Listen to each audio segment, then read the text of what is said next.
The Spirits Book audiobook. Special thanks. In the name of the Spiritist Society of the Carolinas, the board members want to give a special thanks to God, Jesus Christ, Dante Labate, and Evolved Good Spirits. This work has the blessing and permission of the Supreme Divine Force. Many thanks to God, Jesus Christ, Dante Labate, and Evolved Good Spirits for allowing this project to become a reality. International Spiritist Council and its current Secretary General, Jasara Priti Korngold. Jasara Priti Korngold gave the legal authorization to record the audiobook, The Spirits Book, with no obstacles or delays. Monetary donors. The monetary donors allowed us to bring the Spiritist Book audiobook project into fruition. Many thanks to the following people: Dan Assisi, Robert Oberg, Jeanette Franco Beringer, RM, who wants to remain anonymous. To listeners, thanks to all of you for listening to the Spirits Book audiobook and forwarding it to others. The credits: Spiritist Society of the Carolinas, sponsor; Jeanette Franco Beringer, idealizer, supervisor, and producer; John Von Cannon, voiceover artist; Sandra Maldonado, photographer. Who are these two women headed to make the Spiritist Book audiobook tangible to the public? Jasara Korngold. Jasara is the founder and president of the Spiritist Group of New York and the Spiritist Alliance for Books, the SAB, a nonprofit organization aiming at promoting and disseminating Spiritism in English as codified by Allan Kardec. Mrs. Korngold is also a published author and has been translating Spiritist papers and books since 1993. She is currently the president of the United States Spiritist Federation, executive director of the Tri-State Spiritist Federation, and secretary general of the International Spiritist Council. The source: CEI, spiritistcouncil.com. Jeanette Franco Beringer. Jeanette is the founder, president, local Spiritist event coordinator, Dante Labate Spiritist Library coordinator, laying on of hands minister, study facilitator of Spiritist Society of the Carolinas, and producer of Spiritism Today, the first Spiritist television show in the United States of America.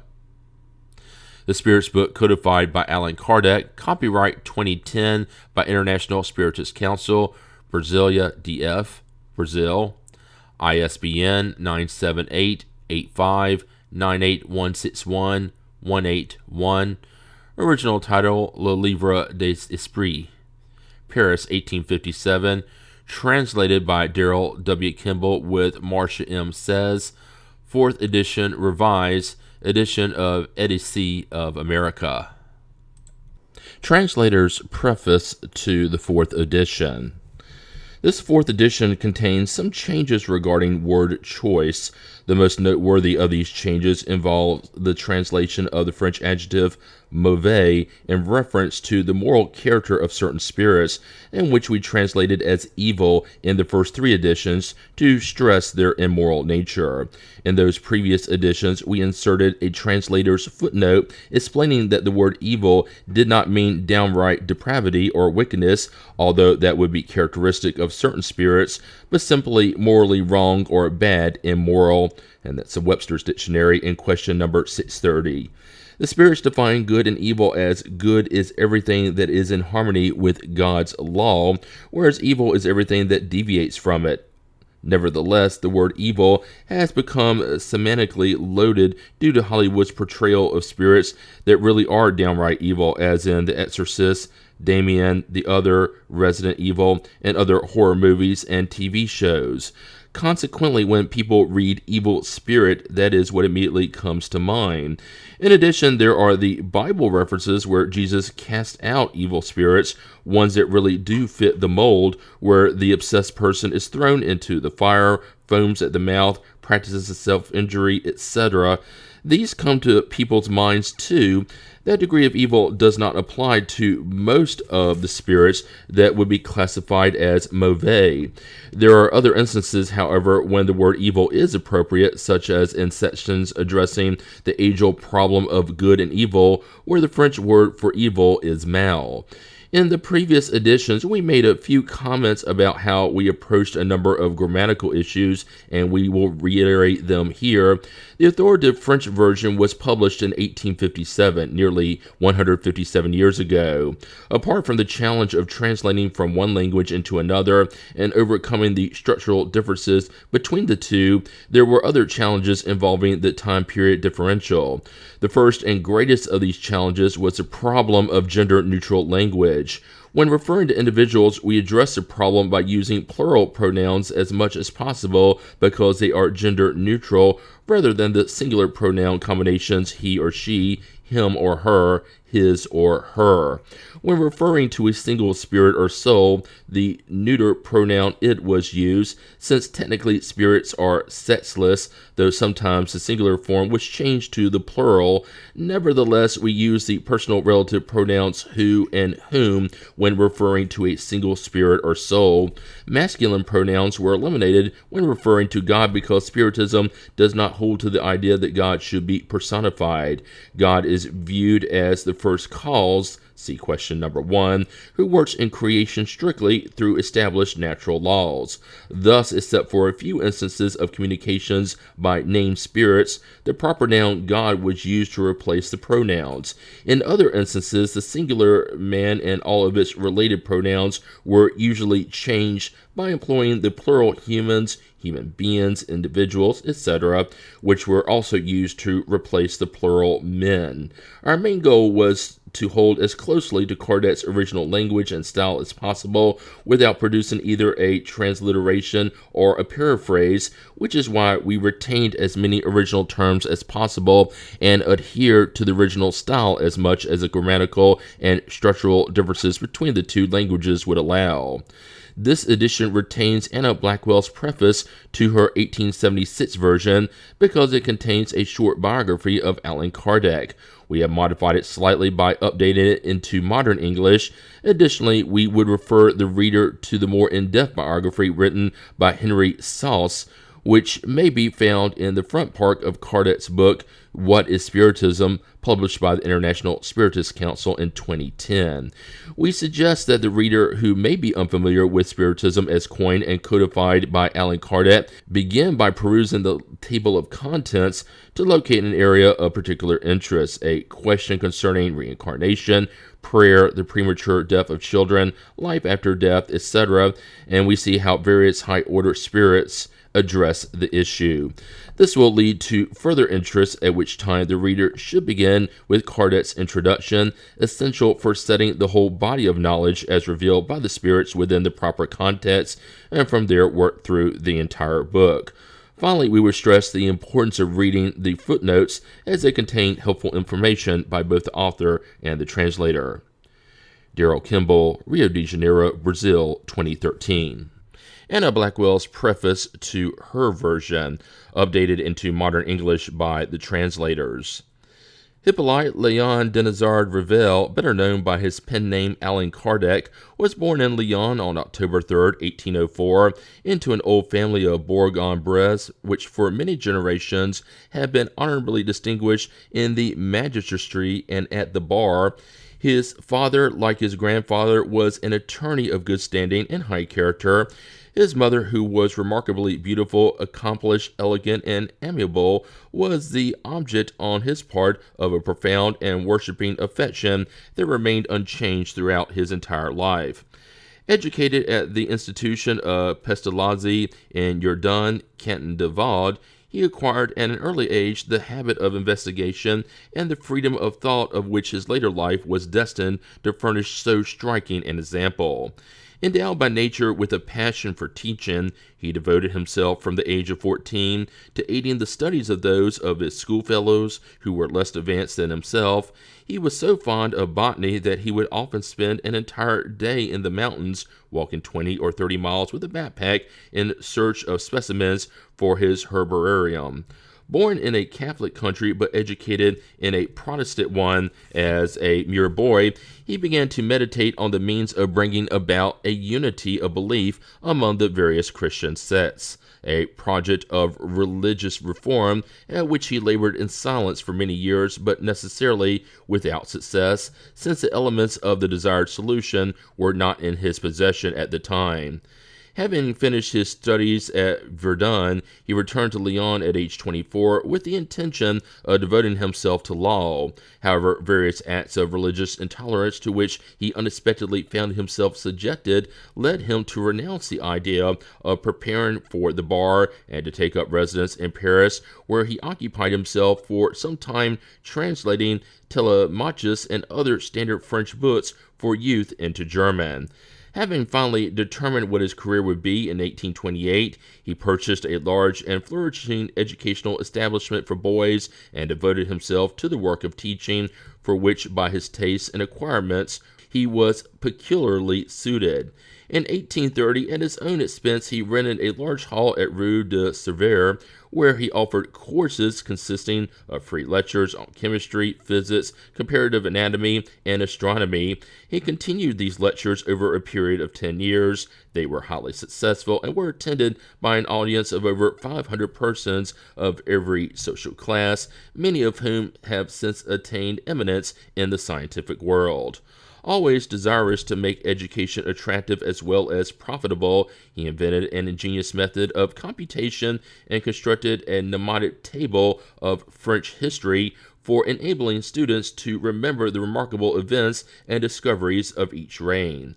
Some of the numerous educational works he published were A Plan for the Improvement of Public Instruction, which he submitted in 1828 to the French Legislative Chamber, which praised it highly but took no actions with regard to it, A Course of Practical and Theoretic Arithmetic on the Pestalozzian System for the use of teachers and mothers in 1829, A Classical Grammar of the French Tongue in 1831, A Manual for the use of candidates for examination in the public schools with explanatory solutions of various problems of arithmetic and geometry in 1848, Normal dictations for the examinations of the Hôtel de Ville and the Sorbonne, with special dictations on orthographic difficulties in 1849.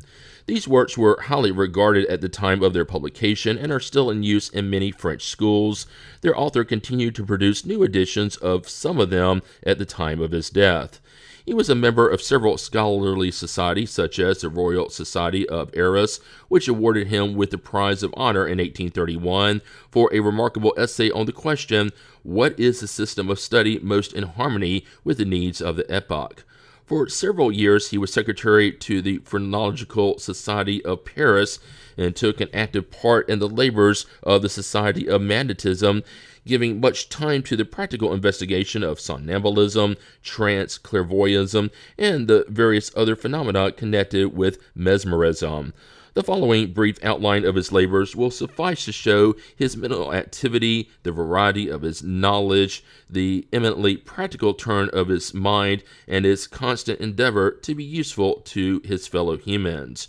Around 1850, when the phenomenon of table turning was grabbing the attention of Europe and ushering in the other phenomena since known as spiritists, he quickly divined the real nature of those phenomena as being evidence for the existence of an order of relationships that had until then been suspected rather than unknown, i.e., those that unite the visible and invisible worlds. Foreseeing the vast importance to both science and religion of such an extension of the field of human observation, he immediately began a careful investigation of the new phenomena. A friend of his had 2 daughters who had become what are now called mediums. They were carefree, lively, amiable girls who were fond of socializing, dancing, and amusement. When sitting by themselves or with their young companions, they habitually received communications in harmony with their worldly and somewhat frivolous dispositions. However, to the surprise of all concerned, it was discovered that whenever Kardec was present, the messages transmitted through these young ladies acquired a very grave and serious character. When he asked the spirits' intelligences what caused this change, he was told that spirits of a much higher order than those who habitually communicate through the two young mediums have come expressly for you and will continue to do so in order to enable you to fulfill an important religious mission. Much astonished at such an unexpected announcement, he immediately proceeded to test its truthfulness by drawing up a series of progressive questions in relation to the various problems of human life and the universe in which we find ourselves, and submitted them to his unseen interlocutors. He received their answers to these questions through the instrumentality of the two young mediums, who willingly consented to devote a couple of evenings every week to this purpose, and who thus obtained through table tapping and planchette writing the replies that had become the basis of the Spiritist theory, and which they were as little capable of appreciating as of inventing. When these conversations had been going on for nearly 2 years, he remarked to his wife one day in reference to the unfolding of these views, which she had followed with intelligent sympathy, "It is a most curious thing. My conversations with the invisible intelligences have completely revolutionized my ideas and convictions. The instructions thus transmitted constitute an entirely new theory of human life, duty, and destiny, which appears to me to be perfectly rational and coherent, admirably lucid and consoling, and intensely interesting. I have a great mind to publish these conversations in a book, for it seems to me that what interests me so deeply might very likely prove interesting to others as well." His wife warmly approved of the idea, and so he then submitted it to his unseen interlocutors, who replied in the usual way that it was they who had suggested it to his mind, that their communications had been made to him not for himself alone, but for the express purpose of being given to the world as he proposed to do, and that the time had now come for the putting this plan into action. To the book in which you will embody our instructions, continue the communicating intelligences, you will give as being our work rather than yours the title Le Livre des Esprits, the Spirit's Book. You shall not publish it under your own name, but under the pseudonym Allan Kardec. Keep your own name revealed for your own books already published, but take and keep the name we have now given you for the book you are about to publish under our orders, and in general for all the work that you will have to do to fulfill the mission, which, as we have already told you, has been confided to you by Providence, and which will gradually open before you as you proceed in it under our guidance. The book thus produced and published sold very quickly, winning converts not only in France, but all over the continent, and making the name of Allan Kardec a household word to the readers who knew him only in connection with it. From that time onwards, he was called only by that name, except by his old personal friends, with whom he and his wife always retained their family name. Soon after its publication, he founded the Parisian Society of Psychological Studies, of which he was president until his death, and which met every Friday evening at his house for the purpose of attaining from spirits, through writing mediums, instructions in the elucidation of truth and duty. Until his death, he also founded and edited a monthly magazine entitled Revue Spirit, which was devoted to advocating the views set forth in the Spirit's Book. Similar associations were quickly formed all over the world. Many published periodicals of varying degrees of importance in support of the new doctrine, and all of them transmitted to the Parisian Society the most remarkable of the spirit communications they received. An enormous mass of spirit teachings, unique both in quantity and in the variety of the sources from which it was obtained, thus found its way into the hands of Kardec, who studied, collated, and coordinated with unwearied zeal and devotion over a period of 15 years. From the materials thus furnished to him from every quarter of the globe, he enlarged and completed the Spirit's Book under the direction of the spirits by whom it was originally dictated. The revised edition of the book, which he published in 1857, has become the recognized textbook of the school of spiritualist philosophy so intimately associated with his name. From the same materials, he subsequently compiled 4 other works: the Medium's Book, a practical treatise on mediumship and evocations in 1861, the Gospel According to Spiritism, an exposition of morality from the Spiritist point of view in 1864, Heaven and Hell, a Vindication of the Justice of the Divine Government of the Human Race in 1865, and Genesis, showing the concordance of the Spiritist theory with the discoveries of modern science and with the general tenor of the Mosaic record as explained by the Spiritists in 1868. He also published 2 short treatises entitled What is Spiritism? And Spiritism Reduced to its Simplest Expression. It is to be remarked in connection with the works just mentioned that Kardec was not himself a medium and was therefore obliged to avail himself of the mediumship of others in obtaining the spirit communications from which they were evolved. The theory of life and duty so immediately connected with his name and labors that it is often erroneously supposed to have been the product of his single mind or of the spirits in immediate connection with him is therefore far less the expression of a personal or individual opinion than are any of the other spiritualist theories propounded thus far. This is because the basis of the religious philosophy laid down in his works was not in any way the product of his own intelligence, but was as new to him as to any of his readers. It was progressively educed by him from the concurrent statements of a legion of spirits through many thousands of mediums who were unknown to each other and belonged to different countries and to every variety of social position. In person, Kardec was somewhat under middle height and strongly built, with a large, round, massive head, well-marked features, and clear gray eyes. He looked more German than French, energetic and persevering, but of a temperament that was calm, cautious, and unimaginative almost to coldness, incredulous by nature and by education, a close, logical reasoner, and eminently practical in thought and deed. He was equally free from mysticism and enthusiasm.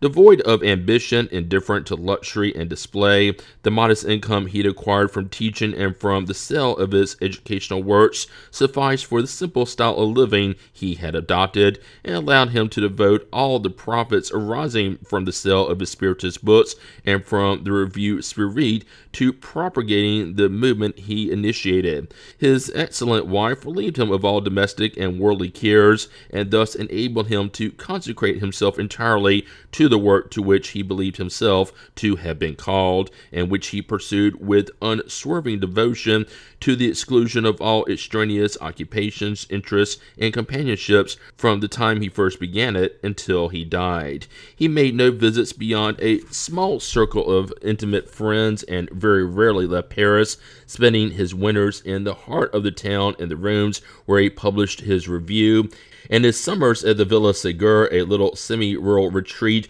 which he had built and planted to be his home in his and his wife's old age, and which he located in the suburban region behind the Champ de Mars. The area is now crossed in every direction by broad avenues and is quickly being built over, but at that time it was a sort of wasteland that might still pass for the country.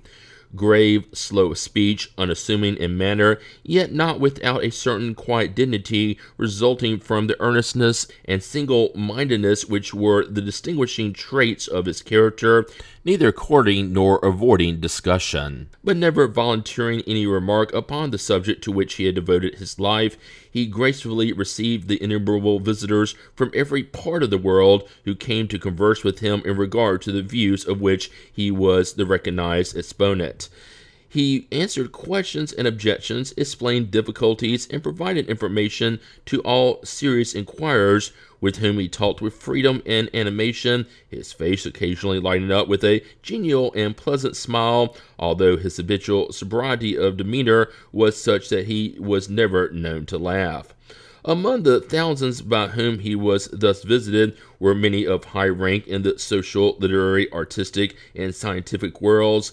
The Emperor Napoleon III, whose interest in spirit phenomena was no mystery, sent for him several times and held long conversations with him at the Tuileries concerning the doctrines of the Spirit Book. Having suffered for many years from heart disease, Kardec drew up the plans in 1869 for a new Spiritist organization that would carry on the work of spreading the doctrine after his death. In order to assure its existence, he gave it a legal and commercial status and was determined to make it a regularly comprised joint stock limited liability publishing and book-selling company to be constituted for a period of 99 years with power to buy and sell, to issue stock, to receive donations and bequests, etc., to this society, which was to be called the Joint Stock Company for the continuation of the works of Allan Kardec. He intended to transfer the copyright of his Spiritist writings and of the Revue Spirit.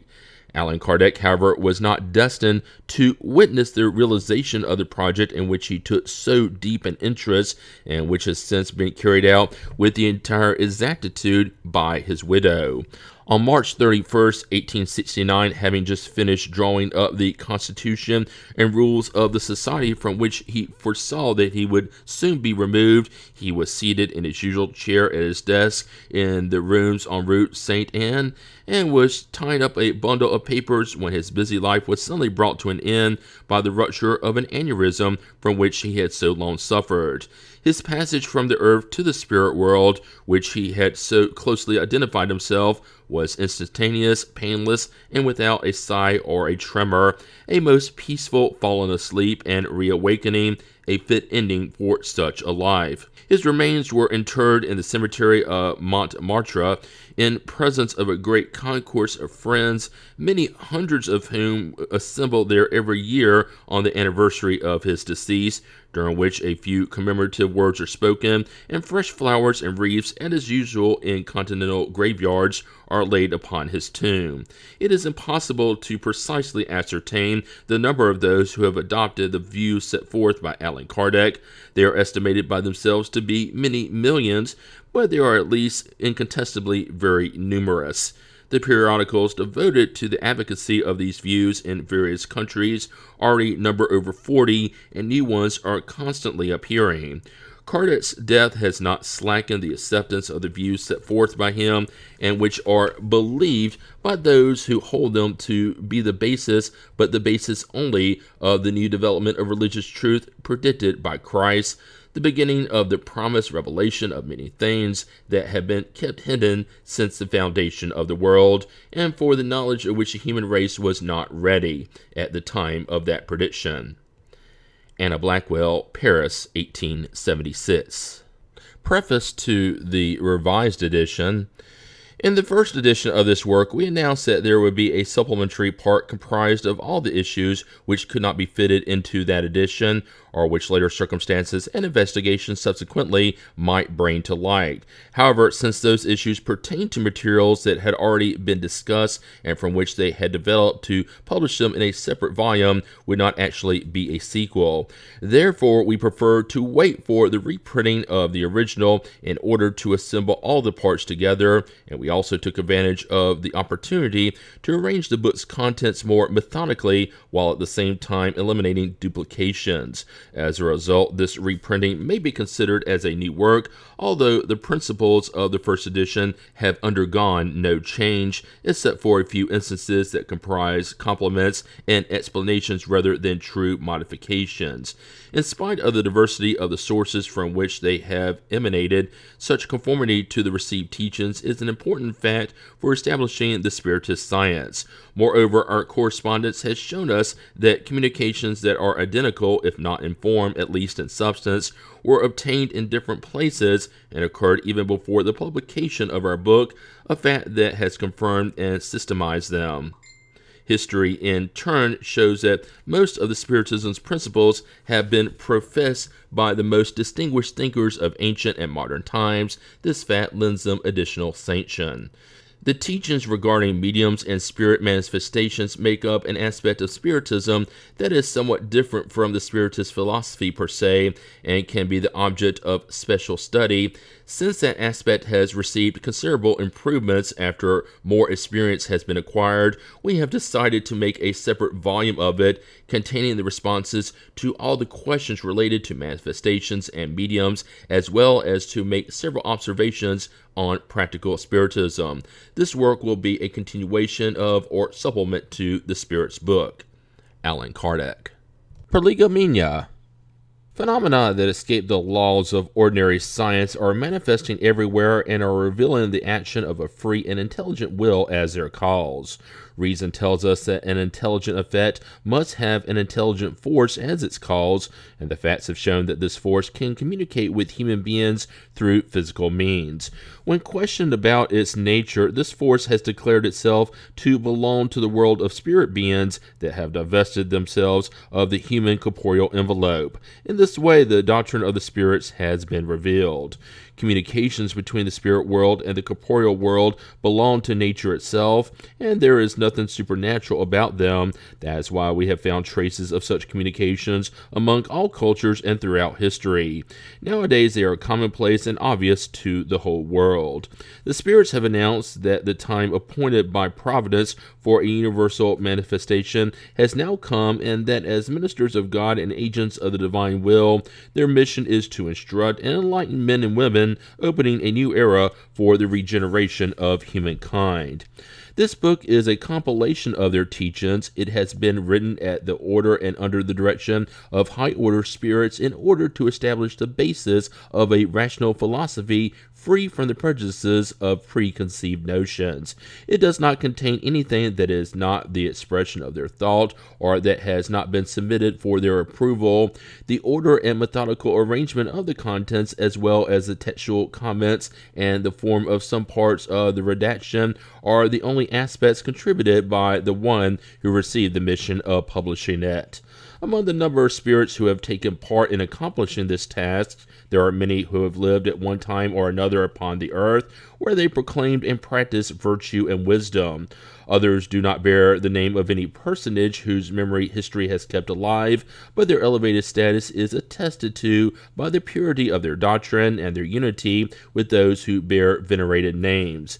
Following are the written terms received through several mediums and in which the spirits have given us the mission of preparing this book. Be zealous and persevering in this work you have undertaken with our assistance, for this work is ours. In it we have laid the foundations of the new edifice destined to someday unite all humankind in one and the same sentiment of love and charity. However, before you publish it, we will review it together to make sure of all the details. We shall be with you whenever you ask for our presence in order to aid you in the rest of your labors, for this book is only one part of the mission which has been entrusted to you and which one of us has already revealed to you. Among the teachings that will be given to you, there are some that you must keep solely to yourself for the time being. We will advise you when the time has come to publish them. Meanwhile, meditate on them so that you will be ready when we tell you. At the beginning of the book, you are to put the vine branch that we designed because it is the emblem of the Creator's work. All the material elements that best represent the body and the spirit are united in it. The body is the stem, the spirit is the sap, the soul or spirit connected to the body is the cluster of grapes. Human beings elevate and purify their spirits through labor, and you know that it is only through hard work in the corporeal existence that the spirit acquires knowledge. Do not allow yourself to be discouraged by criticism. You will encounter bitter enemies, especially among those interested in deceit. You will even find enemies among spirits, for those who are not completely dematerialized often seek to sow the seeds of doubt through malice and ignorance. Carry on nonetheless. Believe in God and boldly move forward. We shall be with you to uphold you. The time is at hand when the truth will shine forth everywhere. The vanity of some individuals who think they know everything and want to explain everything in their own way will give rise to dissenting opinions. However, all who have the grand principle of Jesus in mind will be united in the same sentiment of love of the good and will be bound by a fraternal tie that will embrace the entire world. People will put aside all petty disputes about words in order to concern themselves solely with essential matters, and the doctrine will always be the same at the foundation for all who receive communications from high-order spirits. It is through your perseverance that you will harvest the fruit of your labors. occurs, the satisfaction you will feel in seeing the doctrine spread and correctly understood will be a reward for you, and you will perhaps realize its full value more in the future than in the present. Do not be troubled because of the thorns and stones that disbelievers and bad people will scatter along your path. Hold on to your confidence. Through it, you will reach your goal, and you will always merit our help. Remember that good spirits only aid those who serve God with humility and a lack of self-interest. They repudiate anyone who uses the way of heaven as a stepping stone to earthly things, and they withdraw from the proud and ambitious. Pride and ambition will always be barriers between human beings and God. They are a veil thrown over the celestial splendors, and God cannot use the blind to explain the light. St. John the Evangelist, St. Augustine, St. Vincent de Paul, St. Louis, Spirit of Truth, Socrates, Plato, Fenelon, Franklin, Swedenborg, etc. Author's note to the second edition. Principles contained in the book result either from the responses given by the spirits to questions directed to them at various times and through a great number of mediums, or from the spontaneous teachings given to us and to other persons concerning the matter at hand. The work has been coordinated so as to present a regular and methodical whole, and was submitted for publication only after it was carefully reviewed and corrected by the spirits themselves. The second edition has been the object of new and detailed scrutiny. The material placed between quotation marks followed the questions represents the textual replies made by the spirits. The material set off in smaller type or designated in a special way comprises the comments or expositions added by the author and which were thoroughly supervised by the spirits. The Spirits Book as codified by Allan Kardec. Introduction, Part 1. When new matters arise, new words are needed for the sake of clarity of language in order to avoid the confusion inherent in multiple meanings for the same terms. For example, the words spiritual, spiritualist, and spiritualism each have a well-defined meaning. To give each of them a new meaning in order to apply it to the Spirit's doctrine would be to multiply the already numerous cases of ambiguity. Strictly speaking, spiritualism is the opposite of materialism, and everyone who believes that there is something within them that is more than matter are spiritualists. However, it does not necessarily follow that they must therefore believe in the existence of spirits or in communications with the invisible world.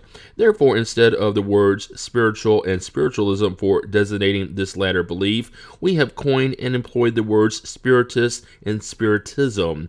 These two terms reflect their origin and their fundamental meanings, and they thus have the advantage of being perfectly understandable. We will leave spiritualism to its own meaning. Hence, we will say that the principle of the Spiritist doctrine or Spiritism is based on the relationship between the material world and the invisible world, the latter being inhabited by beings known as spirits. The adherents of Spiritism will be called Spiritists. In a specialized sense, the Spirits Book contains the Spiritist doctrine. In a generalized sense, it is linked to spiritualism and represents one aspect of it. That is why we have inscribed the words on the title page, Spiritualist Philosophy. Introduction, Part 2. There is another word that we must also agree on, since it is one of the keys to every moral doctrine, and to that end it has provoked innumerable controversies due to the lack of a generally accepted meaning. It is the word soul. The differences of viewpoints regarding the nature of the soul come from the individual definition that each person attaches to this word. A perfect language in which each side would be represented by its own specialized term would avoid many arguments. With a single word for each thing, everything would be understood. According to some, the soul is the principle of material organic life. It has no existence of its own, and at death it ceases to exist. This view is purely materialistic. In this sense, and by comparison, those who have adopted this view speak of the body at death as though it were a broken instrument that no longer produces any sound, i.e., that it no longer has a soul. According to this viewpoint, the soul would be an effect rather than a cause. Others believe that the soul is the principle of intelligence, the universal agent of which each being absorbs a portion. According to this group, there is only one soul in the entire universe. This soul distributes a spark of itself to the various intelligent beings throughout their lives. At death, each spark returns to the common source, where it merges once again into the whole, just as streams and rivers return to the ocean that gave them origin. This viewpoint differs from the preceding one in that, according to this theory, there is something more than matter within us, something that remains after death. On the other hand, it is almost as if nothing actually remained, since our individual personality no longer survives. We are no longer conscious of ourselves. According to this viewpoint, the universal soul would be God, and each being would be a portion of God. This is a type of pantheism. Finally, according to others, the soul is a moral being distinct from and independent of matter, and which retains its individuality after death. This conception is incontestably the most common because, under one name or another, the idea of this being that survives the body is an instinctive belief that is independent of any particular teaching and can be found among all cultures to whatever degree they may have become civilized. This doctrine, in which the soul is a cause and not an effect, is that of spiritualists. Without discussing the merit of each of these viewpoints and considering only the linguistic side of the issue, we will state that these three applications of the word soul comprise three distinct ideas, each one requiring a different term. Thus, the word soul can have one of three meanings, and each is correct from its own point of view, according to its own particular definition. Language itself is to blame for having only one word available for three different ideas. In order to avoid confusion, it would be necessary to limit the meaning of the word soul to only one of those three ideas. Choosing this or that definition would not matter, since it is simply a matter of convention. The important thing is clarity. We think that it is most logical to take it into its commonest meaning, and we thus use soul to indicate the immaterial and individual being that dwells within and survives the body. Even if this being did not really exist and was no more than a product of the imagination, a term would be needed to designate it nonetheless. Lacking such a specific term for each of the other two ideas, we will apply the label vital principle to define the material and organic life principle, whatever its source may be, which is common to all living creatures from plants to humans. Since life can exist without the faculty of thought, the vital principle is something distinct and independent of it. The word vitality would not express the same idea, however.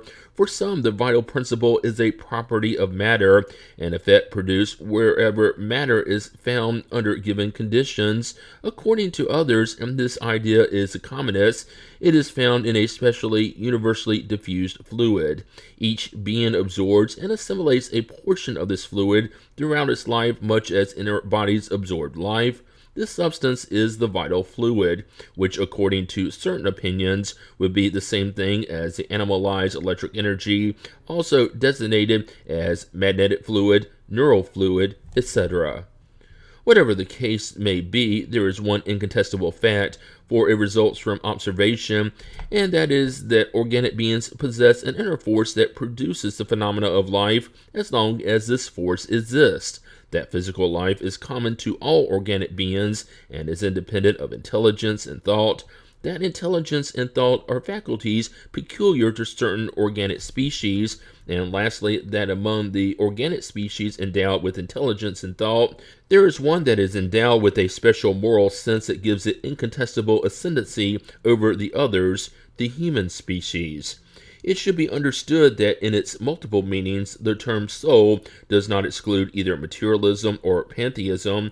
Spiritualists themselves can very well understand soul according to one or the other of the first two definitions, without denying the distinct immaterial being. They would give some other name to it. Thus, the word soul does not represent a personal opinion. It is a proteus that everyone may adapt to in their own way, a fact that has led to endless argument. Even if we were to use the word soul in all three of its meanings, we might avoid confusion if at the same time we added a qualification to it in order to specify the way in which we envisage it or the application we are given it. Hence, it would be a generic term representing simultaneously the principles of material life, intelligence, and moral sense. Each of these would be distinguished by a particular attribute, like gas, for example, which may be differentiated by adding the words hydrogen, oxygen, and nitrogen. Perhaps we could most correctly use the term vital soul for the principle of material life, intellectual soul for the principle of intelligence, and spiritual soul for the principle of our individuality after death. As one can plainly see, it is all a matter of words, but a very important matter for us to understand nevertheless. Thus, the vital soul would be common to all organic beings, plants, animals, and humans. The intellectual soul would be the distinctive property of animals and humans, and the spiritual soul would apply only to humans. We believe it is necessary to insist on such explanations, since the Spiritist doctrine naturally rests on the existence within us of a being independent of matter. This being survives the body at death. Since the word soul is repeated frequently throughout the work, we have thus had to define the meaning we attach to it in order to avoid any misunderstanding. We now come to the principal objective of this preliminary instruction. Introduction, Part 3. Like every new theory, the Spiritist doctrine has its followers and its detractors. We will endeavor to respond to some of the latter's objections by examining the validity of the reasons upon which such objections are based, without, however, intending to convince everybody. There are those who believe that the light was made solely for them. We will turn our attention to those of good faith, who are without preconceptions or set minds, but who sincerely desire to learn. We will prove to them that most of their objections to the doctrine are the result of an incomplete observation of the factual events and a judgment formed too quickly and too rashly. To start with, we will briefly recall the progressive series of phenomena that originated the doctrine. The first event to be observed was the movement of various objects, particularly called table turning, or the dance of the tables.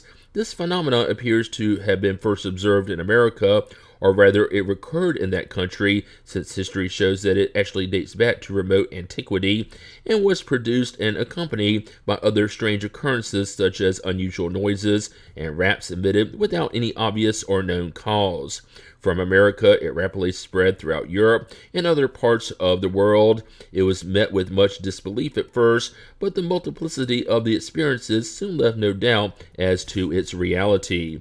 If the phenomena had been limited to the movement of physical objects, it might have been explained by some purely physical cause. After all, we are far from knowing about all the secret agents of nature, or even all the properties of those we do know about. Electricity, for example, offers to humankind resources that multiply daily and appears ready to illuminate science with a new light. Therefore, if electricity were modified by certain circumstances or some unknown agent, it is quite possible it could have been the cause behind the movement.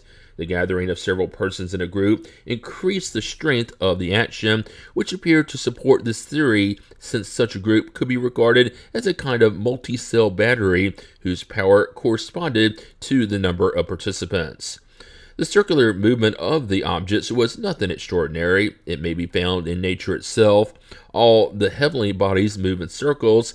Thus we could have had before us nothing more than a small reflection of the general movement of the universe, or rather under certain circumstances and as yet unknown cause, fortuitously producing in small objects a current analogous to that which impels the worlds through space. The movement was not always circular. However, it was frequently brusque and disorderly. The object would be violently shaken, overturned, carried about in every direction, and contrary to all the laws of statics, suspended and held in the air. Nevertheless, there was nothing in these events that might not be explained by the force of some invisible physical agent. After all, do we not see electricity knock down buildings, uproot trees, attract or repel the heaviest bodies, or hurl them to considerable distances? Assuming that the unusual noises and raps were not the common effects of the wood expanding or some other fortuitous cause, they might very well have been produced by an accumulation of some kind of concealed fluid. After all, does not electricity produce the most violent noises? Up to this point, everything might have been considered as belonging to the domain of the purely physical and physiological. Even within this narrow scope, however, one would think that the material at hand would surely be worthy of serious study and the attention of scholars. Why was that not the case? As hard as it is to admit, it has to do with reasons that prove, among 1,000 other similar ones, the shallowness of the human mind. From the commonness of the main objective that served as the basis for the earliest experiments, a plain table was nothing out of the ordinary.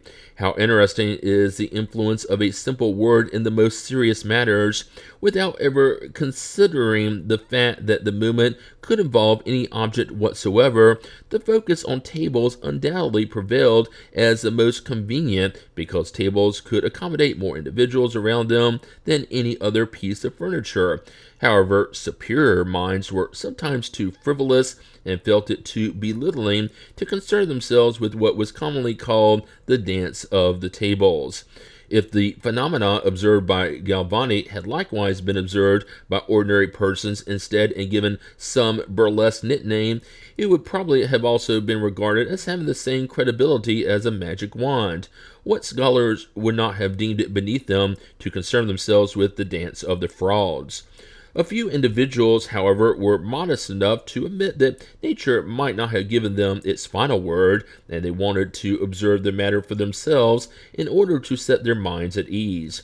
But it just so happened that the phenomenon did not always meet their expectation, and since it was not produced consistently, either according to their wishes or their method of experimentation, they came to a negative conclusion.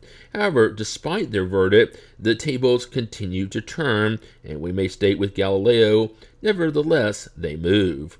Furthermore, we can state that their occurrences have multiplied in such a way that nowadays they have earned the right of citizenship, and that we only need to find a rational explanation for them. Can anything be inferred against the reality of the phenomenon by the fact that it is not always produced in exactly the same way and according to the will and requirements of the observer? The phenomena of electricity and chemistry depend on certain conditions, but could we deny their existence because they cannot be produced apart from such conditions? Should we find it surprising that the phenomena of the movement of objects by the human fluid also requires its own special conditions, and that it ceases when the observers, set in their own point of view, try to produce it at their own whim or subject it to the law of ordinary phenomena, without considering the fact that for a new order of events there must also be new laws? In order to understand such laws, it is necessary to study the circumstances under which the phenomena are produced, and such a study cannot be but the result of persevering, careful, and sometimes very prolonged observation.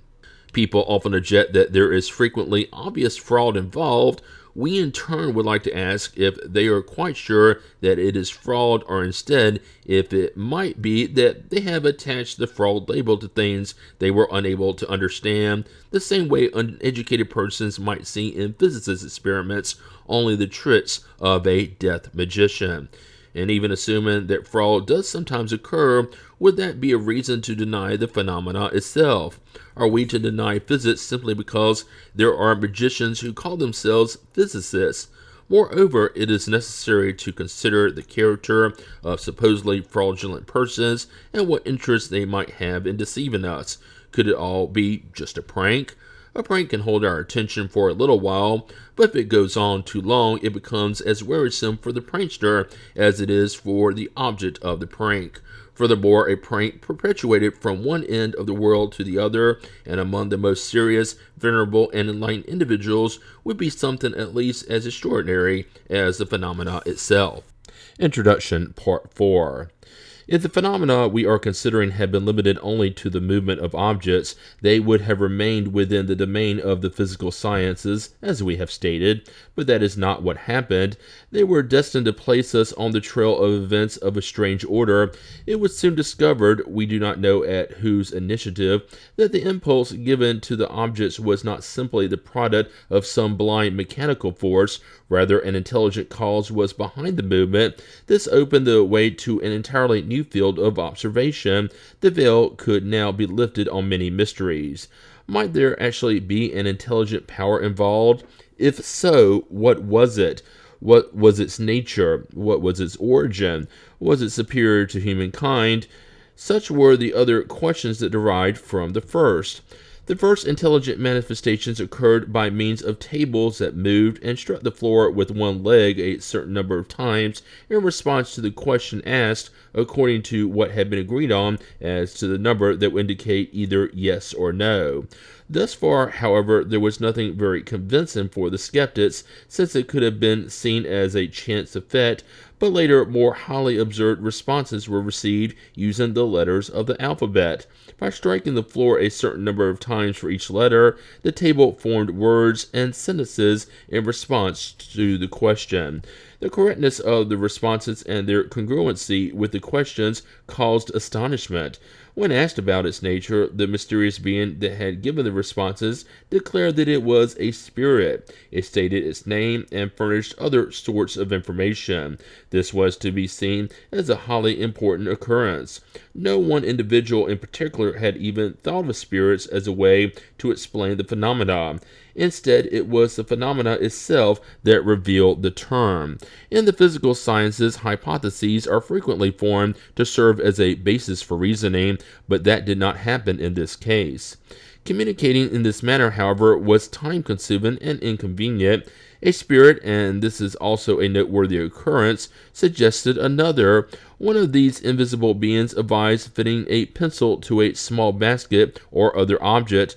When placed on a sheet of paper, the basket was moved by the same hidden power that had turned the tables. However, instead of a simple regular movement, the pencil wrote by itself, forming words, sentences, and entire discourses of many pages, dealing with the deepest questions of philosophy, morality, metaphysics, psychology, etc., and as quickly as though written by hand.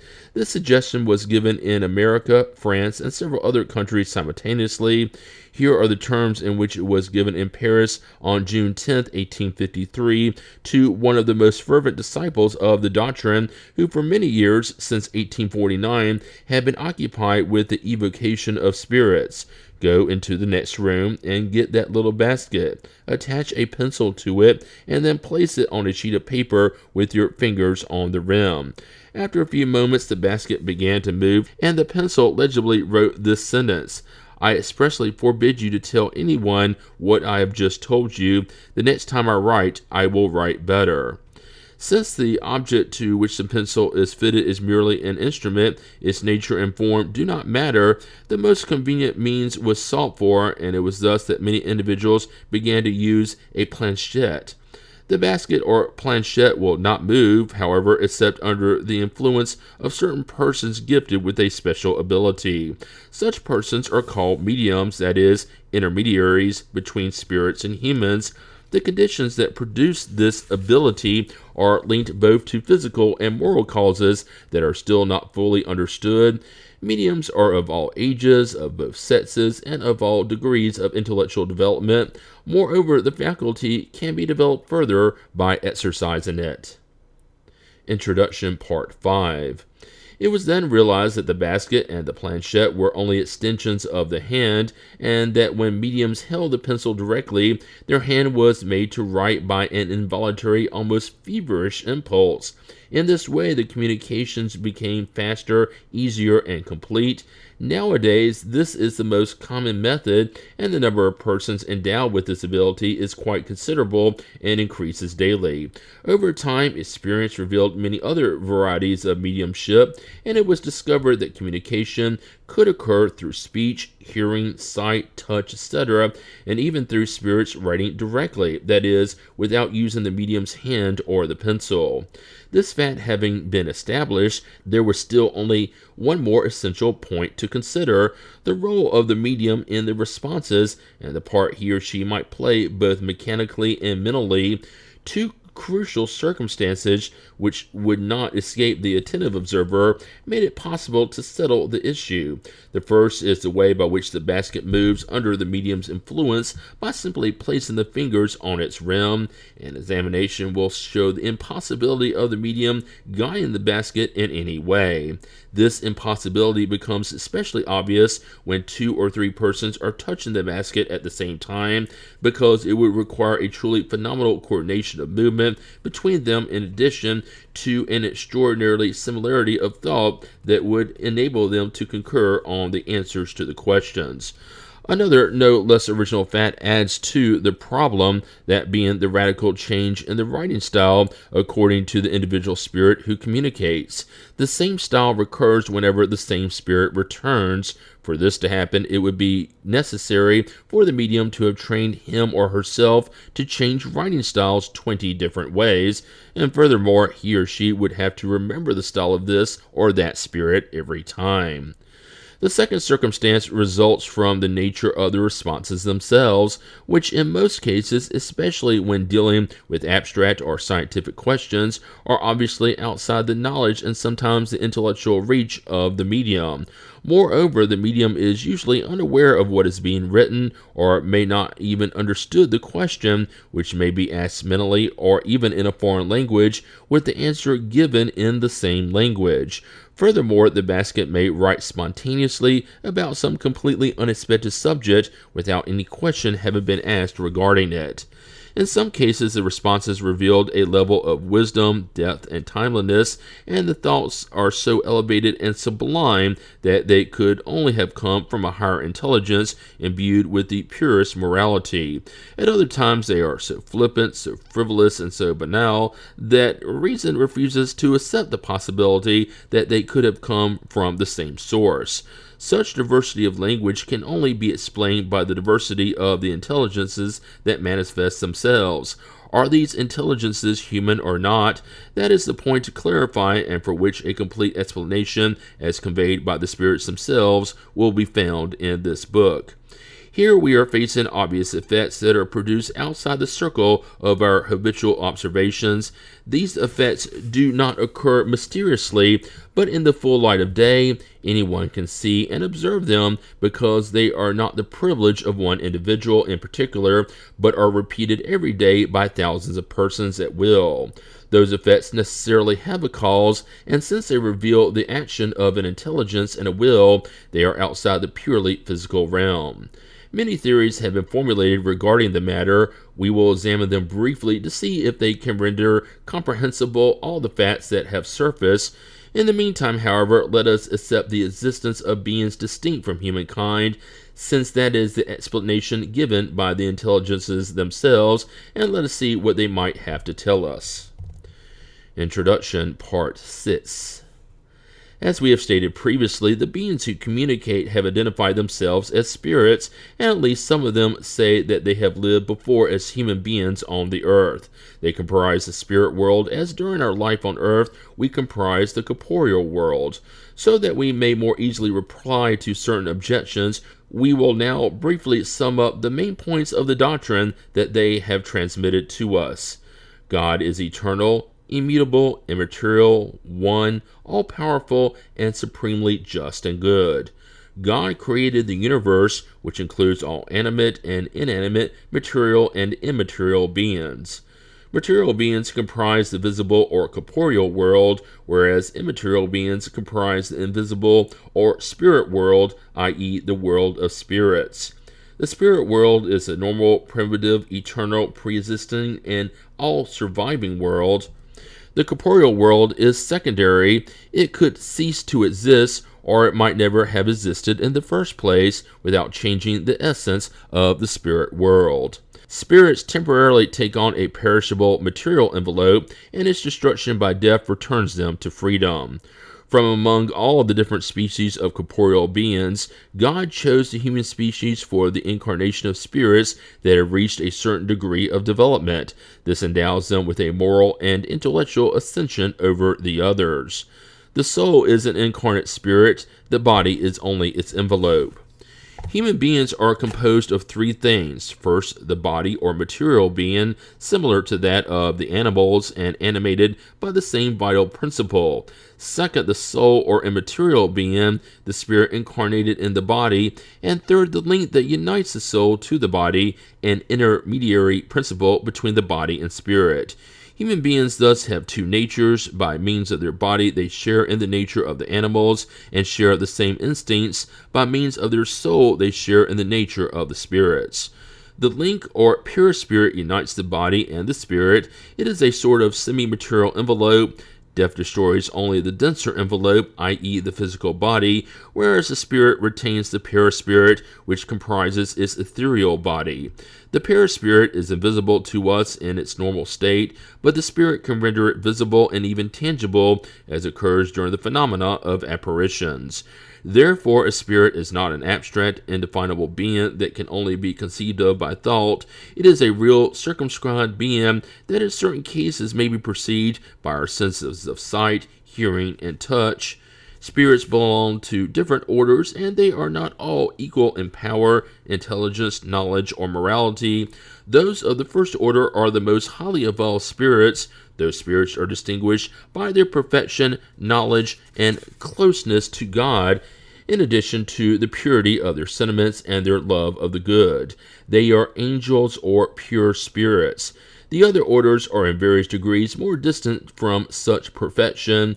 The spirits of the lowest orders share our base passions, hatred, envy, jealousy, pride, etc., and actually take pleasure in wrongdoing. Among these are spirits who are neither very good nor very bad, and who are usually more troublesome and scheming than downright wicked. Essentially mischievous and inconsequential, they are foolish and frivolous spirits. Spirits do not belong to the same order forever. They all improve themselves, passing up through the different degrees of the spirit hierarchy. This improvement occurs through incarnation, which is imposed on some as an expiation, and on others as a mission. Earthly life is a trial to which they submit themselves many times until they reach perfection. It is a kind of sifter or purifier from which they emerge at different degrees of refinement or improvement. Upon leaving the body, the soul returns to the spirit world from which it came.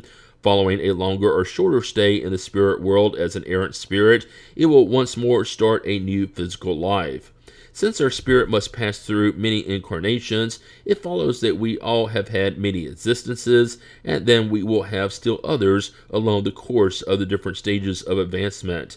This will occur either on the earth or on other worlds. The incarnation of spirits always occurs in the human species. It would be an error to believe that the soul or spirit could incarnate in the body of an animal. The many corporeal lives of a spirit are always progressive and never regressive, but the speed of its progress depends on the efforts it makes to reach perfection. The qualities of the soul are those of the incarnate spirit. Thus, a moral person is the incarnation of a good spirit, while a wicked person is that of a little evolved spirit. The soul has its own particular individuality before incarnating, and it retains it after it separates from the body. Upon its return to the spirit world, the soul re-encounters all those whom it had known while on earth, and all of its former lives are delineated in its memory. It can thus recall all the good and bad things it had done. The incarnate spirit is under the influence of matter. Persons who overcome this influence by elevating and purifying their soul grow closer to the good spirits, among whom they will be counted someday. However, those who allow themselves to be controlled by their base passions, and who take full pleasure in satisfying their crude appetites by yielding to their animal nature, grow closer to the lower order spirits. Incarnate spirits inhabit many globes throughout the universe. Discarnate or errant spirits do not occupy a fixed or circumscribed region. They are everywhere in space and beside us, watching and intermingling with us all the time. They comprise an invisible population that is always active around us. Spirits constantly act upon the mental world and even upon the physical world. They act upon matter and thought. They comprise one of the powers of nature and are the actual cause behind a multitude of phenomena that have been unexplainable or poorly explained until now, and which have not found a rational solution except in Spiritism. Interactions between spirits and humans is constant. Good spirits encourage us to follow the path of the good. They support us in the trials of life and help us bear them with courage and resignation. Bad spirits, on the other hand, encourage us to take the path of wrongdoing. It is a pleasure for them when they see us succumb and fall to their level. Spirit communications with humans are either concealed or patent. Concealed communications occur through the good or bad influence they exert on us without our even suspecting it, and it depends on our own judgment to distinguish between their good and bad inspirations. Patent communications occur through writing, speech, or other physical means, usually by way of mediums who serve as their instruments. Spirits manifest either by appearing spontaneously or by being evoked. We can evoke all types of spirits, whether they have animated obscure individuals or the most illustrious personages, regardless of when they lived. We can evoke our relatives, friends, or enemies. Through written or verbal communications, we may obtain their advice, information about their current situation, their thoughts about us, and whatever revelations they are permitted to convey. Spirits are attracted according to the affinity they have with the moral nature of the persons who evoke them. High-order spirits enjoy serious meetings, where the love of the good and a sincere desire to learn and grow predominate. Their presence repels low-order spirits who find free access to and can influence frivolous persons or those who are only guided by curiosity or wherever else unseemly instincts may be found. Rather than receiving any good advice or useful information from these spirits, we should expect nothing but frivolities, lies, mischievous pranks, and deceitfulness. They frequently use venerable names in order to better induce us to error. Nevertheless, distinguishing between good and bad spirits is extremely easy.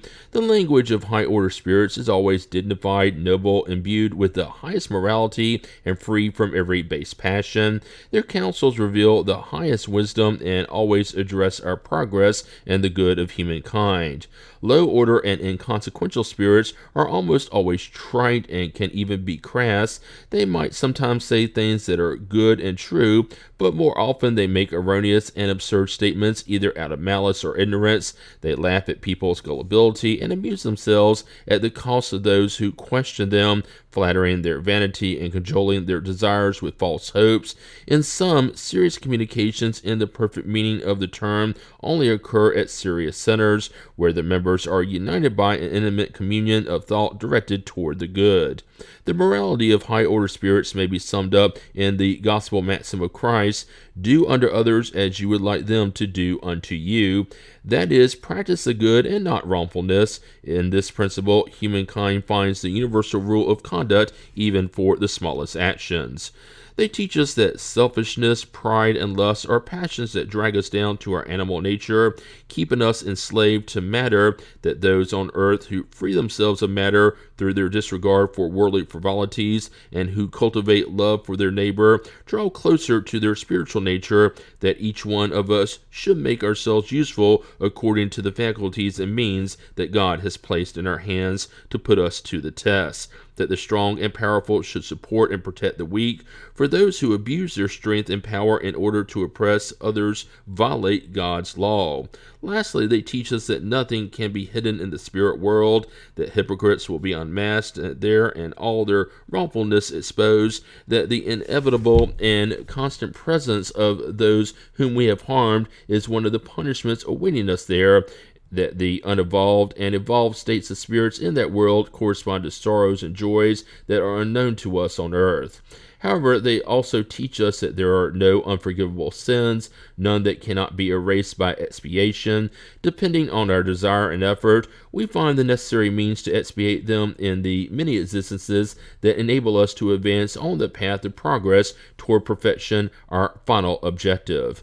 That is the summary of the Spiritist doctrine as it appears in the teachings of the spirits. Let us now look at the objections made against it. Introduction, Part 7. For many people, opposition from the institutions of higher learning represents, if not actual evidence, at least a strong argument challenging the doctrine. We are not among those who would clamor against these scholars, lest we be regarded as disrespectful of their erudition. On the contrary, we hold them in great esteem and would be greatly honored to be numbered among them.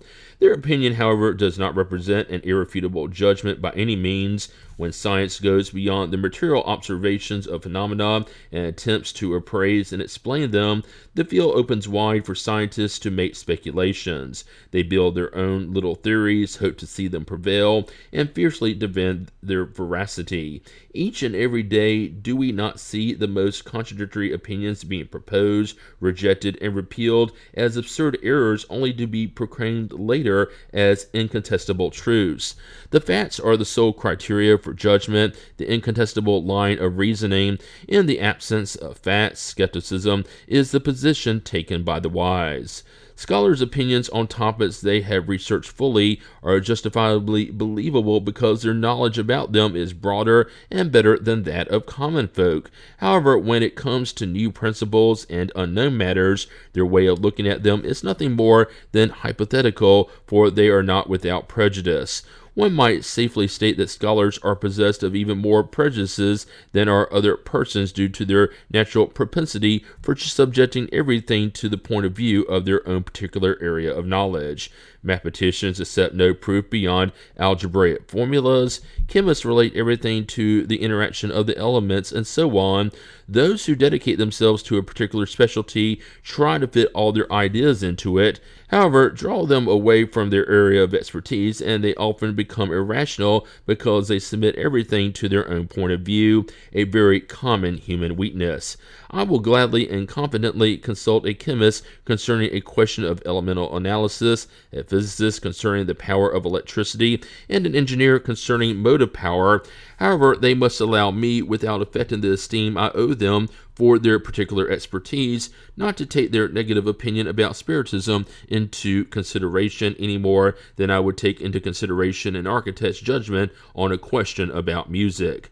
The physical sciences are based on the properties of matter, which can be subjected to experimentation and manipulated at will. Spirit phenomena, on the other hand, rest on the action of intelligences who have wills of their own, and who show us at every turn they are not subject to our whims. Spirit manifestations, consequently, cannot be dealt with in the same way as physical matter. They require special conditions and a different approach, and trying to subject them to ordinary investigative procedures would be trying to establish analogies that do not exist. Science per se is incompetent to make any declaration of its own on the issue of Spiritism. It is not science's place to concern itself with the subject, and its favorable or unfavorable verdict regarding it carries no weight.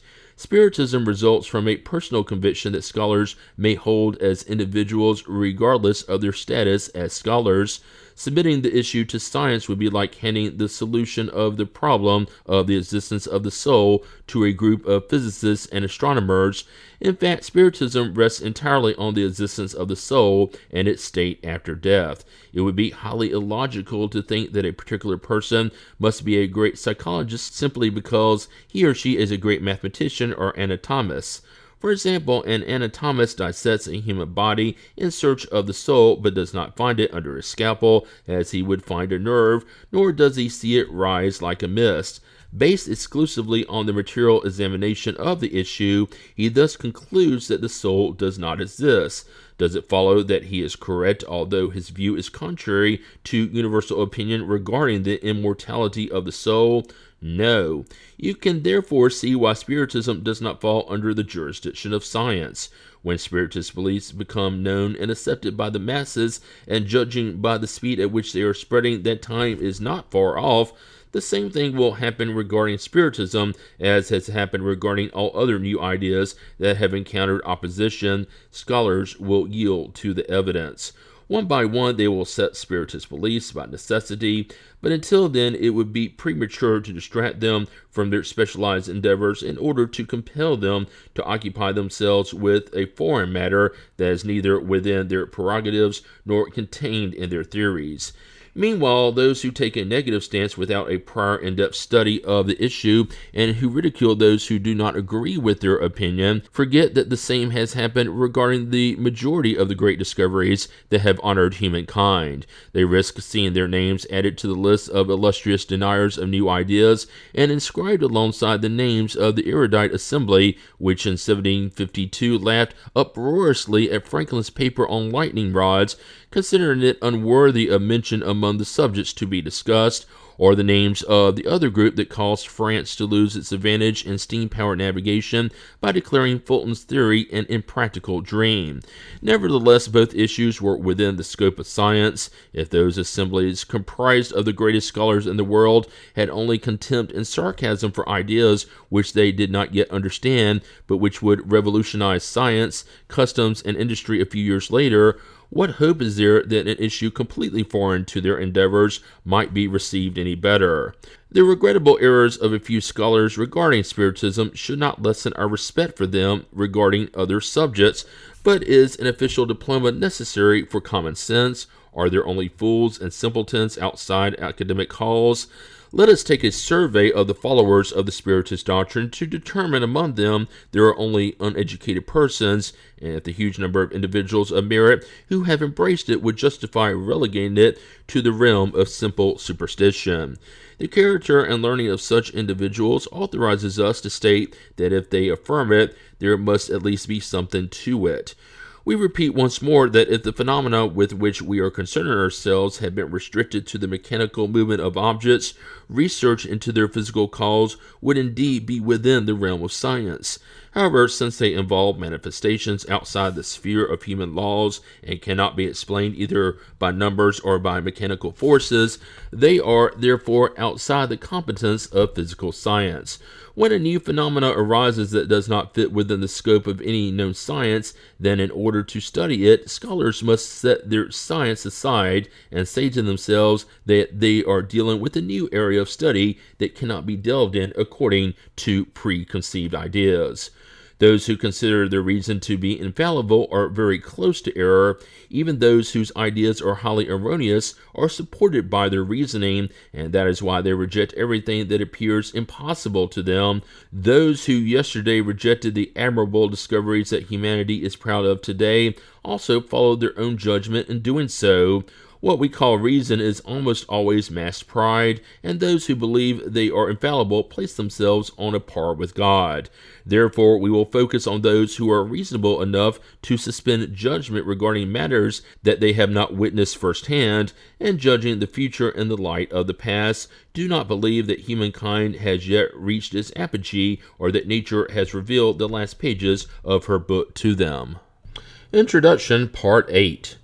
We would add that the study of a doctrine like Spiritism, which suddenly unveils such new and grand revelations, can only be profitably pursued by serious, persevering, and open-minded individuals animated by a firm and sincere desire to arrive at a result.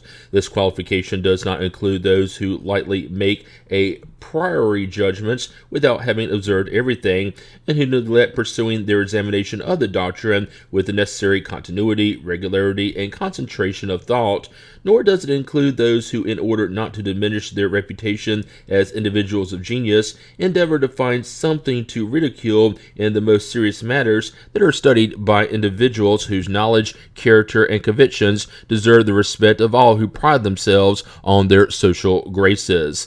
Let those who do not deem the facts worthy of their attention abstain. No one intends to violate their beliefs. For their part, however, they should respect the beliefs of others.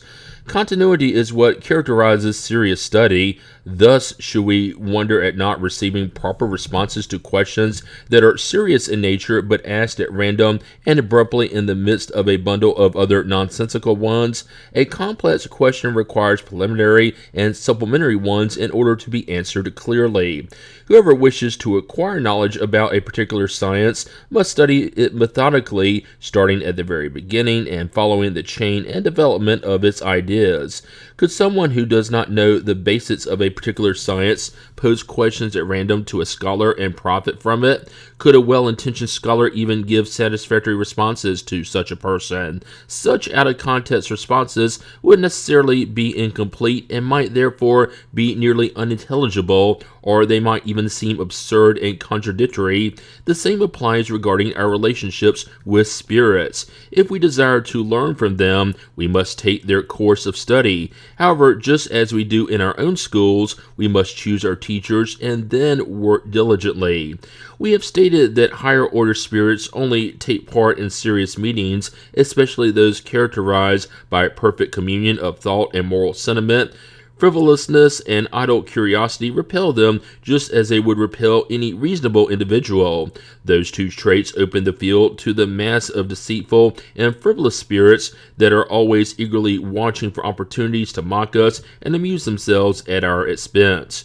What would happen to any serious question posed in such a meeting? Who is it that is actually providing the response? If one is received at all, it would like being in the company of boisterous revelers and throwing out questions such as, what is the soul? What is death? And others just as entertaining. If you want serious answers, you yourself must be serious in every sense of the word and place yourself within all the required conditions. Only then will you obtain worthwhile responses. Be most diligent and persevering in your studies, otherwise the high-order spirits will abandon you as a professor would abandon negligent students. Introduction, Part 9. The movement of inert objects is a proven fact. However, it remains to be seen whether or not there are manifestations of intelligence in such movement, and if so, what their source is. We are not referring to manifestations involving the intelligent movement of certain objects, to manifestations involving verbal communications, or to communications written directly by the medium's hand. These kind of manifestations are quite obvious to those who have thoroughly investigated the subject. Still, at first glance, they may not be sufficiently independent of the medium's own will to be convincing to a new observer. Thus, we will focus only on the writings obtained with the help of a pencil attached to some object such as a small basket, a planchette, etc. As we have stated, the way in which the medium's fingers are placed upon the object challenges the notion that any sort of skillful interference is at work in the way the words are formed, but for the sake of discussion, let us suppose that by some extraordinary ability, the medium might be able to deceive even the most attentive observer. How could one explain the nature of the responses themselves when they are beyond the scope of the medium's own ideas and knowledge? We are not referring to simple one-syllable replies, but to several pages written with astonishing speed on a subject that may either be spontaneous or specifically requested. From the hand of a medium completely unversed in literature stream forth poems of such sublimity and impeccable purity that they are worthy of the best human poets. In addition, what is even more remarkable is the fact that these pages are being produced far and wide, and the number of mediums is rapidly increasing. Are these occurrences real or not? To this question we can only reply, watch and observe. The opportunities will not be lacking. Above all, however, observe persistently over a long period of time and under the appropriate conditions. How have our antagonists responded to the evidence? They say, you are victims of either charlatanism or illusion. First, we will reply that charlatanism is not likely where there is no profit to be made. Charlatans do not work for free. It would be a prank at the most. But by what strange coincidence could pranksters have an understanding amongst themselves from one end of the world to the other, leading them to act in the same way to produce the same effects and to give identical answers on the same subjects in various languages, if not in the exact same words, at least implying the same meaning?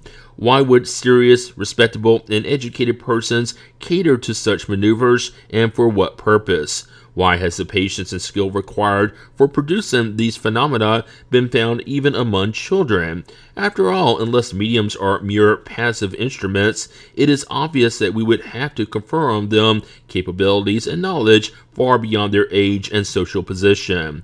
Next, our opponents state that if no fraud is involved, then both parties, mediums and observers, might be deceived by an illusion. There is no question that the character of the witnesses does carry a certain weight. It is therefore reasonable to ask whether the Spiritist doctrine, which today has millions of followers, only recruits from among the uneducated. The phenomena on which Spiritism is based seems so extraordinary that we can understand such doubt, but we cannot accept the claim of certain skeptics that they themselves hold a monopoly on common sense. Those who, without respect for the conventions and moral values of their adversaries, label as incompetent all those who do not agree with their opinions. For judicious persons, the opinions of educated individuals who have observed, studied, and thought about a matter at length will always be, if not actual proof, a likely hypothesis at the very least. After all, Spiritism has grabbed the attention of serious individuals who have neither an interest in propagating error nor time to waste on futilities. Introduction, Part 10. Among our opponents' objections, there are some that are more plausible, at least in appearance, because they are based on observation and are raised by serious individuals. One such observation refers to the language of certain spirits, which does not seem worthy of the loftiness that might be expected of supernatural beings. However, if we refer to the summary of the doctrine presented above, we will see that the spirits themselves teach us that spirits are not all equal to one another in knowledge or moral qualities, and that we must not take everything that spirits tell us at face value. It falls to sensible persons to separate the good from the bad. Obviously, those who conclude from this fact that we deal solely with pernicious beings whose sole intention is to deceive are unfamiliar with communications given during meetings in which high-order spirits manifest. If they were familiar, they would think otherwise. It is unfortunate that chance has served these persons so badly by showing them only the decadent side of the spirit world. On the other hand, we do not want to presume that an affinity of inclinations might have attracted bad, deceitful, and foul-mouthed spirits to them rather than good ones. We could conclude at most that the strength of their principles is not solid enough to guard them against evil, and since they find a certain pleasure in satisfying their own curiosity, bad spirits take advantage of this fact to mingle with them, whereas good spirits stay away. Judging the characters of spirits by such facts would be as illogical as judging the character of an entire people by what is said and done in a group of a few wild or disreputable individuals who do not deserve the company of either learned or sensible persons. Those who judge in this way are like foreigners who enter a great capital by way of the worst outskirts and then proceed to judge the entire population of the city according to the customs and speech of this one neighborhood. In the spirit world, there are also good and bad societies.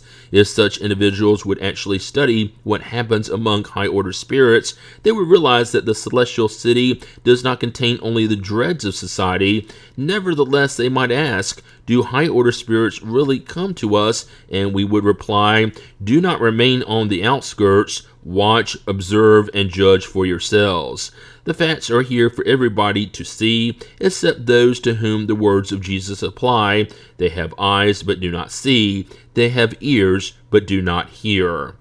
A different variation on this opinion considers all spirit communications and all physical manifestations as being nothing more than the intervention of some diabolical power, a new Proteus, who can assume any form it wants in order to better deceive us. We do not consider such an idea to be worthy of serious examination, and thus will not dwell on here. It has already been refuted by what we stated earlier. We would only add that if such were the case, we would have to concede that the devil is sometimes very wise, very reasonable, and especially very moral, or that there are good devils. In fact, why should we believe that God would only allow the spirit of evil to manifest himself in order to deceive us without providing us the counsels of good spirits as a counterweight? If God could not do so, it would imply powerlessness. If God could but did not, it would be incompatible with divine goodness. Either supposition would, of course, be blasphemous. However, we would like to emphasize that accepting the fact that bad spirits do really communicate means accepting the fact that spirit manifestations really do occur, and since they do occur, it is only with divine permission. Without being impious, how can we believe that God would permit only bad manifestations to the exclusion of good ones? Such a doctrine is contrary both to the simplest notions of common sense and religion. Introduction, Part 11. Other opponents add that it is strange that we seem to concern ourselves only with the spirits of well-known individuals, and they ask why they are the only ones who manifest. Like many other errors, this comes from superficial observation. Among the spirits who manifest spontaneously, those who are unknown outnumber the illustrious ones. They often take names that are allegorical or in keeping with their character. As for those whom we evoke, except in the case of relatives or friends, it is quite natural that we would prefer those we know rather than those we do not know. As for illustrious personalities, they are the ones who are noticed more, and so they attract more attention. These opponents also consider it strange that the spirits of eminent individuals casually respond to our appeal, and that they sometimes concern themselves with matters that seem insignificant when compared to what they accomplished during their lives. However, this is not so surprising to those who know that the power and respect that such individuals enjoyed on earth do not necessarily entitle them to any supremacy in the spirit world. The spirits confirm the gospel words, "The great shall be abased, and the small shall be exalted," which must be understood as relating to the position each of us will occupy among them. Thus, those who have been first on the earth may find themselves among the least in the spirit world. Those who make us bow to them in this life may return as the most humble laborers, for when they leave the earthly life behind, they leave all their grandeur behind as well. The most powerful monarchs might find themselves to be below their lowest ranking soldiers. Introduction, Part 12. A fact borne out by observation and confirmed by the spirits themselves is that low-order spirits often present themselves using well-known and respected names. Thus, how can we be sure that those who say that they have been, for example, Socrates, Julius Caesar, Charlemagne, Fenelon, Napoleon, Washington, etc., had really animated those individuals? This question has been raised even among some earnest followers of the Spiritist doctrine. They accept the intervention and manifestation of spirits, but they ask what control we may have over their identity. Such control can indeed be very difficult to establish, but although identities cannot be verified in a way that is as authentic as the attestation of public records, they may nonetheless at least be verified by deduction according to certain indicators. When spirits of those personally known to us, relatives or friends for example, especially if they have only recently died, manifest, their language usually corresponds perfectly to the characteristics that were familiar to us. This in itself is an indication of identity. Any remaining doubts, however, are settled when such spirits speak of private affairs or remember family matters known only to those involved. A son could hardly be mistaken about the language of his father or mother, nor parents about the language of their child. During these intimate evocations, the most extraordinary incidents sometimes occur, convincing even the most incredulous. Hardened skeptics are often startled by the unexpected revelations made to them. One other characteristic of such communication is often enough to verify a spirit's identity: handwriting. As we have stated, a medium's handwriting generally changes with the spirit who is evoked, reproducing it exactly the same each time the same spirit communicates. In cases involving persons recently deceased, it has been demonstrated innumerable times that the handwriting reveals striking similarities to that of the person during life. We have seen perfectly identical signatures. Nevertheless, we are far from citing this fact as a rule, much less a constant. We simply mention it as something worth noting. Spirits who have reached a certain degree of purity are the only ones who are free of all corporeal influences, as long as they are not yet completely dematerialized, that is the expression they use. They preserve most of the ideas, inclinations, and even idiosyncrasies they had on earth, and this is a further means of recognizing them. Above all, however, we arrive at such recognition through a multitude of details that only an attentive and continuous observation can reveal. We have observed spirits who had been authors discussing their own works or doctrines, approving or condemning certain parts of them, and others remembering unknown or little-known circumstances concerning their life or death. All these indications, which are at least typical evidence of identity, are the only ones that can be employed when dealing with abstract matters.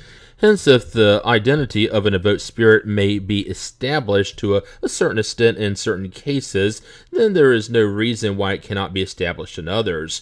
And although we do not have the same means of control involving persons who died at a more remote time, we always have the means of referring to their language and character. That is, the spirit of a morally upright person will never communicate like the spirit of a perverse or immoral one. As for spirits who assume respectable names, they soon betray themselves by their language and maxims. For instance, a spirit claiming to be Fenelon, but who unexpectedly offended common sense and good morals, would thereby expose its charade.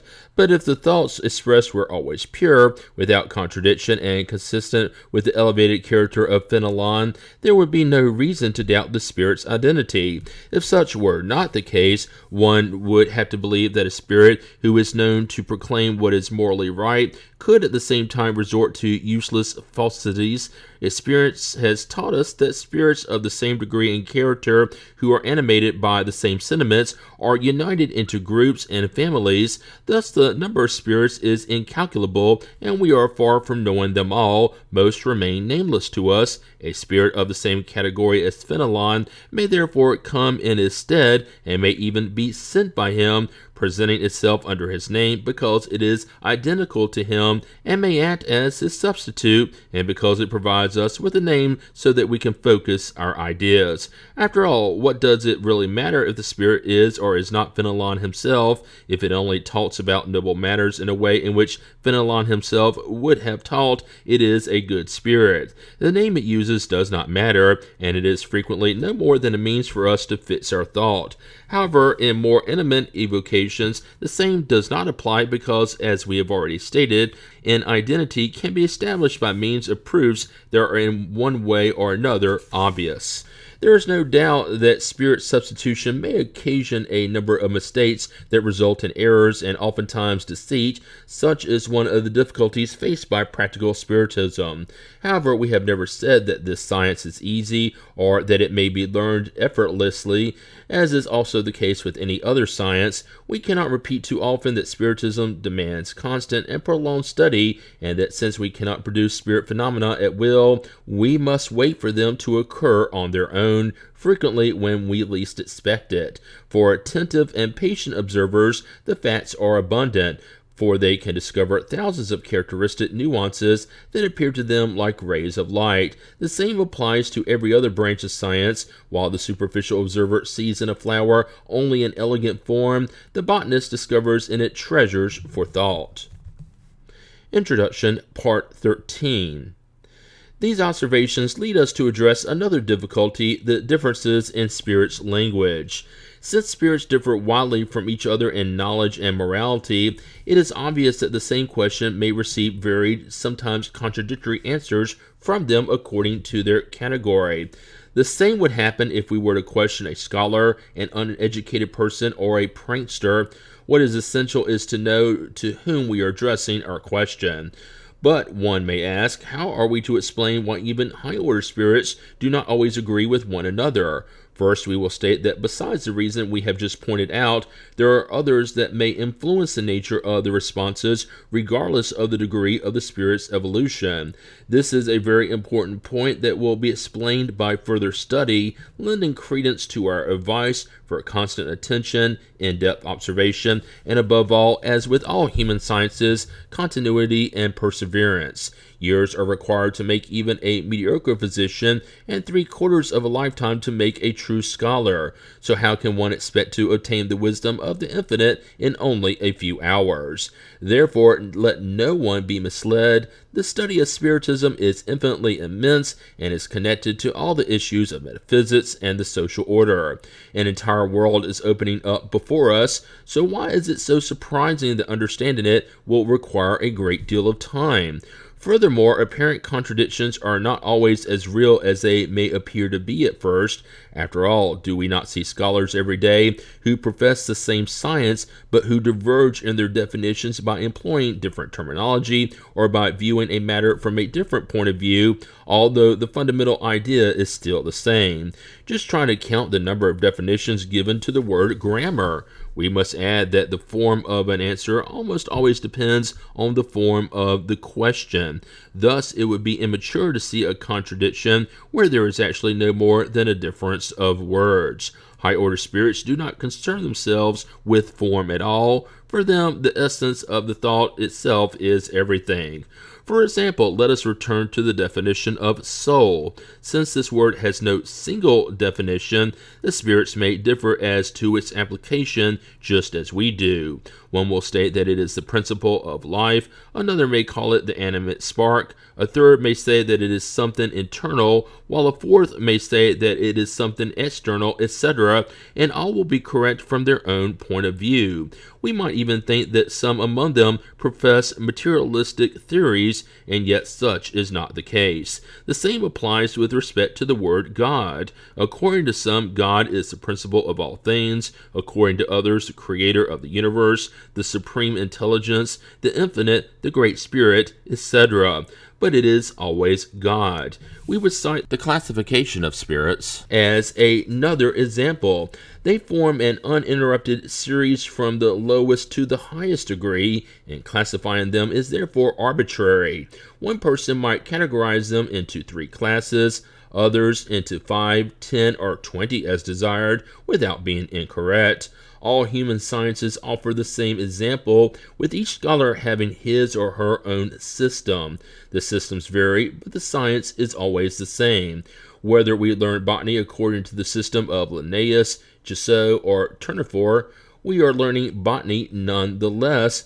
With this in mind, let us stop giving purely conventional matters more importance than they deserve. Let us devote ourselves only to what is truly important, and we will realize that in things that seem most contradictory, we will often, upon reflection, discover a similarity that escaped us in our first examination. Introduction, Part 14. We would pass right over the objection of certain skeptics who point out that the spelling errors of some spirits if it did not provide us with an essential observation. We must agree that their spelling is not always faultless, but only a lack of reasonable arguments could make such a fact the target of serious criticism by stating that if spirits know everything, they should know how to spell. We could point out numerous sins of this nature committed by earthly scholars, which in no way lessens their authority. However, the matter involves a more serious issue. For spirits, and especially for high-order ones, the idea is everything, the form is nothing. Freed from matter, their speech is as rapid as thought, and it is through thought itself that they communicate with one another without intermediary means. Thus, they must find it very inconvenient having to use the drawn-out and cumbersome forms of human language, especially its insufficiency and imperfections, in communicating with us to express all their ideas. They themselves have alluded to this fact, and it is interesting to observe the means they utilize to minimize the inconvenience. The same would apply to us if we had to express ourselves in a language composed of longer words and sentences and containing fewer expressions than ours. It is the same type of difficulty that geniuses experience. They become impatient with the slowness of the pen, as it always lags behind their thought. Thus, we can understand why the spirits attach little importance to orthographic trivialities, especially when dealing with a profound and serious teaching. On the other hand, is it not marvelous that they can express themselves equally well in all languages, laws and that they understand them all. We must not conclude from this, however, that they do not understand the conventional correctness of language, since they do observe it when necessary. For example, the poetry they dictate almost always defies the criticism of the most demanding purists in spite of the ignorance of the medium. Introduction, Part 15. There are still individuals who see peril everywhere and in everything they are unfamiliar with, and there is no lack of those who have drawn unfavorable conclusions about Spiritism from the fact that some individuals have become so involved in studying it that they have lost their minds. But how could reasonable people accept this argument? Does the same not happen with all intellectual pursuits when the mind is weak? How many lunatics and maniacs have been produced by the study of mathematics, medicine, music, philosophy, etc.? Should we therefore ban studying them? What does that prove? Through physical labor, one can injure one's arms and legs, the instruments of physical action. Through mental labors, one can injure the brain, the instrument of thought. However, even if the instrument is broken, the spirit is not, it remains intact. Once free from matter, it will again enjoy the fullness of its faculties in its field, and as an individual, it is simply a martyr to its work. All great intellectual pursuits may cause madness. The sciences, the arts, and even religion have all supplied their contingents. Insanity has an organic predisposition of the brain as its primary cause, making it more susceptible or less so to certain impressions. When this predisposition exists, it shows up in a person's main preoccupation, turning it into a fixation. It may be about spirits for those who occupy themselves with that particular subject. It may involve God, angels, the devil, fortune, power, the arts, a science, motherhood, or a political or social theory. Victims of religious insanity would probably become insane spiritists if Spiritism were their predominant preoccupation, just as insane spiritists would express their madness under other forms if the circumstances were different. I would state that Spiritism is not especially privileged in this respect. However, I will go even farther and state that Spiritism, rightly understood, is a safeguard against insanity. Among the most frequent causes of cerebral overexcitement, we should count disappointments, misfortunes, and broken hearts, which are also the most frequent causes of suicide. But true spiritists see the things of this world from a much higher point of view. These things seem tiny and petty to them in light of the future awaiting them. Life is so short and fleeting that its troubles seem nothing more than the unpleasant incidents of a journey. Things that in other individuals would produce violent emotions affect spiritists but little, for they know that life's sorrows are trials that lead to advancement if they endure them without complaining, and that they will be rewarded according to the courage with which they have borne them. Their convictions give them a resignation that safeguards them against despair, a frequent cause of insanity and suicide. Furthermore, through spirit communication, spiritists know the fate of those who intentionally shorten their days, and that picture is sufficient to make them stop and think. Thus, the number of those who have been deterred at the brink of that deadly precipice is considerable, one of the results of Spiritism. The incredulous can laugh all they want. Nevertheless, I wish for them the same consolation Spiritism has provided to all those who have put forth the effort to probe its mysterious depths. Among the causes of insanity, we must also include fear. For instance, fear of the devil has deranged more than a few minds, and who knows the number of victims whose weak imaginations have been impressed with the threat of the devil, a threat which becomes even more terrifying through hideous details. Some say that the devil, as well as the bogeyman and the werewolf, is only used to frighten children in order to make them behave. However, when these children no longer fear the devil, they become naughtier than ever. In trying to control their behavior, those who use such stories do not take into account the mental health risk of scaring such delicate minds. Religion would be quite weak if a lack of fear were to compromise its power. Fortunately, this is not the case. Religion has other ways of acting on souls, and Spiritism could furnish it with highly effective and serious tools if religion knew how to utilize them. Spiritism shows the reality of things and thus neutralizes the dreadful effects of exaggerated fear. Introduction, Part 16. Two objections still remain to be examined, the only ones that really deserve to be called objections because they are supported by rational theories. Both accept the reality of all the material and mental phenomena, but they deny the intervention of spirits in them. According to the first of these theories, the manifestations attributed to spirits are merely effects of magnetism, and mediums remain in a state known as wakened somnambulism, a phenomenon witnessed by all who have studied magnetism. In this state, the mental faculties acquire an abnormal development, and the circles of intuitive perception are extended beyond the limits of ordinary perception. In the state of wakened somnambulism, mediums draw from themselves and their own lucidity all they say and all the ideas they transmit, even regarding matters that are foreign to them in their normal state. We will not be the ones who contest the power of somnambulism, since we have witnessed its wonders by having studied all its facets for over 35 years. In fact, we agree that many spirit manifestations may be explained in this way. Nevertheless, extensive and conscientious observation has shown us a multitude of occurrences in which any participation by the medium, except as a passive instrument, is materially impossible. To those who share in this theory, we will therefore say, as we have already said to all others, watch and observe, for you have certainly not seen everything yet. Next, we will contrast two considerations taken from their own doctrine.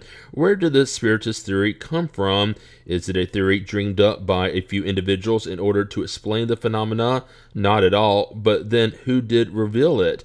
The very mediums whose lucidity they extol. However, if this lucidity is as great as they presume, why would these mediums have attributed to spirits what they supposedly produce themselves? How could they have given such precise, logical, and sublime information regarding the nature of superhuman intelligences? One of two things applies: either they are lucid or they are not. If they are, and if we can rely on their truthfulness, then it would be contradictory to claim that they do not speak the truth. Second, if all the phenomena proceed from the mediums themselves, they should always be identical for the same individual, and we would not observe the same person communicating in different languages or alternately expressing matters that are completely contradictory. This lack of unity in the manifestations obtained by the same medium proves the diversity of the sources, and since we cannot find all these sources in the medium, we must look elsewhere.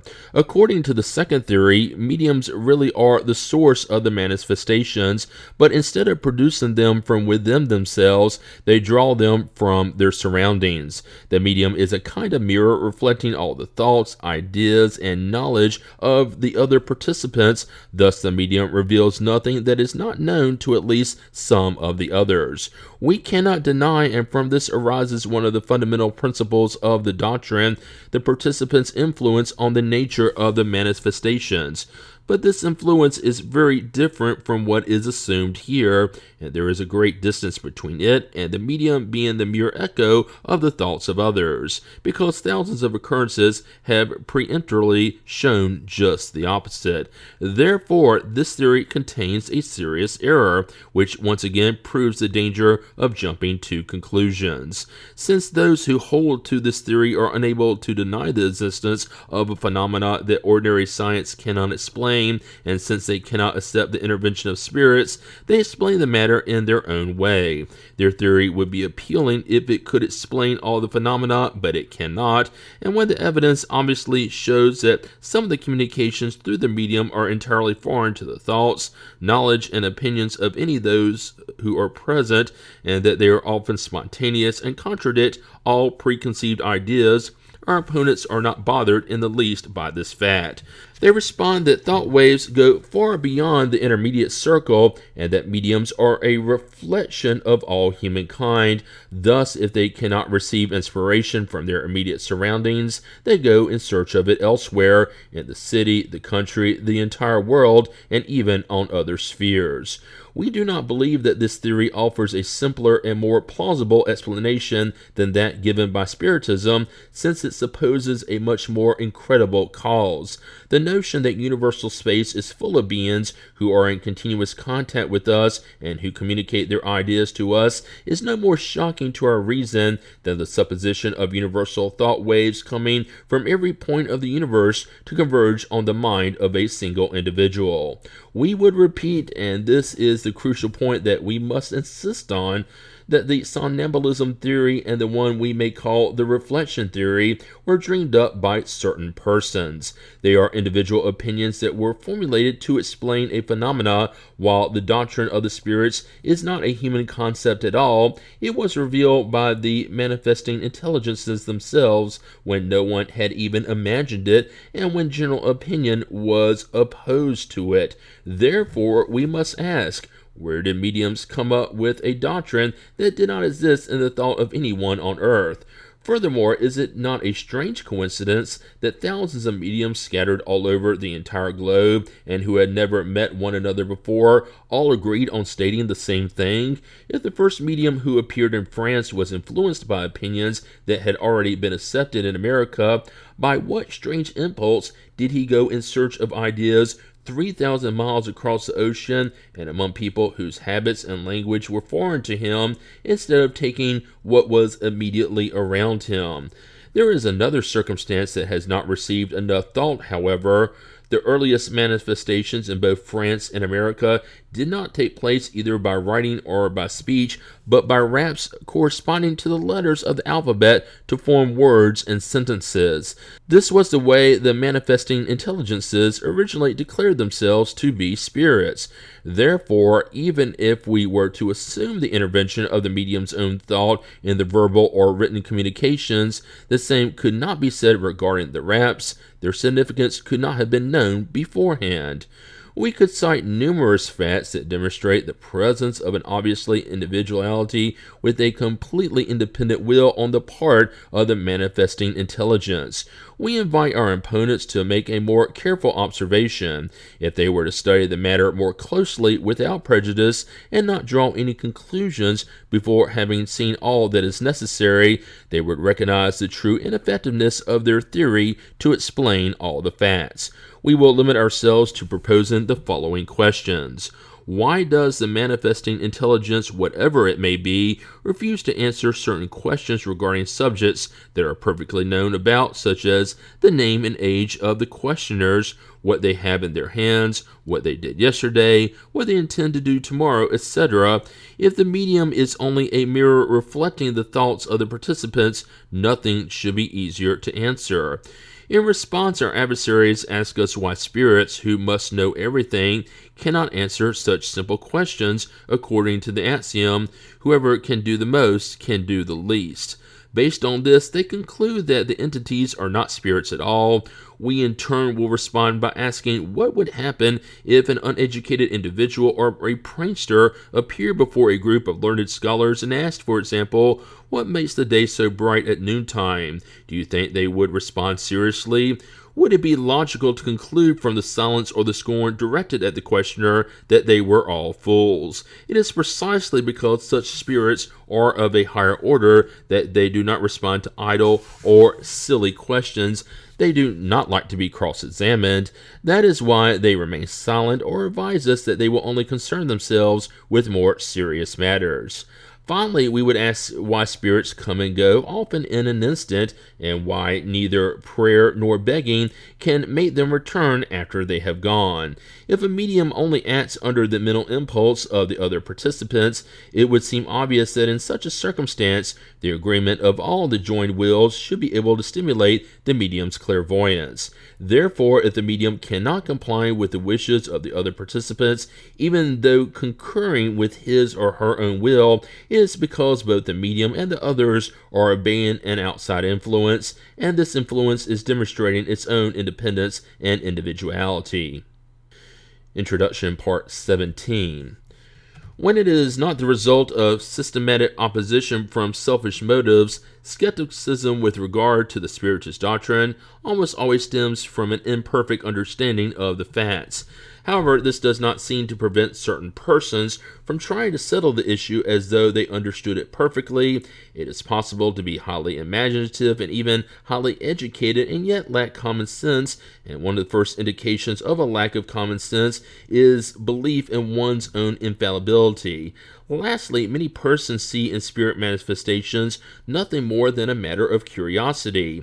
We would hope that by reading this book, they will find in such remarkable phenomena something more than a simple pastime. Spiritist science consists of two aspects. The experimental deals with manifestations in general, whereas the philosophical deals with intelligent manifestations. Whoever has observed only the former is like someone who only knows about physics from recreational experiments without having delved into the science itself. The true Spiritist doctrine is found in the teachings imparted by the spirits, and the doctrine of this teaching is far too serious to be acquired in any other way than an in-depth and continuous study made in silence and reflection on the matter.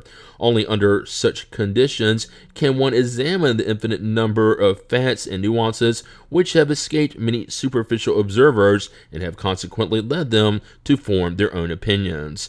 If this book had no other purpose than to show the serious aspect of the subject and to induce the study of it, that would be sufficient, and we would be happy to have been chosen to carry out a work for which we ourselves do not intend to gain any personal merit. Its principles are not of our own creation. The merit goes entirely to the spirits who have dictated them. We hope that it will produce a further result, i.e. that of guiding those who desire to learn, showing them as they study the grand and sublime objective of individual and social progress, and pointing out to them the road to follow for its accomplishment. We will conclude with a final consideration. In their probing of outer space, astronomers discovered among the scattered celestial bodies unexplainable vacant spots that did not seem to abide by the laws of the whole. They therefore speculated that such vacant spots were occupied by bodies that had escaped previous observation.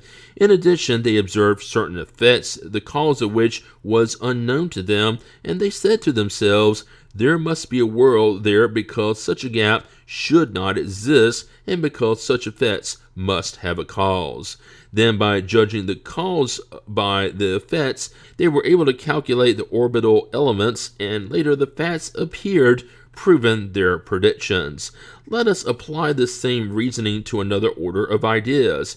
If we were to observe the series of living beings in nature, we would realize that they form an unending chain of continuity from raw matter up to the most intelligent human beings.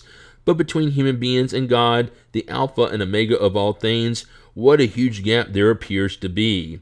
Would it be reasonable to suppose that humans are the final link in this chain, that they transcend without transition the distance that separates them from the infinite? Reason tells us that there must be some other links between humans and God, just as reason told those astronomers that amongst the worlds they already knew about there had to be others. What other philosophy has filled that huge gap? Spiritism shows that it is filled with beings of all categories of the invisible world, and that these beings are none other than the spirits of humans in the different degrees leading to perfection. Thus, everything is linked together, everything forms a chain from the Alpha to the Omega. You who deny the existence of spirits, go ahead and try to fill the gap they occupy. You who laugh at them, go ahead and dare to laugh at the works of God and the divine omnipotence. Part 1, Chapter 1, God. God and the Infinite. What is God? God is the supreme intelligence, the first cause of all things. What is meant by the infinite? That which has neither beginning nor end, the unknown. All which is unknown is infinite. Could we say that God is the infinite? That would be an incomplete definition. Human speech is too impoverished and deficient to define that which transcends human intelligence. God is infinite in divine perfection, but the infinite itself is an abstract concept. Thus, to say that God is the infinite is to replace the thing itself with one of its attributes. It is to define something that is unknown by referring to something else that is equally unknown. Proofs of the existence of God. Where may we find proof for the existence of God? In an axiom you apply to all your sciences, there is no effect without a cause. If you would search for the cause of whatever is not the work of human beings, then reason will answer your question. To believe in God, we need only to behold the works of creation. The universe exists, therefore it must have a cause. To doubt God's existence would be to deny that every effect has a cause, and to believe that something could have resulted from nothingness. All human beings have within them the intuitive sentiment of God's existence. What can we conclude from this? That God exists. Otherwise, where would such a sentiment come from if it were not based on something real? This is an application of the principle that there is no effect without a cause. Might our inner sentiment about the existence of God be the result of education and the product of acquired ideas? If that were the case, why would members of your primitive cultures have this intuition? If the sentiment of the existence of a supreme being were only the product of education, it would not be universal. Like all scientific ideas, it would only exist in the minds of those who received such education. Could we find the first cause of the formation of things in the innermost properties of matter? Even if you could, what in turn would be the cause of those properties? There must always be a first cause. To attribute the first formation of things to the innermost properties of matter would be to mistake the effect for the cause, since such properties are themselves an effect that must have had a prior cause. What about the idea that attributes the first formation of all things to an accidental combination of matter, i.e., to chance? Another absurdity. How could anyone with any common sense believe that chance is an intelligent agent?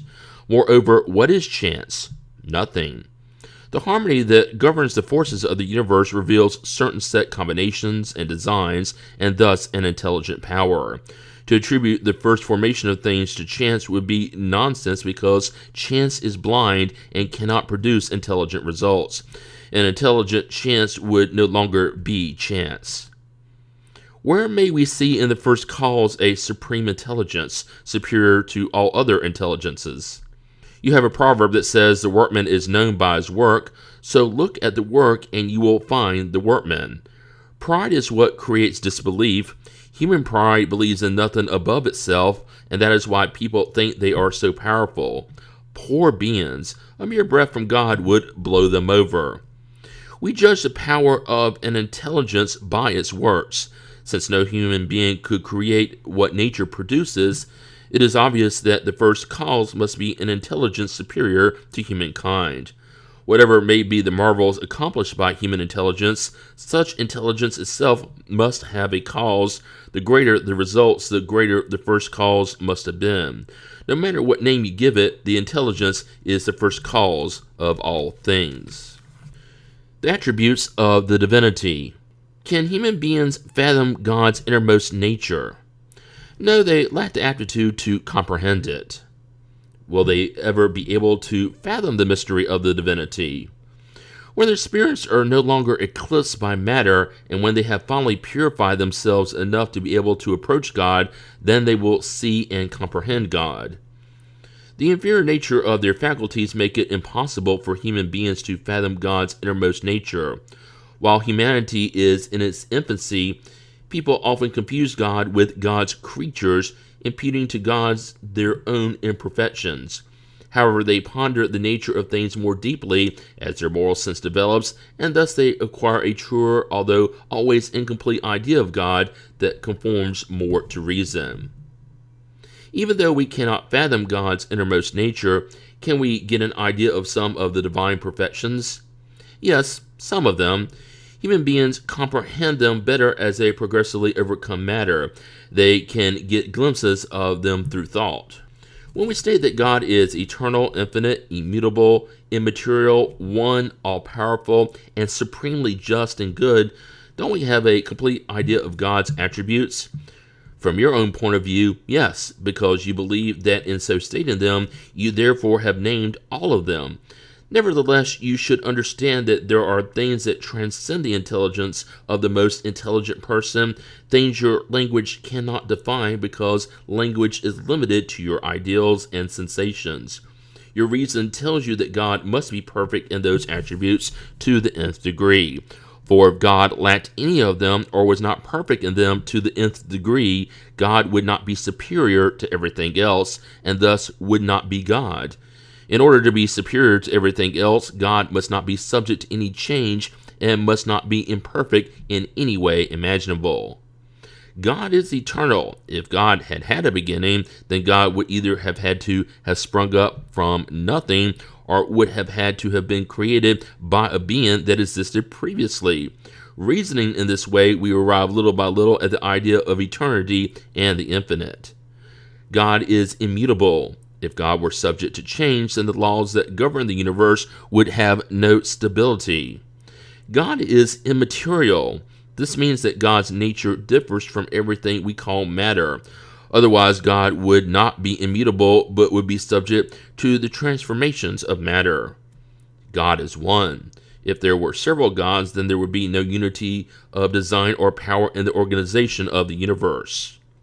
God is all-powerful because God is one. If God were not powerful above all else, it would mean that there was something more powerful, or at least as powerful. It would mean that God might not have created all things, and those that God did not create would have had to have been the work of some other God. God is supremely just and good. The providential wisdom in the divine laws is revealed in the smallest things as well as in the largest, and this wisdom also makes it impossible for us to doubt either God's justice or goodness. Pantheism.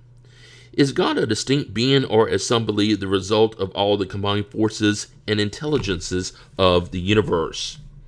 If the latter were the case, God per se would not exist because God would be an effect and not a cause. God cannot be both cause and effect at the same time. You cannot doubt that God exists, and that is the point that matters. Believe me, and do not try to go any further. Do not get lost in a maze from which you will not be able to exit. Trying to go further will not make you any better. Instead, it will probably just add to your pride by leading you to imagine that you understand something when you actually understand nothing at all. Therefore, put all theories aside regarding the matter. You have much more important things to be concerned about, beginning with yourselves. Study your own imperfections in order to get rid of them. That will be far more useful to you than trying to penetrate this impenetrable. What should we think of the opinion holding that all the bodies in nature, all the beings and globes in the universe are components of the divinity and taken all together comprise the divinity itself, i.e. the pantheistic doctrine? Some humans are unable to make themselves God. They would like to at least be a part of God. Adherents of this theory claim that it demonstrates some of God's attributes. Since there are an infinite number of worlds, then God is infinite. Since a void or absolute nothingness is nowhere, then God is everywhere. God being everywhere because everything is an integral component of God. God infuses all the phenomena of nature with God's intelligence. What can refute this viewpoint? Reason. Reflect on it carefully and you will have no difficulty in seeing how absurd it is. The pantheistic doctrine views God as a material being who, even though possessed of supreme intelligence, is nevertheless only the larger version of us. Furthermore, since matter is continually changing, then God would have no stability and would be subject to all the changes and all the needs of humanity. God would thus lack one of the essential attributes of the divinity, immutability. The properties of matter cannot be linked to the idea of God without impairing how we think about God, and all the subtleties of sophistry will never be able to solve the issue of God's innermost nature. We do not know all that God is, but we do know that God cannot fail to be. Pantheism contradicts the most essential divine properties by confusing the Creator with the creature. It is like regarding an ingenious machine as being an integral component of the machinist who invented it. God's intelligence is revealed in God's works, just like an artist is revealed in his or her paintings. But God's works are no more actually God than the painting is the artist who conceived and painted it.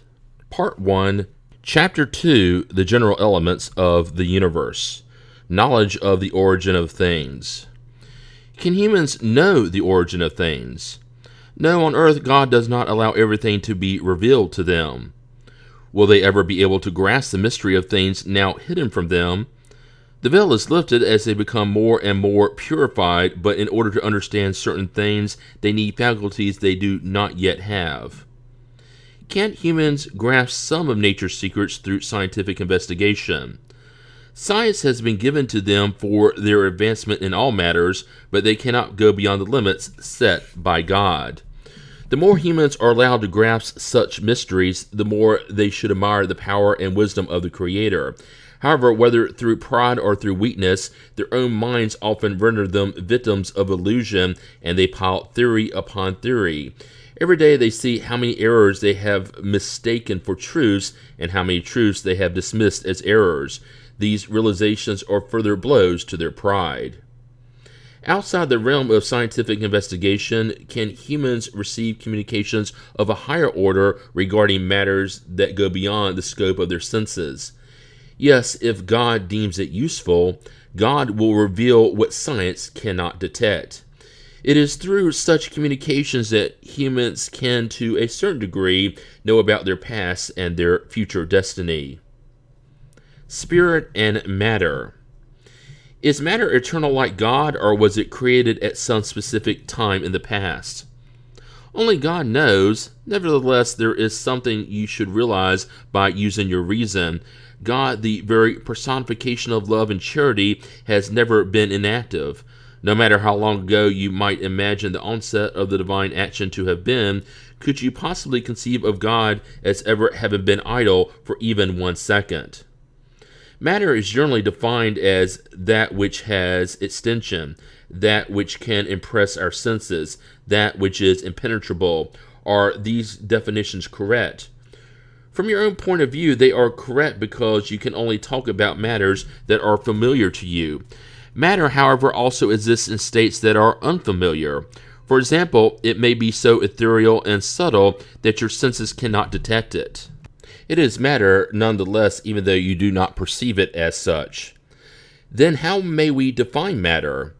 Matter is the tie that enchains spirit. It is the instrument that spirit uses and upon which it simultaneously exerts its action.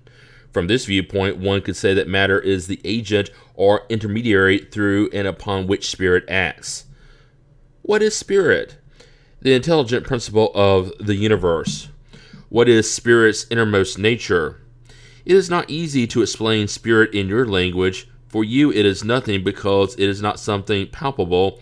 Nevertheless, for us it is something. You must realize that nothing means nothing, and nothing does not exist. Is spirit synonymous with intelligence?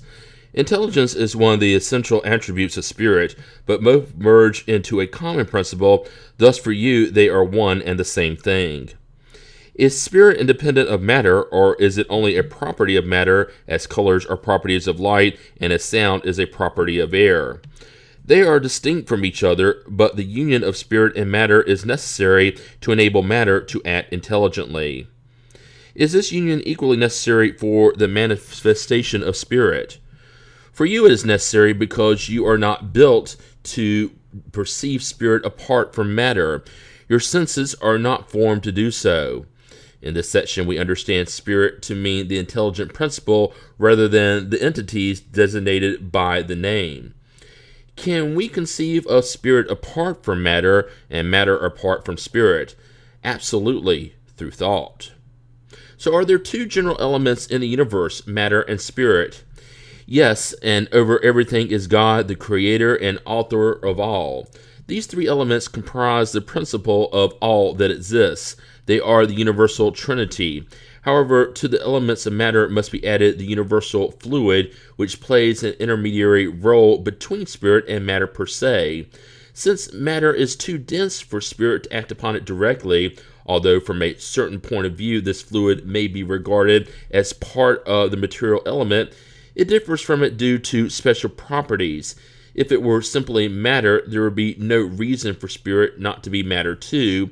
It is placed between spirit and matter. It is a fluid just as matter is matter. In its countless combinations with matter and under the direction of spirit, it is capable of producing an infinite variety of things about which you still know very, very little.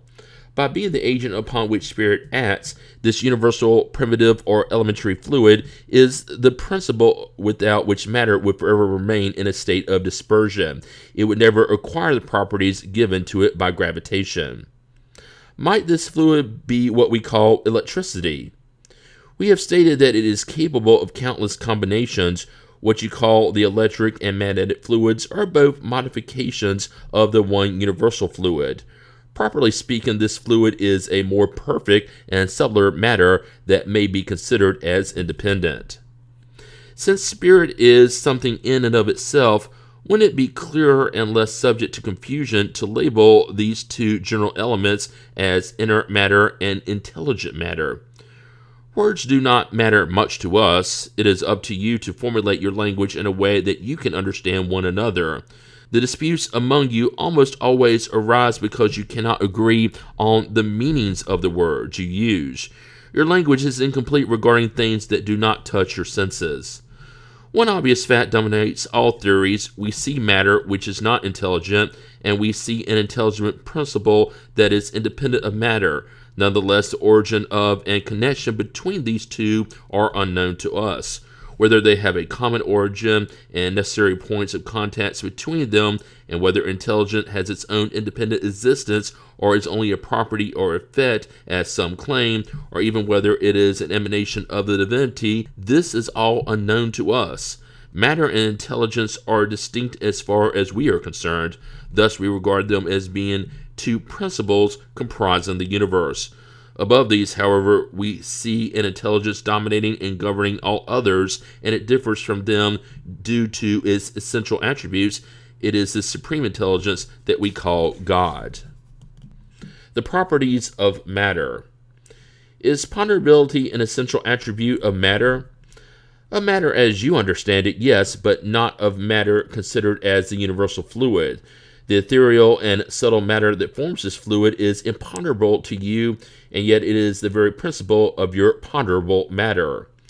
Ponderability is a relative property. Outside the gravitational pull of the globes, there is no weight, just as there is no up or down. Does matter consist of one or many elements? One single primitive element. The bodies you regard as simple are not true elements, but rather transformations of the one primitive matter. Where do the different properties of matter come from? From the modifications that the elementary molecules undergo as a result of their combining under certain conditions. Then wouldn't flavors, odors, colors, sounds, even the poisonous or healing qualities of certain bodies be no more than modifications of the one and the same primitive substance? Yes, of course, and they only exist due to the disposition of the organs that are meant to perceive them. This principle is proven by the fact that not all people perceive the qualities of objects in the same way. What one person finds tasty, another might find disgusting. What appears blue to one person may appear as red to another. Something that is poisonous for some might be harmless or even healthy for others. Is the same elementary matter capable of undergoing all possible modifications and acquiring all possible properties? Yes, and this is what you should understand when we say that everything is everything. Oxygen, hydrogen, nitrogen, carbon, and all the other elements we consider to be simple are only modifications of the one primitive substance. As it is yet impossible for us to go back to the substance except by thinking about it, the elements truly are elements to us, and without further ado, we can consider them as such until further notice. Doesn't this theory affirm the opinion of those who do not believe in more than only two essential properties for matter, force, and movement, and who believe that all the other properties are only secondary effects that vary according to the intensity of the force and the direction of the movement. This opinion is correct, but it should also add, according to the arrangement of the molecules, this may be seen, for example, in an opaque body that becomes transparent and vice versa. Do molecules have a defined form? Certainly molecules have a form, but you are incapable of discerning it. Is this form constant or variable?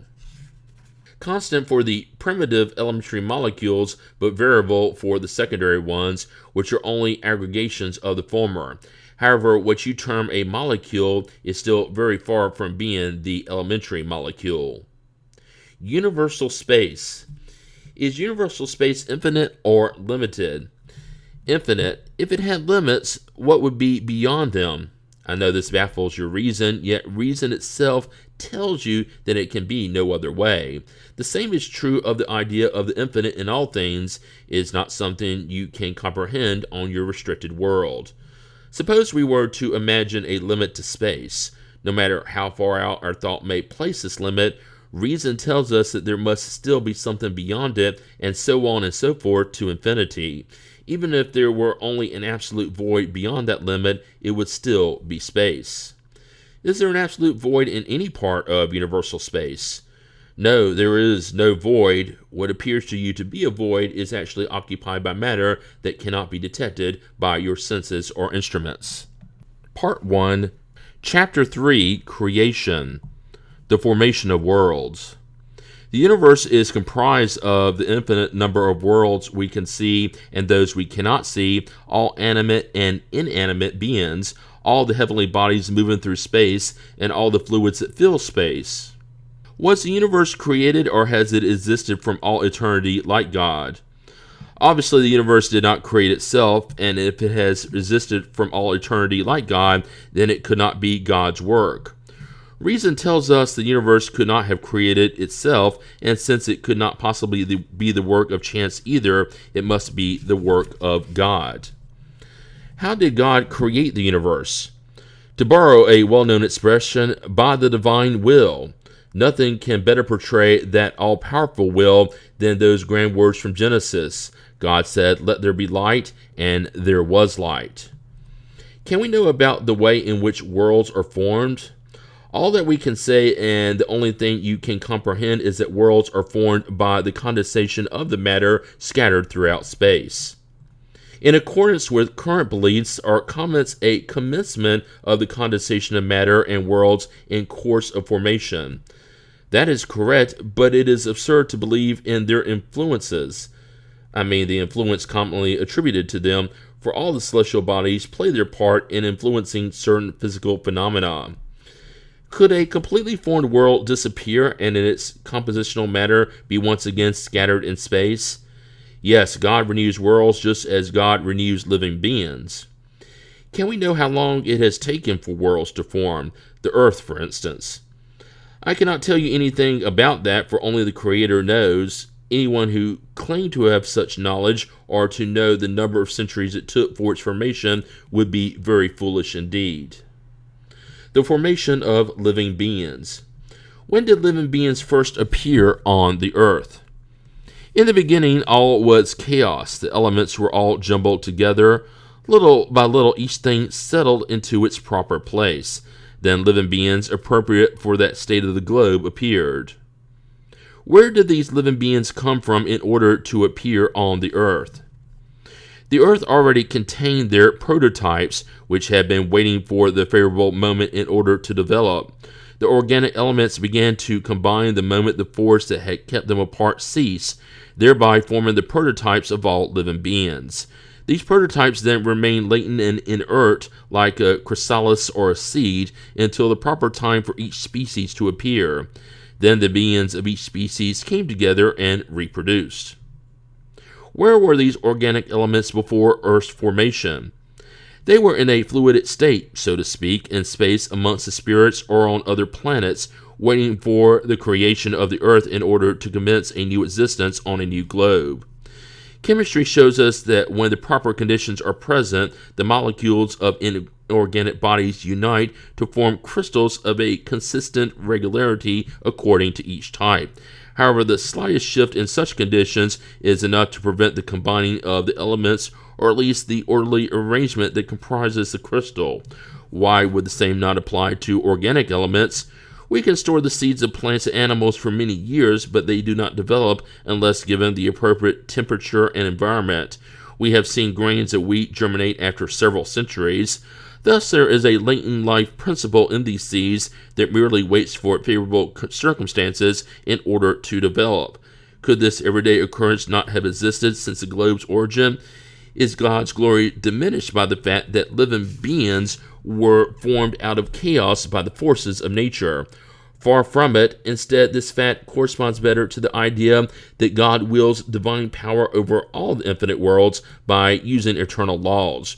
Granted, this theory does not solve the problem of how the life elements themselves originated, but God guards the divine secrets and has put limits on our iniquities.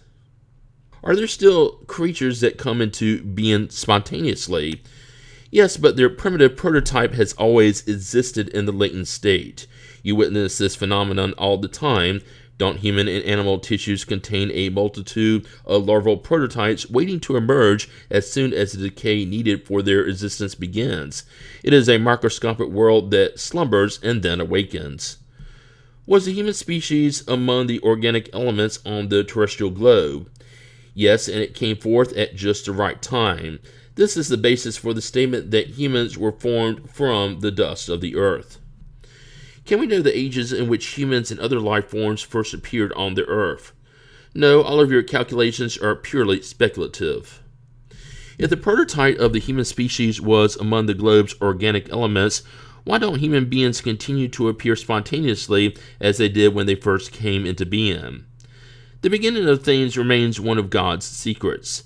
Nevertheless, we can say that once early humans began to spread out over the earth, they absorbed into themselves the elements needed for their formation in order to pass on these elements according to the laws of reproduction. The same happened with all the other species of living beings. The peopling of the earth, Adam. Did the human species begin with one single man? No, the man known as Adam was neither the first nor the only one to populate the earth. Can we know when Adam lived? More or less at the time assigned to him, about 4,000 years BC. The man whom tradition regards by the name Adam was one of those who somewhere survived one of the great cataclysms that have modified the earth's surface in different eras. He became the progenitor of one of today's current races. The laws of nature contradict the opinion that the amount of human progress accomplished well before the time of Christ took only a few centuries, which would have been the case if humankind had only come into existence after the date assigned to Adam. Some regard Adam, and with good reason, as a myth or allegory personifying one of the world's earliest ages. The diversity of human races. Where did the physical and moral differences that distinguish the Earth's various races come from? From climate, lifestyle, and custom. The same would happen if two siblings from the same mother were each raised differently and far apart. They would show no moral resemblance to each other. Did humankind first appear at various points on the globe? Yes, but at different periods, which is another cause of human race diversity. Later, humankind spread throughout the different climatic zones, and new types arose in the course of interbreeding between different races. Do these different races imply distinct species? Certainly not. All are above the same family. Do the different varieties of the same fruit mean that they do not all belong to the same species? Since the various human types have not all come from the same ancestor, might they cease to regard one another as brothers and sisters? All are brothers and sisters in God because they are all animated by the same Spirit and strive toward the same goal. You always want to take words literally. The plurality of worlds. Are all the globes spinning throughout space inhabited? Yes, and contrary to what Earth dwellers believe, they themselves are far from being first in intelligence, goodness, and perfection. Nevertheless, there are individuals who think they know the whole truth of the matter and imagine that this little planet is the only one privileged enough to be inhabited by reasoning beings. pride and vanity. They fancy that God has created the universe only for earth dwellers.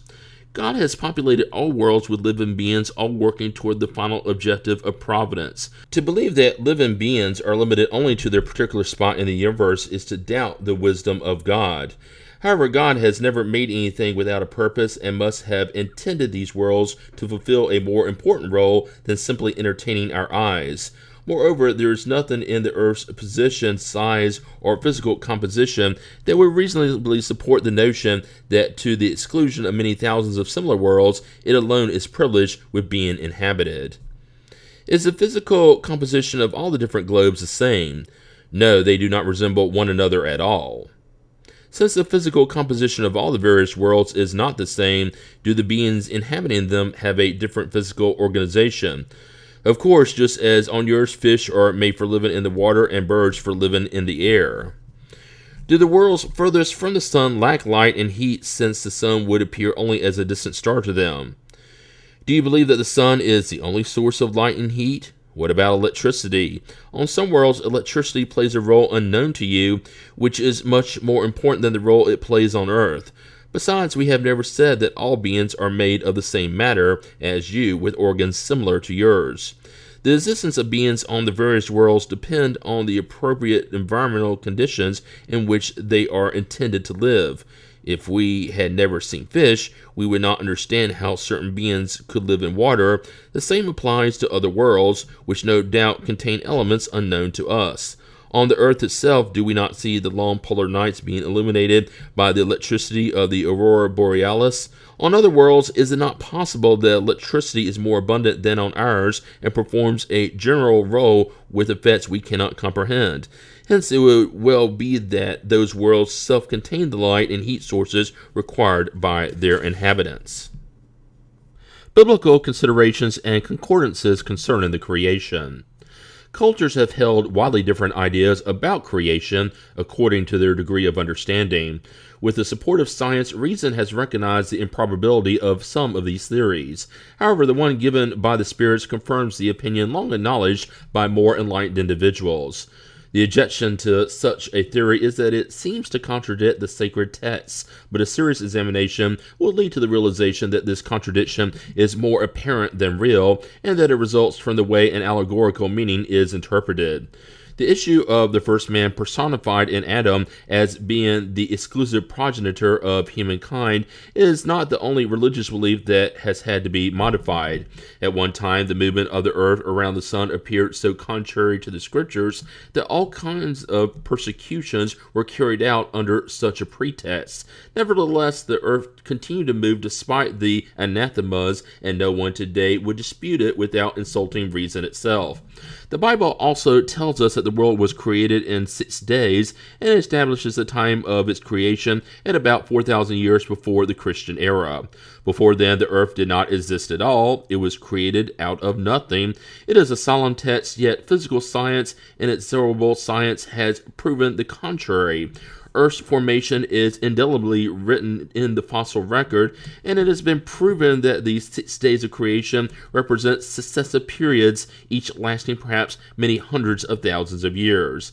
This is not a theory, a doctrine, or an isolated opinion. It is a fact as solid as is the movement of the earth around the sun, a fact that theology can no longer refuse to accept, and it demonstrates the error that one can fall into by attributing literal truth to often figurative language. Should we thus conclude that the Bible is an error?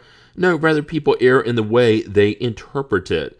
In excavating Earth's archives, science has discovered the order in which different living beings have appeared on its surface, and this order is in agreement with the one indicated in Genesis. The difference, however, is that instead of having issued miraculously from the hand of God in only a few hours, the work of creation did indeed occur according to God's will, but through the laws of natural forces over millions of years. But does that make God any less great and powerful? Is the sublimity of God's work lost because it did not appear appear instantaneously? Of course not. We would have to have a petty idea about the divinity not to recognize the divine omnipotence and the eternal laws established to govern the world. Far from diminishing the divine work, science shows it to us under a more magnificent aspect that better conforms to our notions of God's power and majesty, precisely because the work was done without disregard for the laws of nature. Science places humankind last in the order of the creation of living beings and is in tandem with the Mosaic record on this point. However, that record puts the universal flood at 1654 years after the Earth's creation, whereas geology shows us that this great cataclysm occurred before humankind even appeared. So far, no traces have been found in the primitive layers that would attest to the presence of humans or of animals, which, from a physical standpoint at least, would be of the same category. However, nothing has actually proven this to be impossible, since many discoveries have already raised questions about this issue. It is possible that at any moment the material certainty of the anteriority of the human race may come to light. In that case, as well as in others, the biblical text would be shown to portray an allegory.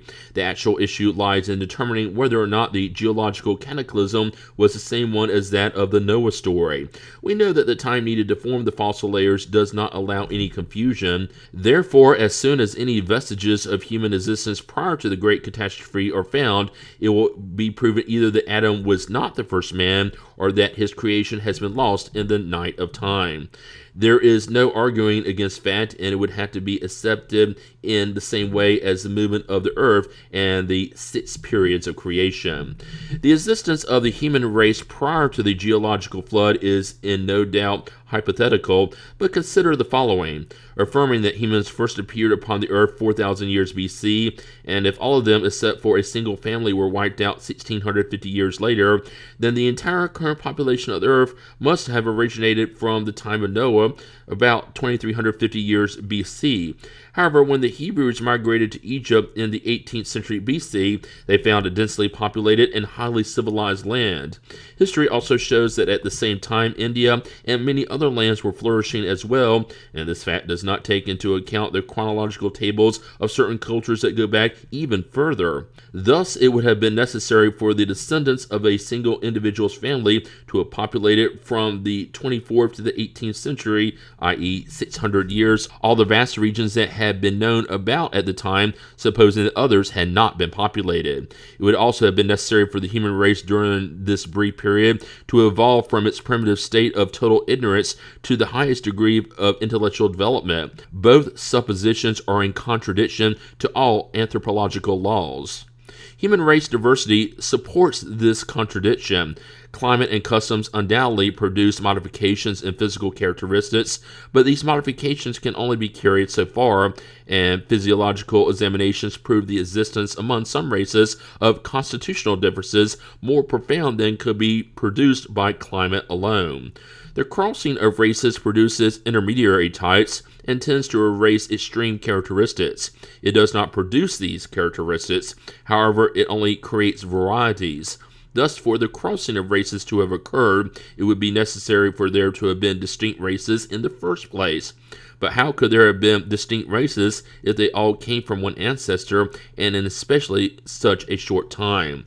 How could anyone believe that in only a few centuries, a few descendants of Noah had been transformed to the point of producing the Ethiopian race, for example? Such a metamorphosis would be as unlikely as the theory of a common origin for wolves and sheep, aphids and elephants, or birds and fish. Once more, nothing can prevail against the factual evidence. On the other hand, everything can be explained if we admit that humans existed prior to the time commonly assigned to their appearance, that their origins were diverse, that Adam, who lived 6,000 years ago, populated and uninhabited regions, that Noah's flood was a localized catastrophe rather than the great geological cataclysm, and finally that we take into account the allegorical form characteristic of the Oriental style, which can be found in the sacred books of every culture. That is why it is prudent not to lightly accuse as erroneous those doctrines which, like so many others, could someday enjoy a retraction from individuals who currently oppose them. Rather than being lost, religious ideas become even greater when they march in step with science. This is the only way to keep from being vulnerable to skepticism. Part 1, Chapter 4, The Vital Principle: Organic and Inorganic Beings. Organic beings are those possessing an inner source of activity that gives them life. They are born, they grow, reproduce, and die. They are provided with special organs in order to accomplish the various life functions that are appropriate for their needs and their self-preservation. They include human beings, animals, and plants. Inorganic beings possess neither vitality nor their own ability to move.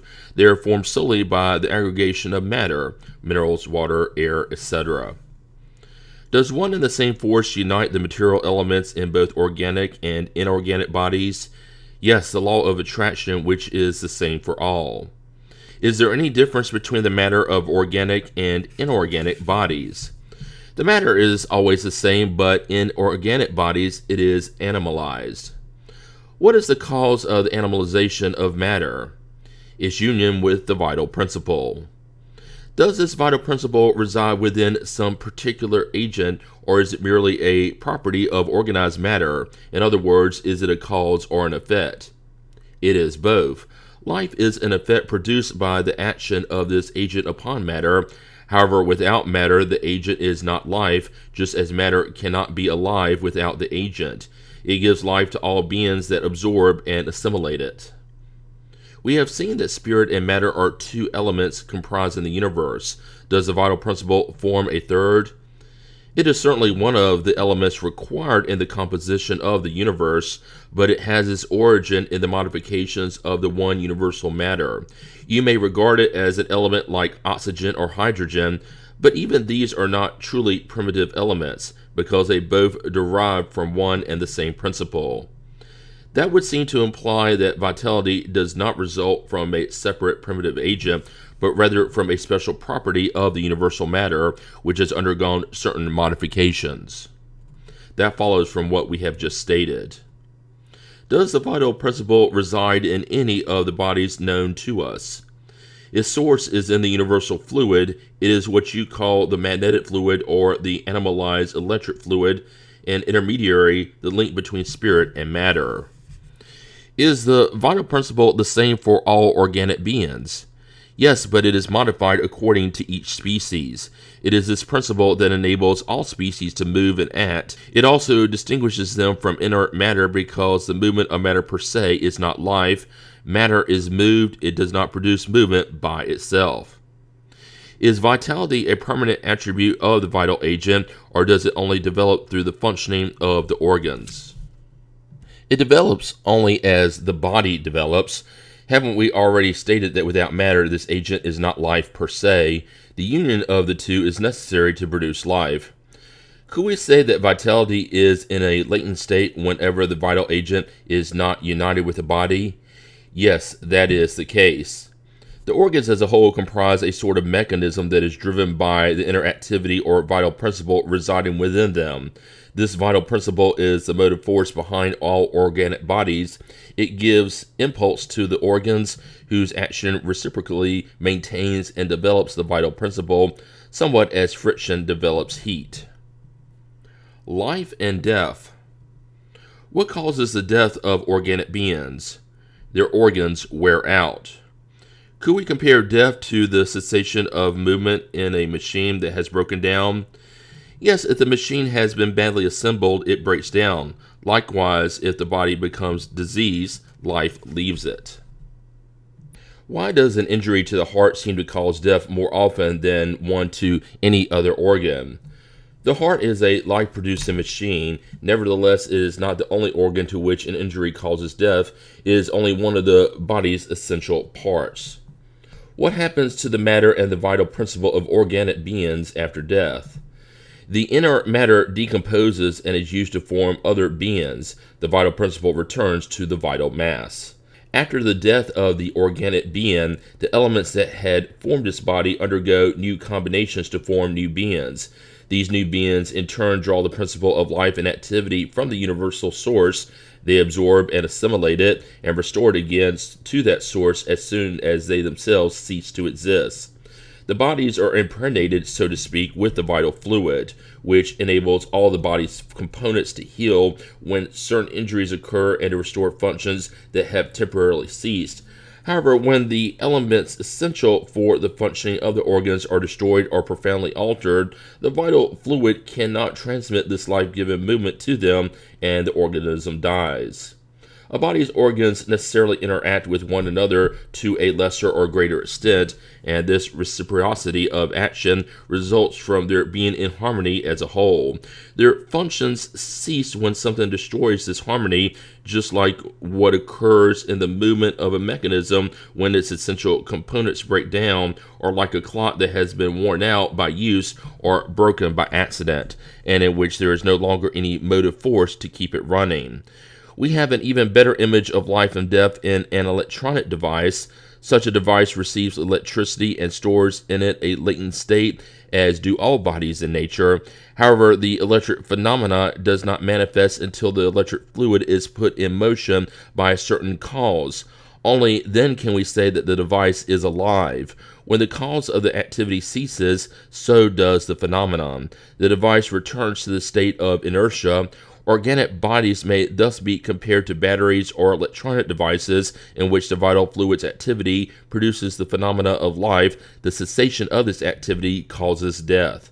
The amount of vital fluid is not the same in all organic beings. It varies according to species and is not constant in the same individual or in the various individuals of the same species. There are those who are saturated, so to speak, with this fluid, while others possess barely enough of it. That is why for some life is more active, more energetic, and in a certain way superabundant.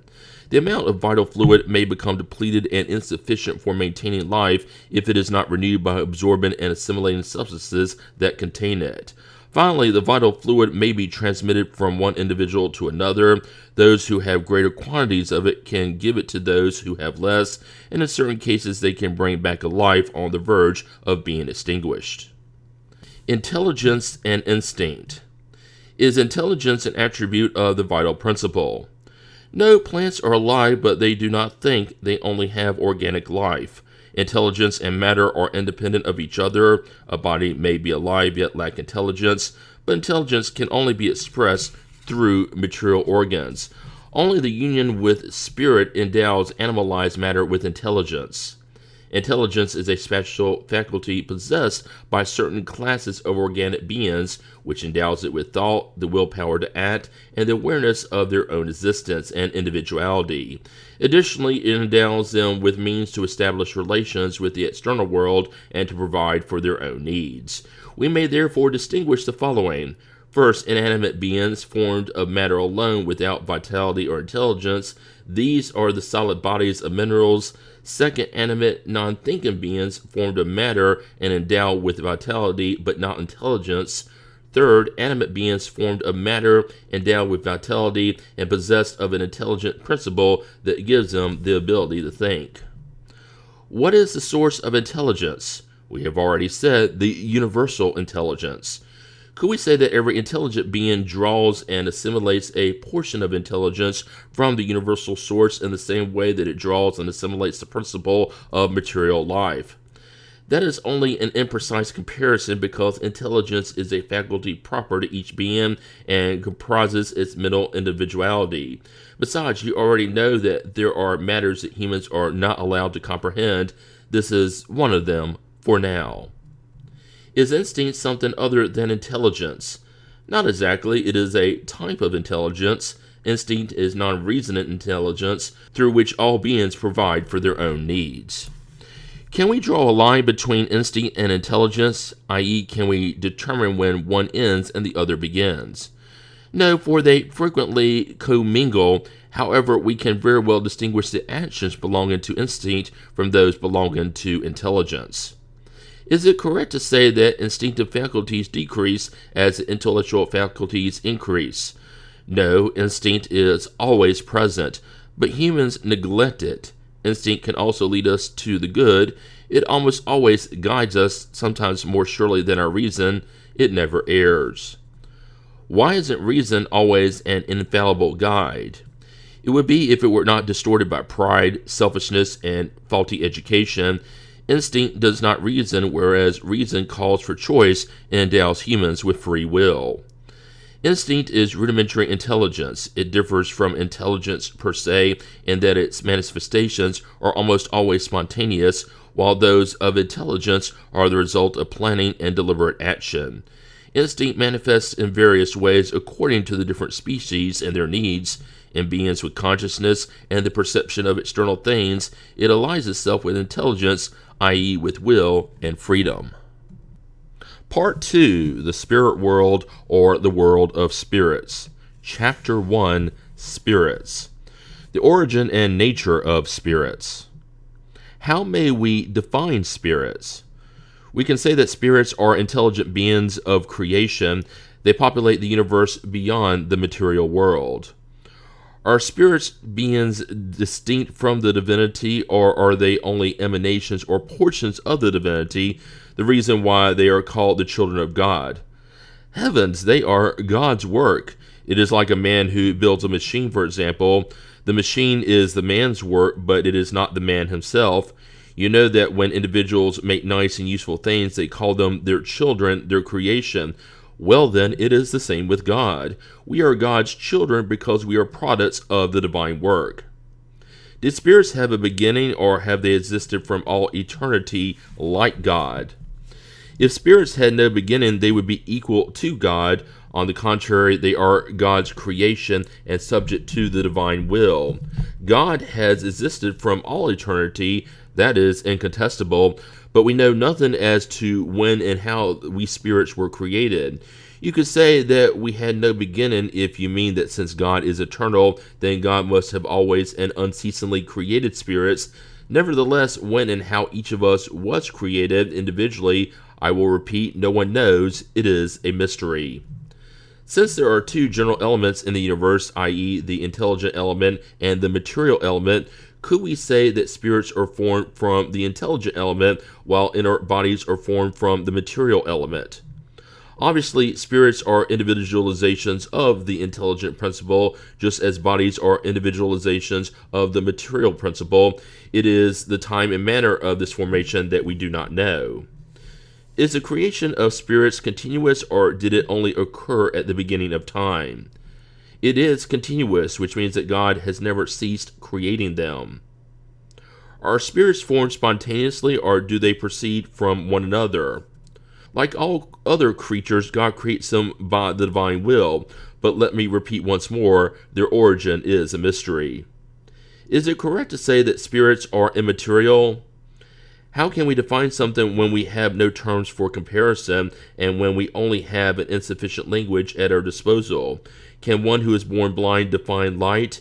Immaterial is not the right word. Incorporeal would be more precise, because you should understand that since it is a creation, a spirit must be something. A spirit is quintessentialized matter, thus you have no analogies for describing it. It is also so etherealized that your senses cannot perceive it. We say that spirits are immaterial because their essence differs from everything we label as matter.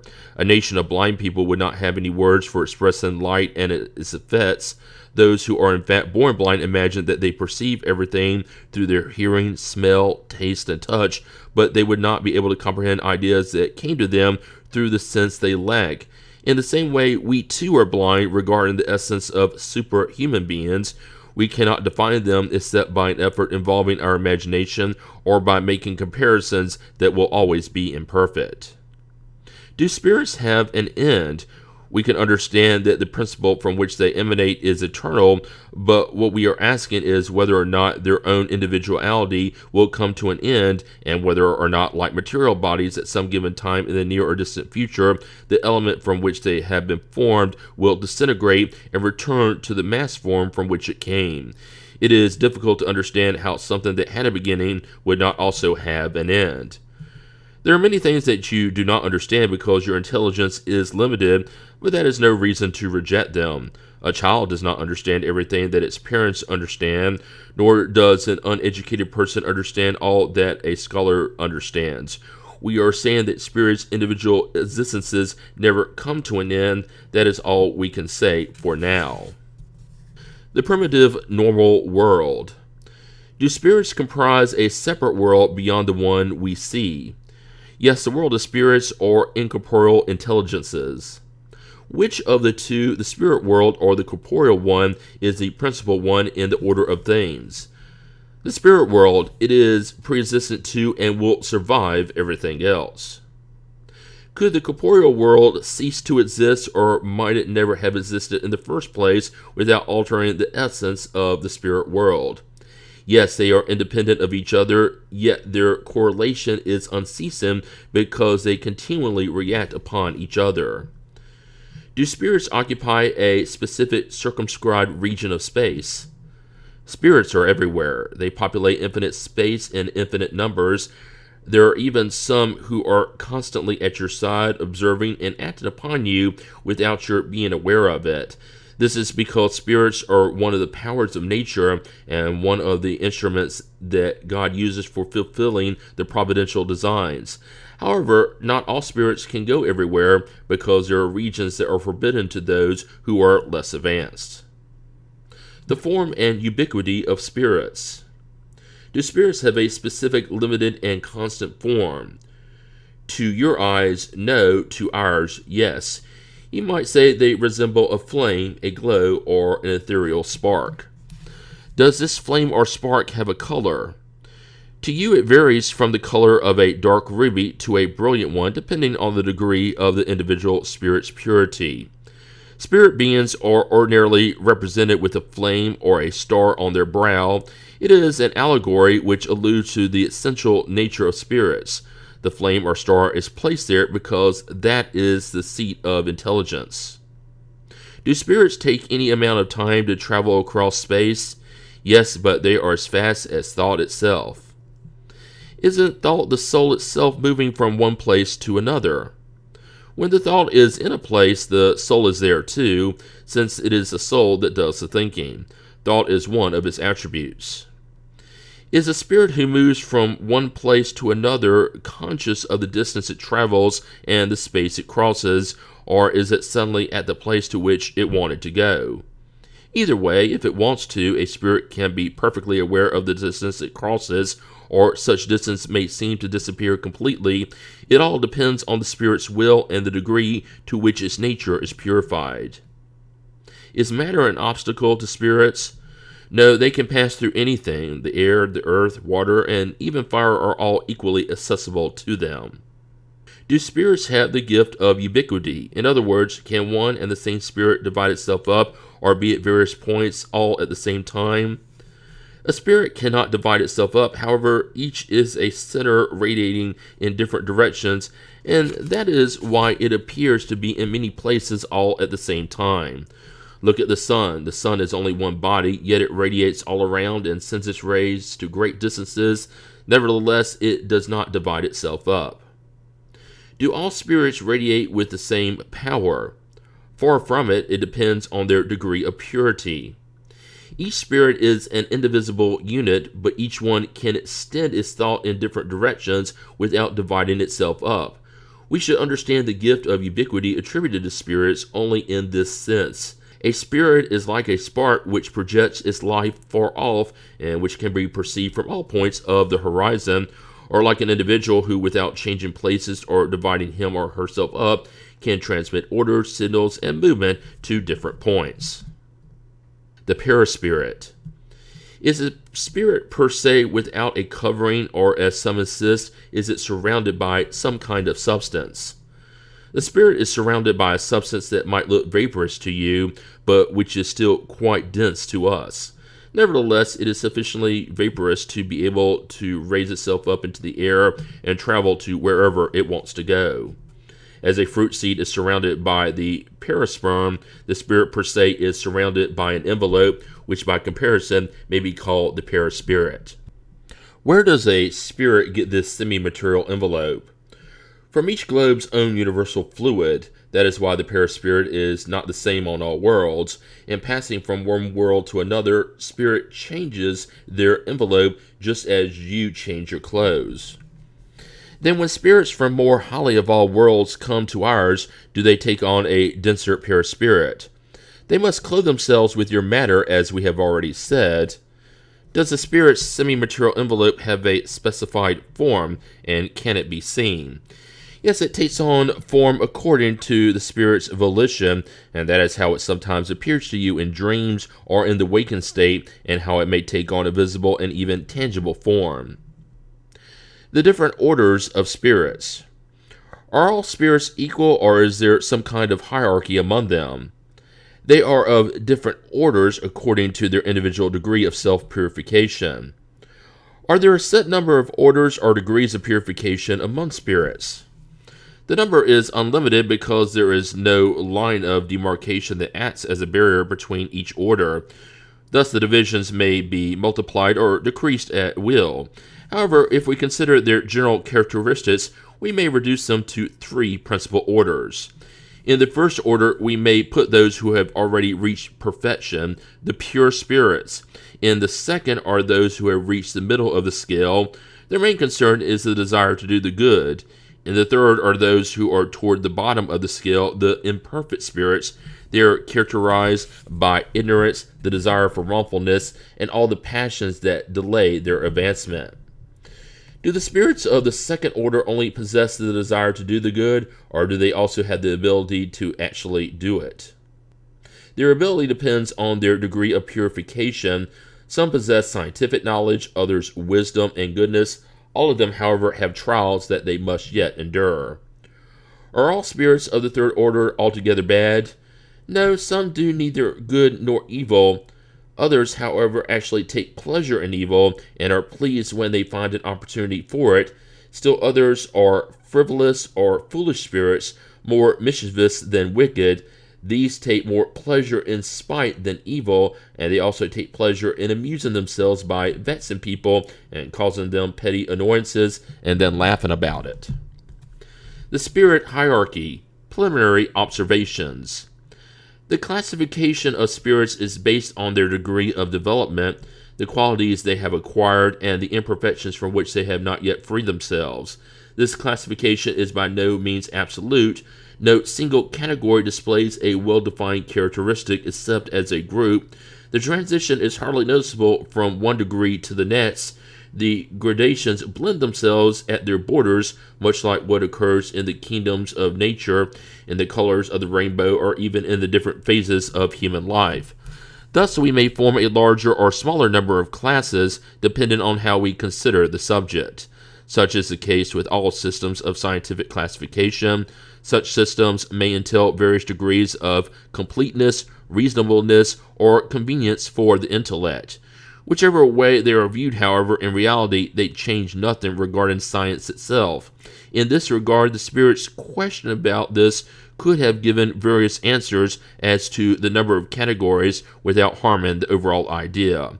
There are persons who have rather latched on to this seeming contradiction without considering the fact that spirits do not give any importance to what is purely conventional. For them, the thought is everything. To us, they leave the form, the choice of terms, the classifications in a world, the systems.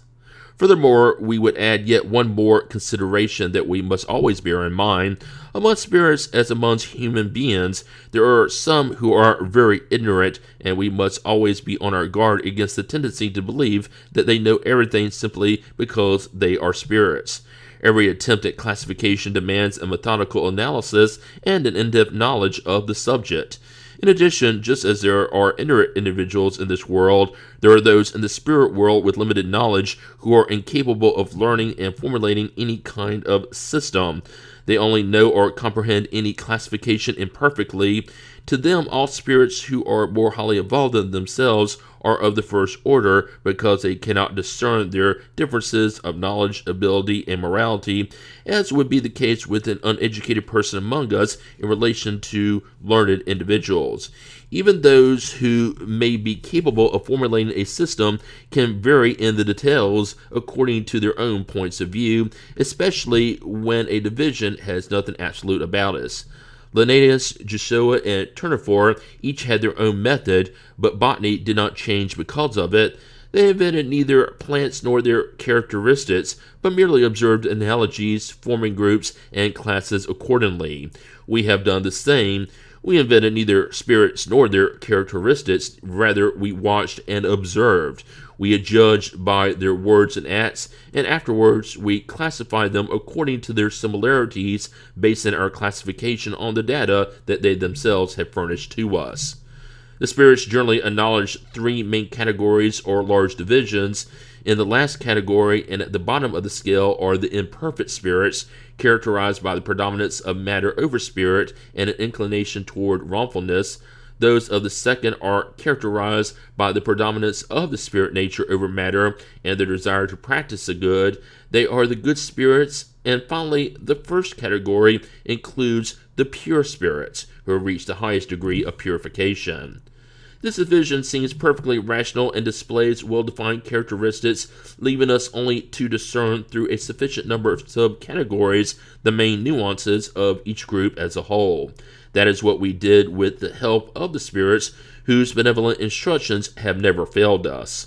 With the aid of the following classifications, it will be easy to determine the order and degree of the highly evolved or less evolved spirits with whom we may associate, and consequently the degree of trust and esteem they deserve. In some ways, this is the key to spiritist science, because it alone can explain to us the anomalies that sometimes appear in communications by enlightening us regarding spirits' intellectual and moral inequalities.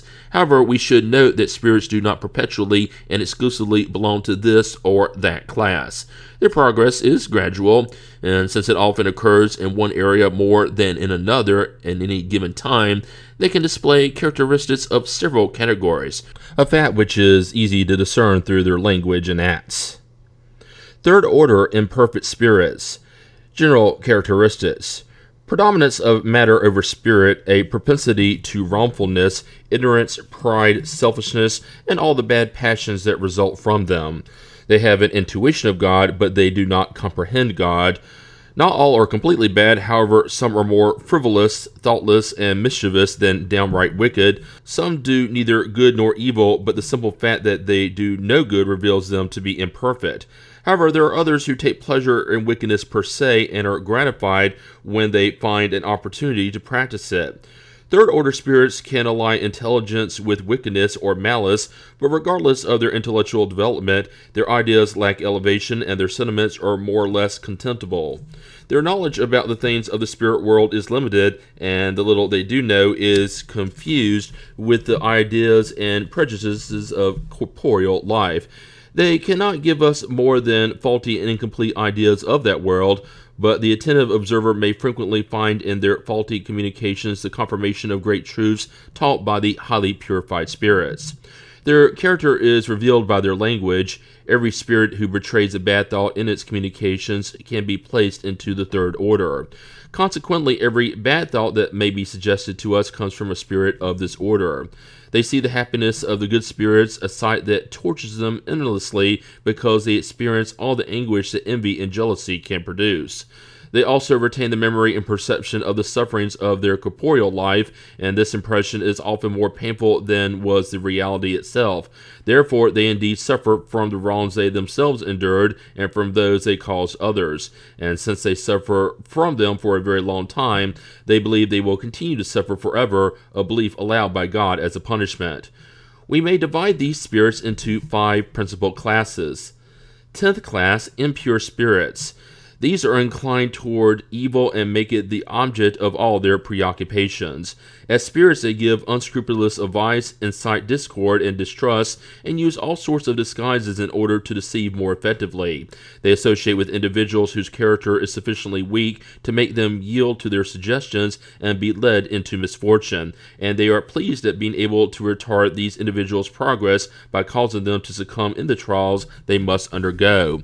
In their manifestations, these spirits may be recognized by their language. Trivialness and coarseness of expression among spirits, as among humans, is always indicative of moral if not intellectual inferiority. Their communications reveal the baseness of their inclinations, and if they try to fool us by speaking sensibly, they are unable to maintain the ruse for very long and always end up betraying their origin. Certain cultures have transformed them into malevolent deities, while others have designated them as demons or evil spirits. During incarnation, they are inclined toward all the vices that are engendered by vile and degrading passions, sensuality, cruelty, deceit, hypocrisy, covetousness, and sordid greed. They do evil for the pure pleasure of it, most often without reason. Out of hatred for the good, they almost always choose their victims from among honest people. They are the true scourges of humanity, no matter what position they occupy, and no veneer of civility can ever cover their dishonor and ignominy. Ninth class, frivolous spirits. These are ignorant, mischievous, thoughtless, and mocking spirits who meddle in everything and respond to every question with no concern for what is really true.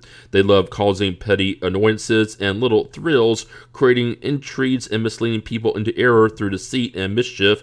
To this class belong the spirits commonly called hobgoblins, imps, gnomes, and pixies. They are under the subjection of higher order spirits who often use them as we use servants. In their communications with people, their language is often spirited and facetious, but almost always without depth. They seize upon human oddities and absurdities which they comment on with sarcasm and satire.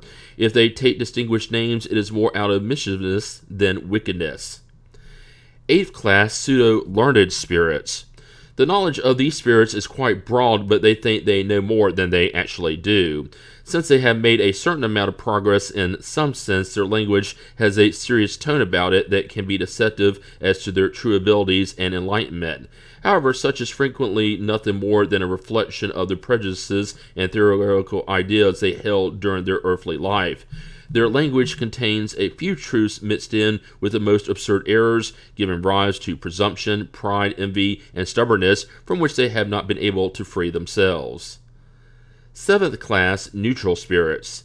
These are neither moral enough to do good nor bad enough to engage in wickedness. Rather, they vacillate between the two.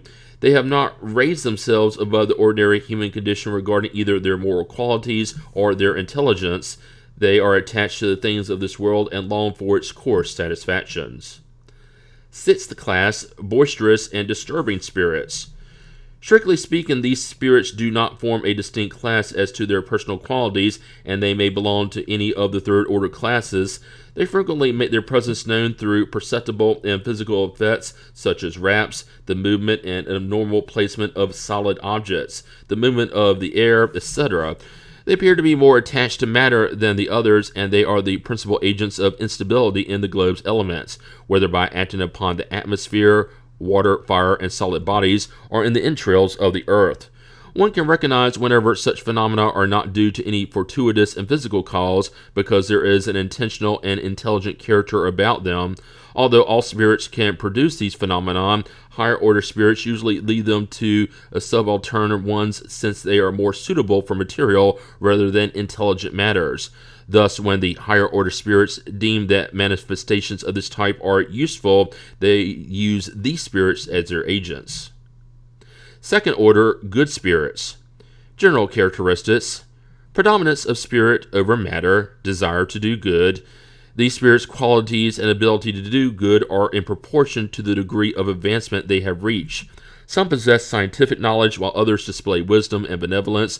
The more highly evolved ones combine knowledge with moral qualities. Since they have not yet dematerialized themselves completely, and depending on their class, they still preserve stronger or weaker traces of their corporeal existence, and might display some of their former eccentricities in their language or habits. If it were not for this, they would be purified spirits. They comprehend God and the infinite, and they already enjoy the happiness of the morally upright. In addition, they feel happy when they do good and hinder evil. The love that unites them is a source of ineffable happiness that cannot be affected by envy, remorse, or any of the other base passions afflicting imperfect spirits. Nevertheless, they must continue to undergo trials until they reach perfection. As spirits, they encourage good thoughts in people and dissuade them from the path of wrongdoing. They also watch over the lives of those who have made themselves worthy, and they neutralize the influence of imperfect spirits on those who do not yield to them. When incarnate, they are good and benevolent toward others. They do good for its own sake, and they neither allow themselves to be led by pride, selfishness, or ambition, nor do they display hatred, bitterness, envy, or jealousy. In popular belief, the order includes the spirits called good spirits, guardian spirits, and spirits of benevolence. In times of ignorance and superstition, they were regarded as beneficent deities. We may divide this order into 4 principal groups. Fifth class, benevolent spirits. Their dominant quality is kindness. They take pleasure in serving and protecting human beings, but their knowledge is limited. Their progress has occurred more in the moral sense than in the intellectual. Fourth class, learned spirits. These are especially distinguished by the extent of their knowledge. They are less concerned with moral issues because they have a greater aptitude for scientific ones, but they only pursue science for its usefulness. These spirits are also free of the passions that characterize imperfect spirits. Third class, wise spirits. These are characterized by moral qualities of the highest degree. Even though they do not possess unlimited knowledge, they are endowed with an intellectual capacity that enables them to judge people and things precisely. High-order spirits. These combine science, wisdom, and goodness. Their language only displays benevolence and is always noble, elevated, and frequently sublime. Their lofty status renders them more able than the others to impart to us the most correct notions concerning the things of the incorporeal world within the limits of the knowledge permitted to us. They willingly communicate with those who in good faith seek truth and whose souls are sufficiently freed from earthly connections to enable such understanding. However, they turn from those who are only motivated out of curiosity or who through the influence of matter turn from practicing the good. When they incarnate on earth under exceptional circumstances, they accomplish a mission of progress, displaying to us the type of perfection to which humankind can aspire in this world. First order, pure spirits. General characteristics: no influence from matter, absolute intellectual and moral superiority in relation to the spirits of the other orders. First and only class, these spirits have ascended through all of the degrees of the hierarchy and have freed themselves from all the impurities of matter. Having reached the highest perfection possible for created beings, they have no more trials or expiations to endure. Moreover, because they are no longer subject to reincarnation in perishable bodies, they live eternally in the bosom of God. Since they are no longer subject to the needs or the vicissitudes of material life, they enjoy unalterable bliss. Nevertheless, such bliss is not a monotonous idleness lived in perpetual contemplation. They are the messengers and ministers of God, whose orders they carry out to maintain universal harmony. They direct all the spirits beneath them, help them to perfect themselves, and assign them their missions. They take pleasure in assisting humans in their distress and inspiring them to do good or to expiate the wrongs that keep them from supreme bliss. Sometimes these spirits are called angels, archangels, or seraphim. Humans may communicate with them, but those who claim to have them constantly at their orders are very presumptuous indeed. The progression of spirits. Are spirits good or bad by nature, or may they seek to improve themselves? They may improve themselves, and as they do, they pass from a lower order to a higher one. Have some spirits been created good and others bad? God has created all spirits simple and ignorant, i.e., without knowledge. God has given each of them a mission. It is aimed at enlightening them and progressively leading them toward perfection through knowledge of the truth in order to draw them near to God. In that perfection, they will find eternal bliss without any troubles. Spirits acquire knowledge by experiencing the trials that God has imposed on them. Some humbly accept these trials and thus arrive more quickly at their destiny, whereas others cannot endure them without complaining. Thus, through their own fault, these latter ones remain far from perfection and bliss promised to them. Then are all spirits at their origin ignorant and inexperienced, like children who gradually acquire the knowledge they lack by passing through the different phases of human life? Yes, that is an accurate comparison. How much children improve depends on their behavior. Rebellious children remain ignorant and imperfect. However, human life has an ending, and whereas that of spirits goes on forever. Are there spirits who remain forever in the lower orders? No, all will become perfect. They change, albeit slowly, for as we once said, a just and merciful Father cannot banish his children forever. Do you think that God, who is so great, so good, and so just, could be worse than you yourselves? Does it depend on spirits themselves to hasten their advancement toward perfection? Absolutely. The amount of time it takes them depends on their desire and submission to God's will. Doesn't a well-behaved child learn faster than one who is obstinate? Can spirits regress? No, as they progress, they gain an understanding of what is holding them back from perfection. When a spirit finishes a particular trial, it never forgets the knowledge it acquired. A spirit may remain stationary, but it never regresses. Could God exempt spirits from the trials that are required of them to reach the first order? If they had been created already perfect, they would not deserve to enjoy the benefits of that perfection. Where would the merit be without the struggle? Besides, inequality among them is necessary for their personalities to develop, while the missions entrusted to them in the various degrees of the hierarchy reside in the designs of providence for ensuring the harmony of the universe. Since it is possible for everyone in societal life to reach the highest positions, we might just as easily ask why sovereigns of countries do not make generals of every one of their soldiers, why all entry-level employees are not made supervisors, or why all students are not professors. There is, however, one distinct difference between societal life and spirit life in that the former is limited and does not always allow everyone to reach the highest degree, whereas the latter is unlimited and ensures everyone the possibility of reaching the highest position. Must all spirits pass through the trials of evil to reach the good? Not evil, but ignorance. Why have some spirits followed the path of the good, but others the path of evil? Don't they have free will? God does not create bad spirits. They are created simple and ignorant, that is, capable of both good and evil. Those who are bad have become so through their own will. At their origin, how are spirits free to choose between good and evil when they are not yet self-aware? Is there some inner principle or tendency that leads them more toward one side than the other? Free will develops as the spirit acquires self-awareness. There would be no actual choice if it were made by a cause extraneous to the spirit's will. The cause is not within the spirit, but outside, in the influence to which it yields in virtue of its free will. This is the great symbol of the fall of humankind and original sin. Some yielded to temptation, others resisted it. Where do the influences that act upon spirits come from? From the imperfect spirits who seek to involve and dominate them, and who delight in making them succumb. This is what is represented in the allegory of Satan. Does this influence act on a spirit only when it first comes into being? It follows the spirit over the course of its existence until it has acquired so much self-control that bad spirits do not bother it any longer. Why does God allow spirits to follow the path of evil? How do you dare ask God to give account for the divine acts? Do you think you can delve into God's will? Instead, you should say that God's wisdom is found in the freedom of choice that has been granted to each spirit, so that each one may have the merit of its own deeds.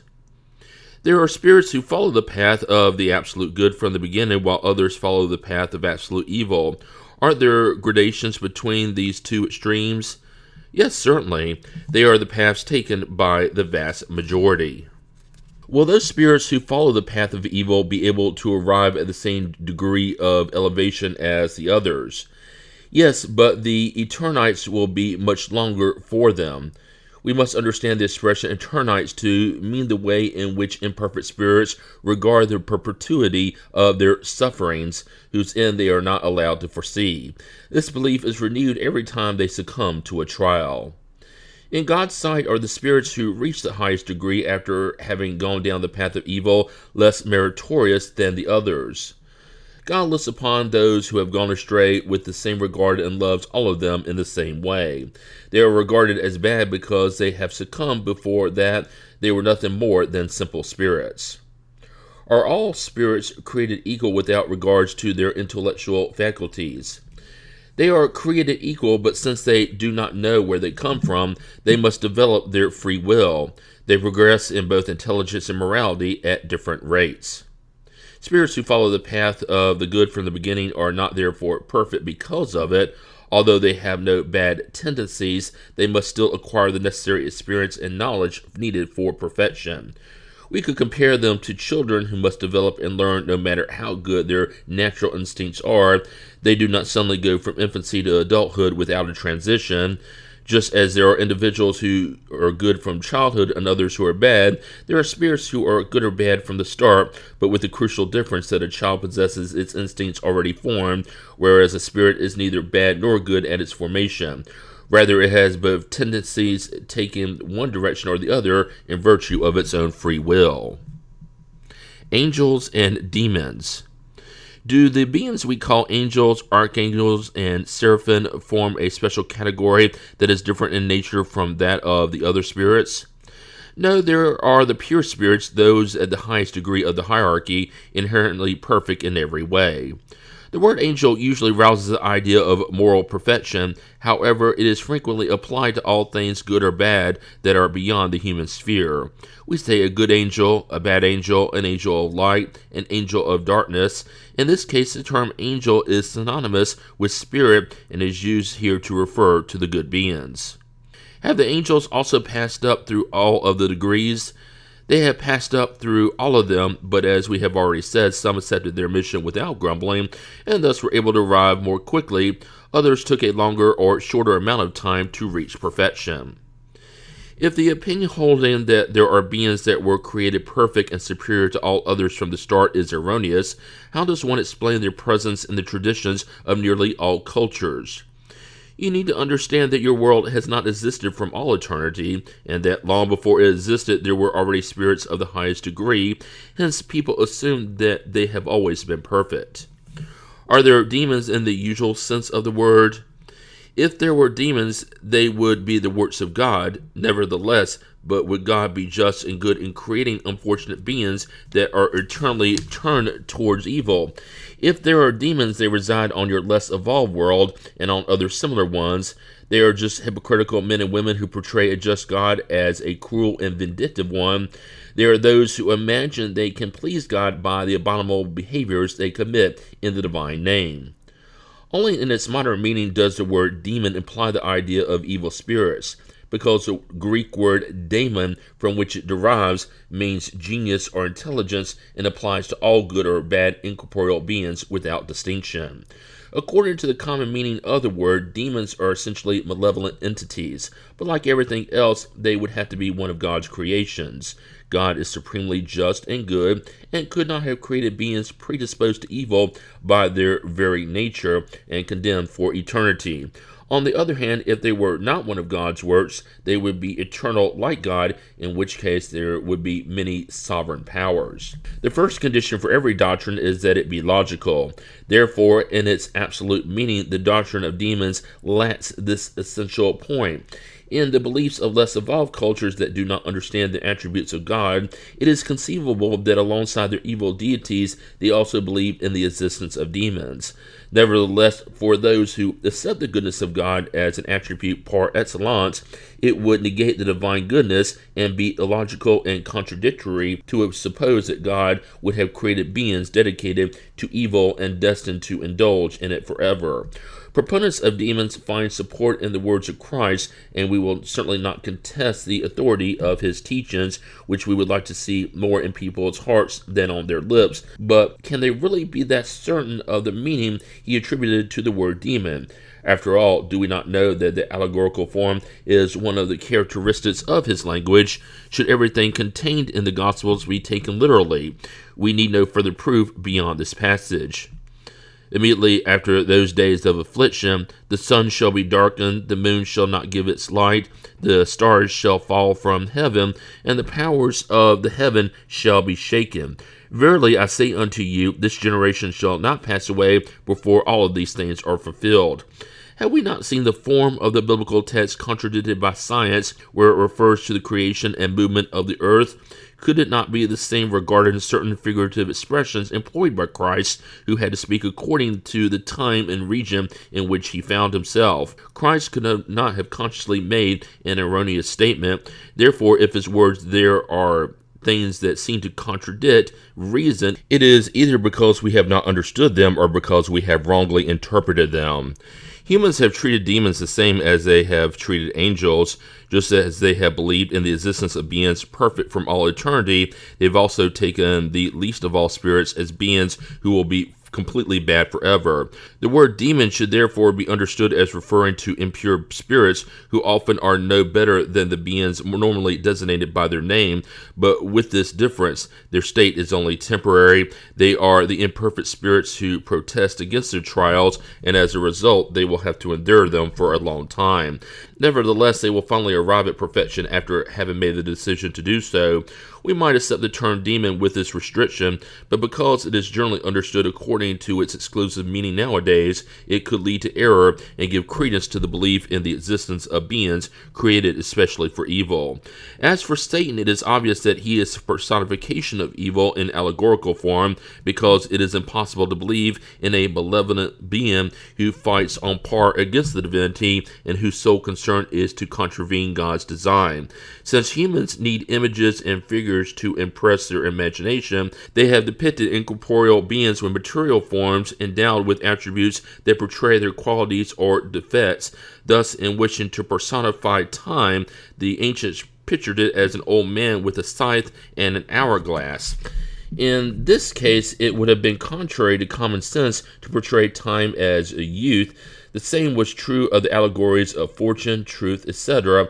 In modern times, humans represent the angels or pure spirits as radiant beings with white wings symbolizing purity, while they portray Satan with horns, claws, and other bestial attributes symbolizing the base passions. Common folk who are prone to take things literally see real entities in these symbols, just as they formerly saw Saturn in the allegory of time. Part 2, Chapter 2, The Incarnation of Spirits. The purpose of incarnation. What is the purpose of the incarnation of spirits? God imposes incarnation for the purpose of leading spirits to perfection. For some, it is an expiation, for others, a mission. However, in order to reach this perfection, they must undergo all the vicissitudes of corporeal existence. Therein lies their expiation. Incarnation has a further objective, which is to place spirits in situations where they can do their share in the work of creation. To this end, on each world, they clothe themselves with an instrument that is in harmony with the essential matter of that world, so that they may use that instrument to carry out the orders of God. In this way, they contribute to the general work and progress at the same time. The activity of corporeal beings is necessary for the evolution of the universe, but out of divine wisdom, God has willed that in this same activity they might have a means of progressing and drawing near to God. Thus, through an admirable law of divine providence, everything is connected and everything in nature is in solidarity. Is incarnation necessary for spirits who have followed the path of the good from the beginning? All are created simple and ignorant, gaining instruction throughout the struggles and tribulations of corporeal life. Since God is just, God would not make some blissful without their having deserved it through hardship and work. But then what benefit is there for spirits to follow the path of the good if it does not exempt them from the hardships of corporeal life? They reach the goal more quickly. Moreover, the hardships of life are often consequences of a spirit's imperfections. The more purified it becomes, the fewer torments it will have to suffer. Spirits who are not envious, jealous, greedy, or ambitious will not have to endure the torments that result from such defects. The soul. What is the soul? An incarnate spirit. What was the soul before its union with the body? A spirit. Are souls and spirits therefore one and the same thing? Yes, souls are no more than spirits. Before uniting with the body, the soul is one of the intelligent beings who populate the invisible world, and it later temporarily assumes a physical envelope in order to purify and enlighten itself. Do human beings possess something else besides the soul and body? The link that unites the soul and the body. What is the nature of this link? It is semi-material, i.e. halfway between the nature of the spirit and that of the body. These two natures needed in order to communicate with each other. It is through this link that the spirit acts upon matter and vice versa. Human beings thus consist of three essential parts. 1, the body or material being, similar to that of the animals and animated by the same vital principle. 2, the soul or incarnate spirit, which inhabits the body. 3. The perispirit, or intermediary principle, a semi-material substance that serves as the primary envelope of the spirit and unites the soul with the body. These three together are like a fruit, which consists of the seed, the flesh, and the rind. Is the soul independent of the vital principle? The body itself is no more than an envelope, as we have repeatedly stated. Can the body exist without the soul? Yes, nevertheless, when the body dies, the soul abandons it. Previous to birth, there is no decisive union between the soul and body. After this union is established, however, only the death of the body can cut the bonds between the two, enabling the soul to leave. Organic life may animate a body that has no soul, but the soul cannot inhabit a body that has no organic life. What would our body be if it did not have a soul? A mass of flesh without intelligence, anything you might want to call it except a human being. Can the same spirit incarnate into two different bodies at the same time? No, the spirit is indivisible and cannot animate two different beings at the same time. See the chapters on bicorporeality and transfiguration in the Medium's book. What about the opinion of those who regard the soul as being the principle of material life? It doesn't concern us, since it is only a matter of words. Start by trying to understand each other. But certain spirits and certain philosophers before them have defined the soul as being an animate spark that has emanated from the great whole. Why the contradiction? There is no contradiction. Everything depends on the meaning of the words. Why don't you have one word for each thing? The word soul is used to express very different things. Some call the soul the principle of life, and in this sense it is correct to state figuratively that the soul is an animate spark that has emanated from the great whole. These last two words refer to the universal source of the vital principle, of which each being absorbs a portion and which returns to the whole after death. This in no way excludes the idea of a moral being who is distinct and independent of matter and who preserves its own individuality. This being is also called the soul, and according to this meaning, one could say that the soul is an incarnate spirit. In giving different definitions to the soul, the spirits have spoken according to their usages of the word and according to the terrestrial ideas with which they were still imbued to various degrees.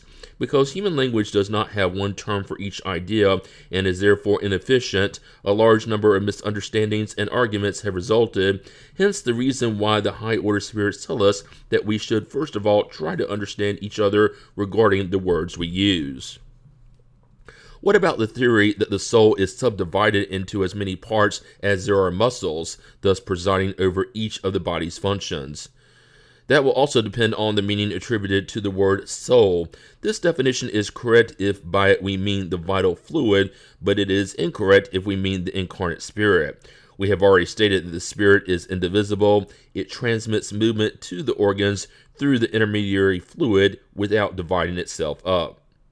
Nevertheless, there are spirits who have given this definition. Ignorant spirits may take the effect for the cause. The soul acts through the organs, which are animated by the vital fluid distributing among them, and it acts more abundantly in those organs than comprise the centers or hubs of movement. This explanation, however, cannot be applied to the soul as the spirit that inhabits the body during life and leaves it at death. Is there anything correct in the opinion of those who think the soul is outside the body and surrounds it? The soul is not fully enclosed in the body like a caged bird. Rather, it radiates and manifests outside of it like a light shining from a glass globe or a sound vibrating out from a sonorous center. So, in a certain sense, it may be said that it is outside the body. It is not an envelope of the body, however. The soul has two envelopes. The first is light and subtle, which we call the perispirit. The other is dense, material, and heavy, which is the body. The soul is the center of these two envelopes, like a nut in its shell, as we have already said. What about another theory holding that a child's soul continues to complete itself during each stage of life? The spirit is only one, as whole in the child as it is in the adult. As instruments of the soul's manifestation, only the bodily organs develop and complete themselves. This is one more theory that takes the effect for the cause. Why don't all spirits define the soul in the same way? Not all spirits are equally enlightened regarding these matters. There are spirits who are still limited, who do not comprehend abstract ideas. They are like the children living among you. There are also pseudo-learned spirits who make a big show of words in order to assert themselves, another similarity to your society. Furthermore, even enlightened spirits may express themselves in different terms that have the same meaning, especially regarding matters that your language is incapable of clarifying, hence the need for the allegories and comparisons that you unfortunately take literally. Then what is to be understood by the word soul? The word soul is the universal principle of life and intelligence from which individualities are born, but frequently those who use this expression do not understand it. The word soul is so flexible that everyone interprets it according to their own imaginings. At times it has even been held that the earth itself has a soul, but by this we must understand it to mean the assembly of devoted spirits who direct your actions in the right direction when you listen to them, and who are, in a way, the lieutenants of God on your globe. Why have so many ancient and modern philosophers discussed psychological science for so long without arriving at the truth? These individuals were and are the precursors of the eternal spiritist doctrine and have prepared the way for it. Being human and therefore subject to error, they have mistaken their own ideas for the light. These same errors, however, have served to bring the truth to light through the pros and cons of their doctrines. By the way, a comparative study would enable you to understand that in the midst of error, there is great truth. Does the soul have a defined and circumscribed seat within the body? No, although it resides more particularly in the head among great geniuses and all those who think much, and in the heart of those who feel much, who dedicate all their actions to humankind. What should we think about the opinion of those who place the soul in some vital center? One could say that the spirit more specially inhabits such a part of your organism, since all the sensations converge on that point, but to place it in what may be considered as the center of vitality would be to confuse it with the vital fluid or principle. Nevertheless, one could say that the seat of the soul may be more particularly found in the organs that serve for manifesting the intellectual and moral qualities. Materialism. Why are anatomists, physiologists, and in general most of those who delve into the natural sciences frequently led into materialism? Physiologists judge everything by what they see. Because of pride, humans imagine they know everything and cannot admit that something could possibly be beyond their understanding. Their own science thus makes them presumptuous. They think nature can hide nothing from them. Isn't it odd that materialism is a consequence of studies that should, on the contrary, show humankind the superiority of the intelligence governing the world? Should we therefore conclude that such studies are dangerous? It is not true that materialism is a consequence of such studies. Rather, it is people who draw a false conclusion from them, for they can abuse even the very best of everything. Moreover, nothingness troubles them more than they would have you believe, and those who are loudest are almost always more boastful than brave. Most of them are materialists because they have nothing available to fill the void of the abyss that is open before them. However, throw them a life preserver, and they will eagerly grab onto it. It is an aberration of the intelligence that leads some to see nothing in organic beings but the action of matter as the basis of all our actions.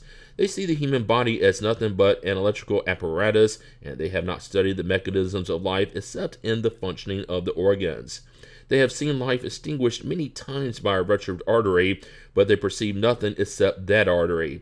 They have tried to discern whether or not there might be something else, but they have found nothing but inert matter. Moreover, since they have not seen the soul escape or been able to capture it, they have concluded that everything rests in the properties of matter, and thus after death the mind is reduced to nothingness. This would be a sad conclusion if it were true, because then good and evil would have no meaning. People would be justified in thinking only of themselves and in placing the satisfaction of material pleasures above everything else. Social ties would be broken, and the holiest affections would be destroyed forever. Fortunately, such ideas are far from being the rule. One could even say they are very circumspect, composed of nothing more than individual opinions, and nowhere erected as a doctrine. A society founded on such a basis would contain its own seeds of dissolution, and its members would tear each other to pieces like wild animals. Humans instinctively hold on to the conviction that things do not end for them once life is over. They abhor the idea of nothingness. In vain, they rebel against the idea of a future life, and when the final moment arrives, there are only a few who do not ask what will become of them because the idea of leaving life behind forever is too painful. Who indeed could indifferently face absolute and eternal separation from everything that has been loved? Who could watch without terror the immense abyss of nothingness opening before them, ready to swallow forever all their faculties and all their hopes, and at the same time say, "That's it. After me, there's nothing but nothingness. Everything is gone without an appeal. A few days from now, and any remembrance of me will be gone from the memory of those surviving me, and there will be no trace of my passage on the earth. Even the good I have done will be forgotten by the ingrates I've served, and there is nothing to compensate me for this, no prospect except my body being devoured by worms." Is there not something horrifying and chilling in this picture? Religion teaches us that it cannot be like this, and reason confirms it, but a vague and undefined future existence brings nothing to satisfy our love of the pragmatic. This is what has engendered doubt in so many.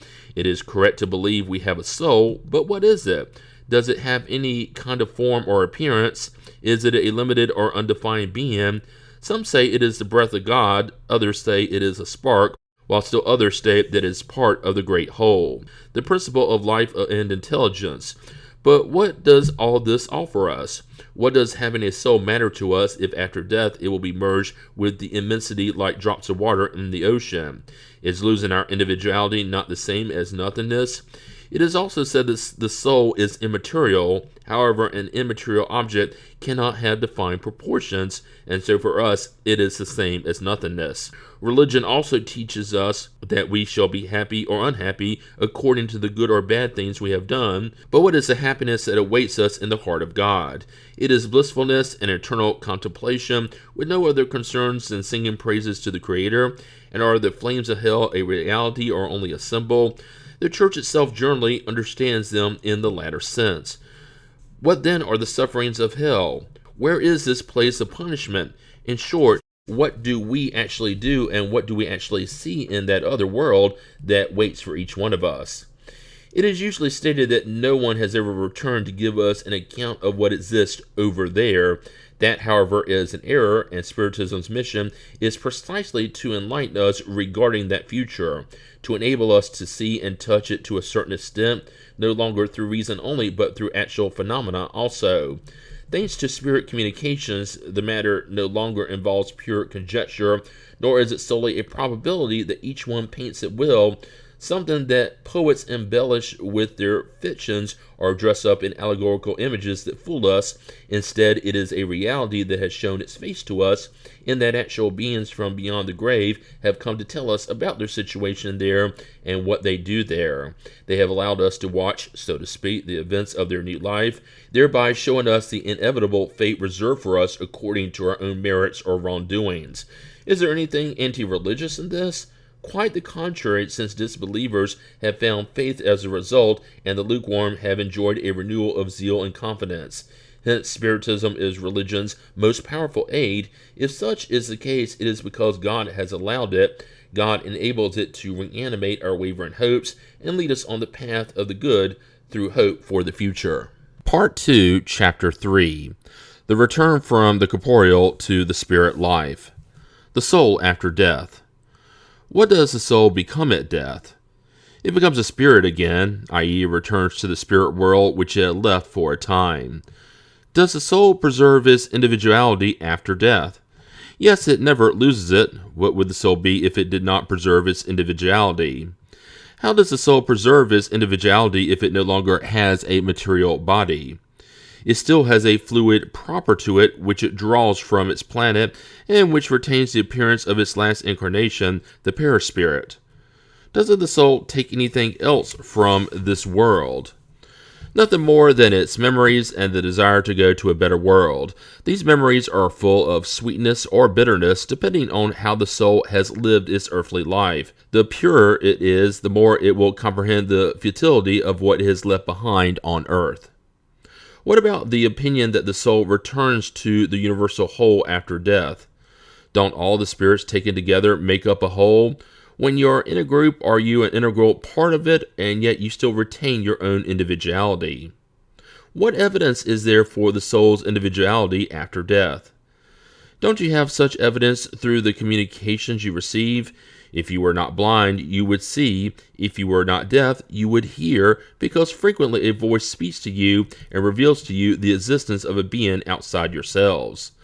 Those who think the soul returns to the universal whole at death are wrong if they mean that it loses its individuality like a drop of water falling into the ocean. Nevertheless, they are right if by universal whole they mean the entire assemblage of incorporeal beings of which each soul or spirit is a member. If souls were melded together in the universal whole, they would possess only the qualities of the whole, and nothing would distinguish them from one another. They would have no intelligence or qualities of their own. However, in all their communications with us, they have revealed a consciousness of the self and a distinct will. The infinite diversity they display under all aspects is evidence of their individualization. If there were nothing after death except what is called the great whole, absorbing all individualities, that whole would have to be homogeneous, and the communications received from the invisible world would therefore have to be identical. It is obvious that we are dealing with distinct beings, for we meet good and bad, knowledgeable and ignorant, happy and downcast beings of all natures, joyful and sad, frivolous and serious, etc. Individuality becomes even more obvious when these beings prove their identity through unmistakable signs and verifiable personal details related to their earthly lives. Furthermore, there can be no doubt about each individuality when they manifest as apparitions. The individuality of the soul has been taught theoretically as an article of faith, but Spiritism makes it patent and to a certain extent material. In what sense should we understand the eternal life? Only the life of the spirit is eternal. The life of the body is transitory and temporary. When the body dies, the soul returns to the eternal life. Wouldn't it be more correct to understand the eternal life as that of the pure spirits who no longer undergo trials because they have finally attained perfection? That indeed represents eternal happiness, but it is all a matter of words. You may call things whatever you want as long as you understand the words you use. The separation of the soul from the body. Is the separation of the soul from the body a painful process? No, frequently the body suffers more during life than at the moment of death. The soul itself feels nothing at death. The suffering that is sometimes experienced at the moment of death is pleasure for the spirit, for it sees that the end of its exile is at hand. In a natural death that results from the depletion of organic vitality due to age, humans depart from life without even realizing it, like a light that goes out for lack of energy. How does the separation of the soul from the body occur? Once the bonds that held the soul are ruptured, it disengages itself. Does this separation occur instantly and through an abrupt transition? Is there a well-defined dividing line between life and death? No, the soul liberates itself gradually. It does not escape like a captive bird that is suddenly set free. These two states touch and blend with each other. This way, the spirit disengages itself little by little from its bonds. They unravel, they do not break. The spirit is connected to the body during life by its semi-material envelope or perispirit. Death is the destruction of the body, but not of the perispiritual envelope, which separates from the body when organic life ceases. Observation has shown that at the moment of death, the disengagement of the perispirit is not complete all of a sudden. It occurs gradually and may vary in speed according to the individual. For some, it is very quick indeed, and in such a case, one could say that the moment of death is also that of liberation, which actually happens a few hours later. However, for others, especially those whose life has been materialistic and sensual, the separation takes much longer, sometimes lasting for days, weeks, and even months. This does not imply that there is any vitality remaining in the body or any possibility that it might return to life. It only means that an affinity persists between the body and spirit, an affinity that always depends on the importance that the spirit has given to matter during life. It is logical to believe that the more the spirit has identified with matter, the more it will suffer upon separating from it. On the other hand, intellectual and moral activity and elevated thoughts initiate this separation even during corporeal life, and when death finally occurs, the separation is almost instantaneous. All this is the result of studies involving individuals at the moment of death and demonstrates that the affinity that persists between the soul and the body in some individuals can be extremely painful. The spirit may even experience the horror of decomposition. Such a case is exceptional and peculiar to certain lifestyles and types of death. It also happens in some cases of suicide. Can the final separation between soul and body occur before the complete cessation of organic life? Sometimes in the death throes, the soul has already left the body, which has nothing left in it except organic life. The individual no longer has any self-awareness, and yet a faint breath of life still remains. The body is a machine that is kept going by the heart, and it continues to live as long as the heart circulates blood in the veins, and for that it does not need the soul. At the moment of death, does the soul sometimes experience a yearning or an ecstasy, entailing a foreglimpse of the world it is about to re-enter? The soul often feels that the bonds holding it to the body are loosening, and consequently it employs all its efforts to sever them entirely. Already partially released from matter, it beholds the future unfolding before it, and it enjoys the spirit state beforehand. Can the example of the caterpillar, which begins by crawling on the ground, then shuts itself up in its cocoon in apparent death, to be reborn into a brilliant existence, provide us an idea of terrestrial life, which is followed by the grave and then a new existence? A pale idea, the image is good, but you must not take it literally, as you are often prone to do. What sensation does the soul experience at the moment it realizes that it is in the spirit world? That depends. If it has done evil for the love of it, the spirit is at first ashamed of what it has done. However, it experiences something completely different if it has been morally upright. It feels relieved of a great weight because it does not fear the most scrutinizing glance. Does the spirit immediately meet those whom it knew on earth and who died before it? Yes, depending on the affection they had for one another, they frequently come to receive it as it strives to return to the spirit world, and they help free it from the bonds of matter. It also sees many whom it had lost sight of during its sojourn on earth. Additionally, it sees those who are in the errant state, and goes to visit those who are still incarnate. In violent or accidental death, when the organs are not yet debilitated by age or disease, does the separation of the soul and the cessation of life occur simultaneously? Usually so. In any case, however, the instant that separates them is very short. After being beheaded, for example, does an individual remain conscious for a few moments? Frequently, it remains so for a few moments until the organic life is extinguished once and for all. However, many times the fear of death causes a loss of consciousness before the actual moment of execution. The question refers simply to the consciousness that victims may have of themselves by means of the body and not as a spirit. If they do not lose consciousness before execution, they may preserve it for a few very short moments, but they must necessarily lose it with the organic life of the brain. This does not mean, however, that the perispirit has completely disconnected from the body. On the contrary, in all cases of violent death, i.e. when death does not result from a gradual extinction of the vital forces, the bonds that join the body to the perispirit are more tenacious and complete separation is slower. The spirit's case of confusion after death. Upon leaving the body, is the soul immediately conscious of itself? Immediately is not the right word. It remains in a state of confusion for some time. Do all spirits experience the confusion that follows the separation of the soul and body to the same degree and for the same amount of time? No, it depends on how evolved they are. Those who are already purified are almost immediately self-aware because of their detachment from matter during corporeal life.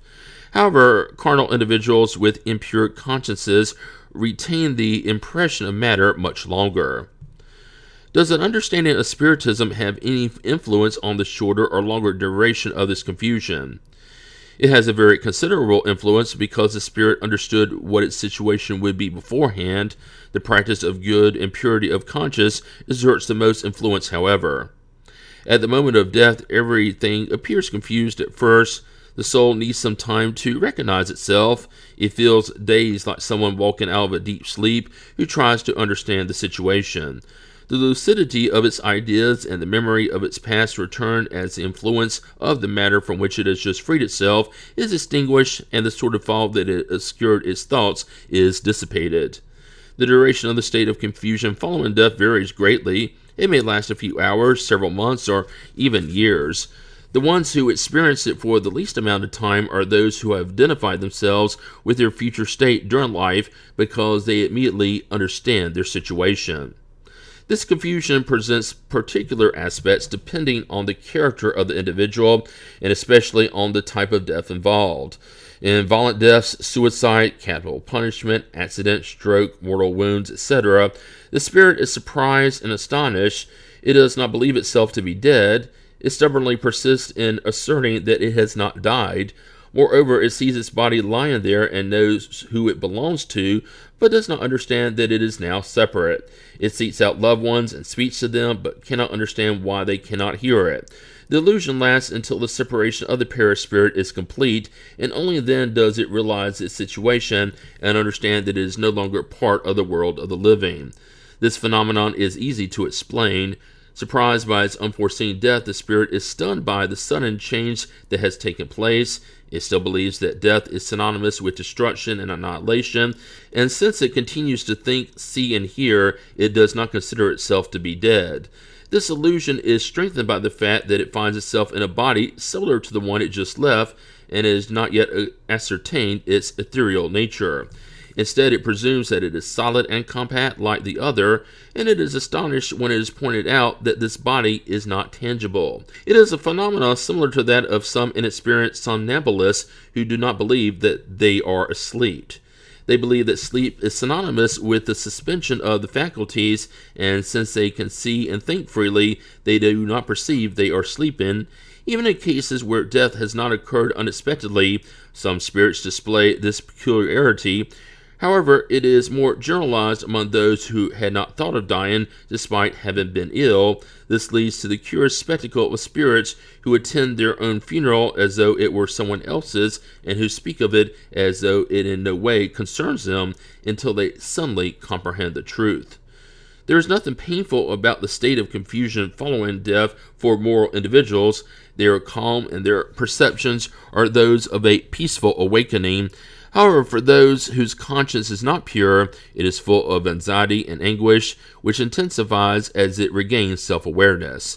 In cases of collective death, it has been observed that all those who perish at the same time do not always see another immediately.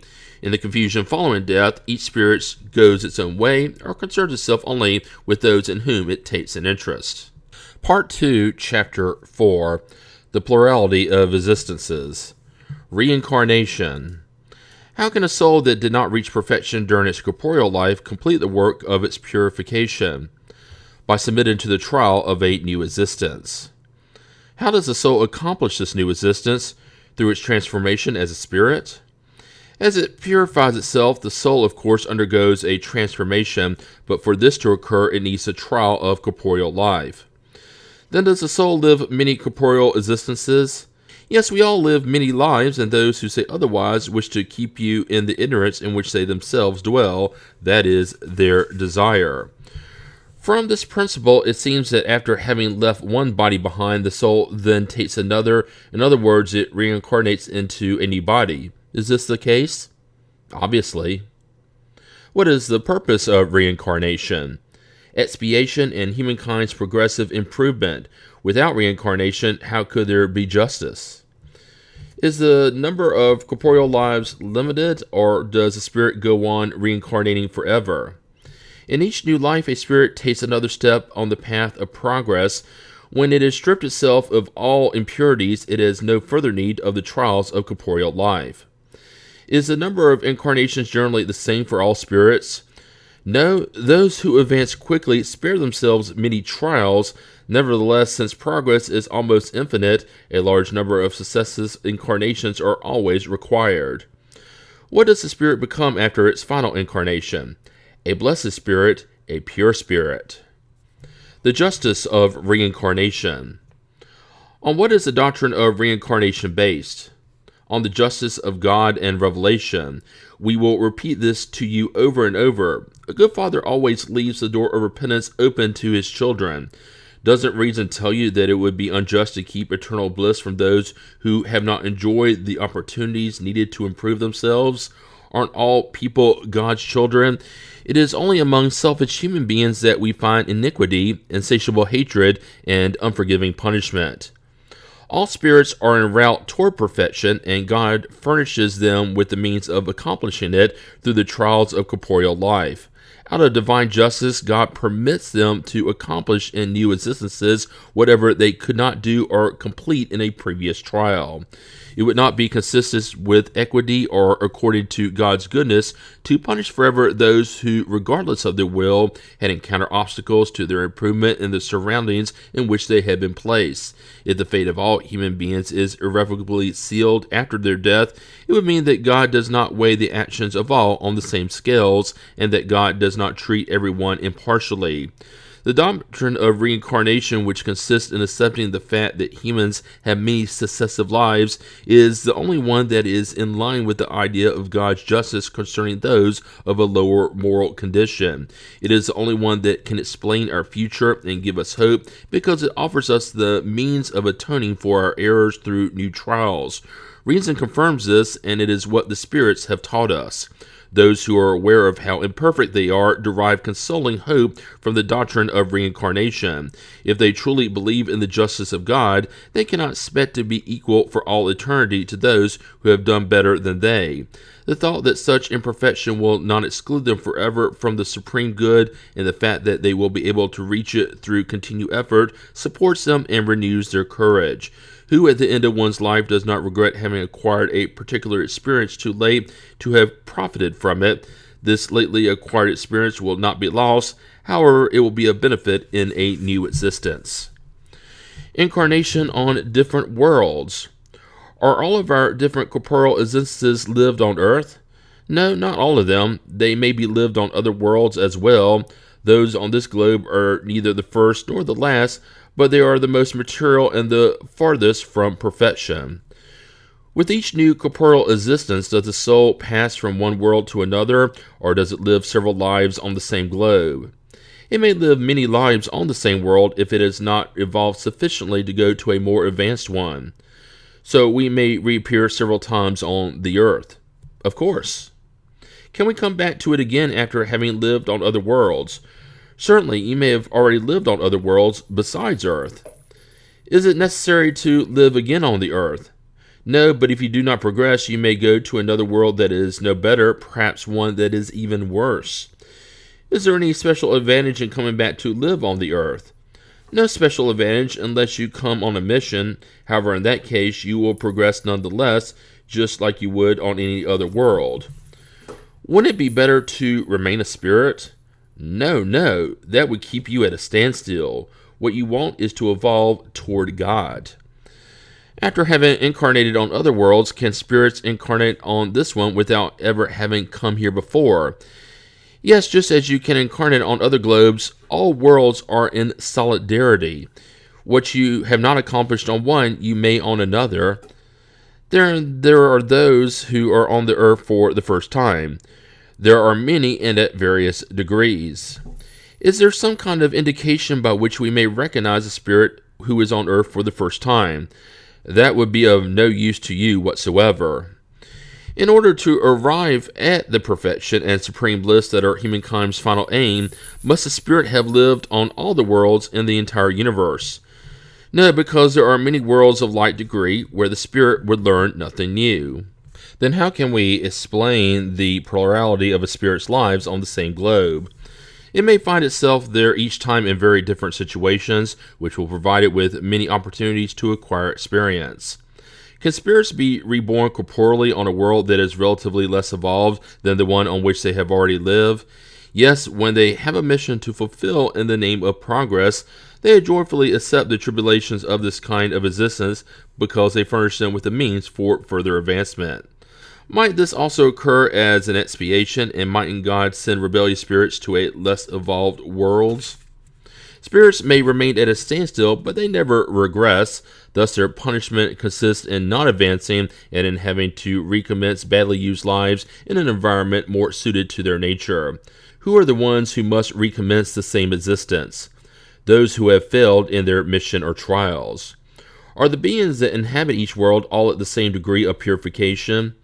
No, it is like on earth. There are some who are more advanced and some who are less advanced.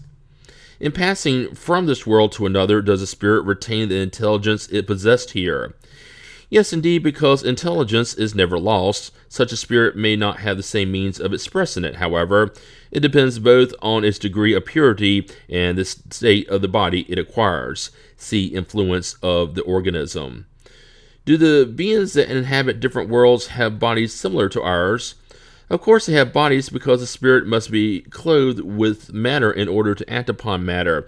This envelope, however, is more material or less so according to the degree of purity the spirit has reached. This is what determines the differences among the worlds through which we must pass, for there are many dwellings in God's house, and therefore many degrees. Some recognize this and are conscious of it here on the earth, but others know nothing at all about it.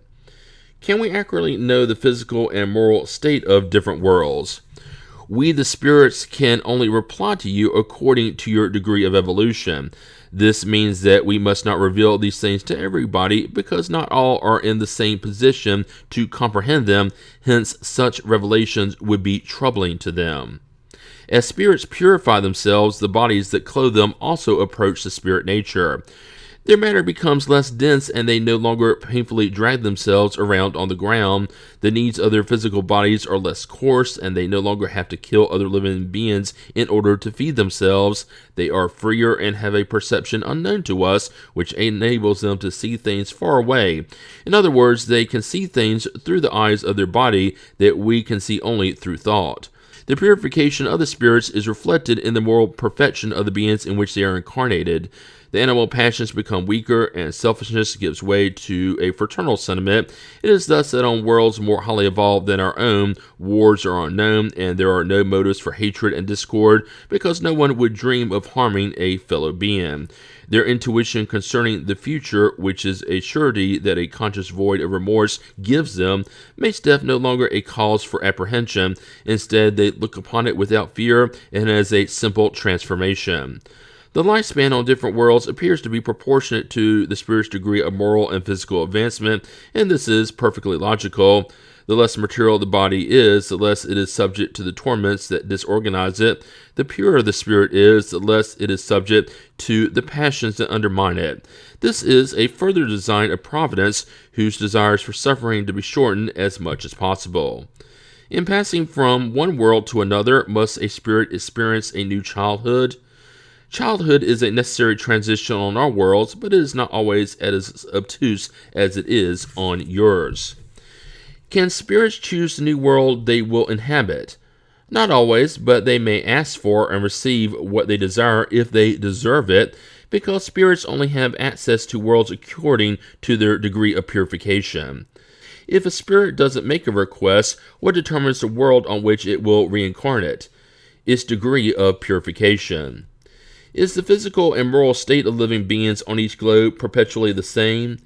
No, all worlds are subject to the law of progress. All began like yours in an inferior state. However, the earth will undergo a transformation. It will become a terrestrial paradise when all humankind chooses good over evil. Thus, the race that populates the earth today will disappear someday and will be replaced gradually by more highly evolved beings. Such races will succeed the current one, just as the current one succeeded others that were even less evolved. Are there worlds on which the spirit no longer lives in a material body and only has a perispirit as its envelope? Yes, and that envelope itself becomes so etherealized that to you it is as if it did not exist at all. This is the state of the pure spirits. So based on this premise, it would seem that there is no precise line separating the state of the final incarnations and that of a pure spirit. There is no such line. The difference diminishes little by little, finally becoming imperceptible, like the night fading away at the first light of day. Is the pure spirit's substance the same on all globes? No, it is more etherealized on some than on others. When it goes from one world to another, a spirit clothes itself with the matter proper for each world at a speed faster than lightning. Do pure spirits inhabit special worlds, or do they inhabit universal space without being attached to any particular globe? Pure spirits inhabit certain worlds, but they are not confined to them as people are to the earth. They are much better than all others as being ubiquitous. Progressive transmigration. From the time it is first formed, does a spirit enjoy the fullness of its faculties? No, like a human being, a spirit has its infancy. When they first come into being, spirits have no more than an instinctive existence, possessing only the consciousness of themselves and their actions. Their intelligence only develops little by little. What is the state of the soul during its first incarnation? It resembles the state of infancy in corporeal life. Its intelligence is only beginning to unfold. It tries its hand at life. Are the souls of our primitives in a state of spiritual infancy? It is a relative infancy, since they are already developed souls endowed with passions. So do passions indicate development? Development, yes, but not perfection. They are a sign of activity and an awareness of the self. In the very young soul, intelligence and life exist only in a seed-like state. The life of spirits as a whole follows the same phases as corporeal life. A spirit passes gradually from the embryonic state to that of childhood. Over a succession of periods, it arrives at the adult state, which is that of perfection, but with the difference that there is no decline or decrepitude as in corporeal life.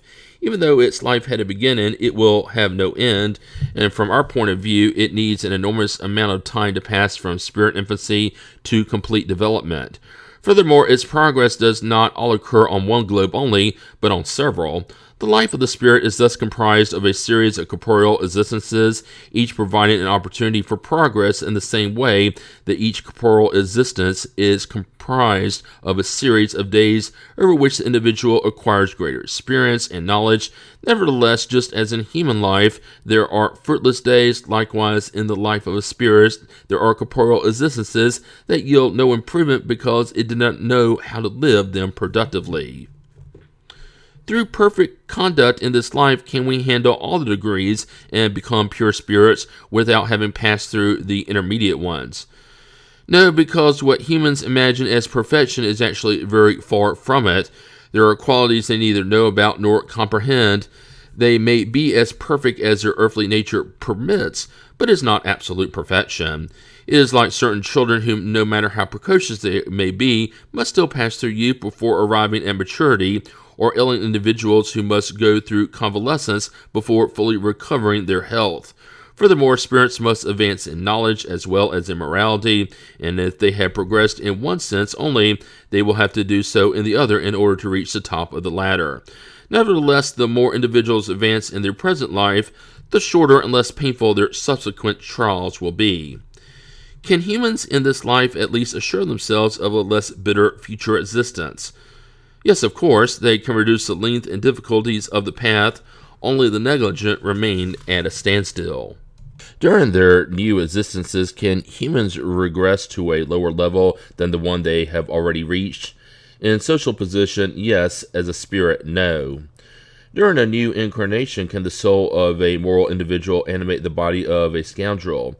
No, because a spirit cannot regress. Can the soul of a wicked individual become the soul of a moral one? Yes, if it repents, such would be a reward. The evolution of spirits is progressive and never regressive. They raise themselves gradually through the hierarchy and do not descend from the level they have reached. In their different corporeal lives, they may descend as individuals, but not as spirits. Thus, the soul of a powerful person may later emanate a humble artisan, and vice versa, because positions among individuals are frequently the inverse of the elevation of their morality. Herod was a king, Jesus was a carpenter.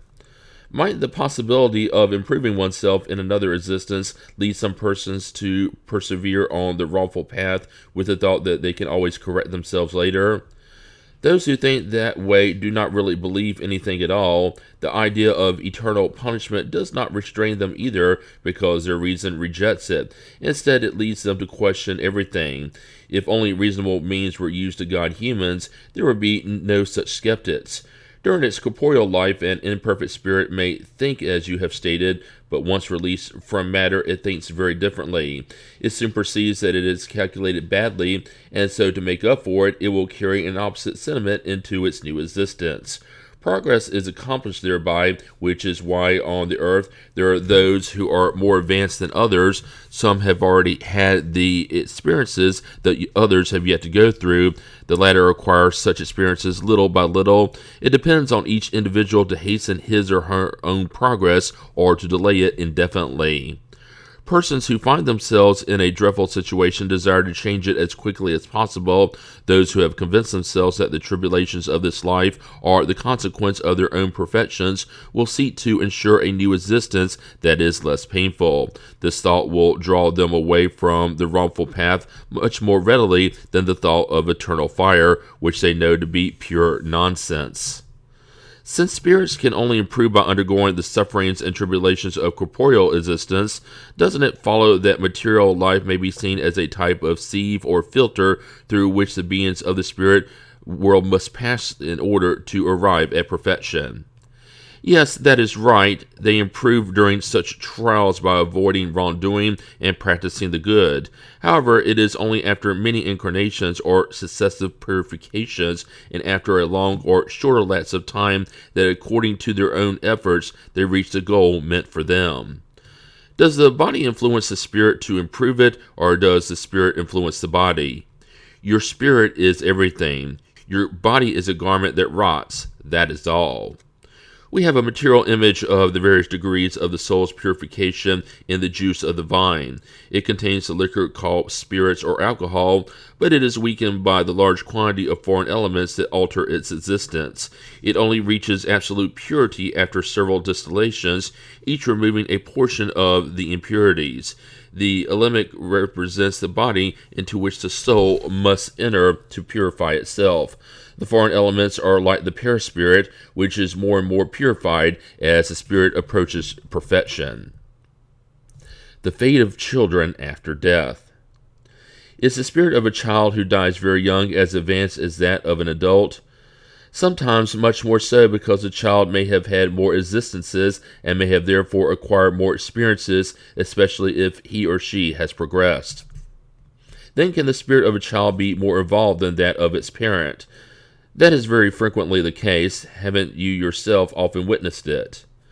Does the spirit of a child who dies very young without having done anything bad belong to the higher degrees? If such a child has done nothing bad, it has also done nothing good. God does not relieve such a spirit of the trials it must undergo. If it is pure, it is not because it was a child, but because it was already advanced. Why is life so often cut short in childhood?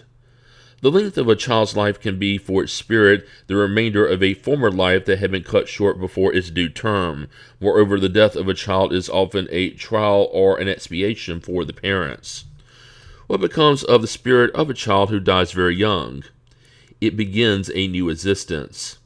If humans had only one life to live, and if afterwards their fate were sealed for all eternity, why would half the human species who die while very young deserve to enjoy eternal bliss without having lived a full life of effort?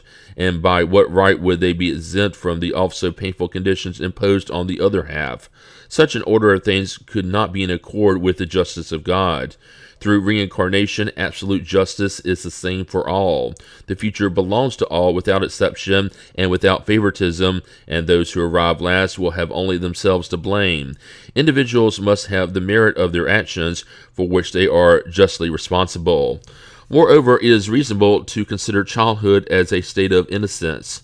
Do we not see children endowed with the worst instincts at an age at which education could not yet have exerted its influence?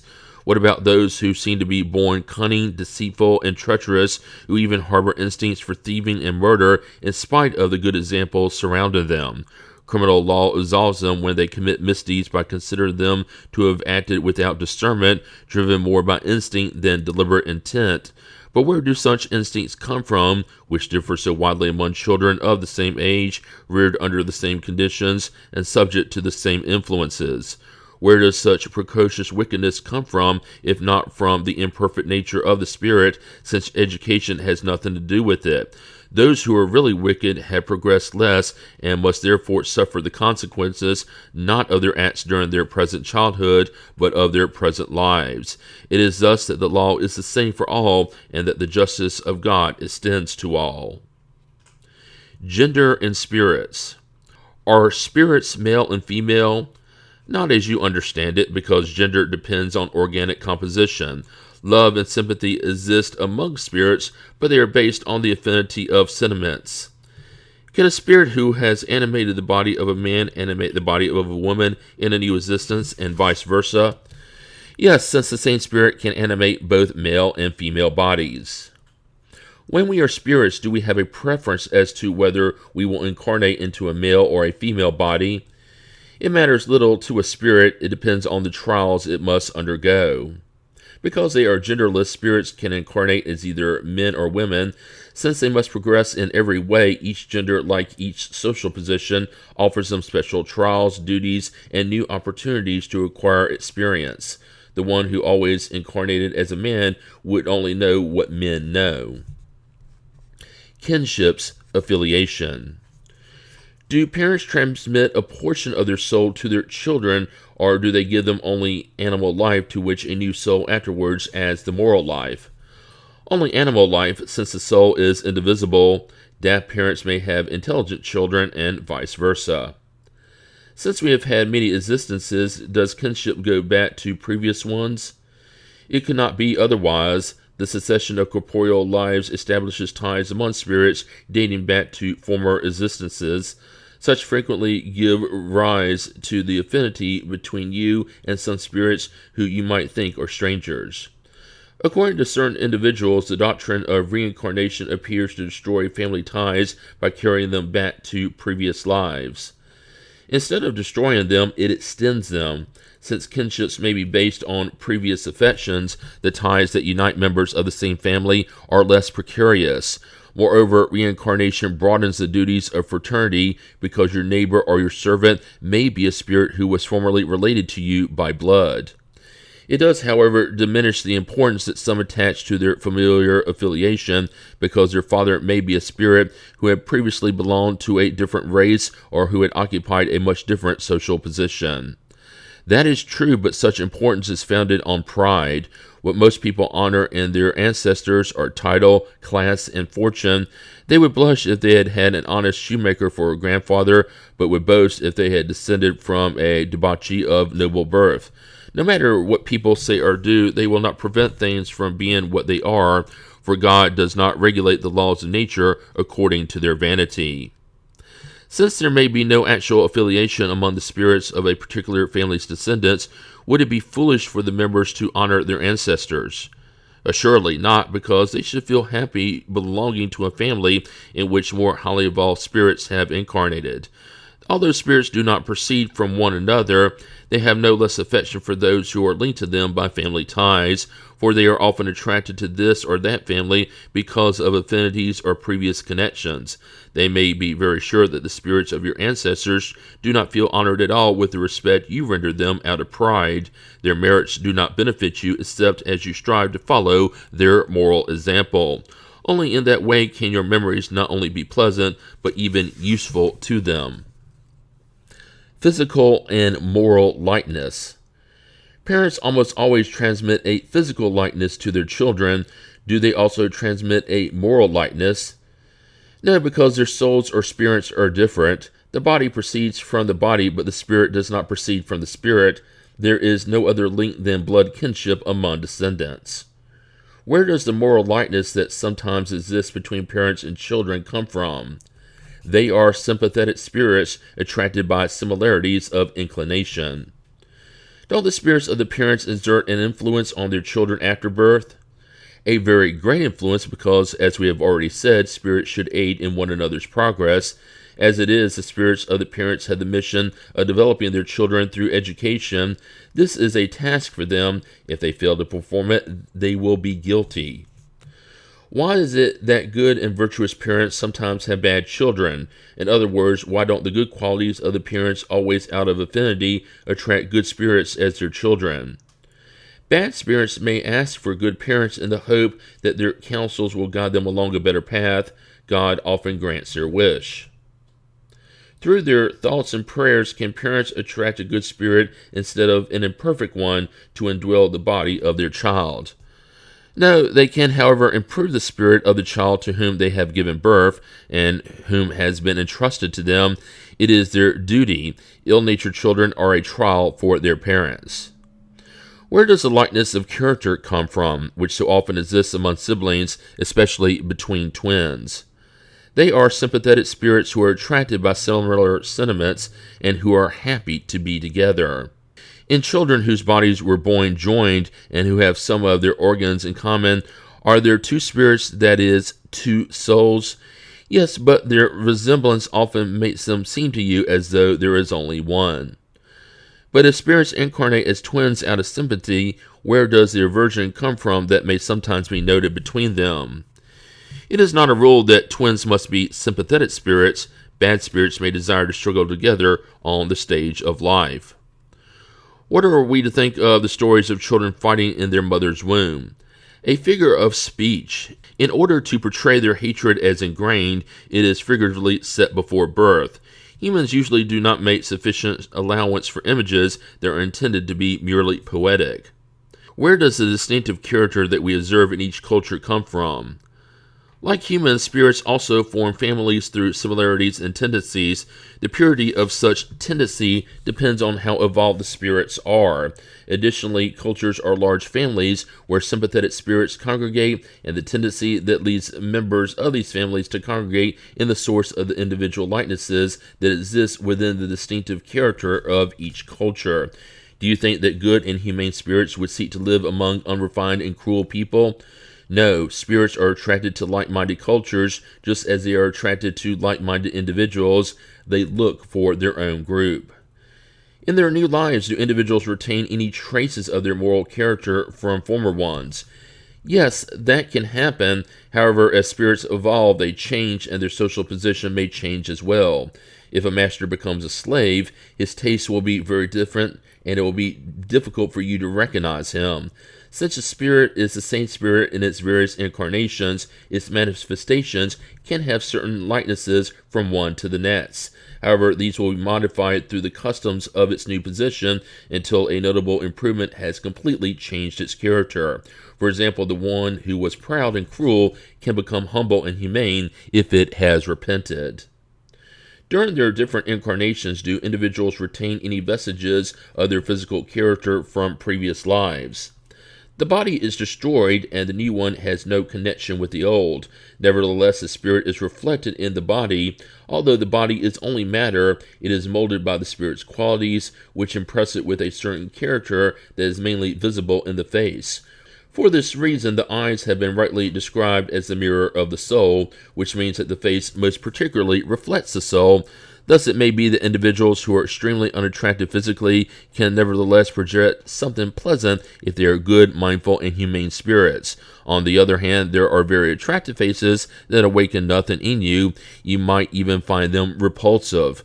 How can you believe that only perfect bodies house high-order spirits when every day you encounter moral individuals with deformed bodies? Although there may be no pronounced physical likeness, a similarity of tastes and tendencies can still pass on what we call an air of familiarity. The body that clothes the soul in a new incarnation does not necessarily have any relation to the previous one, since it can proceed from a very different origin. It would therefore be absurd to conclude that a succession of lives is connected by a likeness that is strictly fortuitous. Nevertheless, a spirit's qualities almost always modify the organs that serve for its manifestation, impressing a distinctive stamp on the face and even on the general manner. Thus, inside the humblest envelope, one might find expressions of greatness and nobility of spirit, while under the garment of a wealthy person, one can often find vulgarity and dishonor. Some persons who have risen from the lowest positions acquire the habits and manners of high society with hardly any effort. They seem to have returned to their rightful element. But others, in spite of their birth and education, always feel out of place there. How can this face be explained except as a reflection of what the spirit was in former lives? Innate ideas. Does an incarnate spirit preserve any trace of the perception it had and the knowledge it acquired in its previous lives? A vague memory remains given the incarnate spirit what you call innate ideas. Then the theory of innate ideas is not just a myth. No, because the knowledge acquired in each existence is not lost. When a spirit is free of matter, it always recalls such knowledge. While incarnate, it may forget it partially and temporarily, but the intuition that remains helps it advance. Without it, it would have always had to start over. Instead, with each new existence, the spirit starts from the point at which it finished the preceding one. Then isn't there a very close connection between two successive existences? Not always as close as you might think, because the conditions of the two lives are often very different. Also, the spirit may have progressed in the interval between them. What is the origin of the extraordinary abilities of those individuals who, without any previous learning, seem to have an intuition about certain areas of knowledge, such as languages, mathematics, etc.? A memory of the past and the soul's previous progress of which it now has no awareness. Where else could such abilities have come from? Bodies change, but the spirit does not. It merely changes its garment. In changing bodies, can spirits lose certain intellectual faculties? For example, could they cease to have a taste for the arts? Yes, if they dishonor that faculty or made a bad use of it. Moreover, a faculty may remain dormant throughout an entire existence because the spirit wishes to exercise an unrelated one. In that case, it remains latent but reappears later. Are the instinctive sentiment of the existence of God and the presentiment of the future life due to a retrospective memory that humans have even in the primitive state? They are a memory they have retained of what they knew as spirits before incarnating, but pride often stifles this sentiment. Is it the same memory to which are owed certain beliefs related to the Spiritist doctrine and which are found in all cultures? This doctrine is as old as the world. That is why we find it everywhere, proof that it is true. Since it preserves an intuition of its spirit state, the incarnate spirit possesses an intuitive awareness of the invisible world. This awareness, however, is frequently distorted by prejudices as well as by superstitions arising from ignorance. Part 2, Chapter 5. Considerations concerning the plurality of existences. Some persons have stated that the doctrine of reincarnation is not new, that it was taken from Pythagoras. We have never said that the Spiritist doctrine is a modern invention. Since Spiritism stems from the very laws of nature, it is obvious that it must have existed since the beginning of time, and we have always sought to show that traces of it may be found in remotest antiquity. It is well known that Pythagoras was not the creator of the theory of metempsychosis.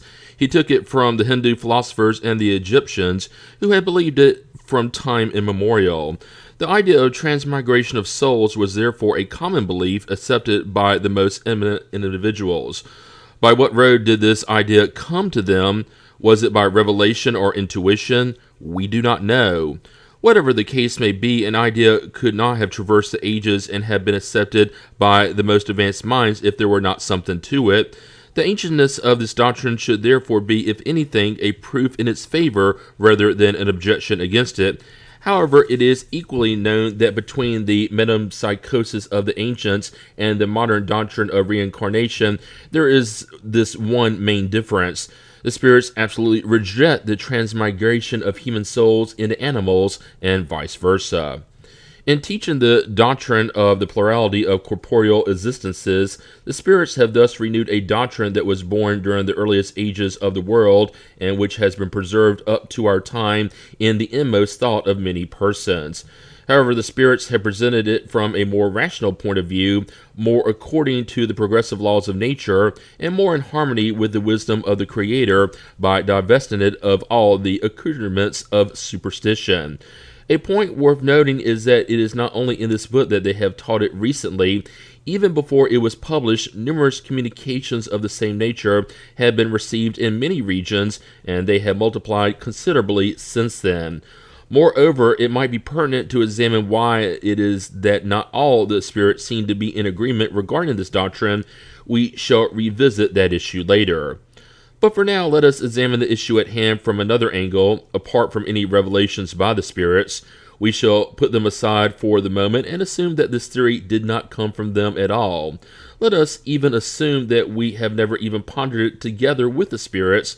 Let us instead place ourselves in a neutral position for the time being and accept the same degree of likelihood of truth for both the hypothesis of the plurality of corporeal existences and that of a single existence, and let us see towards which side reason and our own interest will take us. Some individuals reject the idea of reincarnation for the simple reason that it is inconvenient to them.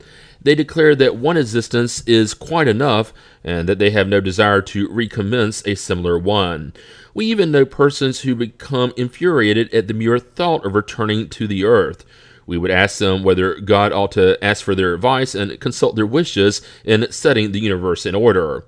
One of two possibilities applies. Either reincarnation is a fact or it is not. If it is useless for these individuals to oppose it. They will have to undergo it without God asking for their permission. Opposing it would be the same as a diseased man saying, "I've already suffered too much today. I don't want to suffer any more tomorrow." No matter how unwilling he may be, he will not suffer any less tomorrow or in the days that follow until he is cured. Likewise, if those individuals must live again corporeally, they will do so. They will reincarnate. They will protest in vain like a child who does not want to go to school or a criminal condemned to prison, because they will have to reincarnate nevertheless. Objections of this are too childish to deserve a more serious examination. However, in order to reassure such persons, we will state that the Spiritist doctrine of reincarnation it is not as terrible as they might think, and if they were to study it in depth, they would realize they have nothing to fear. They would understand that each new existence depends on themselves, that they'll be happy or unhappy according to what they are doing in their present one, that from this life onwards, if they improve themselves to a certain degree, they will never have to fear falling back into the swamp. We will presume that we are addressing persons who believe in some kind of future after death, rather than those who believe that only nothingness awaits them, or those who wish to immerse their soul into the universal whole without preserving their individuality, like drops of rain falling into the ocean, which is pretty much the same thing. If you believe in any kind of future at all, you certainly do not suppose that it will be the same for all, because that would imply that doing good during one's life would not matter in the end. In other words, why restrain ourselves? Why not satisfy all our passions, all our desires, even at the expense of others, if our future will be neither better nor worse for it? If, on the other hand, you believe that the future will be happier or less happy according to what one does in life, would you not desire to make it as happy as possible, because it will have implications for all eternity? Do you by any chance fancy yourself as being one of the most perfect creatures who has ever walked the earth, and thus have an immediate right to the bliss of the elect? I would not think so. Thus, without your having to consider yourself among the reprobate, you must admit that there are those who deserve and have a right to a better situation more than you do. Well then, mentally place yourself for a moment in that middle position which, as you admit, you occupy at the moment, and imagine that someone says to you, "You suffer, you are not as happy as you could be, whereas there are others all around you who seem to enjoy perfect happiness. Would you like to trade your situation for theirs?" "Of course I would," you reply, "but what do I have to do?" "Almost nothing. Simply start over what you have done badly and try to do it better."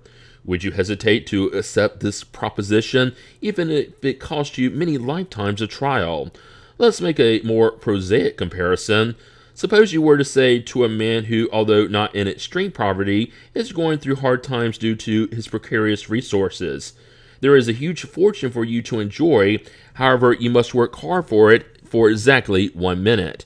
If he were the laziest being on earth, he would not hesitate to say, "I'm willing to work for 1 minute, 2 minutes, an hour, a whole day if necessary. What difference would that make if my life will end up in abundance?" Well then, what is the duration of one corporeal life when compared to eternity? Less than a minute, less than a second.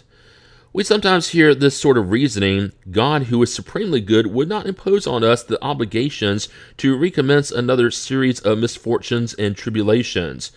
Do they by any chance believe that God would show more kindness in condemning people to eternal suffering because of a few moments of error than in granting them the means to repair their wrongs?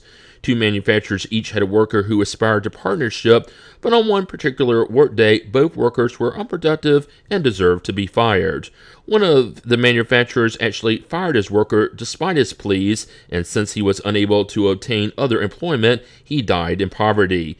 The other, however, said to his worker, "You have wasted a whole day, so you owe me compensation. You have performed badly, so you owe me reparation.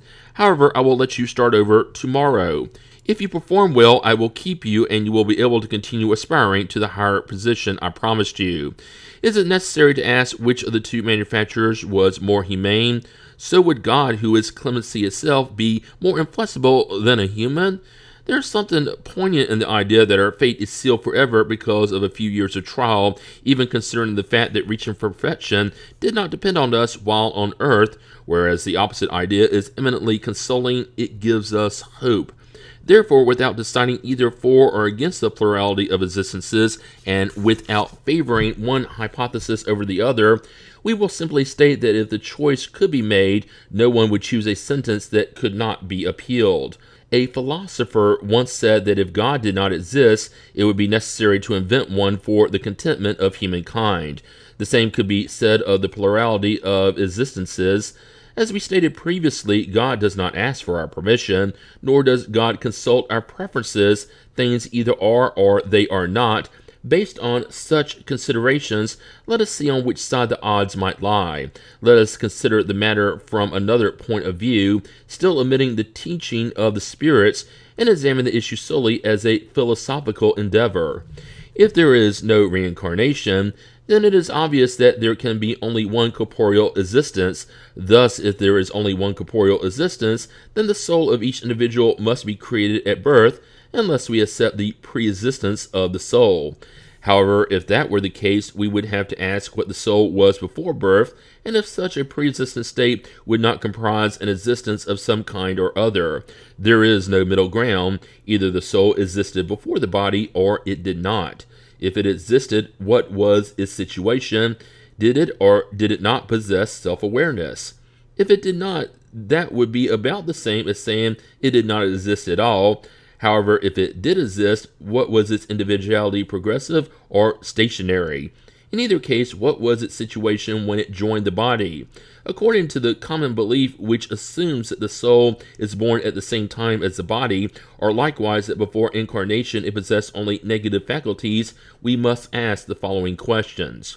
1. Why does the soul display aptitudes that are so different from and independent of the ideas acquired by education? 2. Why do some very young children display an extraordinary aptitude for a particular area of knowledge, while others are left in mediocrity throughout their entire lifetime? 3. Why do some children seem to be endowed with inborn or intuitive ideas that are lacking in others? 4.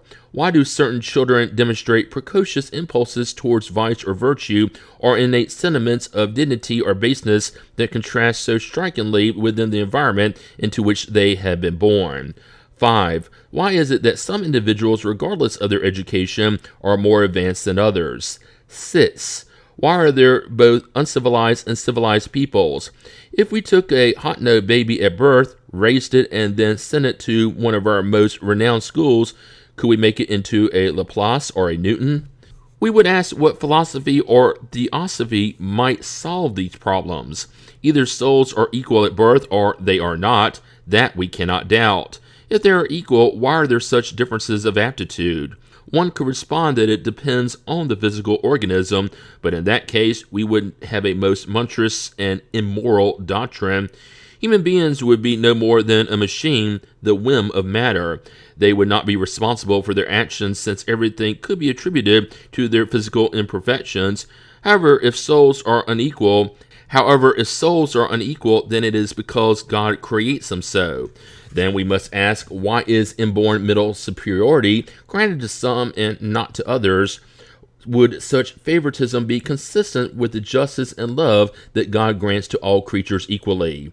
On the other hand, everything can be explained if we admit to a succession of prior and progressive existences. At birth, individuals bring with them the intuition of what they have already acquired. They are more evolved or less so according to the number of lives they have lived or according to how near or far they are from their starting point. It is exactly like in a group of individuals of all ages, wherein each one will have progressed according to the number of years he or she has lived. Successive lives represent for the life of the soul what years represent for the life of the body. For example, on the same day, bring together 1,000 individuals ranging from 1 to 80 years old.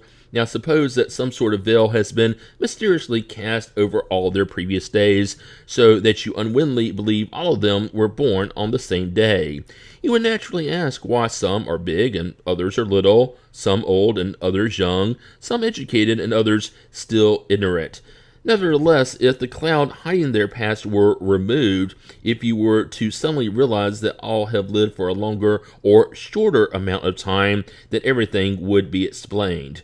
God, out of divine justice, could not have created some souls more advanced and others less. With the plurality of existences, the inequality that we see displays nothing contrary to the strictest equity. There seems to be inequality merely because we see the present only and not the past. Does this argument rest upon some theory, some gratuitous supposition? No, because we start from a patent, incontestable fact, the inequality of aptitudes and intellectual and moral development. We have found that this fact cannot be explained by any currently accepted theory, whereas this other theory gives it a simple, natural, and logical explanation. Would it be rational to prefer the one that explains nothing to the one that explains everything? Regarding the sixth question, it will doubtless be stated that hot notes are less advanced, but then we will ask, are they or are they not human? If they are human, why would God have denied them the privileges granted to Caucasians?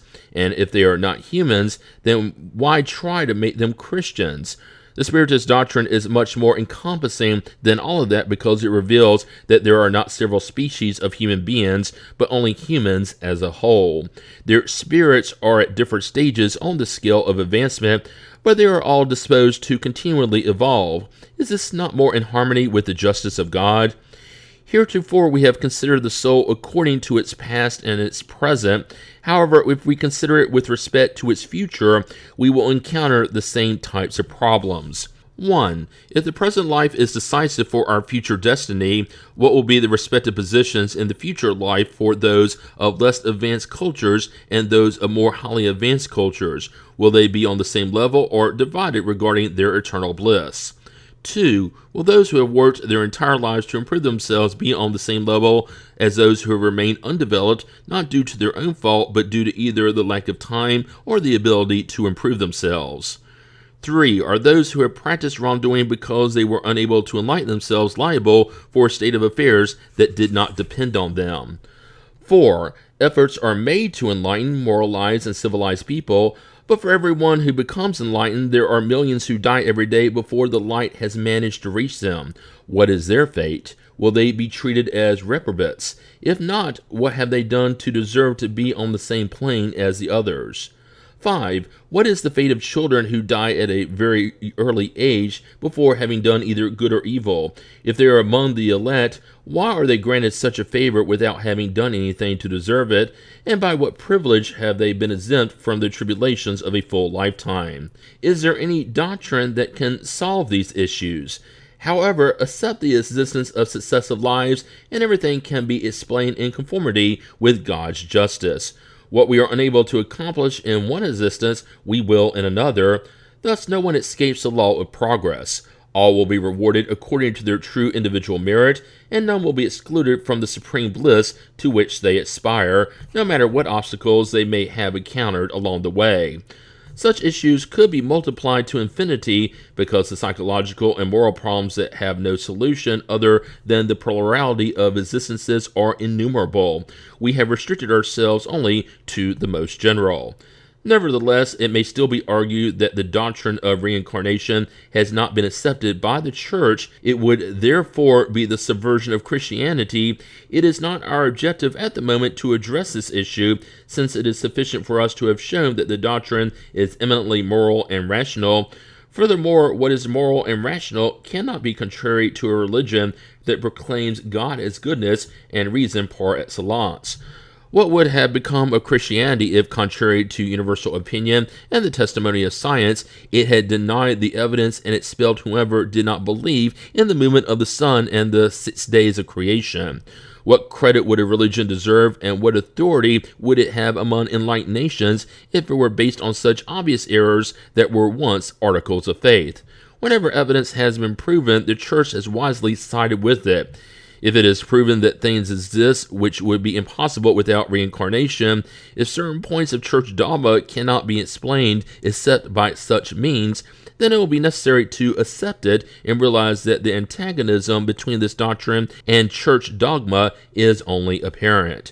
Later, we will show that perhaps the Church is closer to the doctrine of reincarnation than it seems, and that it would suffer no more in accepting it than it suffered from the discovery of the movement of the earth around the sun and the geological periods, which at first also seemed to contradict the sacred texts. Moreover, the principle of reincarnation appears in many scripture passages and is found especially and explicitly formulated in the Gospels.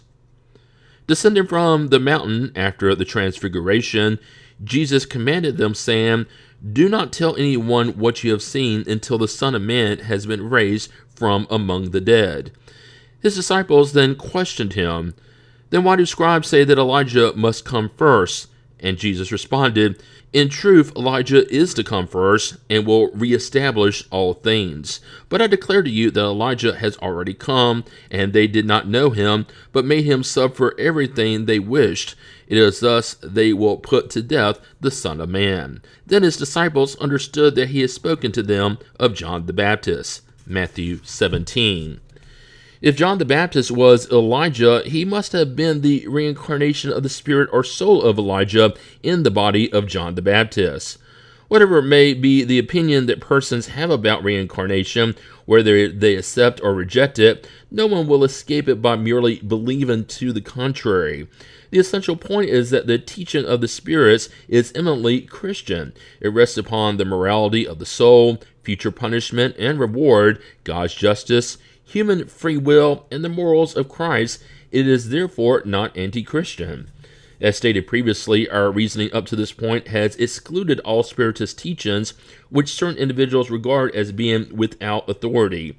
If we, as so many others, have adopted the doctrine of the plurality of existences, it is not only because it has come from the spirits, but because it has seemed to us to be the most logical and the only one that resolves issues that until now have been irresolvable.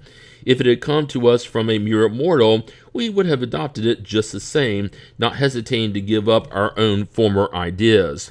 The moment an error is exposed, our self-esteem has more to lose than to gain in sustaining it. In the same way, we would have rejected reincarnation, even though it had come from the spirits, if it had seemed to us to the contrary to reason, just as if we have rejected so many other doctrines. We know by experience that we must not blindly accept everything that comes from spirits in the same way that we cannot accept everything that comes from human beings. To our minds, its first merit is that it is eminently logical. Another merit is that it is confirmed by the facts, positive facts, material ones, so to speak, which an attentive and well-reasoned study may reveal to whomever strives to observe them with patience and perseverance, and before which doubt is no longer possible. Once these facts become widely known, then like the formation and movement of the earth, it will necessarily yield to the evidence, and its opponents will have wasted opposing arguments in vain. In sum, we recognize the fact that the doctrine of the plurality of existences is the only one that it can explain what would be unexplainable without it, that it is eminently consoling and conforms to the strictest justice. For humankind, it is the life preserver that God, out of divine mercy, has thrown to them. The words of Jesus himself can leave no doubt about this, as we read in the 3rd chapter of John's Gospel. Verse 3, In replying to Nicodemus, Jesus states, "Truly, truly, I say to you that if a man is not born again, he cannot see the kingdom of God." Verse 4, Nicodemus says to him, "How can a man be born when he is old? Can he enter again into his mother's womb and be born a second time?" Verse 5, Jesus responds, "Truly, truly, I tell you, that unless he is born of water and of Spirit, he cannot enter the kingdom of God. What is born of the flesh is flesh, and what is born of the Spirit is spirit. Do not be amazed that I have told you, you must be born again." Part 2, Chapter 6, Spirit Life, Errant Spirits. Does the soul reincarnate immediately after separation from the body? Sometimes it reincarnates immediately, but most often after an interval of longer or shorter duration. On more highly evolved worlds, reincarnation is almost always immediate, since the corporeal matter of those worlds is less coarse. An incarnate spirit enjoys nearly all of its spirit faculties. Its normal state is the same as that of your lucid somnambulist. What becomes of the soul during the intervals between incarnations? It becomes an errant spirit, aspiring to and awaiting a new destiny. How long may such intervals last? From a few hours to thousands of centuries. Strictly speaking, there is no outside limit assigned to the errant state. It may last for a very long time, but never forever. Sooner or later, a spirit always has the opportunity to begin another existence, which serves for the purification of its previous ones. Does the length of the interval depend on the spirit's own will, or can it be imposed as an expiation? It is a consequence of its free will. Spirits know full well what they are doing in prolonging it, but for some, extending it is also a punishment inflicted by God. Others ask for it to be extended in order to pursue studies that cannot be done productively except in the spirit state. Is the errant state in and of itself an indication of spirits who are less evolved? No, since there are errant spirits of every degree, incarnation is a state that is transitory, as we have already stated. In their normal state, spirits are disengaged from matter. Could we say that all spirits who are not incarnate are errant? Those who must reincarnate, yes, but the pure spirits who have reached perfection are not errant. Their state is definitive. Regarding their inmost qualities, spirits belong to different orders or degrees through which they pass successively as they purify themselves. Regarding their state of spirits, they may be incarnate, that is, connected to a body, errant, that is, disconnected from the material body while awaiting a new incarnation in order to improve themselves, or pure, that is, perfected and having no further need of incarnation. How do errant spirits learn, since it can hardly be in the same way as for us? They study their past and seek ways to evolve. They watch and observe what is going on in the realms through which they pass. They listen to the discourse of enlightened individuals and the counsels of spirits who are more evolved than they are, and this provides them with ideas that they do not yet possess. Do spirits retain any of the human passions? Upon losing their corporeal envelope, high-order spirits leave base passions behind and retain only the ideals of the good, but low-order ones retain their passions, otherwise they would belong to the first order. When they leave the earth behind, why don't spirits abandon their base passions, since they are able to see the trouble they can cause? On your world, there are persons who are excessively jealous, for instance. Do you believe they will lose that defect upon leaving? After they leave the earth, since they are not entirely freed from matter, especially those who have displayed strong passions, they retain a sort of atmosphere around them that is infused with all their bad qualities. They only occasionally glimpse the truth so as to have the moral path revealed to them. Can a spirit progress while in the errant state? It may improve itself a great deal. It always depends on its own will and desire. However, it puts its newly acquired ideas into practice only during corporeal life. Are errant spirits happy or unhappy? Their degree of happiness or unhappiness depends on what they have merited. They either suffer from the passions whose essence they have retained, or they are happy according to their degree of dematerialization. In the errant states, a spirit realizes what it lacks in order to be happier, thus it searches for the means to attain it. However, it is not always permitted to reincarnate when it wants to. This in itself is a punishment. While in the errant state, can spirits visit other worlds? That depends. When the spirit leaves the body, it is still not completely disconnected from matter, hence it still belongs to the world on which it has lived, or to one of the same degree, unless it has progressed sufficiently during its lifetime. Progression is the purpose to which it must hold, for it will never perfect itself unless it progresses. Nevertheless, it may go to certain more highly evolved worlds, but as an outsider, it can get only glimpses of such worlds, and these glimpses are what drive it to improve itself so that it may become worthy of the happiness enjoyed on them and to be able to inhabit them later. Do spirits who are already purified ever go to less evolved worlds? They frequently do in order to help such worlds progress. Without these spirits, these worlds would be left to themselves without guides to direct them. Transitional worlds. As some have stated, are there worlds that serve as layovers and resting places for errant spirits? Yes, there are worlds that are intended particularly for errant beings, worlds that they may temporarily inhabit, a type of campsite, a place where they can repose during a very long errant state, a state that is always somewhat wearisome. These are intermediary positions between worlds and are gradated according to the nature of the spirits who have access to them, and where they will enjoy a greater or lesser sense of well-being. Can the spirits who occupy such worlds leave whenever they wish? Yes, spirits who temporarily inhabit those worlds can leave them to follow their destiny. Imagine them to be like migrating birds that land on an island in order to regain their strength before continuing on their way. Do spirits progress during their layovers on these transitory worlds? Certainly. Those who gather on them do so with the purpose of educating themselves in order to more easily obtain permission to go to better and better places until they reach the position of the elect. Due to their special nature, are these transitional worlds destined forever to be layovers for errant spirits? No, that function is only temporary. Are they inhabited by corporeal beings at the same time?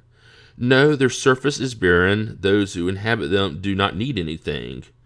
Is this barrenness permanent, and is it connected to their special nature? No, their barrenness is only transitory. Then are these worlds destitute of natural beauties? Their nature is expressed in the beauties of infinite space, which are no less admirable than what you call natural ones. Since the state of these worlds is transitory, will the earth be among them some day? It already has been. At what period? During its formation. Nothing in nature is useless. Each thing has its purpose, its destination. There is no empty space. Everything is inhabited and life expands itself everywhere. Thus, during the long series of ages that elapsed before the appearance of humankind on the earth, during the long periods of transition attested to by the geological layers, and even before the formation of the first organic beings upon that formless mass, there was no absence of life in that arid chaos in which the elements were mixed together. Beings who did not have our needs or our physical sensations found a refuge there. Even in that imperfect state, God willed for it to be useful for something. So who would dare say that among the billions of worlds that spin through the immensity of space, only one of the smallest, lost in the crowd, had the exclusive privilege of being populated? What would be the usefulness of all the others? Could God have made them merely as entertainment for our eyes? Such is an absurd presumption, incompatible with the wisdom that shines in all God's works, and unacceptable if we consider all those that we cannot see. No one can deny that in this motion of worlds, which are still unsuitable for material life, and which are nevertheless populated with beings appropriate for the conditions on them, there is something grand and sublime, where perhaps we may find the solution to more than one problem. Perceptions, sensations, and sufferings of spirits. Once in the world of spirits, does the soul still have the perception it had in this life? Yes, and others that it did not have because its body was like a veil that obscured them. Intelligence is a natural attribute of the spirit, but it is expressed more freely when it is unshackled. Are the perceptions and understanding of spirits unlimited? In other words, do they know everything? The nearer they approach perfection, the more they know. If they are high-order spirits, they know much. Low-order spirits are more or less ignorant on all subjects. Do spirits comprehend the beginning of things? That depends on how evolved and purified they are. Low-order spirits do not know any more than humans. Do spirits perceive time as we do? No, and that is what causes you to misunderstand us when it comes to setting dates or epochs. Spirits live outside of time as we know it. For them, duration of time does not exist, so to speak. The centuries that are so long to us are to them only instants that disappear into eternity, in the same way that the unevenness of the ground would fade and disappear to someone up in space. Do spirits have a more correct and precise idea of the present than we do? More so or less so, just as someone who sees clearly has a more correct idea of things than a blind person. Spirits are what you do not see, and they judge differently than you, but once again, it depends on how evolved they are. How do spirits have knowledge about the past? Is such knowledge unlimited for them? When we concern ourselves with it, the past is present precisely in the same way you remember something that has impressed you during your exile. However, since we are no longer hampered by the material veil that clouds your mind, we remember things that have disappeared from your memory. Spirits, however, do not know about everything, especially their own creation. Do spirits know the future? Again, it depends on how purified they are. Frequently, they may glimpse it, but they do not always have permission to reveal it. When they do see it, it appears to them to be the present. A spirit sees the future more clearly the more it approaches God. After death, the soul sees and takes in its past migrations at a glance, but it cannot see what God has in store for it. For that, it is necessary for it to have become one with God after many lives. Do spirits who have reached perfection possess complete knowledge of the future? Complete is not the right term because God alone is sovereign. No one can equal God. Do spirits see God? Only high-order spirits see and understand God. Low-order spirits feel and intuit God. When a low-order spirit says that a thing is forbidden or permitted to it by God, how does it know that the order has actually come from God? It does not see God, but senses the divine sovereignty, and when something must not be done or when a word must not be spoken, it reveals a sort of intuition, a secret warning which keeps it from proceeding. Don't you yourselves have presentiments that are like secret warnings to do or not to do something? The same happens with us, but to a higher degree. You should understand that since the essence of spirits is more subtle than yours, we can more easily receive divine warnings. Is the order transmitted by God directly or through other spirits? It does not come from God directly because to communicate with God directly, one must deserve it. God transmits divine orders through spirits that are more evolved in purification and instruction. Is spirit's sight circumscribed as it is in incorporeal beings? No, it resides within the entire spirit. Do spirits need light in order to see? They see with their own light, without the need for outside light. There is no darkness for them except that in which they may find themselves due to expiation. Do spirits need to move about in order to see in two different places? For instance, can they see what is happening simultaneously in two hemispheres of the globe? Since spirits travel at the speed of thought, we can say that they see everywhere all at once. Their thought can radiate and be directed to many points at the same time, but this faculty depends on their purity. The less pure they are, the more limited their sight. Only the high-order spirits can see everything as a whole. Among spirits, the faculty of sight is inherent to their nature and permeates their whole being like light in a luminous object. It is a type of universal lucidity extended to everything, simultaneously embracing space, time, and things, and for which there are no darkness or material obstacles.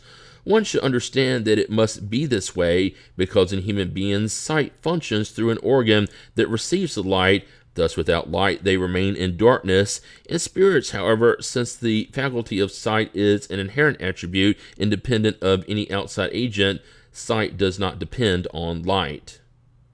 Do spirits see things as distinctly as we do? More distinctly, for their sight penetrates what yours cannot. Nothing obscures it. Do spirits perceive sounds? Yes, and they also perceive those that your limited senses cannot. Is the hearing faculty like that of sight in their whole being? All perceptions are attributes of the spirit and are part of its being. When it is clothed with a material body, perceptions only arrive through organic channels. In the state of freedom, however, they are no longer localized. Since the perceptions are attributes of the spirit itself, can it stop using them? A spirit only sees and hears what it wants to. At least this is generally the case, especially for more evolved spirits, because less evolved ones frequently must hear and see what may be useful for their improvement, whether they want to or not. Are spirits sensitive to music? Do you mean your music? What is that kind of music when compared to celestial music, that harmony of which nothing on earth can give you an idea? One is to the other what the primitive chant is when compared with a soft melody. Nevertheless, ordinary spirits may take a certain pleasure in listening to your music because they are not yet able to appreciate anything more sublime. For spirits, music has infinite charm due to their highly developed sensitive qualities. Of course, I am referring to celestial music, which is everything the spiritual imagination can conceive of as the most beautiful and delicate of all. Are spirits sensitive to the beauties of nature? The beauties of nature on different globes are so diverse that one is far from knowing about all of them. Yes, they are sensitive to them according to their aptitudes for appreciating and comprehending them. Of all spirits enjoy the beauties of the whole before which the beauties of detail fade, so to speak. Do spirits experience our physical needs and sufferings? They know about them, for they have endured them, but they do not experience them physically as you do, because they are spirits. Do spirits feel fatigue and the need for rest? They cannot feel fatigue as you understand it, and therefore they do not need corporeal rest because they do not possess organs in which the energies must be restored. However, spirits do rest, meaning they do not remain in a state of constant activity. They do not act in a physical way because their action is entirely intellectual and their rest is entirely mental. There are moments when their thought decreases in activity and is no longer directed toward any object in particular. This is a true repose for them, but it cannot be compared to that of the body. The kind of fatigue that spirits can experience is in proportion to how evolved they are. The more purified they are, the less rest they need. When a spirit says that it is suffering, what is the nature of such suffering? Mental anguish, which tortures it more acutely than physical suffering. Why do some spirits complain about the cold or heat? It is a remembrance of what they suffered during their life, a feeling as painful as the reality itself. Frequently, they use this expression, for lack of a better one, to express their situation. When they remember their body, they experience a sensation similar to when you take off a heavy coat. Immediately afterwards, you continue to feel its weight on your shoulders. Theoretical essay on sensation in spirits. The body is the instrument of pain, if not its primary cause, at least its immediate cause. The soul has the perception of such pain, and this perception is the effect. The memory that it preserves of pain can be very acute, but this does not imply any physical sensation. Actually, cold and heat cannot disorganize the soul's tissues. A soul can neither freeze nor burn. Every day, do we not see the memory of or the concern about a physical ill producing its effect, even to the extent of causing death? We all know that individuals who have undergone an amputation feel pain in the limb that no longer exists. The limb is obviously neither the site nor the starting point of the pain. The brain itself has simply retained the impression. Likewise, we can assume there is something similar in the sufferings of spirits after death. An in-depth study of the perispirit, which plays such an important role in all spirit phenomena, such as vaporous or tangible apparitions, in the state of the spirit at the moment of death, in the so frequent notion that it is still alive, in the frightening situation of suicides, in those who have undergone capital punishment, and those who have overindulged in material pleasures, and so many other facts, have shed light on this question, providing the explanations that we are presenting here in summary. The perispirit is the link that unites the spirit with the matter of the body. It is drawn from the environment, from the universal fluid. At the same time, it contains electricity, magnetic fluid, and to a certain extent, inert matter. We could say that it is the quintessence of matter. It is the beginning of organic life, but not of mental life, because that belongs to the spirit. The perispirit is also the agent of external sensations. In the body, these sensations are localized in the organs that serve as their channels. When the body is destroyed, the sensations become generalized, and that is why spirit does not say that it suffers more in its head than in its feet. Moreover, we have to be on our guard against being confused as to the sensations of the perispirit, which have become independent of the sensations of the body. We can only take the latter as a term of comparison and not as an analogy. Free from the body, the spirit may suffer, but the suffering is not the same as that of the body. However, it is not an exclusively mental suffering either, like remorse, because the spirit may complain of being hot or cold. Nevertheless, it suffers no more in summer than in winter. We have seen spirits pass through flames without feeling any pain, showing that temperature has no effect on them. The pain they do feel is not physical pain per se. It is a vague inner sensation of which the spirit is not always aware, because the pain is not localized or produced by an outside agent. It is a memory rather than a reality, but a very painful memory nonetheless. At other times, it is more than a memory, as we shall see.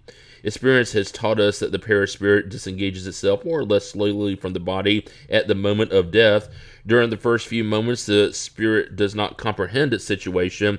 It does not think it has died because it feels alive. It sees its body at its side and knows that it is its own, but does not understand why they are separate. This state lasts as long as there is a link between the body and the perispirit. A suicide once said to us, "No, I am not dead," and added, "Even so, I can feel the worms devouring me." Of course, the worms were not devouring the perispirit, let alone the spirit, but only the body. Since the separation between the body and the perispirit was not yet complete, there continued to be a mental repercussion that transmitted the sensation to the body. Repercussion is not quite the right term, however, since it may imply a highly physical effect, it was rather the sight of what was happening within the body itself. The perispirit was still attached, producing an illusion which was taken as real, thus it was not a memory of a past occurrence. Its body had never been devoured by worms during life, but a current sensation. With these elements in mind, let us see what conclusions we might draw from these facts by studying them carefully. During life, the body receives impressions and transmits them to the spirit via the perispirit, which probably comprises what is called the neural fluid. When it is dead, the body no longer feels anything because it has neither spirit nor perispirit. When disengaged from the body, the perispirit experiences sensation, but since sensation no longer reaches it via a limited channel, it becomes generalized. Since the perispirit is only an agent of transmission, because only the spirit possesses consciousness, we may deduce that if the perispirit could exist without the perispirit would feel no more than the dead body. Likewise, if the spirit had no perispirit, it would be inaccessible to any painful sensations whatsoever, as is the case with completely purified spirits.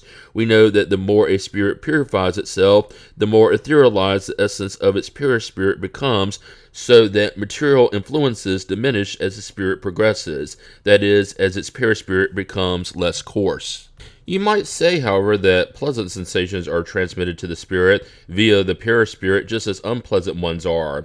So if a pure spirit is inaccessible to some, it must be equally inaccessible to others. Yes, without a doubt, but only those sensations coming from the influence of the matter with which we are familiar. The sound of our instruments and the smell of our flowers make no impression whatsoever on a pure spirit, yet it enjoys inner sensations of indefinable enchantment, of which we do not have the slightest idea because they are as imperceptible to us as light is to those born blind. We know they exist, but in what way? Our knowledge ends there. We know that spirits have perception, sensation, hearing, and sight, But these faculties are attributes of their whole being, not only of certain organs, as is the case with human beings. But once again, how is this so? That is what we do not know. The spirits themselves cannot explain it to us because our language was not made to express ideas that we cannot conceive of, just as in the language of primitive tribes there are no terms for the expression of our arts, sciences, and philosophical doctrines. In saying that spirits are inaccessible to the impressions of matter, we are referring to highly evolved spirits. Those etherealized envelope finds no analogy in this world. It is different with spirits whose perispirit is denser because they perceive our sounds and our odors, but not via a limited part of their organism as when alive.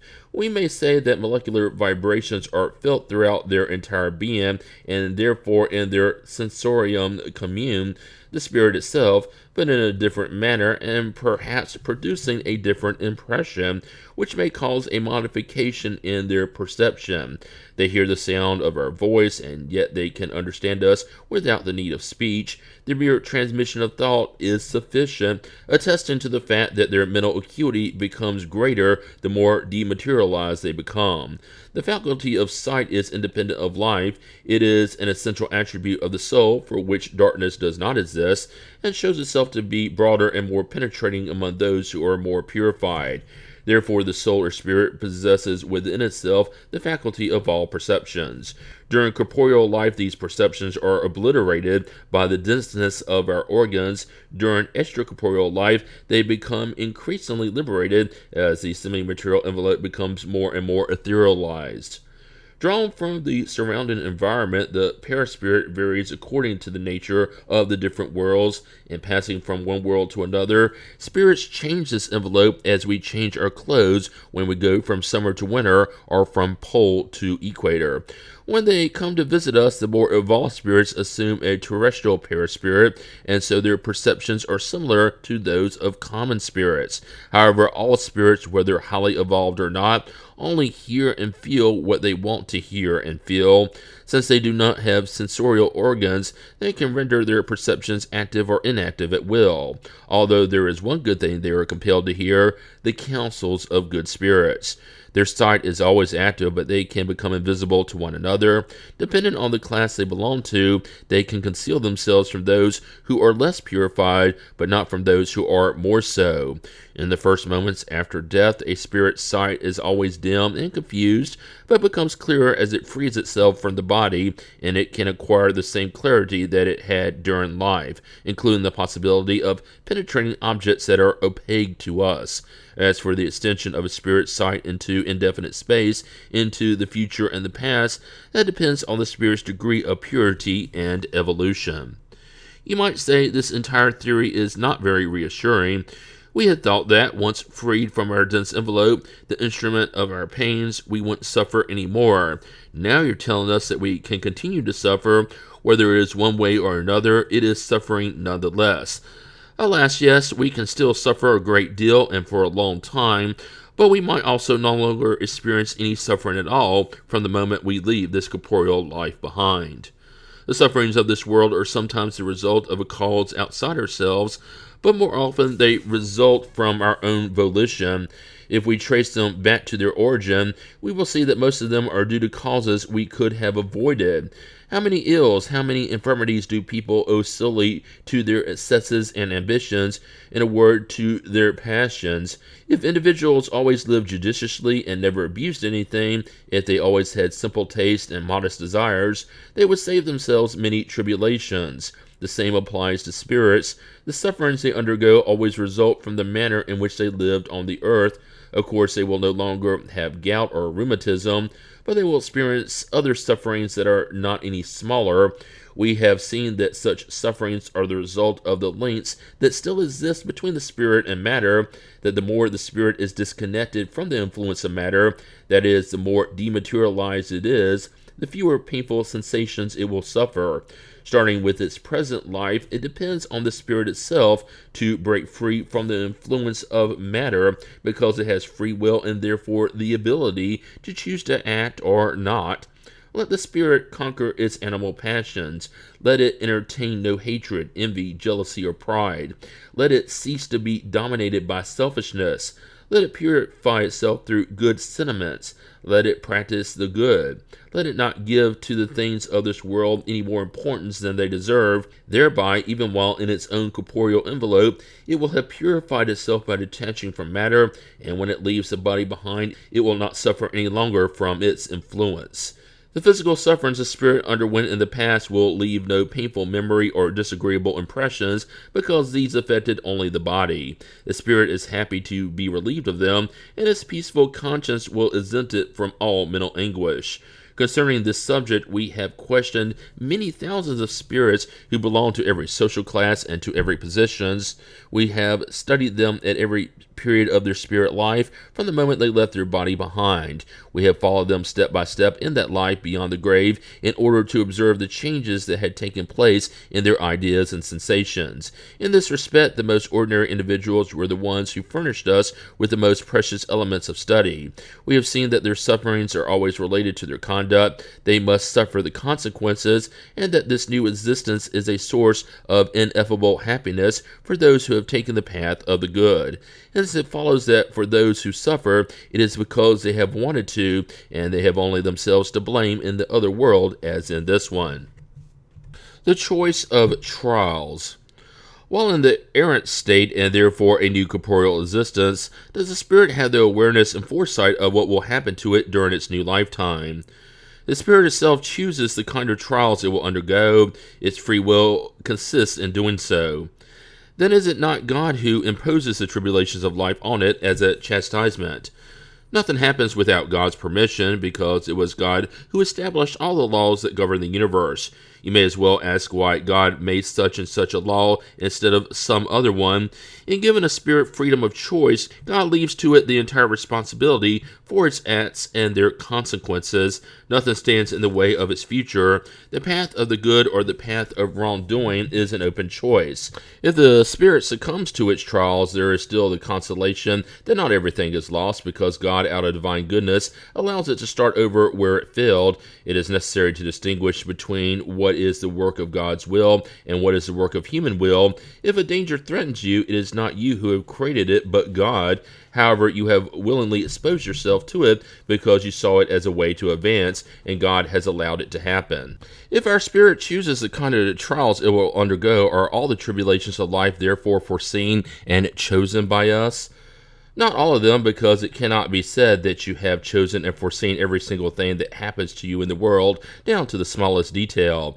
You have chosen the kinds of trials. The details are consequences of the position you have chosen, and frequently of your own actions. If a spirit chose to be born among wrongdoers, for example, it already knew what kind of temptations it would face, but it did not know how it would act in any given situation. Its actions are the products of its volition or free will. In choosing a particular path, a spirit knows it will have to endure the struggles that arise thereon, and it knows the natures of the tribulations it will encounter, but it does not know what event awaits it. The details spring from circumstances and the force of things. Only the major events that will influence its destiny are foreseen. If you walk down a path full of ruts, you know that you must be very cautious, because you run the risk of tripping, but you do not know when you will trip, and maybe you will not trip at all if you are sufficiently on your guard. If you are walking down the sidewalk and a tile falls on your head, you must not think that it was written beforehand, as it is commonly said. Why would a spirit want to be born among wrongdoers? It has to be sent into the environment in which it can experience its requested trial. To this end, it must find an analogous situation. For example, in order to struggle against the instinct of thievery, it must dwell among thieves. If there were no longer any wrongdoers on earth, would spirits not be able to find the necessary conditions for certain trials?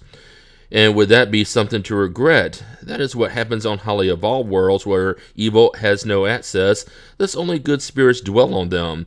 Use all your efforts to ensure that the same happens as soon as possible on your earth. In the trials it has to undergo to reach perfection, must a spirit experience every type of temptation possible. In other words, will it have to go through all the circumstances that can trigger pride, jealousy, greed, lust, etc.? Of course not. You should be aware of the fact that there are those who from the beginning have taken a road that has spared them many trials, but those who allow themselves to be led down the road of wrongdoing risk all its dangers. For instance, a spirit may ask for wealth and it will be given. Then, depending on its character, it may become greedy or wasteful, selfish or generous, or it may indulge in all the pleasures of sensuality.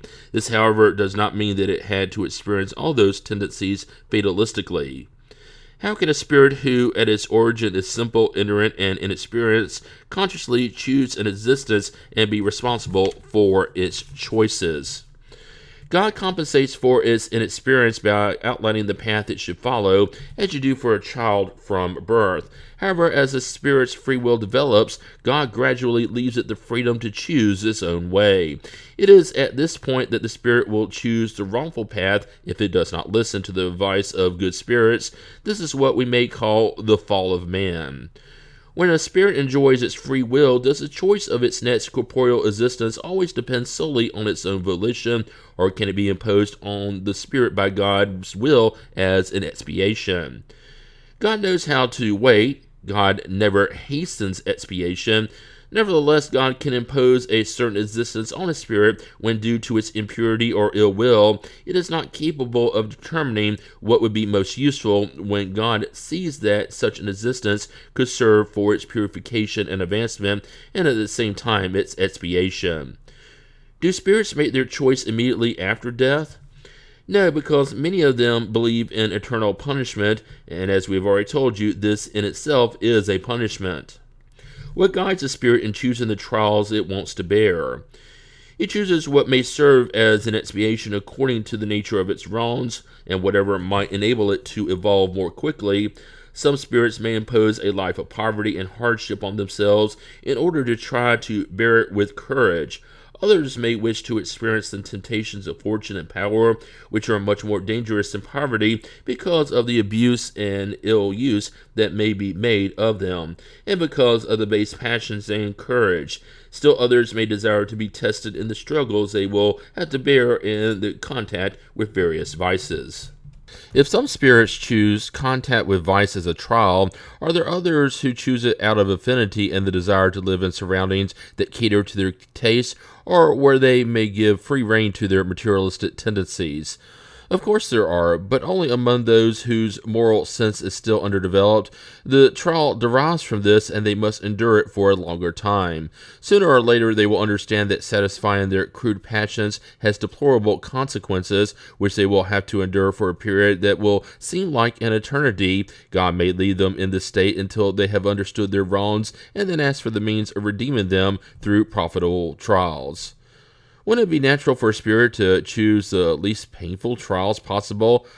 For you, yes. For the spirit, no. Once it has freed itself from matter, illusion disappears and it thinks differently. Human beings subjected to the influence of carnal ideas on earth only see the painful side of their trials. That is why it seems logical that they would choose those which, from their own point of view, may coexist with material pleasures. However, in the spirit life, they compare such crude and fleeting pleasures to the unchangeable happiness of which they get a glimpse. Then of what importance are a few temporary hardships? A spirit may therefore choose the hardest trial and consequently the most painful existence, hoping to arrive at a better state more quickly, just as a patient often chooses the nastiest medicine in order to be healed more quickly.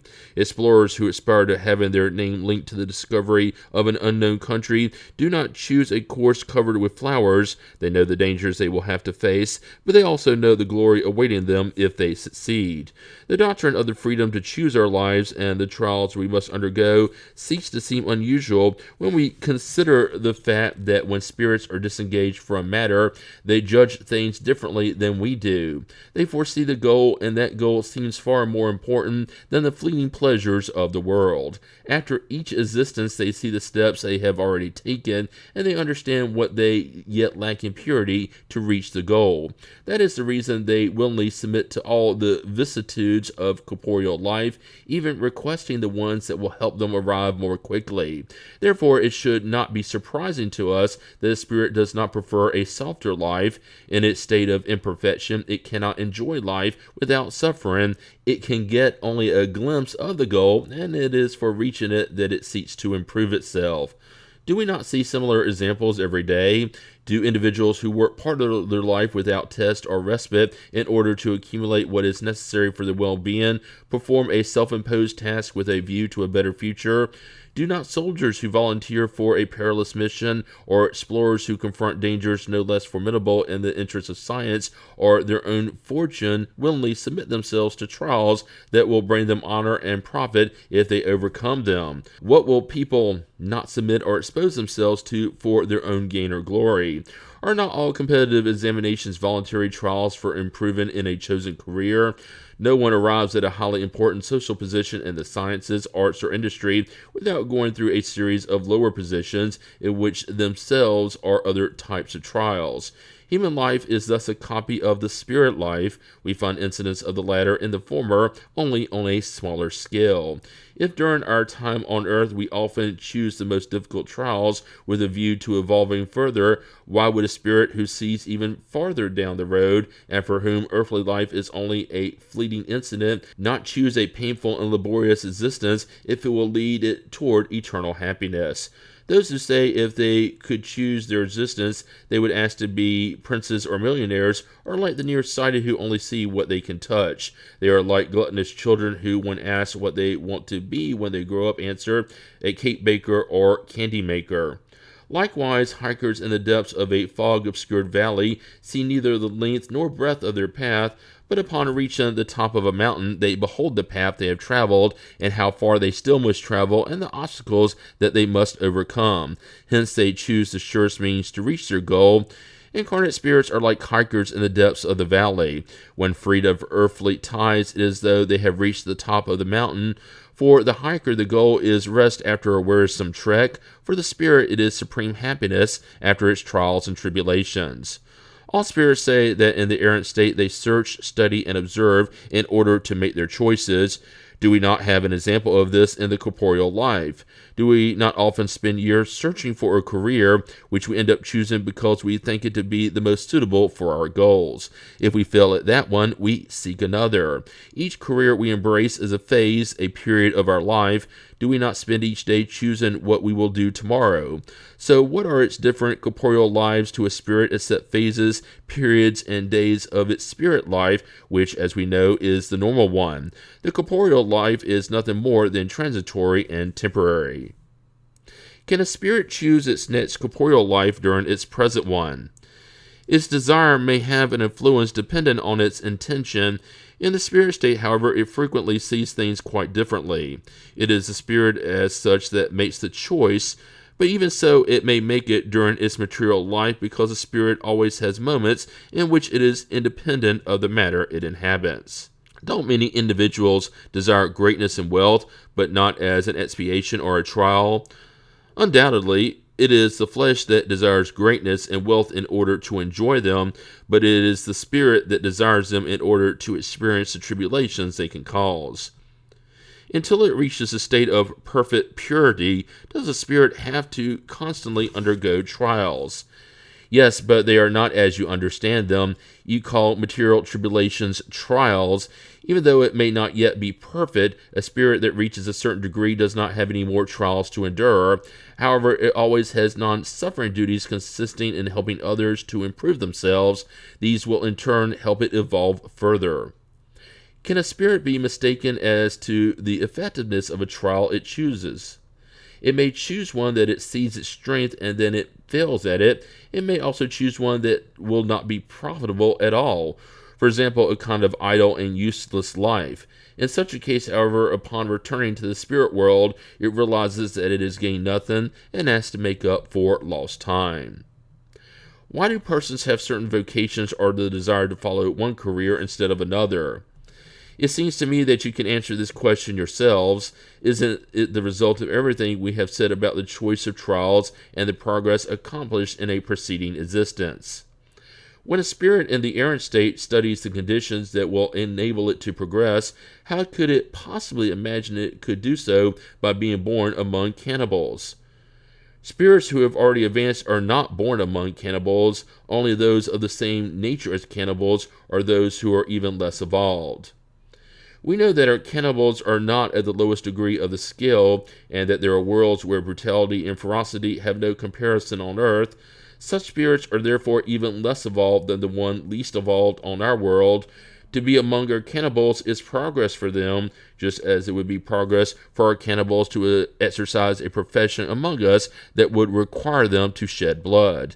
If they aim no higher, it is because their moral impurity does not allow them to comprehend a more complete progress.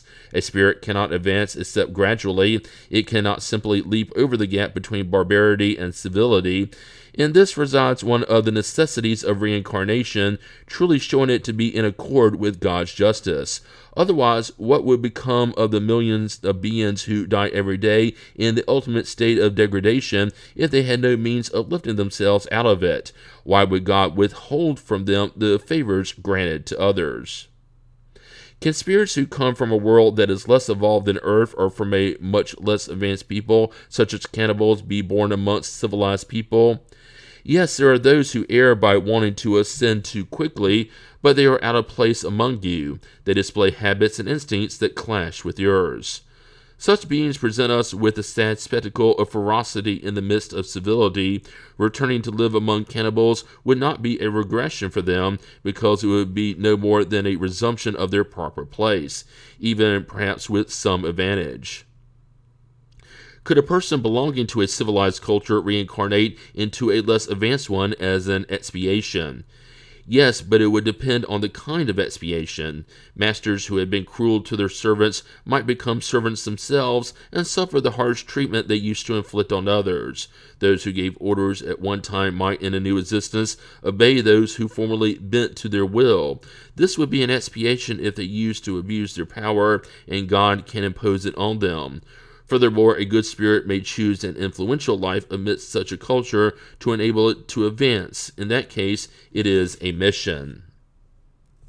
Relationships beyond the grave. Do the different orders of spirits establish a hierarchy of powers, and is there subordination and authority among them? Very much so. Spirits have authority over one another relative to their degree of evolution and exert it through an irresistible moral ascendancy. Can low-order spirits evade the authority of those who are more evolved? I said irresistible. Do the power and influence that individuals enjoy on earth warrant them any supremacy in the spirit world? No, because the lowly will be exalted and the great will be abased. Read the Psalms. How should we understand this exalting and abasing? Don't you already know that spirits are of different orders according to their merits? Well then, the greatest on earth may be in the last class among the spirits, while their servants may be in the first. Don't you understand this? Didn't Jesus say, "Whosoever humbles himself shall be exalted, and whosoever exalts himself shall be humbled"? Don't those who are great on earth but find themselves abased among the spirits feel humiliated? Frequently they feel greatly humiliated, especially if they have been proud and jealous. After a battle, does a soldier who meets his general in the spirit world still acknowledge him as his superior?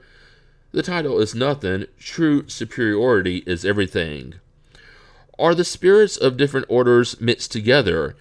Yes and no. That is, they may see each other, but they are distinguished from each other. They avoid or approach one another according to the similarity or dissimilarity of their sentiments, as is also the case amongst you. It is an entire world in and of itself, and yours is only a dim reflection of it. Those of the same order are drawn together by a sort of affinity, and they form groups or families of spirits united by sympathy and purpose, the good ones by their desire to do good, the bad ones by their desire to do evil, by shame for their wrongs, and by the need to find themselves among others like them. This is exactly like a large city where individuals of all social classes and conditions see and meet one another without mixing together, where societies are formed by similarities in tastes, and where vice and virtue jostle each other without speaking. Do all spirits have mutual access to one another? The good ones go everywhere. It must be this way in order to bring their influence to bear upon the bad ones.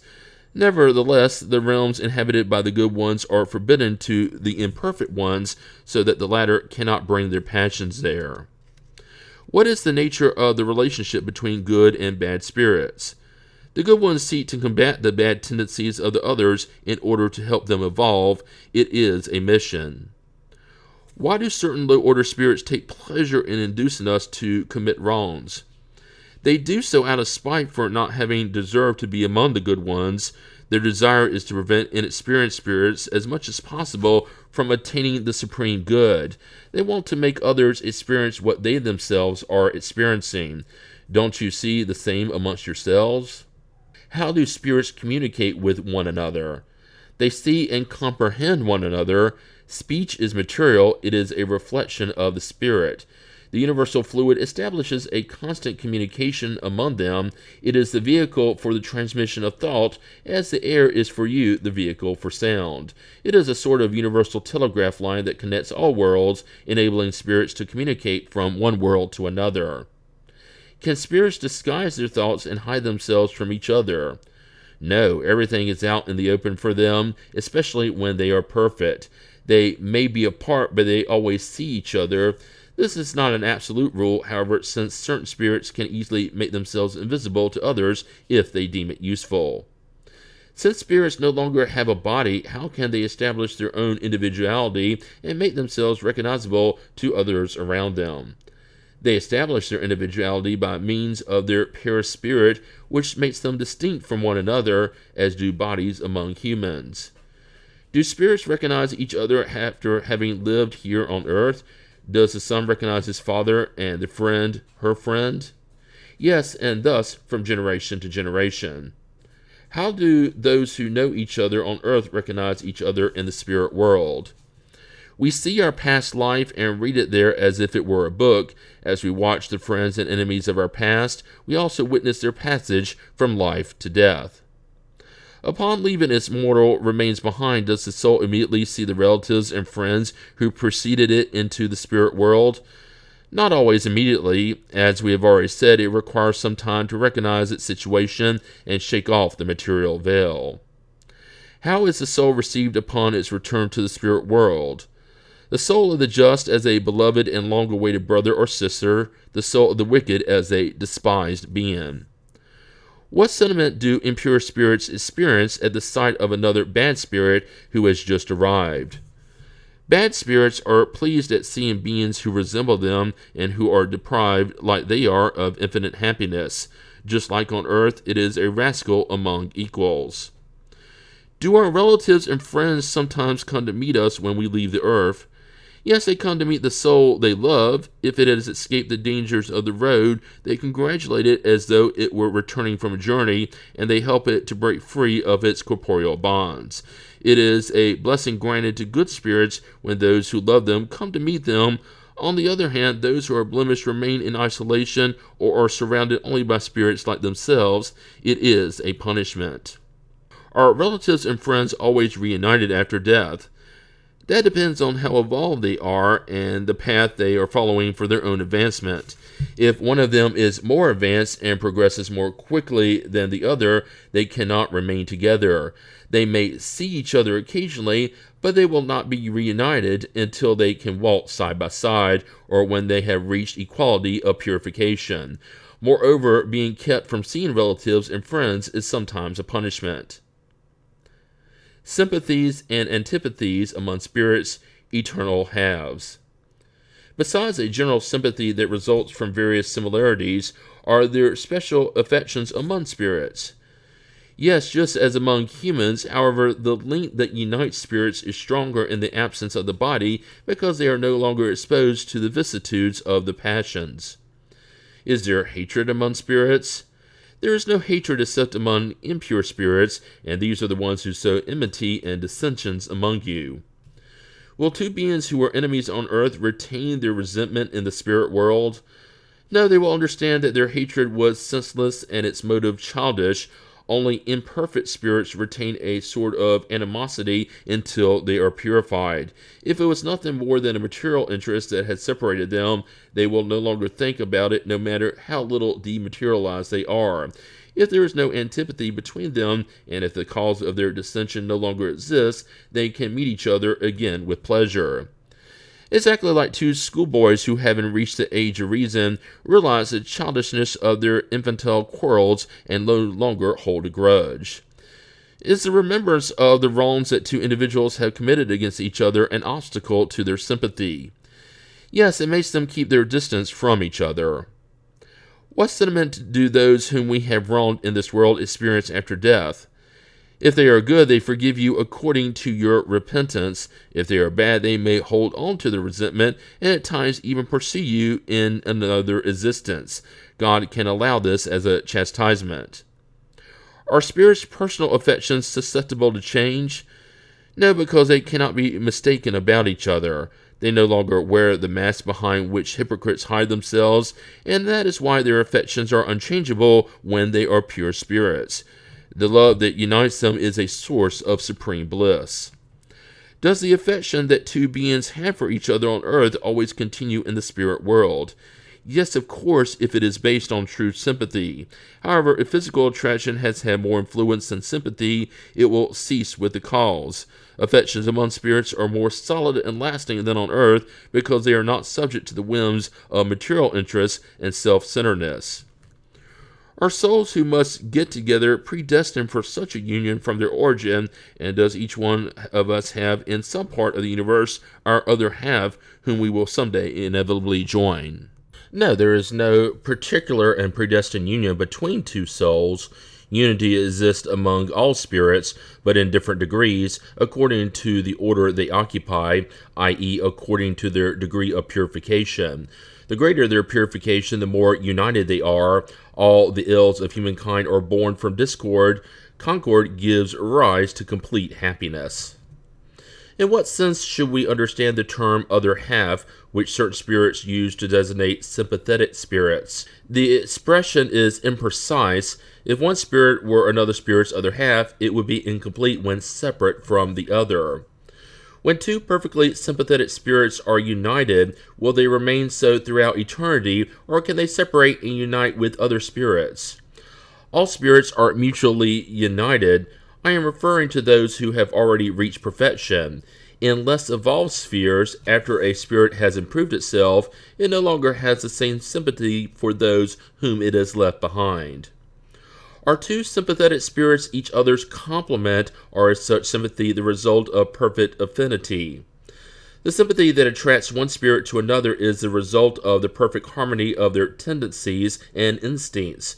If one of them were necessary to complete the other, it would lose its individuality.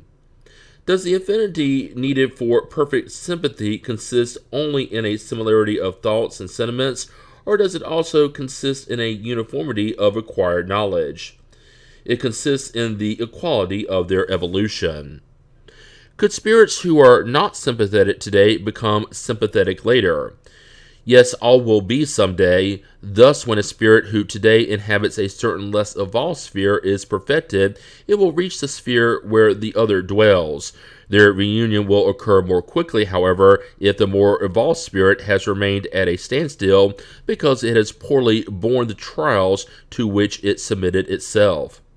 May two sympathetic spirits cease to be sympathetic? Certainly, if one of them is idle. The theory of eternal halves is an image that represents the union of two sympathetic spirits. It is an expression used even in ordinary parlance and must not be taken literally. Spirits who have used it certainly do not belong to the higher order. The sphere of their ideas is necessarily limited, and they express their thought through the terms they used in corporeal life. We must reject this idea of two spirits created for each other, who must someday inevitably be reunited in eternity after having remained separated for a more or less long span of time. The remembrance of corporeal existence. Does the spirit remember its corporeal existence? Yes, having lived many times as a human being, it remembers what it has been, and I assure you that sometimes it laughs, pitying its behavior. Like an individual who, having reached the age of reason, laughs at the antics of youth or the puerilities of childhood. Does the memory of its last corporeal existence completely and unexpectedly return to the spirit after death? No, it returns little by little, like something that appears out of the fog, and to the degree that the spirit fixes its attention on it. Does the spirit remember all the events of its life in detail, assimilating the whole in one retrospective glance? It remembers things according to the consequences they hold for its situation as a spirit, but you should understand that there are circumstances to which it attributes no importance whatsoever, and which it does not even try to remember. Could it remember them if it wanted to? It can recall the minutest details and incidents, events, or even thoughts, but when such has no usefulness, it does not do so. Does it see the purpose of earthly life in relation to its future life? Assuredly, it sees and understands it much better than when it lived in the body.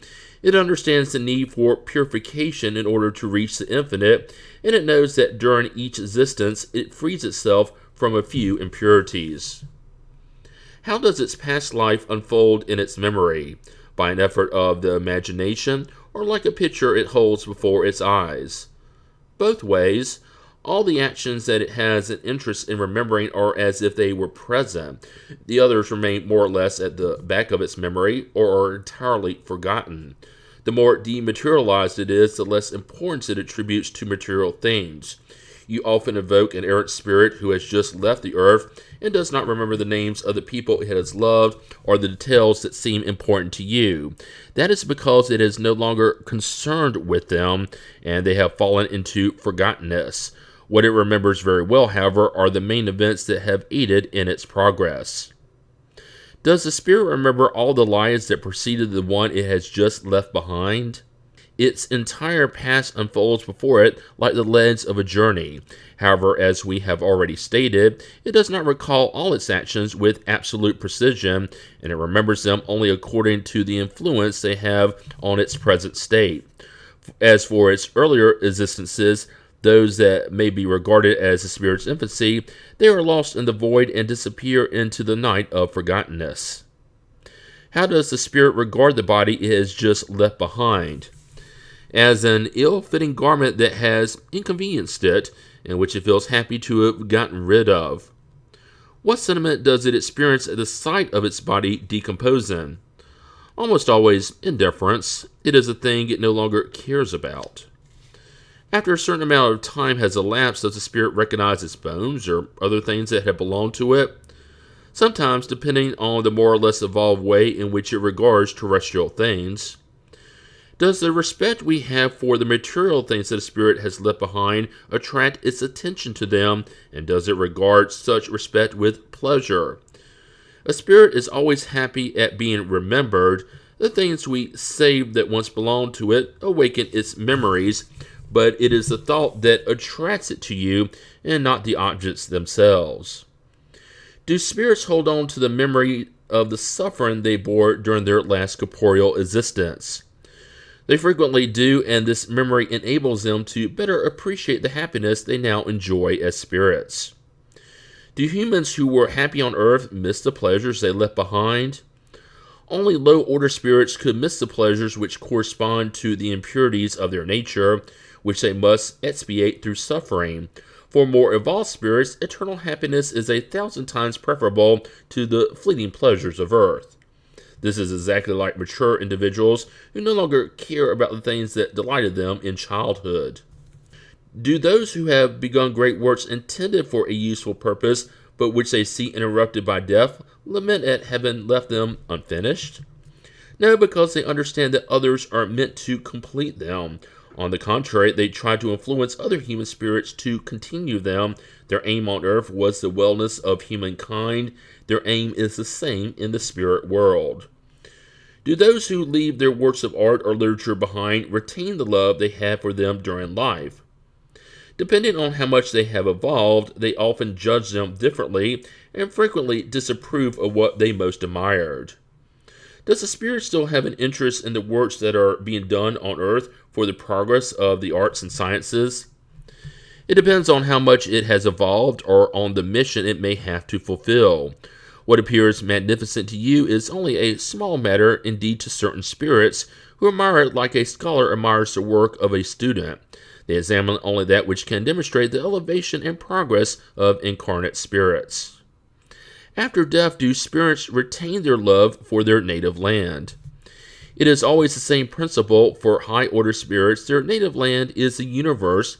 On earth, it is the place in which there is the greatest number of people sympathetic to them.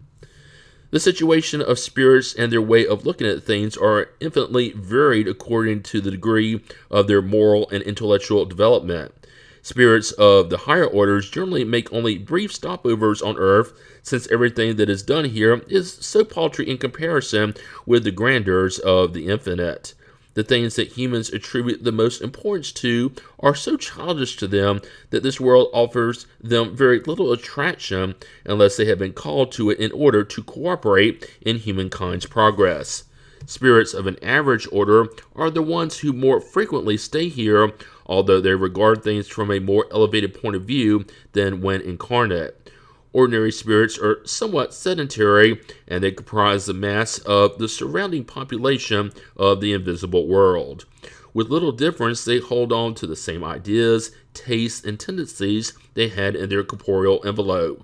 They get involved in our meetings, our businesses, and our entertainments, in which they take part more or less actively according to their character. Since they can no longer satisfy their passions, they take pleasure in being with those who have handed themselves over to theirs, and they excite them in such individuals. Nonetheless, among them there are some who are more serious and who watch and observe in order to acquire knowledge and evolve. Do spirits' ideas change in the spirit life? Very considerably. Their ideas undergo large modifications as they become more dematerialized. They may sometimes hold on to their same ideas for a long time, but little by little, the influence of matter diminishes, and they see things more clearly. It is then that they seek ways to improve. Since the spirit had already lived the spirit life before its incarnation, why is it so astonished when it re-enters the spirit world? That is only the effect of the first moments and the state of confusion following its awakening. Later, it recognizes its state completely as the memory of the past returns and the impression of terrestrial life fades away. The commemoration of the dead, funerals. Are spirits sensitive to being remembered by their loved ones on earth? Much more than you may suppose. Being remembered adds to their happiness as if they are already happy, and consoles them if they are despondent. Does Memorial Day hold a more solemn meaning for spirits? Do they prepare to visit those who pray over their remains? Spirits answer to the call of thought on that day as on all others. Is it for them a meeting day at their gravesides? They assemble in greater numbers on that day because the number of persons who call to them is larger, but each one only pays attention to its friends and not the crowd of indifferent people. In what form do they come, and what would they look like if they could make themselves visible? They would look like they did while alive. Do forgotten spirits whose graves are not visited by anyone come despite that fact and feel troubled at all at not seeing any friends remembering them? What is the earth to them? They are only linked to it by the heart. If no one loves them any longer, there is nothing that can make such spirits feel connected to the earth. They have the whole universe before them. Does a visit made to its grave provide more satisfaction to a spirit than a prayer made on its behalf in someone's home? A visit to its grave is a way of showing that one is thinking of the absent spirit, its exteriorization of the thought. I have already told you that it is the prayer that blesses the act of remembering. The place itself is of little importance if the prayer comes from the heart. Do the spirits of individuals who are to be honored with statues or monuments attend the inaugurations and watch them with pleasure? Many watch them when they can, but they are less sensitive to the honors paid to them than to the memories. Where does the desire come from where certain persons wish to be buried in one place rather than in another? Do they return to it with more satisfaction after death? And is the importance given to a physical thing a sign of a spirit's impure nature? A spirit's affection for certain places is a sign of moral impurity. What does one piece of earth represent more than another to an evolved spirit? Doesn't it know that its soul will be reunited with its loved ones, even though their bones may be far apart? Should gathering together the mortal remains of all the members of a family be considered meaningless? No, it is a pious custom and a witness to the sympathy of loved ones. If such gatherings mean little to spirits, they are nonetheless useful to humans. Their memories are better concentrated. Is a soul that has returned to life as a spirit sensitive to the honors paid to its mortal remains? When a spirit has already reached a certain degree of purification, it has no more earthly vanity, and it comprehends the futility of all these things. Nevertheless, you should know that there are spirits who, in the first moments of death, take great satisfaction in the honors paid to them.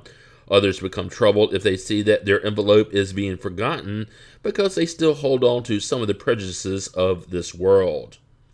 Do spirits ever watch their own burial?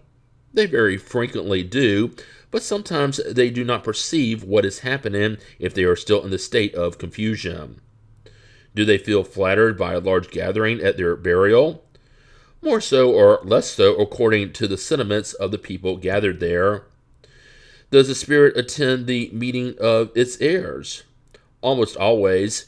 God wills it for its instruction and as punishment for guilty ones. It is there that the spirit judges what its heirs' declarations of affections are really worth. All sentiments become patient to the spirit, and the disappointment it feels in seeing the greed of those who divide up the spoils makes their true sentiments very clear. However, their time shall also come. Is the instinctive respect of people for the dead in all times and among all cultures the result of the intuition of a future existence?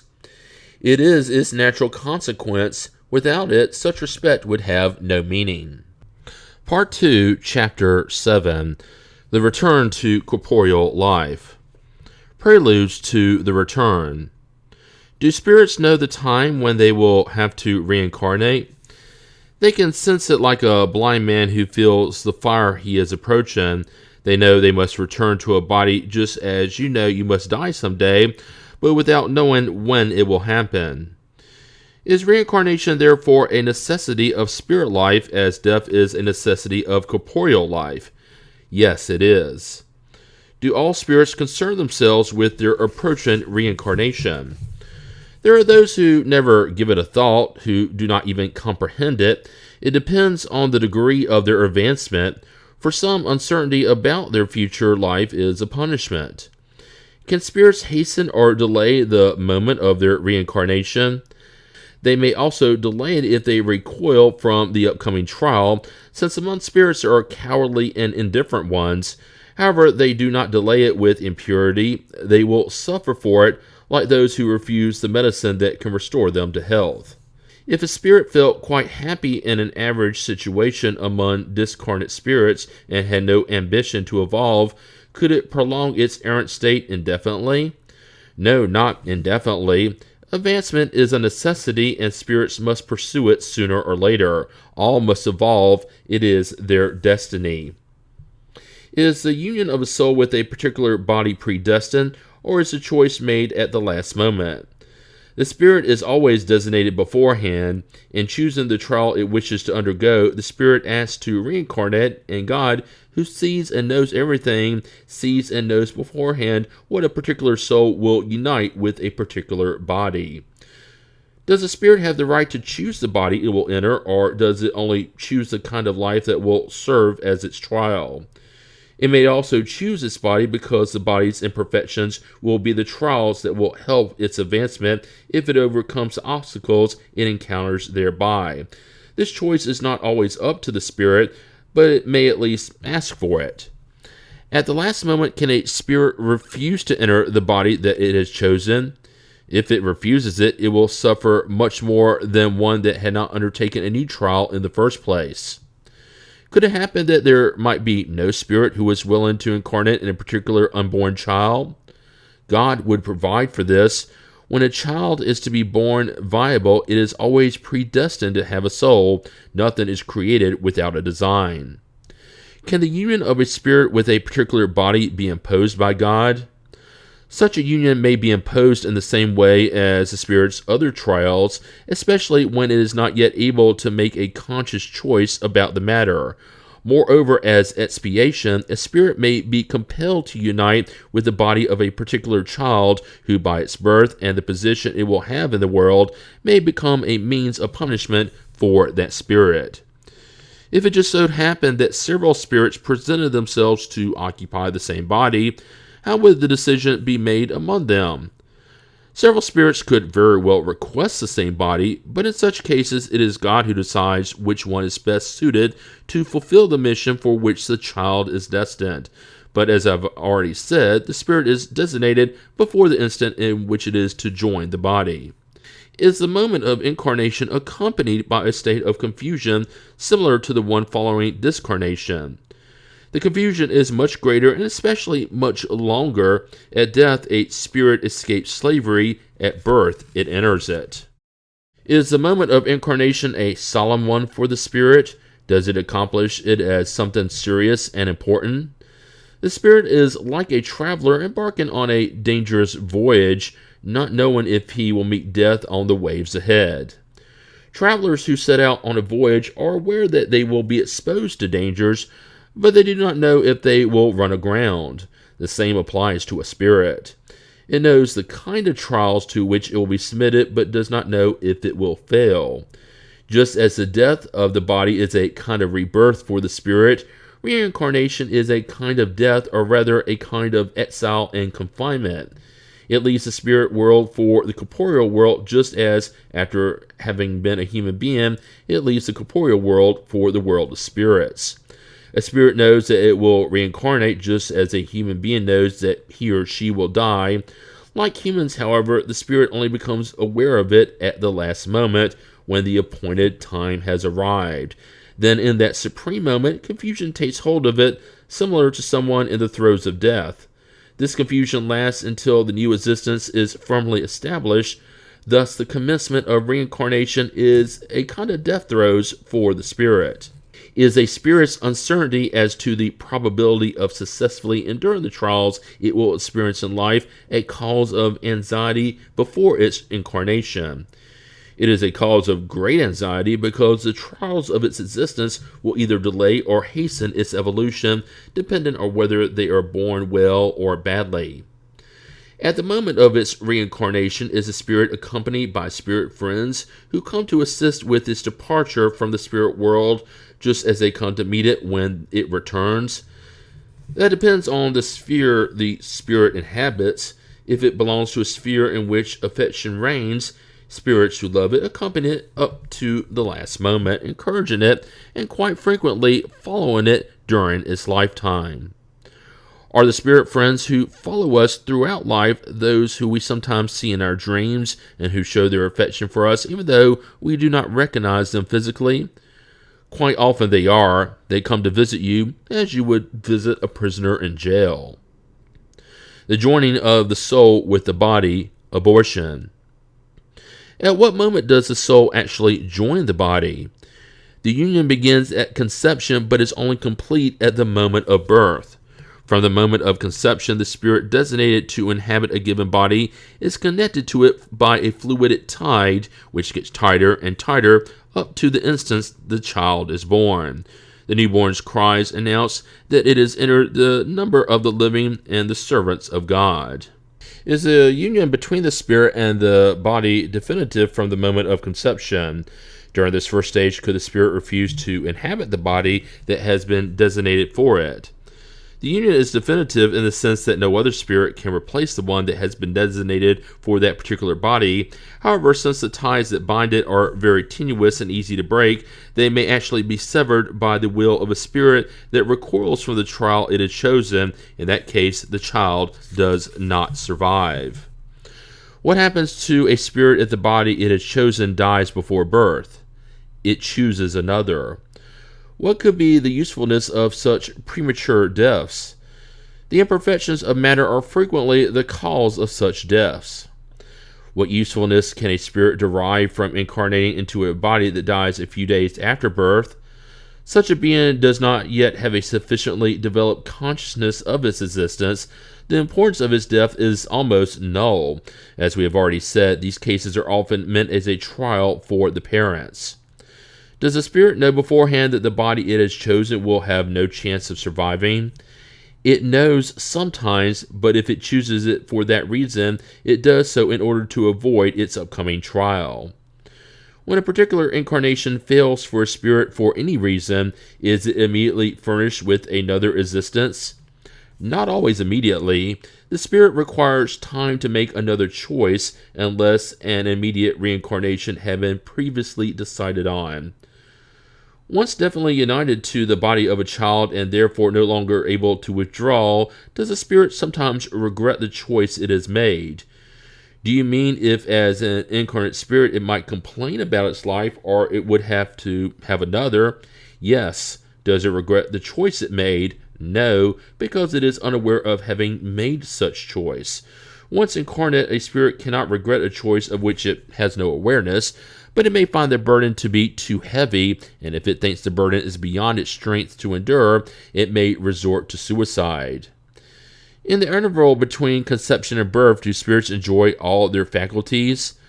More so or less so, depending on the phase of gestation, because even though they are not yet fully incarnated, they are already attached to the body.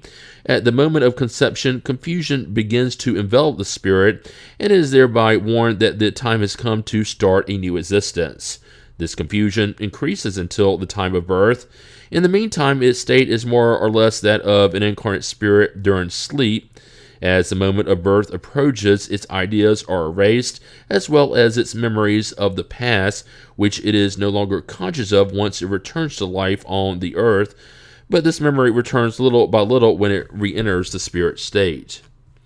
At the moment of birth, do spirits immediately recover the fullness of their faculties? No, the faculties develop gradually with the organs. Spirits find themselves in a new existence and must learn to use their bodily instruments. Their ideas return little by little, like those of individuals who wake up from sleep to find themselves in a different situation than the one they were in the day before. Since the union of a spirit with its body is not complete and definitively consummated until after birth, can the fetus be considered as having a soul? The spirit who must animate it exists outside of it, so to speak. Strictly speaking, the fetus has no soul, since the current incarnation is only in the process of being accomplished. Nevertheless, the fetus is linked to the soul that it will have. How can an intrauterine life be explained? It is like a germinating plant. The fetus lives a corporeal, animal-like life. As a fetus, human beings already have within themselves a vegeto-animal life, which they complete at birth with a spiritual life. As medical science has pointed out, there are infants who, even in their mother's womb, have no possibility of surviving. For what purpose does this occur? This is a common occurrence that God permits as a trial either for the parents or the spirit appointed to animate the child. Are there stillborn infants who were not meant for a spirit to incarnate them in the first place? Yes, there are some who never had a spirit destined for their bodies. Nothing would have been accomplished in them. It is solely for the parents that such a child is delivered. Can a being of such a nature be carried to term? Yes, sometimes, but it does not survive. Then every child that survives necessarily has a spirit incarnated in it. What would it be without a spirit? It would not be a human being. What are the consequences of abortion for a spirit? Its existence is nullified and must be commenced again. Is artificial abortion a crime regardless of the time of conception? A crime is always committed when the law of God is transgressed. The mother or any other person involved always commits a crime upon taking the life of a child before its birth because it prevents a soul from experiencing the trials for which the unborn's body was to have been the instrument. In cases where the life of the mother would be endangered by the birth of the child, is it a crime to sacrifice the child in order to save the mother? It is better to sacrifice the being who does not yet exist than the being who already exists. Is it rational to treat the fetus with the same respect as the body of a child who has already survived? You should see the will of God and the divine handiwork in everything, and not treat lightly the things you ought to respect. Why not respect all the works of creation, which are sometimes incomplete due to the will of the Creator? This is one of the divine designs that no one is called to judge. The moral and intellectual faculties of humankind. Where do a person's good or bad moral qualities come from? They reflect the qualities of the incarnate spirit. The purer the spirit, the more the person is inclined toward the good. So a moral person is the incarnation of a good spirit, and a depraved person that of a bad spirit. Yes, but it would be better to say an imperfect spirit. Otherwise, one might believe in spirits who will always remain bad, those you call demons. What is the character of the individuals in whom frivolous and foolish spirits are incarnated? They are thoughtless, cunning, and sometimes malicious beings. Do spirits possess any passions that do not belong to humankind? No, otherwise they would have passed them on to you. Is it one and the same spirit who gives an individual his or her moral and intellectual qualities? Certainly it is one and the same, and such qualities will depend on the degree of the spirit's evolution. Individuals do not have two spirits within them. Why are the most intelligent individuals who display a highly evolved spirit incarnated in them, sometimes and at the same time extremely depraved? It is because the incarnate spirit is not sufficiently purified, and it yields to the influence of other spirits who are even worse. A spirit progresses in an imperceptible ascending forward progression, but this progress is not accomplished simultaneously in all senses. During one period, a spirit may advance in knowledge, during another in morality. What about the opinion according to which the various moral and intellectual qualities of humans are the product of many different spirits incarnate in them, each possessing a special aptitude? If you reflect on it, you will realize how absurd that is. A spirit must possess all aptitudes, and in order to progress, it needs a unified will. If a person were a collection of spirits, this unified will would not exist. He or she would possess no individuality, because at death, all those spirits would be like a flock of birds escaping from a cage. People often complain that they do not understand certain things, but it's interesting to notice how they multiply their problems when they have a very simple and natural explanation right there in their own hands. This notion is another example of taking the effect for the cause. It attributes to the human being what the pagans attributed to God. They believed in as many gods as there were phenomena in the universe. However, the sensible persons among them saw nothing more in those phenomena than effects having as their cause a sole God. The physical and moral realms both offer us numerous points of comparison in this respect. Humankind believed in the multiplicity of matter as long as examining it was confined to the appearance of phenomena. Nowadays, we understand that such very phenomena might very well be no more than modifications of a single elementary matter. The various faculties are manifestations of the same cause, which is the soul or incarnate spirit, and not several souls. Like the different sounds of an organ are the results of the same kind of air, and not as many types of air as there are sounds. The theory in question would mean that when a person loses or acquires certain aptitudes or tendencies, it indicates that certain spirits had left the person or that others had arrived, which would make him or her into a multiple being without individuality and consequently without responsibility. This theory, moreover, is contradicted by the numerous examples of manifestations in which spirits prove their personality and their identity. The influence of the organism. Upon joining the body, does the spirit identify itself with matter? Matter is no more than the spirit's envelope, as clothing is the body's envelope. Upon joining the body, a spirit preserves the attributes of its spirit nature.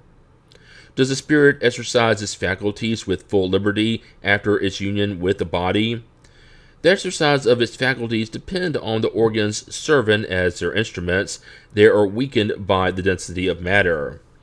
then accordingly would the material envelope be an obstacle to the free manifestation of the spirit's faculties, like an opaque glass is an obstacle to the free emission of light. Yes, and exceedingly opaque. One may further compare the action of the body's matter upon a spirit to that of sludgy water, which hinders the free movement of an object immersed in it. Is the free exercise of the soul's faculties dependent on the development of the bodily organs? The organs are the instruments for the manifestation of the soul's faculties. This manifestation depends on the degree of the respective organ's development, just as the excellence of a piece of work depends on the excellence of the tool. Could one infer from the influence of the organs a connection between the development of the cerebral structure and the moral and intellectual faculties? Do not confuse the effect with the cause. The spirit always possesses the faculties that are proper to it. Thus, it is not the organs that give it its faculties, but rather the faculties that stimulate the development of the organs. According to this view, does the diversity of aptitudes among individuals stem solely from the condition of their spirit?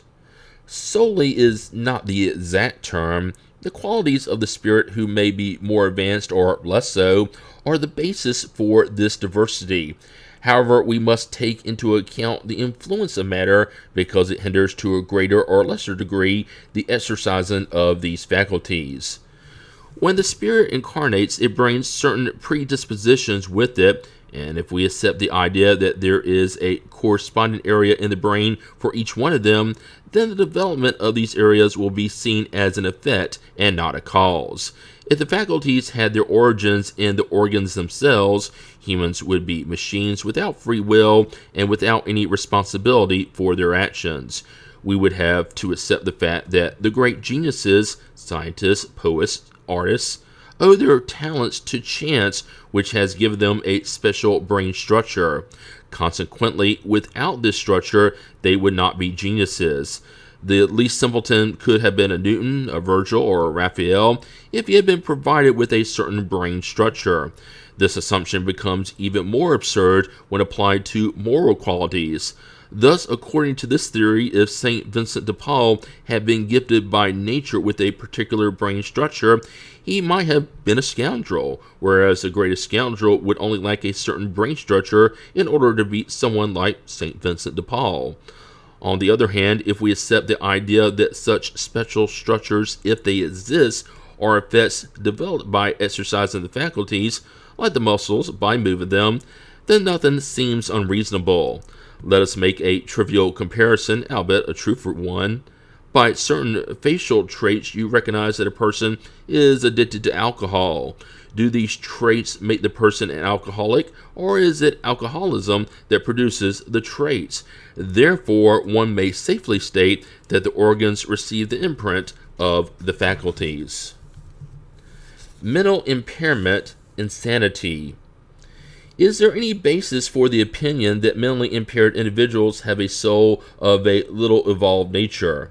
No, they have a human soul that is frequently more intelligent than you might think, and it suffers from the insufficiency of its means to communicate, as a mute suffers from the inability to speak. What is the aim of providence in creating unfortunate beings like the mentally impaired? The spirits who dwell in such bodies are expiating past wrongs. They suffer from their constraints and from the impossibility of expressing themselves because of undeveloped or defective brains. Then is it inaccurate to say that organs do not exercise any influence on the faculties? We have never said that organs have no influence at all. Rather, they exercise a very great influence on the manifestation of the faculties, but they themselves do not produce the faculties. That is the difference. A good musician will not make good music with a bad instrument, but that does not mean he or she is not a good musician. It is necessary to distinguish between the normal state and the pathological state. In the normal state, mental ability may overcome material obstacles. However, there are cases where matter offers so much resistance that the manifestations are hindered or distorted, as is the case with mental impairment and insanity. These are pathological cases, and in such states the soul is not in possession of its full reasoning ability, which is why human law exempts such persons from responsibility from their acts. What could possibly be the merit in the existence of beings who, like the mentally impaired, can do neither good nor evil, and therefore cannot progress? It is an expiation imposed for their having abused certain faculties in a former life. It is a temporary pause. So the body of a mentally impaired person may confine a spirit who perhaps animated the body of a genius in a preceding existence. Yes, genius sometimes becomes a curse when it is abused. Moral superiority does not always match intellectual superiority, and the greatest geniuses may have much to expiate. Consequently, they often live a present existence that is inferior when compared to those they have already lived, a cause of great suffering. The impediments that these spirits experience when they try to express themselves are for them like chains that fetter the movements of an active person. One could say the mentally impaired are disabled in the brain, as others are disabled in their limbs or eyes. In the spirit state, are the mentally impaired conscious of their mental state? Yes, quite often. They understand that the chains hindering their development are a trial and an expiation. What is the situation of the spirit in the state of insanity? When freed from the body, the spirit receives impressions directly and directly exerts its action upon matter. Once incarnated, however, it finds itself in completely different conditions and in need of acting with the help of special organs. If one part or a group of these organs is altered, the spirit's actions or impressions relative to these organs are interrupted. Defective eyes cause blindness, defective ears cause deafness, etc. Now imagine that the organ presiding over the manifestations of intelligence and will is partially or entirely damaged or modified, and you will easily understand that the use of such an incomplete or distorted organ will result in an affliction that the spirit is fully aware of, but whose course it is powerless to deter. Then it is always the body and not the spirit that is dysfunctional. Yes, but you must not lose sight of the fact that just as the spirit acts upon matter, matter reacts upon the spirit to a certain degree. Hence, a spirit may find itself momentarily controlled by the alteration of its organs through which it manifests and receives various impressions. It may happen that with time, and after the insanity has lasted quite a while, the repetition of the same acts ends up exerting on the spirit an influence from which it will not be freed until its complete separation from every material effect. What is the reason for insanity sometimes leading to suicide? The spirit suffers from its constraints and from the powerlessness to freely manifest itself. Thus, it seeks a way to break its ties in death. After death, does the spirit of a mentally impaired person continue to feel the derangement of its faculties? It may feel it for quite some time until it is completely disconnected from matter, like a person who upon awakening continues to feel the confusion into which sleep has immersed him or her. How is it possible for the impairment of the brain to react upon the spirit after death? It is a remembrance. A weight bears down upon the spirit, and since it was not aware of everything that took place during its insanity, it requires some time to be able to understand its current state. That is why the longer insanity lasts during life, the longer the affliction and the constraint will last after death. Disconnected from the body, the spirit continues to feel the impressions of its bonds for some time thereafter. Childhood. Is the spirit who animates the body of a child as developed as the spirit of an adult? Maybe more so if it is more evolved. Only its imperfect organs keep it from fully manifesting itself. It must act according to the instrument that serves it. In a very young child, and despite the obstacle that the imperfection of its organs imposes on its ability to freely manifest itself, does the spirit think as a child or as an adult? While a child, it is natural that the as yet undeveloped organ of intelligence cannot provide it with all the intuition of an adult. Its intelligence is therefore quite limited until age matures its reason. The confusion accompanying incarnation does not cease suddenly at birth, but only dissipates gradually with the development of the organs. An observation supports this reason. The dreams of a child do not have the character of the dreams of an adult. Their object is almost always childish, which is an indication of the nature of the spirit's preoccupations. With the death of the child, does the spirit immediately regain its former vigor? It should, since it has been disencumbered from its physical envelope. Nevertheless, it does not regain its former lucidity until the separation is complete, that is, until there is no longer any connection between the spirit and the body at all. Does the incarnate spirit suffer from the constraint imposed by the imperfection of its organs during childhood? No, childhood is a necessity. It is natural and corresponds to the designs of providence. It is a time of repose for the spirit. What is the usefulness of a spirit having to go through childhood? A spirit incarnates in order to perfect itself.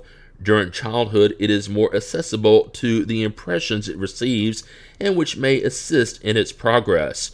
Persons in charge of its education should contribute towards its goal.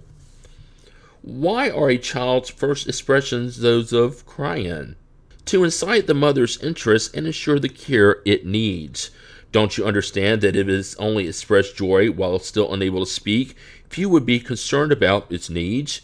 You ought to admire the wisdom of providence in everything. What is the reason for the change that occurs in its character at a certain age, particularly upon leaving adolescence? Is it the spirit that changes? It is because the spirit recaptures its true nature and reveals who it really was prior to its present incarnation.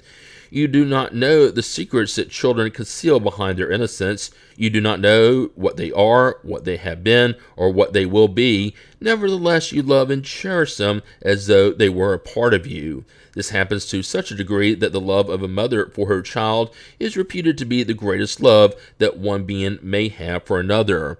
Why do even strangers feel sweet affection and display tender benevolence towards a child? Do you know? No? Well, I will explain it to you. Children are beings whom God has sent into a new existence. So that God is not accused of excessive severity, God gives them all the appearances of innocence. Even in children of a bad nature, their misdeeds are covered up because they are unaware of the quality of their acts. However, this innocence does not truly reflect their state of advancement in relation to what they previously were. In reality, it is a picture of what they ought to be, and if they are not, the blame falls on them alone. Nevertheless, it is not merely for the children's sake that God gives them such an appearance. It is also and especially for their parents, whose love is necessary in their fragility. Such love would be extraordinarily weakened if the parents were faced with a quarrelsome and bad-tempered character. On the other hand, supposing their children to be good and gentle, parents give them all their affection and surround them with the tenderest care. However, when children no longer need the protection and assistance that has been given to them for 15 or 20 years, their true and individual character emerges in all its nakedness. Their character remains good if it was fundamentally good in the first place, but it will always display nuances that were hidden during early childhood.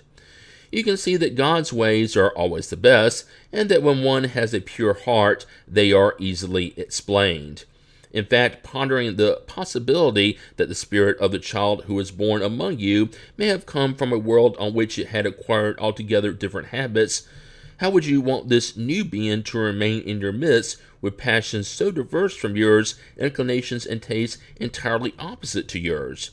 How would you want it to incorporate itself into your environment except in the way God wanted it to? That is, after having experienced the sieve of childhood. In this phase are mixed all the thoughts, all the characteristics, and all the varieties of beings generated by that multitude of worlds on which individuals developed. Upon dying, you yourselves will also be in a sort of childhood in the midst of new family members. In your new non-terrestrial existence, you will be ignorant of the habits, the customs, and the forms of relationships of that world, and you will have difficulty in managing a language you are not used to speaking, a language more alive than your thought is today. Childhood provides yet another purpose. Spirits only enter corporeal life in order to improve and purify themselves. The fragility of the early years renders them flexible and accessible to the counsels of experience and to those who should aid their progress. That is the time when one can best reform their character and curb their bad tendencies. Such is the duty that God entrusts to parents, a sacred mission for which they will have to answer. Consequently, childhood is not only useful, necessary, and indispensable, but it is also the natural result of laws that God has established and which govern the universe. Earthly sympathies and antipathies. Could two individuals who have already known and loved each other meet in another corporeal existence and recognize each other? Recognize each other, no. Feel attracted to each other, yes. Frequently, intimate connections founded on sincere affection arise from no other cause. Two individuals are drawn together by apparently fortuitous circumstances, but it is actually the result of the attraction of two spirits who have been searching for each other amidst the crowds. Don't they find great pleasure in being able to recognize each other? Not always. The memory of past lives might hold greater disadvantages than you suppose. After death, they will recognize each other and will remember the time they spent together. Is sympathy always the result of their having known each other previously? No, two spirits who have affinities naturally search for each other without having been previously acquainted as incarnates. When the encounters which sometimes occur between certain persons and which are attributed to chance be the effect of a kind of sympathetic relationship. Among thinking beings there are connections that you do not yet know anything about. Magnetism is at the core of this science, which you will later comprehend better. Where does the instinctive repulsion come from when certain individuals meet each other for the first time? They are antipathetic spirits who perceive and recognize each other without ever having spoken to each other. Is instinctive antipathy always a sign of a bad nature? Two spirits are not necessarily bad just because they are not sympathetic. Antipathy may originate from dissimilarity in their ways of thinking. As they evolve, however, these shades of dissimilarity are erased and the antipathy disappears. Does the antipathy between two individuals arise first in the one whose spirit is worse or in the other whose spirit is better? It arises in both, but the causes and effects are different. A bad spirit feels antipathy towards anyone who may be able to judge and unmask it. Upon seeing a person for the first time, it perceives that person will disapprove of it. Its dislike then changes into hatred and envy, which inspire it with a desire to do bad things. The good spirit, on the other hand, is repulsed by the bad one because it knows the other will not understand it and that neither shares the same sentiments. However, aware of its higher moral principles, it feels neither hatred nor jealousy toward the other. It is content to simply avoid and pity it. Forgetfulness of the past. Why does the incarnate spirit lose the memory of its past? Human beings cannot and must not know everything. God, out of divine wisdom, wills it to be this way. Without the veil that hides certain things from them, they would be dazzled like one who passes suddenly from the darkness into the light. By forgetting their past, they are more fully themselves in the present. How can individuals be responsible for their deeds and redeem their wrongs if they cannot remember them? How can they profit from the experience acquired in lives that have fallen into forgottenness? We could understand that life's tribulations might be a lesson for them if they could remember what had caused them in the first place, but since they do not remember them at all, each existence is as if it were the first, and it is thus that they are always having to start over. How can this be reconciled with the justice of God? With each new existence, spirits gain more intelligence and can better distinguish between good and evil. Where would their merit be if they remembered their entire past? When spirits enter their life of origin, the spirit life, their entire previous life unfolds before them. They see the wrongs they committed and which are the cause of their suffering, as well as what would have kept them from committing them in the first place. They understand the justice of the position assigned to them, and they thus desire a new existence that can redeem the one that has elapsed. They seek trials similar to those they have already experienced, or struggles they believe will be appropriate for their advancement. They ask spirits who are of a higher order to help them in the new task that they are about to undertake, for they know that the spirit who will be given to them as their guide in that new existence will endeavor to enable them to repair the wrongs of the past by giving them a sort of intuition about them. This same intuition is the thought, the wrongful desire, which frequently assaults you and which you instinctively resist, most of the time attributing your resistance to the principles you have received from your parents.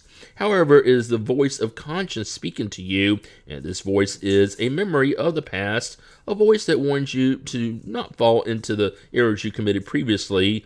In that new existence, if a spirit endures its trials with courage and resists them, it evolves and will ascend in the spirit's hierarchy when it returns to be among them. If during our corporeal life we do not have a precise memory of what we were and of what good or bad things we did in our previous lifetimes, we nevertheless have an intuition of them. Hence, our instinctive tendencies are a reminiscence of our past, about which our conscience, which represents the desire we have conceived to no longer commit the same wrongs, warns us that we must resist. On worlds more advanced than ours, where beings are not subject to all of our physical needs and infirmities, do they understand that they are happier than we are? Happiness in general is relative. We feel it by comparing it with a less happy state. In some of the worlds, though better than ours, have not yet reached the state of perfection, and their inhabitants must have their own annoyances. Even though the wealthy among us do not suffer the anxieties of material needs like the poor, they are no less subject to the same types of tribulations that embitter their lives. Thus, I would ask whether the inhabitants of those worlds, in their own situations, feel as unhappy as we do, and whether they also complain about their fate, since they do not have the memory of a less evolved existence for comparison. Two different answers apply to this question. There are worlds among you are speaking about on which the inhabitants have a clear and exact memory of their past lives. You should understand that these can and do know how to appreciate the happiness that God permits them to enjoy. However, there are other worlds whose inhabitants, situated, as you say, in better conditions than yours, are no less subject to great annoyances and even misfortunes. They do not appreciate their happiness because they do not remember an even unhappier state. Nevertheless, if they do not appreciate it as incarnates, they will as spirits. In the forgetfulness of past existences, especially when they were painful, is there not something providential where the divine wisdom is revealed? It is on the more highly evolved worlds, when the memory of unhappy lives is nothing more than a bad dream, that the memory of such lives resurfaces. On less evolved worlds, however, would present misfortunes not be increased by the memory of everything that has been endured in the past? Therefore, we conclude that everything that God has made is well made, and that it is not our place to criticize the divine works and say how God ought to have regulated the universe. The remembrance of our former personalities would entail serious inconveniences. In certain cases, it would cause us a great deal of humiliation. In others, it could exalt our pride and so hinder our free will. God has given us just what is necessary and sufficient for us to improve ourselves, the voice of conscience, and our instinctive tendencies keeping us from what could harm us. We would further add that if we had the remembrance of our own former personal acts, we would also be able to remember those of other people, and such knowledge could have the most unpleasant effects on our social relationships.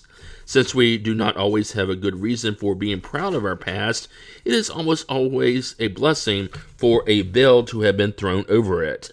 This concurs perfectly with the doctrine of the spirits regarding worlds that are more evolved than ours.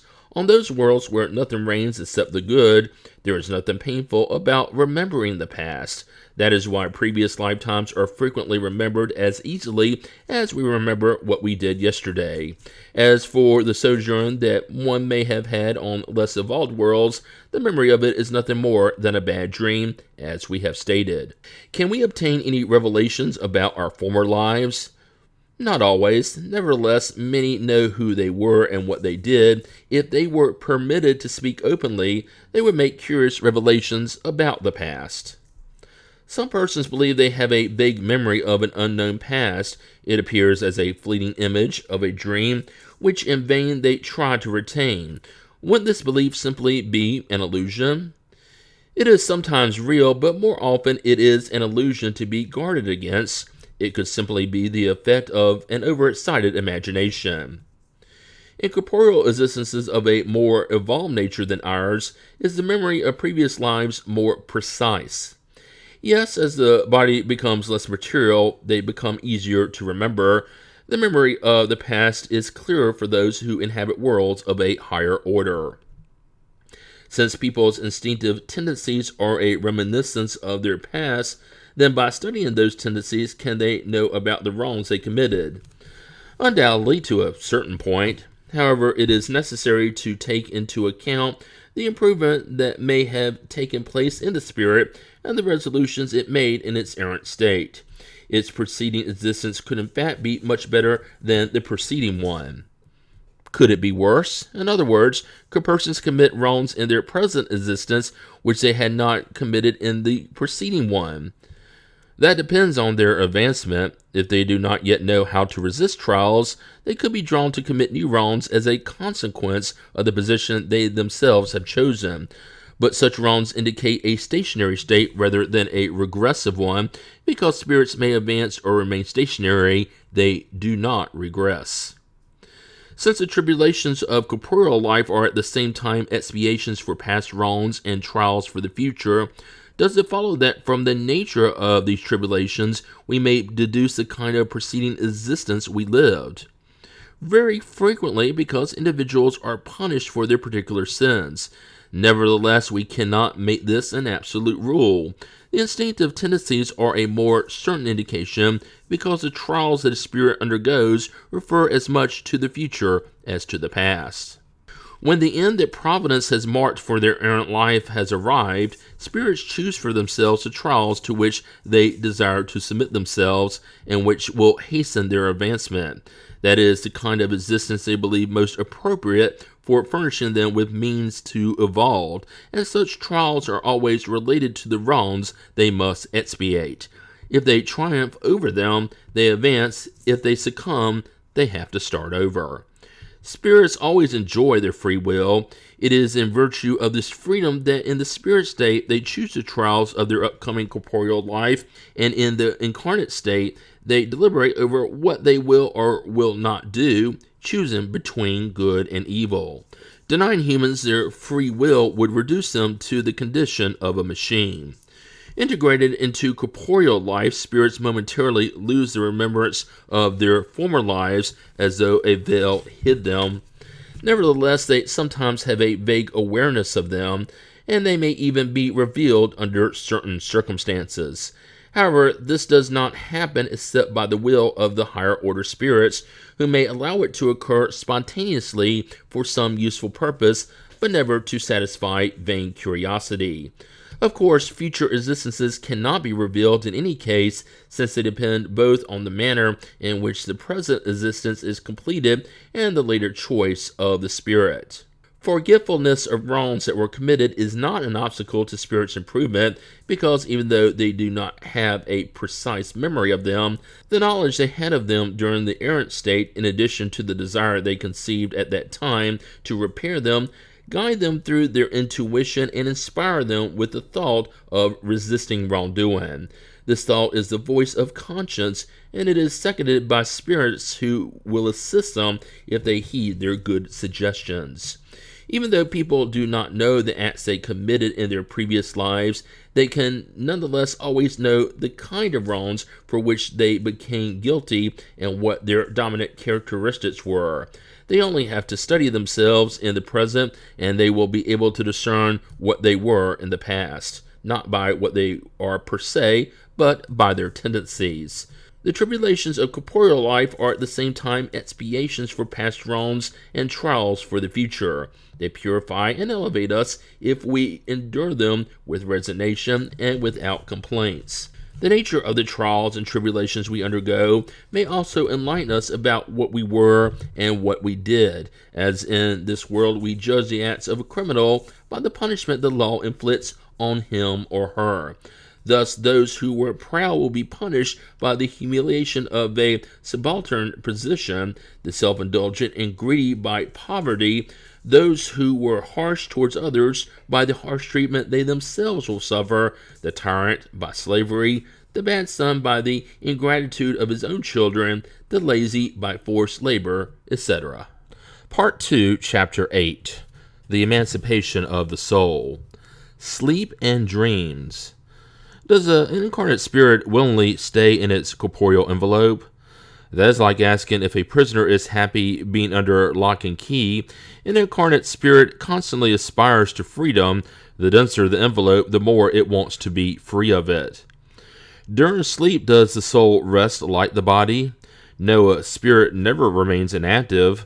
During sleep, the bonds that join it to the body are loosened, and since the body does not need it while sleeping, the spirit travels through space and enters into a more direct relationship with other spirits. How can we confirm the fact that a spirit is free during sleep? By dreams. While the body rests, the spirit enjoys more of its faculties than in the wakened state. It remembers the past and sometimes foresees the future. It acquires more power and can communicate with other spirits, whether on this world or another. You frequently say, "I had a bizarre dream, a horrible dream," but there is no likelihood of it being true. You are mistaken. It is almost always a memory of places and things which you have seen or which you will see in another existence or on another occasion. Since the body is dormant, the spirit tries to break its chains in order to probe into the past and future. Poor human beings, you know so little about the most ordinary phenomena of life. You believe that you are very knowledgeable, yet the most ordinary things puzzle you to no end. To the question of all children, what do we do when we sleep? What are dreams? You remain without an answer. Sleep partially frees the soul from the body. When humans sleep, they momentarily find themselves in the state which they will be in permanently after death. Spirits who quickly free themselves from matter upon death had intelligent dreams during earthly life. Such spirits, while their body is sleeping, rejoin the company of those who are more evolved. They travel with, converse with, and learn from them. They even work on projects that they find completed upon dying. From these facts, you should once more learn not to fear death, because you die daily, as a saint once stated. This applies only to more highly evolved spirits. However, the mass of spirits who at death must remain in a state of confusion for some time, that uncertainty of which we have already spoken to you, either go to worlds even less evolved than Earth, where former affections call to them, or where they seek out pleasures that are perhaps even baser than those they indulge in here. They go to take in doctrines even viler, more ignoble, and more noxious than those they profess among you. What engenders sympathies on earth is nothing other than the fact that upon awakening, they feel linked to the hearts of those with whom they have just spent 8 or 9 hours of happiness or pleasure. Moreover, the insuperable antipathies they feel at the bottom of the heart for certain individuals may be explained by the fact that they have a consciousness that is different from their own. They recognize these individuals without having ever seen them before. It is furthermore what explains people's indifference when they do not seek to make new friends. They know that those who love and cherish them are elsewhere. In a word, sleep has more influence than you think on your life. During sleep, incarnate spirits are always in touch with the spirit world, and that is what leads high-order spirits without too much aversion to consent to incarnate among you. During their contact with earthly voices, God grants them the freedom to re-strengthen themselves during sleep at the source of the good in order not to fail in their commitment to instruct others. Sleep is the door that God opens to them for contacting their friends in heaven. It is their break after work while they await the great deliverance, the final liberation that must restore them to their true environment. A dream is a memory of what your spirit has seen during sleep. However, notice that you do not always dream because you do not always remember what you have seen or everything that you have seen. This happens because your soul is still under development, so that frequently you retain nothing more than the confused memory that accompanies your departure and your return, which is mixed in with the memory of what you have done or what concerns you have had while awake. Otherwise, how do you explain those absurd dreams that both the wisest and the simplest individuals endure? Bad spirits also use dreams to torment weak and cowardly souls. Furthermore, you will soon see another type of dreaming develop, a type as ancient as the kind you already know about, but of which you are ignorant. It is the dream of Joan of Arc, the dream of Jacob, the dream of the Jewish prophets, and certain Indian seers. This sort of dream is the remembrance of the soul entirely disengaged from the body, the memory of that other life of which I have just spoken to you. Try hard to distinguish between these two types of dreams among those that you remember. Unless you do, you will fall into contradictions and errors that could be disastrous for your faith. Dreams are a product of the emancipation of the soul, which becomes more independent through the suspension of active life and relationships. This results in a sort of fuzzy clairvoyance which extends to the most distant places or to those that have never been seen, and sometimes even to other worlds. It also results in the remembrance of events that have taken place in our present existence or in previous ones.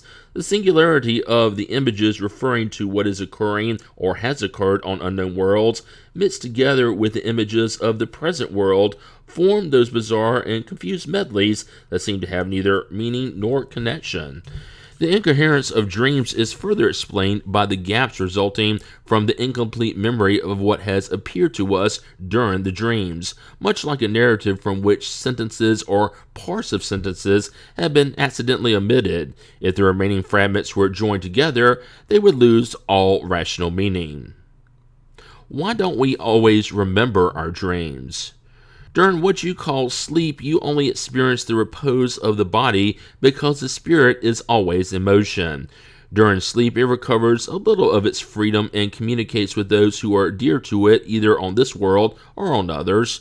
But since the body is composed of heavy and dense matter, it is difficult for it to retain the impressions received by the spirit because the spirit did not receive them through the body's organs in the first place. What should we think about the various meanings attributed to dreams? Dreams are not true in the sense that fortune tellers, for example, understand them, for it is absurd to believe that dreaming about one matter necessarily foretells another. They are true in the sense that they present real images to the spirit, but these images often have no relation to what occurs in its corporeal life.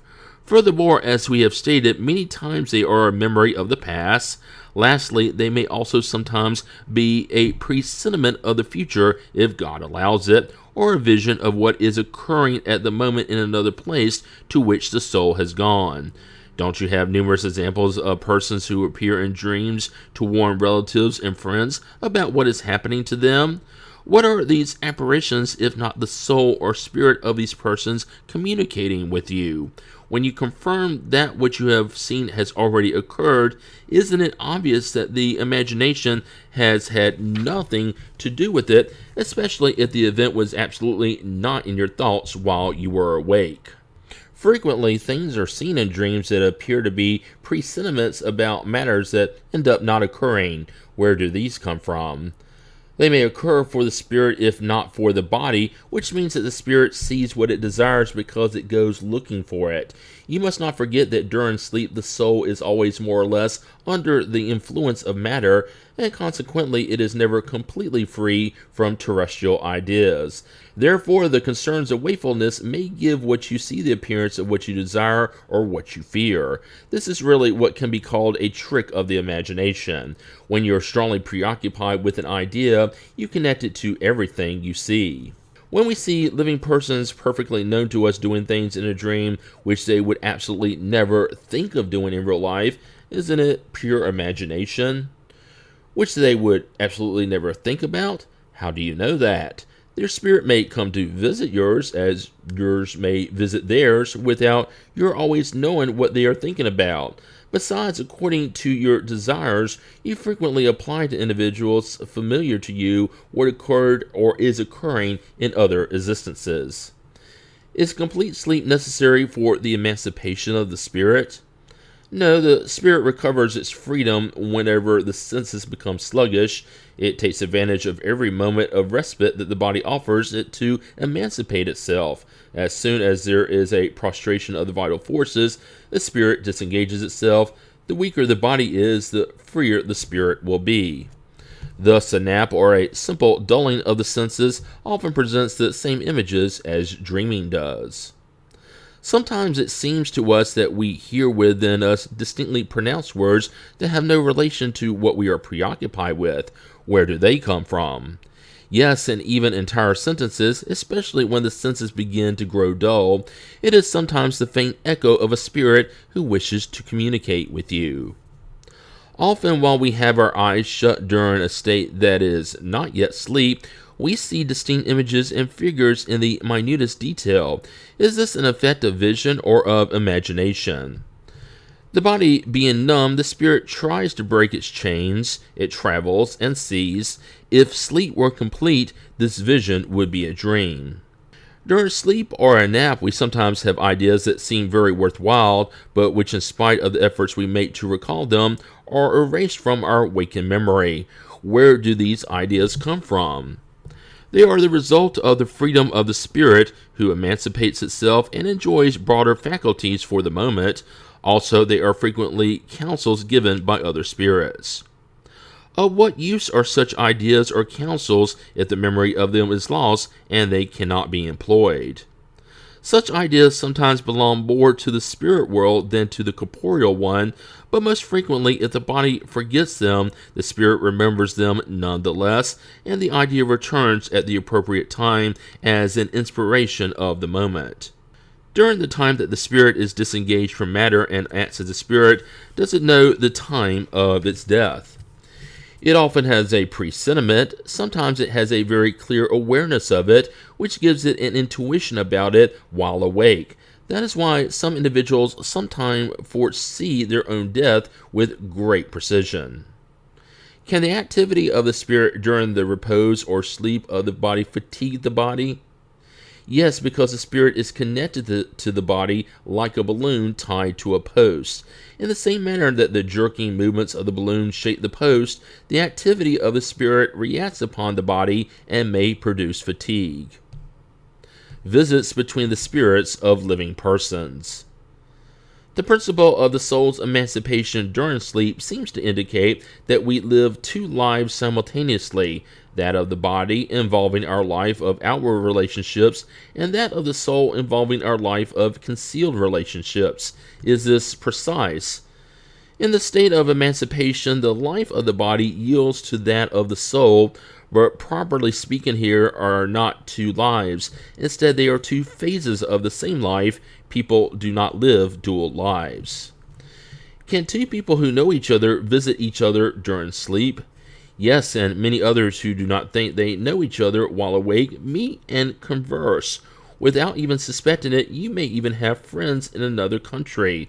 The phenomenon during sleep in which you visit friends, relatives, acquaintances, and individuals who may be useful to you is so frequent that you experience it almost every night. Of what use are these nocturnal visits if we do not remember them? Ordinarily, upon wakening, an intuition remains that is almost always the origin of certain ideas which arise spontaneously without your being able to explain them, and which are but the ones grasped during such colloquies.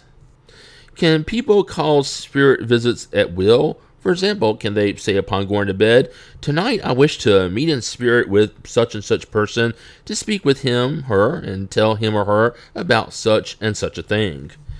Here is what actually happens. The person sleeps and the spirit awakens, but the spirit is often very far from following what the person resolved while awake, because the life of the person interests the spirit very little when it is set free from matter. This applies to individuals who are already quite evolved, though the others spend their spirit existence in an entirely different manner. These either give in to their passions or remain inactive altogether. Thus, it may happen that, depending on the reason proposed, the spirit may go to visit individuals it wanted to, but the mere desire while awake to do so is not its reason for actually doing it. Can a certain number of incarnate spirits meet and form a gathering? Of course. The bonds of friendship, old or new, frequently reunite a number of spirits who feel happy at being together. The word old refers to the ties of friendship contracted in previous existences. Upon awakening, we bring back an intuition of the ideas we have acquired during such concealed colloquies, even though their source appears unknown to us. If a person believed a friend to be dead, but who in reality was not, could that person meet the friend in spirit and thus know that she was still alive? In such a case, could this person have an intuition about it upon awakening? As a spirit, the individual can certainly see the friend and know how she is. If the belief in her death was not meant as a trial, the person will have a presentiment that she is alive or that she is in fact dead. The concealed transmission of thought. Why is it that the same ideas, a discovery for example, arises at the same time in many places? We have already stated that spirits communicate with one another during sleep. Well then, when the body awakens, the spirit remembers what it has learned, and the person thinks he or she has invented it. Thus, many may seem to have discovered the same thing at the same time. When you say that an idea is floating around, you employ a figure of speech that is more precise than you think. Without even suspecting it, each one contributes to its dissemination. In this way, our spirit itself often unknowingly reveals the object of our waking preoccupations to other spirits. Can spirits communicate with one another when the body is completely awake? A spirit is not enclosed in its body as if it were in a box. It radiates all around in every direction.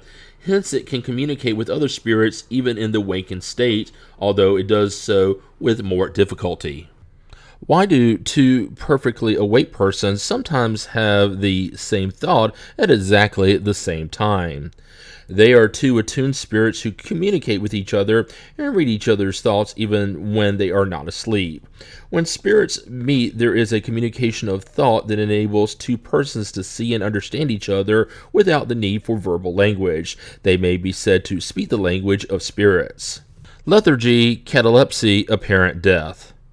Lethargic and cataleptic individuals generally see and hear what is occurring around them, but they cannot express it. Do they see and hear through the eyes and ears of the body?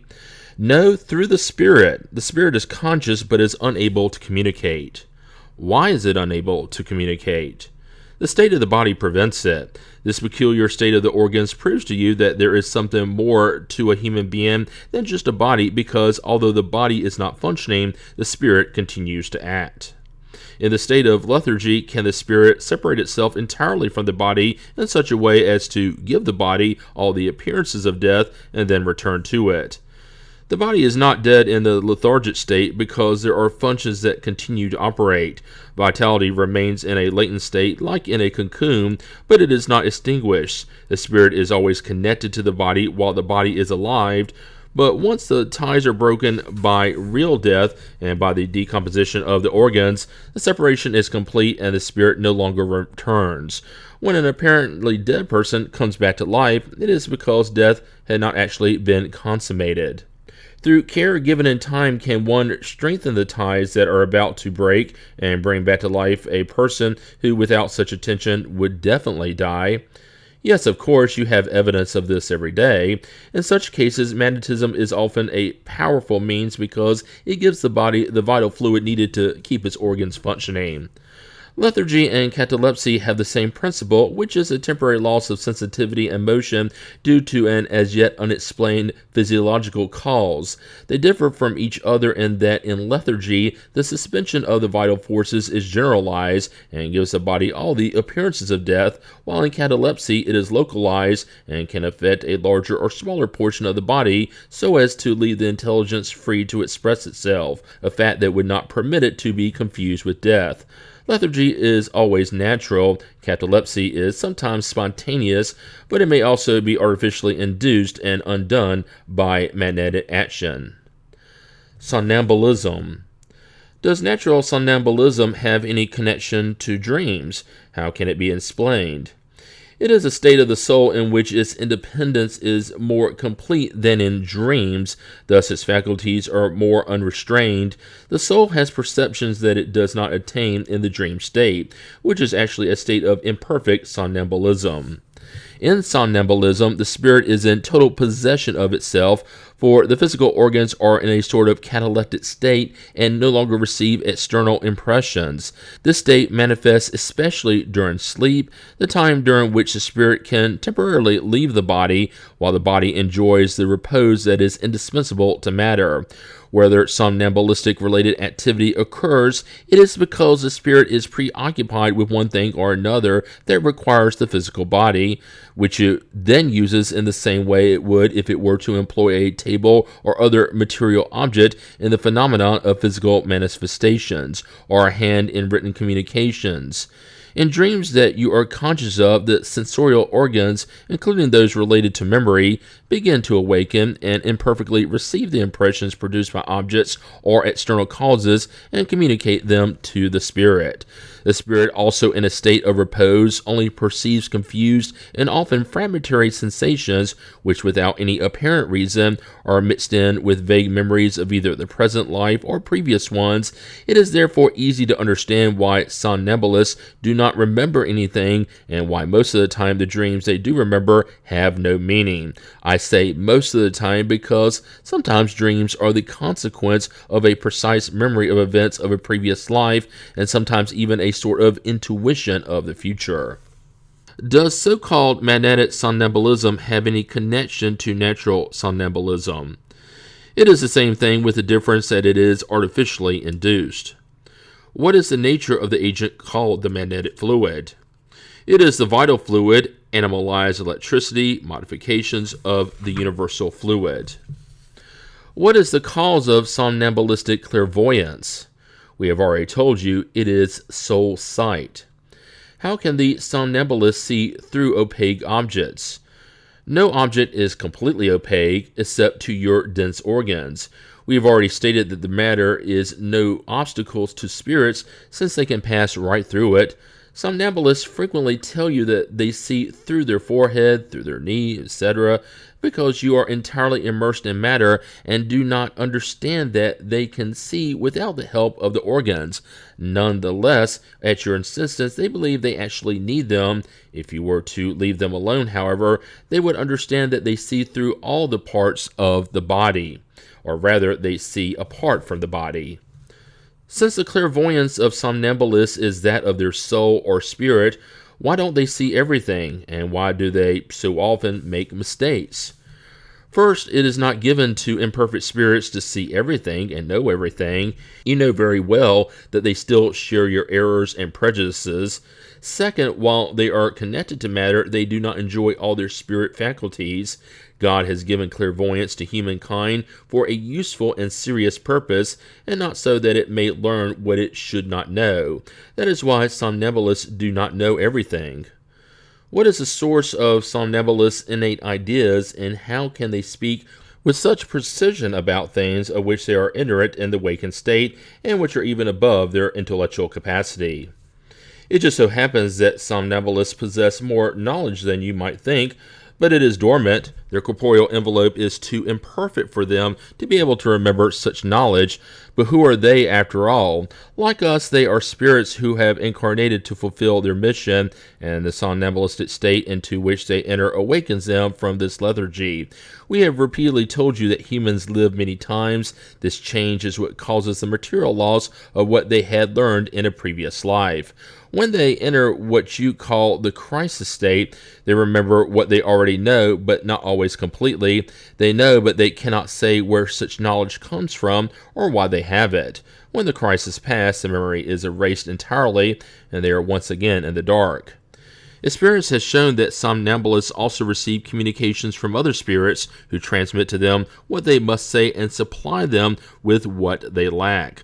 This is especially seen in cases involving medical prescriptions. The spirit of the somnambulist discerns what the malady is, and another spirit indicates the remedy. This double action is sometimes patent, whereas at other times it is revealed through their frequent expressions. They are telling me to say, or they are forbidding me to say such and such. In the latter case, it is always dangerous to insist on attaining information that has been denied. Otherwise, the door opens to frivolous spirits who unscrupulously talk about everything without being at all interested in the truth. How do you explain the remote viewing ability that some somnambulists experience? Doesn't the soul travel about during sleep? The same thing occurs in somnambulism. Does the greater or lesser development of somnambulistic clairvoyance depend on the physical organization of the body or on the nature of the incarnate spirit? On both. They are physical dispositions that allow the spirit to disengage itself easily or not so easily from matter. Are the faculties that the spirit of the somnambulist enjoys the same as those of the spirit after death? To a certain extent, but the somnambulist spirit still finds itself attached to matter, and one must take this fact into account. Can somnambulists see other spirits? Most can see them very easily, but it depends on the nature and degree of their lucidity. However, sometimes they do not at first understand and mistake them for corporeal beings.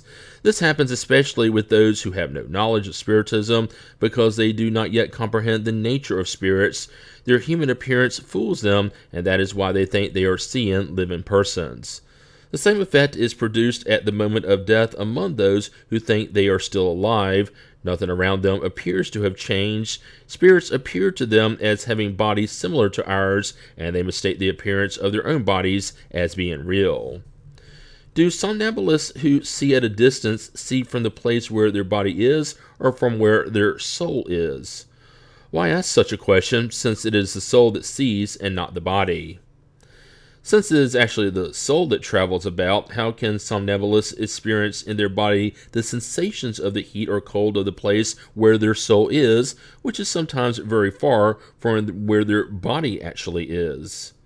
Their soul has not entirely left the body. It always remains connected to it by the tie that joins them, and this tie is the conductor of sensations. When two persons correspond between one city and another by means of electricity, the electricity is the tie between their thoughts. Thanks to it, they can communicate as though they were right next to each other.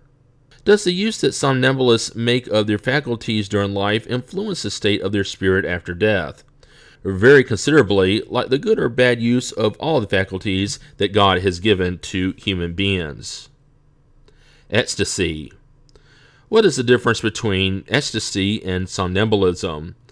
Ecstasy is a more refined type of somnambulism. The soul of the ecstatic is even more independent. Does the soul of the ecstatic really go to higher realms? Yes, it sees them and comprehends the happiness of those who dwell there, which is why they would like to remain there. However, there are realms inaccessible to spirits who are not sufficiently purified. When ecstatics express the desire to leave the earth, do they speak sincerely, and doesn't the preservation instinct retain them? That depends on the spirit's degree of purification. If it sees that its future situation will be better than the present life, it makes an effort to break the ties that bind it to the earth. If we were to abandon ecstatics to themselves, could their soul completely abandon their body? Yes, they could die. That is why it is necessary to call them back by means of everything that might attach them to this world, above all, making them understand that they should break the chain that holds them here. It would actually be the best means of not remaining in that place where they see that they could be so happy. Ecstatics claim to see things that are obviously the product of an imagination overly excited by earthly beliefs and prejudices. Thus, isn't everything they see unreal? What they see is real to them, but since their spirit is always under the influence of earthly ideas, they may see it in their own way, or rather, they may express it in a language according to the prejudices and ideas they were raised with, or the ones you were raised with, in order to make themselves better understood. It is especially in this sense that they can err. What degree of trust can be placed in ecstatics' revelations? Ecstatics can be mistaken quite frequently, especially when they want to grasp what must remain a mystery for humankind. In such cases, they may transmit their own ideas, or they may become the pawns of deceiving spirits who take advantage of their enthusiasm in order to delude them. What consequences may be drawn from the phenomena of somnambulism and ecstasy? Could they be a sort of glimpse into the future life? Or better stated, they get a glimpse into the past and future life. Humans should study these phenomena because they will find in them the solution to more than one mystery that their reason has tried to grasp in vain. Could the phenomena of somnambulism and ecstasy be brought into harmony with materialism? Those who study them in good faith and without preconceived ideas could be neither materialistic nor atheist. Second sight. Does the phenomenon called second sight have any connection to dreaming and somnambulism? All of this is one and the same thing. What you call second sight is again the spirit in a state of greater freedom, even though the body is not asleep.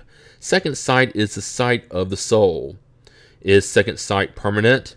The faculty, yes. The ability to exercise it, no. On worlds less material than yours, spirits disengage themselves more easily, and while still maintaining articulated language, they communicate with one another through thought only. Second sight is also a permanent faculty for the majority of them.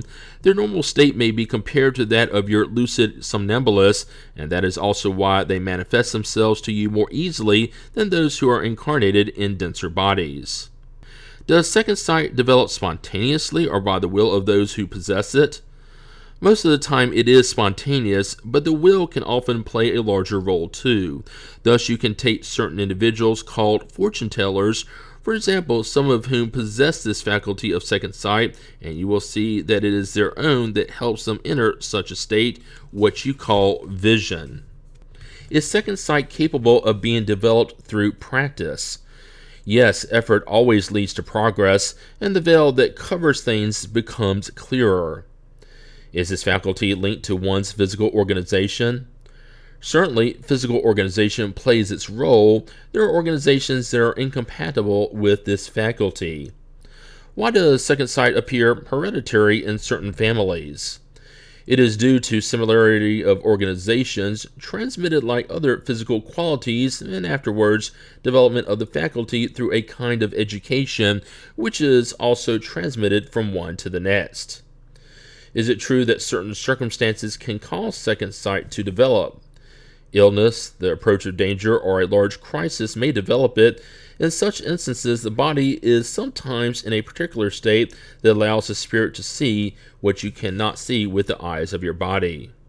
Times of crisis, calamity, and great emotion, in short, all the causes of mental overexcitement, sometimes brings about the development of second sight.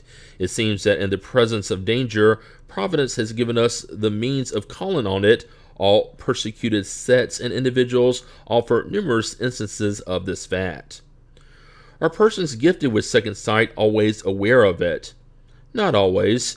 For them it is a completely natural thing, and many believe that if others paid closer attention to themselves, they would realize they possess the same faculty. May we attribute to a sort of second sight the astuteness of certain persons who, without appearing to have anything extraordinary about them, judge things with more precision than others? It always involves the soul, and soul radiates more freely and judges better than when under the veil of matter. In certain cases, can this faculty provide foreknowledge of future events? Yes, it may also provide a presentiment. There are many degrees of this faculty, and the same individual may possess all or only some of them. A theoretical summary of somnambulism, ecstasy, and second sight. The phenomenon of natural somnambulism are produced spontaneously and independently of any known external cause, but among some persons gifted with a special physical organization, they may be artificially induced through the action of the magnetic agent. The state called magnetic somnambulism is no different than natural somnambulism, except that it is artificially induced, whereas the other is spontaneous. Natural somnambulism is a widely known occurrence, and no one questions its reality, despite the marvelous character of its phenomena. So why would magnetic somnambulism be any more extraordinary or irrational, simply because of the fact that it is produced and artificially like so many other things? It is said that charlatans have exploited it, one more reason for it not to be left in their hands. Once science finally takes full possession of magnetic somnambulism, charlatanism will have much less credit among the masses. Meanwhile, since both natural and artificial somnambulism are a fact, there is no arguing against fact. They are being accepted in spite of the ill will of some. This is occurring even in the realm of science, where they are entering through a multitude of side doors instead of through the front, and when they are fully established there, it will be necessary to grant them the right of citizenship. For Spiritism, somnambulism is more than a physiological phenomenon. It is a light projected onto psychology. It is during somnambulism that the soul can be studied, because that is when the soul appears uncovered. One of the phenomena that characterize the soul is clairvoyance, which is independent of the ordinary organs of sight. Those who contest this fact do so on the grounds that somnambulists do not see at all times and at the will of this experimenter as they do with their eyes. Should we be surprised at the means being different, the effects are not the same? Would it be rational to seek identical effects when the instruments differ? The soul has its properties just as the eyes have theirs, and it is necessary to judge them in their own right and not by analogy. The cause of clairvoyance in the magnetic somnambulist and natural somnambulist is identical, an attribute of the soul, a faculty inherent in every part of the incorporeal being existing within us, and having no limits beyond those assigned to the soul itself. Somnambulists can see every place where their soul can go, whatever the distance may be. In the case of remote viewing, somnambulists do not see things from the place where their body is as if they were looking through a telescope. They see them as present, as though they were actually at the place where those things exist, because in reality, their soul is actually there. That is why their body seems nullified and deprived of sensations until the moment in which the soul retakes possession of it. This partial separation of soul and body is an abnormal state that may last for a short or long time, but not indefinitely. This separation is what causes the fatigue that the body experiences after a certain time, especially when the soul is involved in some active pursuit. Soul sight or spirit sight is not circumscribed and has no determined seat, which explains why somnambulists cannot assign one particular organ to it. They see because they see without knowing why or how. As spirits, sight does not have a specific site in the body. When they do refer to their body, sight seems to occur in the centers where the vital activity is greatest, especially in the brain, in the stomach area, or in the organ that for them is the most intense point of connection between the spirit and the body. The power of somnambulistic lucidity is not unlimited, however. Even when completely free, spirits are limited in their faculties and knowledge according to the degree of purification they have reached, even more so than when attached to and under the influence of matter. This is the reason why somnambulistic clairvoyance is neither universal nor infallible. Its infallibility should be relied on even less the more it is diverted from the purpose proposed by nature in order to be transformed into an object of curiosity and experimentation. When the spirit of the somnambulist finds itself in the state of disengagement, it enters into communication more easily with other incarnate or discarnate spirits. This communication is established through the mutual contact of the fluids comprising their paraspirits and enabling the transmission of thought, like an electric wire. Somnambulists, therefore, do not need thoughts to be articulated through words. Instead, they sense and divine them, rendering them eminently impressionable and accessible to the influences of the mental atmosphere around them. That is also why a large group of spectators, especially of onlookers who are more or less ill-willed, essentially impairs the unfolding of their faculties, which close themselves off, so to speak, and do not unfold with full liberty as they would in more intimate or sympathetic surroundings. The presence of ill-willed or antipathetic persons produces an effect on them similar to when a hand touches a sensitive plant. Somnambulists see their own spirit and body at the same time. They are, so to speak, two beings that represent a double existence, spiritual and corporeal, blended together by the ties that unite them. Somnambulists do not always comprehend the situation, and such duality frequently makes them speak of themselves as though they were speaking of a stranger. What happens is that in one moment, the corporeal being speaks to the spirit being, and in the next moment, it is the spirit being that speaks to the corporeal. The spirit acquires an increase of knowledge and experience during each one of its corporeal existences. It partially forgets them during its reincarnation in dense matter, but it remembers them as a spirit. That is how certain somnambulists display knowledge superior to their degree of education and even superior to their apparent intellectual capacity. The possible intellectual and scientific underdevelopment of somnambulists in the wakened state, however, does not allow one to prejudge anything about the knowledge they may reveal in the lucid state. According to the circumstances and objective they have in view, they may draw this knowledge from their own experience, from their clairvoyance of current events, or from the counsels they receive from other spirits. However, the accuracy with which they describe things depends on the degree of their spirit's evolution. Through the phenomenon of somnambulism, whether natural or magnetically induced, Providence furnishes us with undeniable evidence of the existence and independence of the soul, and enables us to witness the sublime spectacle of its emancipation. Moreover, through these phenomena, it opens us to the book of our own destiny. When somnambulists describe what is occurring at a distance, it is obvious they really are seeing it, but not through the eyes of their body. They see themselves at that place after having been transported to it. There is something of themselves present there, and since that something is not their body, it can only be their soul or spirit. While humans get lost in the subtleties of an abstract and unintelligible metaphysics in pursuit of the causes of our mental existence, God routinely places in front of them and within reach the simplest and most patent means for the study of experimental psychology.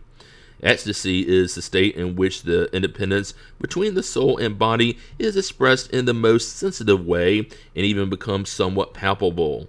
In both dreams and somnambulism, the soul wanders through terrestrial worlds, whereas in ecstasy, it enters an unknown world, that of ethereal spirits, with whom it communicates without, however, overstepping certain bounds. If it did, the soul would completely break the ties connecting it to the body. A resplendent and entirely new brilliance surrounds the soul. Harmonies unknown on earth enrapture it, and indefinable well-being permeates it. The spirit enjoys a foretaste of celestial beatitude, and it may be said that it is set one foot on the threshold of eternity. In the state of ecstasy, the nullification of the body is almost complete. It only maintains organic life per se, and it feels that the soul is connected to it by only a single thread, which with any further effort would break forever. In this state, all earthly thoughts disappear in order to give way to the pure sentiment that is the very essence of our immaterial being. Entirely enraptured by that sublime contemplation, ecstatics regard life as a momentary pause. For them, good and evil and the crude joys and hardships of this world are no more than the futile incidents of a journey of which they feel happy to see the end. The same thing happens with ecstatics as with somnambulists. Their lucidity may be more purified or less so, and how fully they comprehend things depends on the degree to which their spirit has evolved. At times there is more exaltation than true lucidity among ecstatics, or rather their exaltation impairs their lucidity. That is why their revelations are frequently a mixture of truths and errors, of sublime and absurd, even ridiculous things. Imperfect spirits often take advantage of this exaltation, always a source of frailty, in order to dominate the ecstatic who does not know how to master it. To do so, these spirits produce appearances that will keep the ecstatic attached to the ideas and prejudices of his or her wakened state. This is an obstacle, but not all cases are similar. It is our responsibility to coolly judge and weigh their revelations in the balance of reason. The emancipation of the soul sometimes even manifests in the wakened state and produces a phenomenon called second sight, which gives to those possessing it the faculty of seeing, hearing, and feeling beyond the limits of their normal senses. They perceive things at distance, wherever their soul may extend its action, and they see, so to speak, through their ordinary sight as a type of mirage. At the moment in which the phenomenon of second sight is produced, the physical state is considerably modified. The eyes become somewhat hazy, looking without seeing, and the whole physiognomy reflects a type of exaltation. It is obvious that the organs of sight are not involved in this phenomenon, because the vision has been seen to persist even with the eyes shut. The faculty seems as natural as that of normal sight for those who possess it. They consider it a normal attribute of their being, and it does not seem exceptional to them. Generally, forgetfulness follows this temporary lucidity, the remembrance of which becomes more and vaguer, finally disappearing like a dream. The power of second sight ranges from a confused sensation to a clear and distinct perception of things present or absent. In its rudimentary state, it gives to some individuals tact, astuteness, and a kind of sureness in their actions, which may manifest itself as an ability to evaluate on first contact another person's moral standing.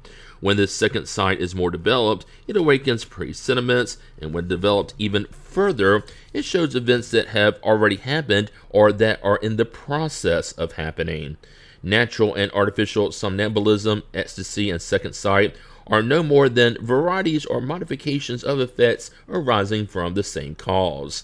Like dreams, such phenomena belong to the natural order, and that is why they have existed throughout time. History shows us that they have been known about and even exploited since remotest antiquity, and in them may be found the explanation of an infinite number of events that preconceived ideas have regarded as supernatural. Part 2, Chapter 9. The intervention of spirits in the corporeal world. The reading of our thoughts by spirits. Can spirits see everything we do? They can, because you are constantly surrounded by them. Nonetheless, they see only those things to which they direct their attention. They are not concerned about things that do not interest them. Can spirits know our most secret thoughts? They often know about what you would like to conceal even from yourselves. Neither actions nor thoughts can be concealed from them. So it would seem easier to conceal something from a person while he or she is alive than to do so after he or she has died. Certainly, and when you think you are well hidden, you often have a crowd of spirits around you, watching you. What do the spirits who surround and observe us think about us? That depends. Frivolous spirits laugh at the little annoyances they cause you, and they scoff at your impatience. Serious spirits, on the other hand, pity your imperfections and try to help you. The concealed influence of spirits on our thoughts and actions. Do our spirits have any influence on our thoughts and actions? Their influence on you in this regard is greater than you suppose, for very frequently it is they who guide you. Do we have our own thoughts plus others that are suggested to us?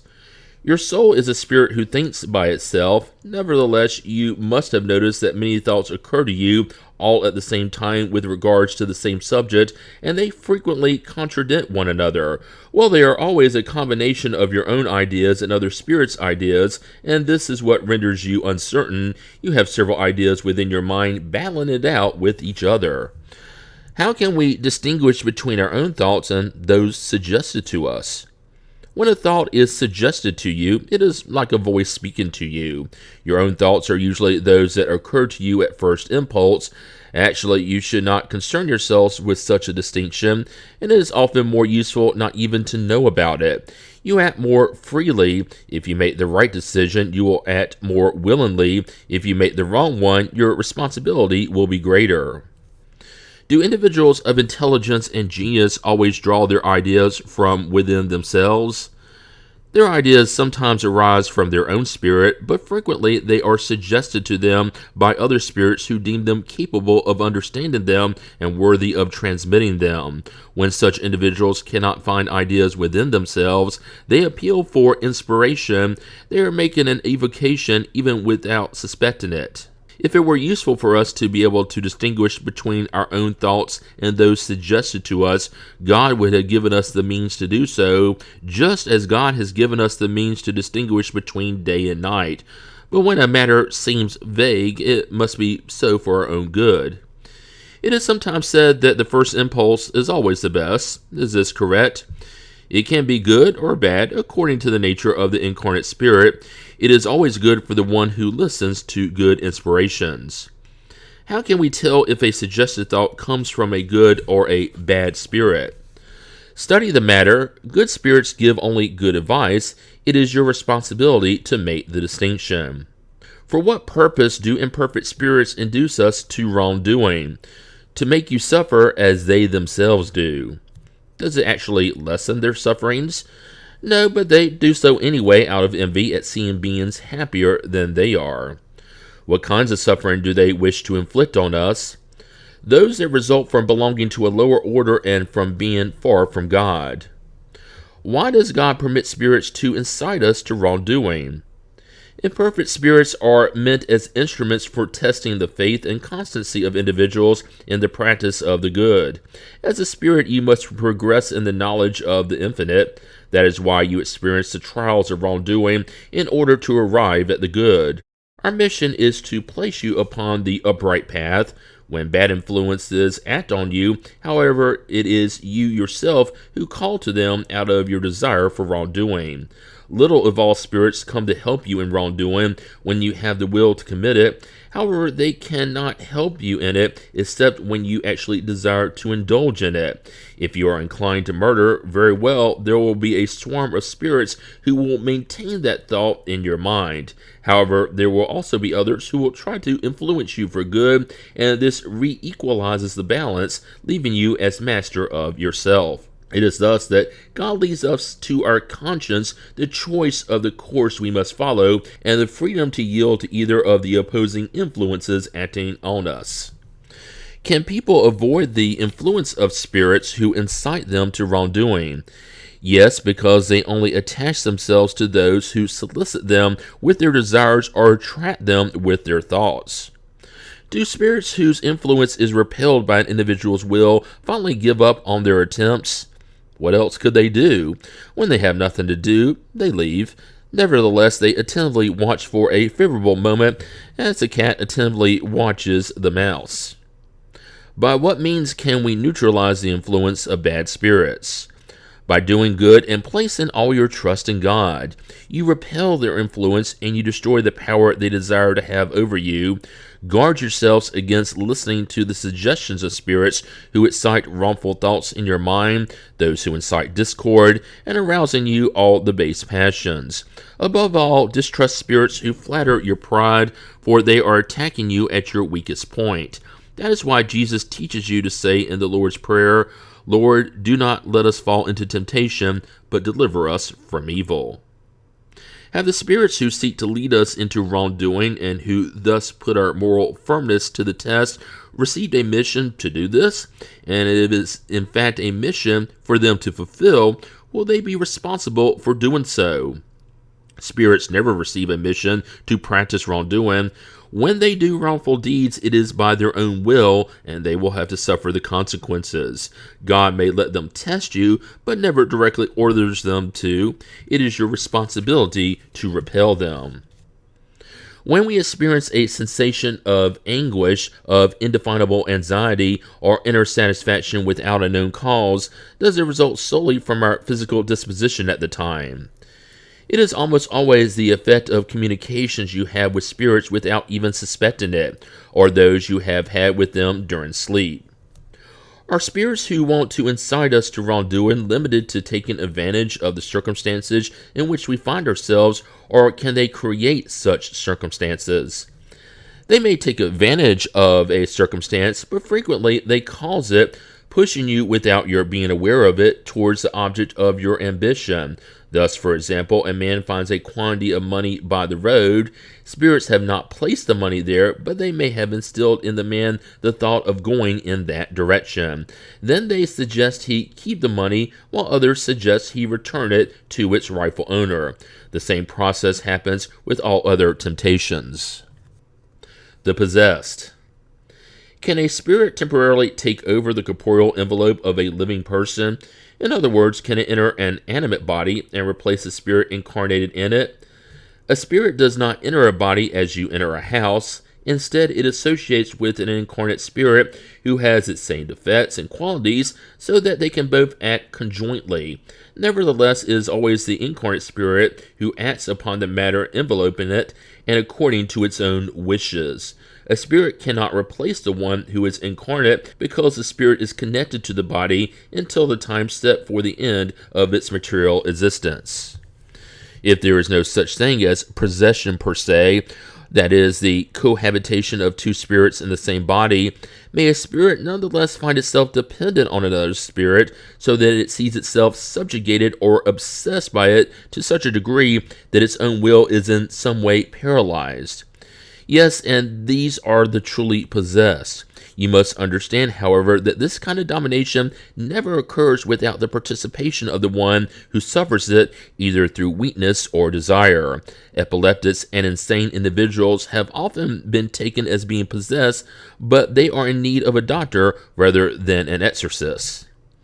In its common acceptance, the word possession presumes the existence of demons, a category of beings of a depraved nature, and the cohabitation of one of these beings with the soul of an individual in his or her body. But since there are no demons in this sense, and since two spirits cannot simultaneously inhabit the same body, no one can be possessed according to the idea normally attached to the word. By the expression possess, one should only understand it to mean the absolute dependence of a soul in relation to the imperfect spirits who have subjugated it. Can these persons by themselves repel such bad spirits and free themselves from their domination? You can always rid yourself of any burden when you have a firm will. Couldn't it be the case that the obsession by a bad spirit is such that the subjugated person does not even perceive it? Couldn't a third person put an end to the subjection? And in such a case, what role would he or she play? If the individual is morally upright, his or her willpower may help by appealing to the cooperation of good spirits, because the more moral a person is, the more power that person has regarding imperfect spirits in order to repel them, and regarding good ones in order to attract them. Nevertheless, this third person will be completely powerless if the one who is subjugated does not cooperate. After all, there are persons who take delight in a dependence that satisfies their tastes and desires. In all cases, however, those who do not have a pure heart cannot have any influence whatsoever. Good spirits ignore them, and bad ones do not fear them. Are exorcism formulas at all effective against bad spirits? No. When these spirits see anyone who takes such formulas seriously, they laugh and persevere. There are persons animated by good intentions, but who are obsessed nevertheless. What are the best means for them to free themselves from obsessing spirits? Tire their patients, pay no attention to their suggestions, and show them that they are wasting their time. Then when they see they can do nothing, they will withdraw. Is prayer an effective means for curing obsession? Prayer is a powerful aid in everything, but you must realize that it is insufficient to simply mutter a few words to obtain what you desire. God helps those who act, not those who limit themselves merely to ask Him. Therefore, obsessed persons must do their part in order to destroy in themselves the cause that attracts bad spirits. What should be thought about the expulsion of demons spoken of in the Gospel? That depends on the interpretation. If you mean by a demon a bad spirit who subjugates an individual, when its influence is destroyed, it will truly be expelled. If you attribute an illness to a demon, when you have cursed the sickness, you will have also expelled the demon. A thing may be true or false according to the meaning given to the words. The greatest truths may seem absurd when only the form is absurd, and when an allegory is taken for reality. Understand this well and try to remember it because it is of universal application. Convulsionaries. Do spirits play any role in the phenomena produced among individuals called convulsionaries? Yes, a very large one, as does magnetism, its primary source, but charlatanism has frequently exploited and exaggerated the phenomena, thereby making them appear to be ridiculous. In general, of what nature are the spirits who concur in these types of phenomena? They are little evolved. Do you believe that evolved spirits would enjoy such things? How can the abnormal state of convulsionaries and hysterical persons suddenly extend to an entire population? By sympathetic effect. Mental dispositions are communicated more easily in certain states. You are not such a stranger to the effects of magnetism that you cannot understand this fact and the role certain spirits play in it through their sympathy with those who cause them. Among the bizarre faculties noted in convulsionaries, we easily recognize some of which somnambulism and mesmerism offer numerous examples. Such are, among others, physical insensitivity, mind reading, empathetic transmission of pain, etc. Thus, it cannot be doubted that such individuals in crisis are in a type of awakened somnambulistic state caused by the influence they exert on one another. They are both magnetizers and magnetized at the same time without even realizing it. What is the cause of the physical insensitivity displayed in certain convulsionaries and other individuals submitted to the most atrocious tortures? In some, it is an exclusively magnetic effect, acting on the nervous system in the same manner as certain substances. In others, the exaltation of thought deadens sensitivity because life seems to have withdrawn from the body in order to be transferred to the spirit. Don't you know that when the spirit is intensely concerned with something, the body does not feel, hear, or see? In cases of torture, fanatic exaltation and enthusiasm often offer an example of calmness and cool-bloodedness in which acute pain could not have been overcome unless one were to accept the fact that sensitivity had been neutralized by some kind of anesthetic effect. We know that frequently in the heat of combat, a grave wound is often not felt at all, whereas under normal circumstances, an ordinary scratch makes us quiver. Since these phenomena depend on a physical cause and the action of certain spirits, one may ask how, in some cases, it rested on civil authorities to put a stop to them. The reason is simple. The action of spirits here is secondary. They do nothing more than take advantage of a natural disposition. The authorities did not suppress the disposition itself, but rather the cause that maintained and excited it, which then went from active to latent. They had reason to act this way because the event resulted in abuse and scandal. We know furthermore that such intervention is powerless when the action of spirits is direct and spontaneous. The affections of spirits for certain persons. Do spirits affectionately prefer certain persons? Good spirits sympathize with moral individuals or those who are susceptible to improving themselves. Low-order spirits with wicked individuals are those who may become such. Hence, their affection is the result of a similarity of sentiment. Is the affection of spirits for certain persons exclusively moral? True affection has nothing carnal about it, but when a spirit attaches itself to a particular person, it is not always out of affection. A remembrance of human passion can have a hand in it. Do spirits take an interest in our misfortunes and prosperity? Are those who wish us well concerned about the afflictions we experience in life? Good spirits do all the good they can, and they feel happy for your joys. They are concerned about your afflictions when you do not bear them with resignation, because then they produce no good results for you. You carry on like patients who reject the bitter medicine meant to heal them.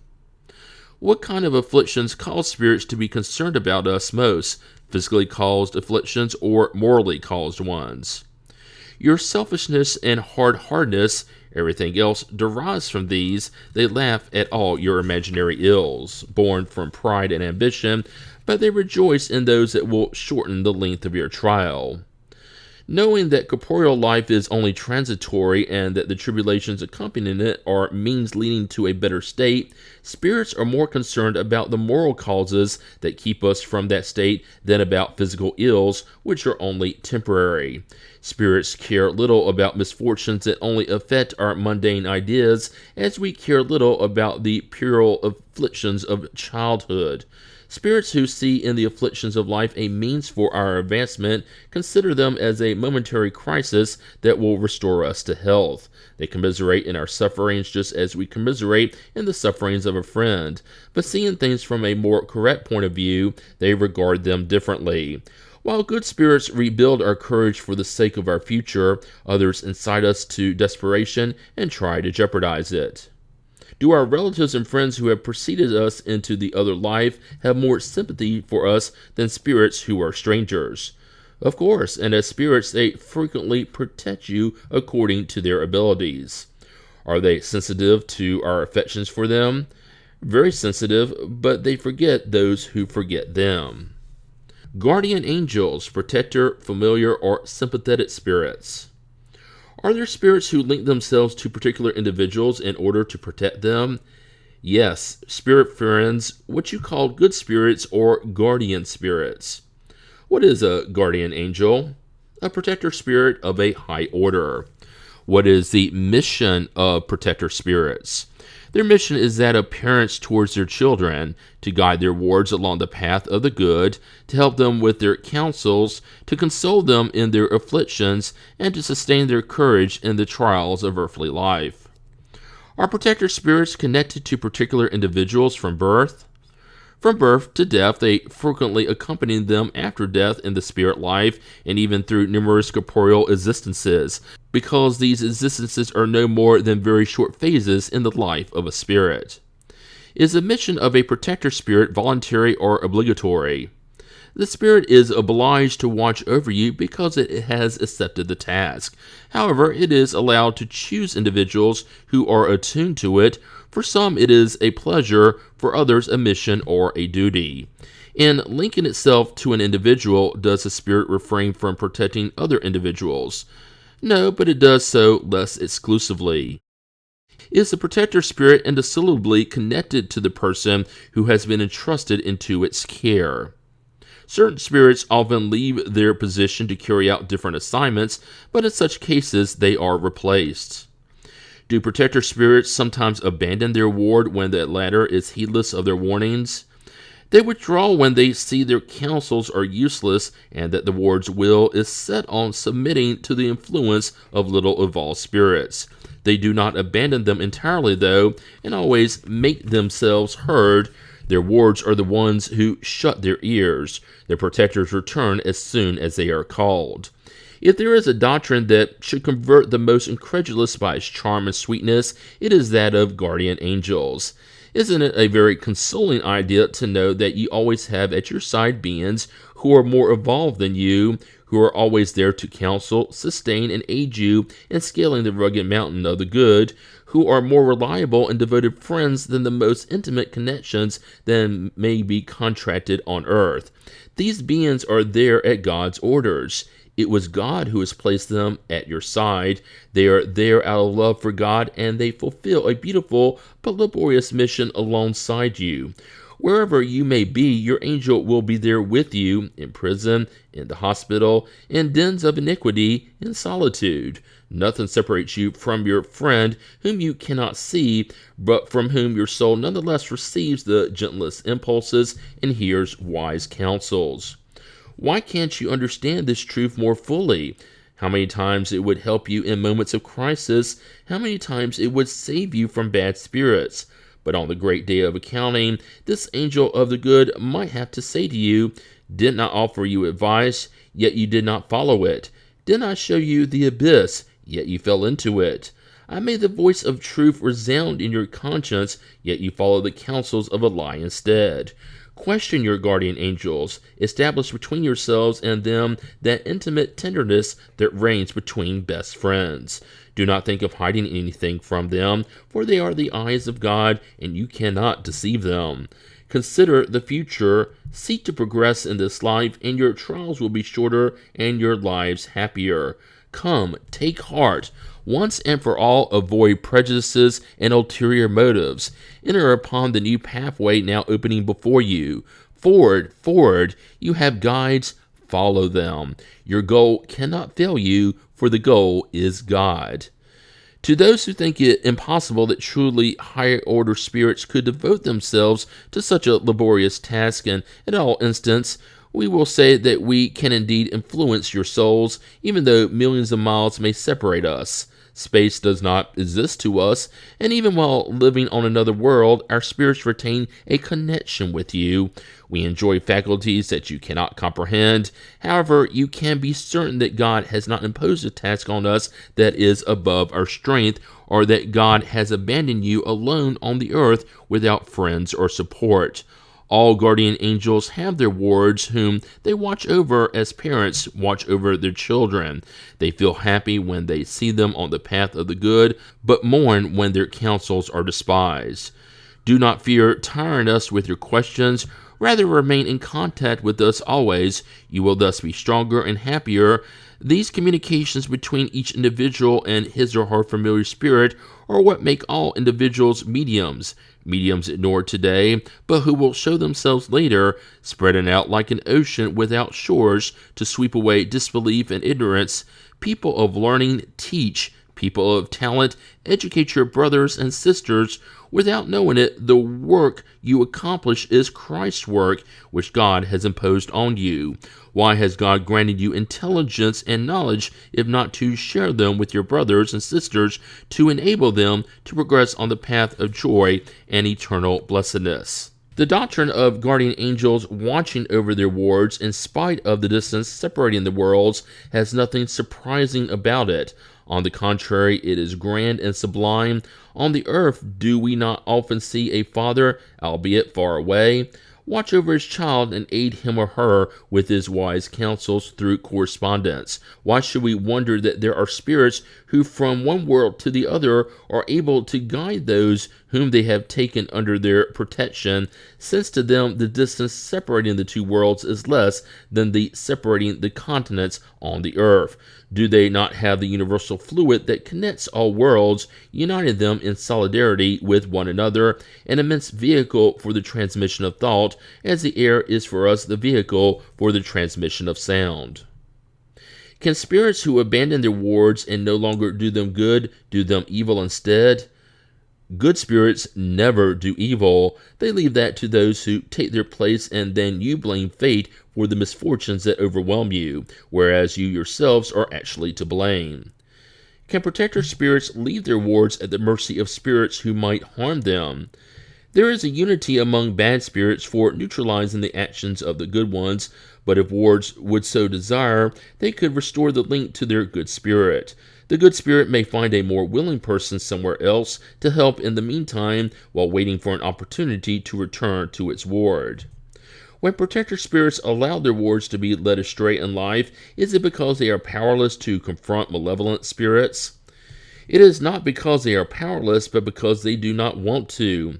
Their wards emerge from their trials more evolved and more learned. Their protector spirits assist them with their counsels through the good thoughts they suggest, but which unfortunately are not always heeded. It is nothing but human weakness, carelessness, or pride that concedes power to bad spirits. Their power over you comes solely from the fact that you do not offer them any resistance. Are protector spirits with their wards all the time? Aren't there circumstances where they may lose sight of them without abandoning them? There are spirits in which the presence of the protector spirit next to its ward is not necessary. Does a time come in which a spirit no longer needs its guardian angel? Yes, when it reaches a level at which it can guide itself, just as the time comes in which the student no longer needs the master, but this does not happen on the earth. Why is the action of spirits in our lives so secretive? When they are protecting us, why don't they do so openly? If you counted on their support all the time, you would not act by yourselves, and your spirit would not progress. In order for it to advance, it needs experience, and experience must often be acquired at its own expense. It must exert its own volition, otherwise it would be like a small child who is not allowed to walk by him or herself. The action of the spirits who wish you well always occurs in such a way so as not to hamper your free will. For if you did not have any responsibility, you would not progress on the path they must lead you towards God. Since they do not see who is helping them, humans rely on their own efforts. Their guides watch over themselves and from time to time warn them of danger. Do the protector spirits who succeed in leading their ward along the paths of the good experience any good for themselves? It is a merit that will be taken into account whether for their advancement or their happiness. They feel happy when they see their efforts crowned with success. It is a triumph for them, as when a mentor exults at the success of his or her disciple. Are they responsible if their efforts are unsuccessful? No, because they have done all they could. Don't protector spirits suffer when they see their wards following an immoral path in spite of their warning, and isn't it a cause of distress for them?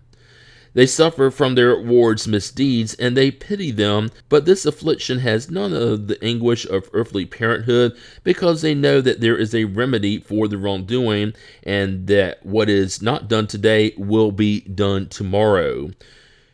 Could we ever know the name of our protector spirit or guardian angel? Why do you want to know names that do not exist for you? Do you believe that there are only spirits with whom you are familiar? But how can we invoke our protector spirit if we do not know its name?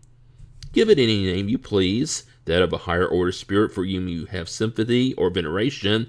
Your protector will answer to that name, for all good spirits are kin and mutually assist each other.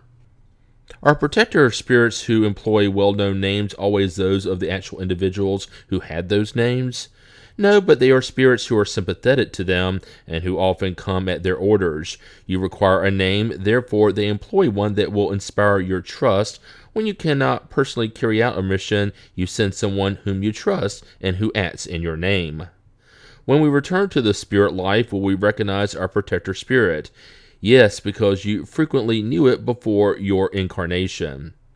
Do protector spirits all belong to the order of highly evolved spirits? Can they sometimes be found among average orders? Can a father, for example, become the protector spirit of his child? He can, but protection presupposes a certain degree of elevation and additionally a power or virtue granted by God. A father who protects his child may himself be assisted by a more evolved spirit. Can spirits who have left the earth under good circumstances always protect those whom they loved and who have survived them?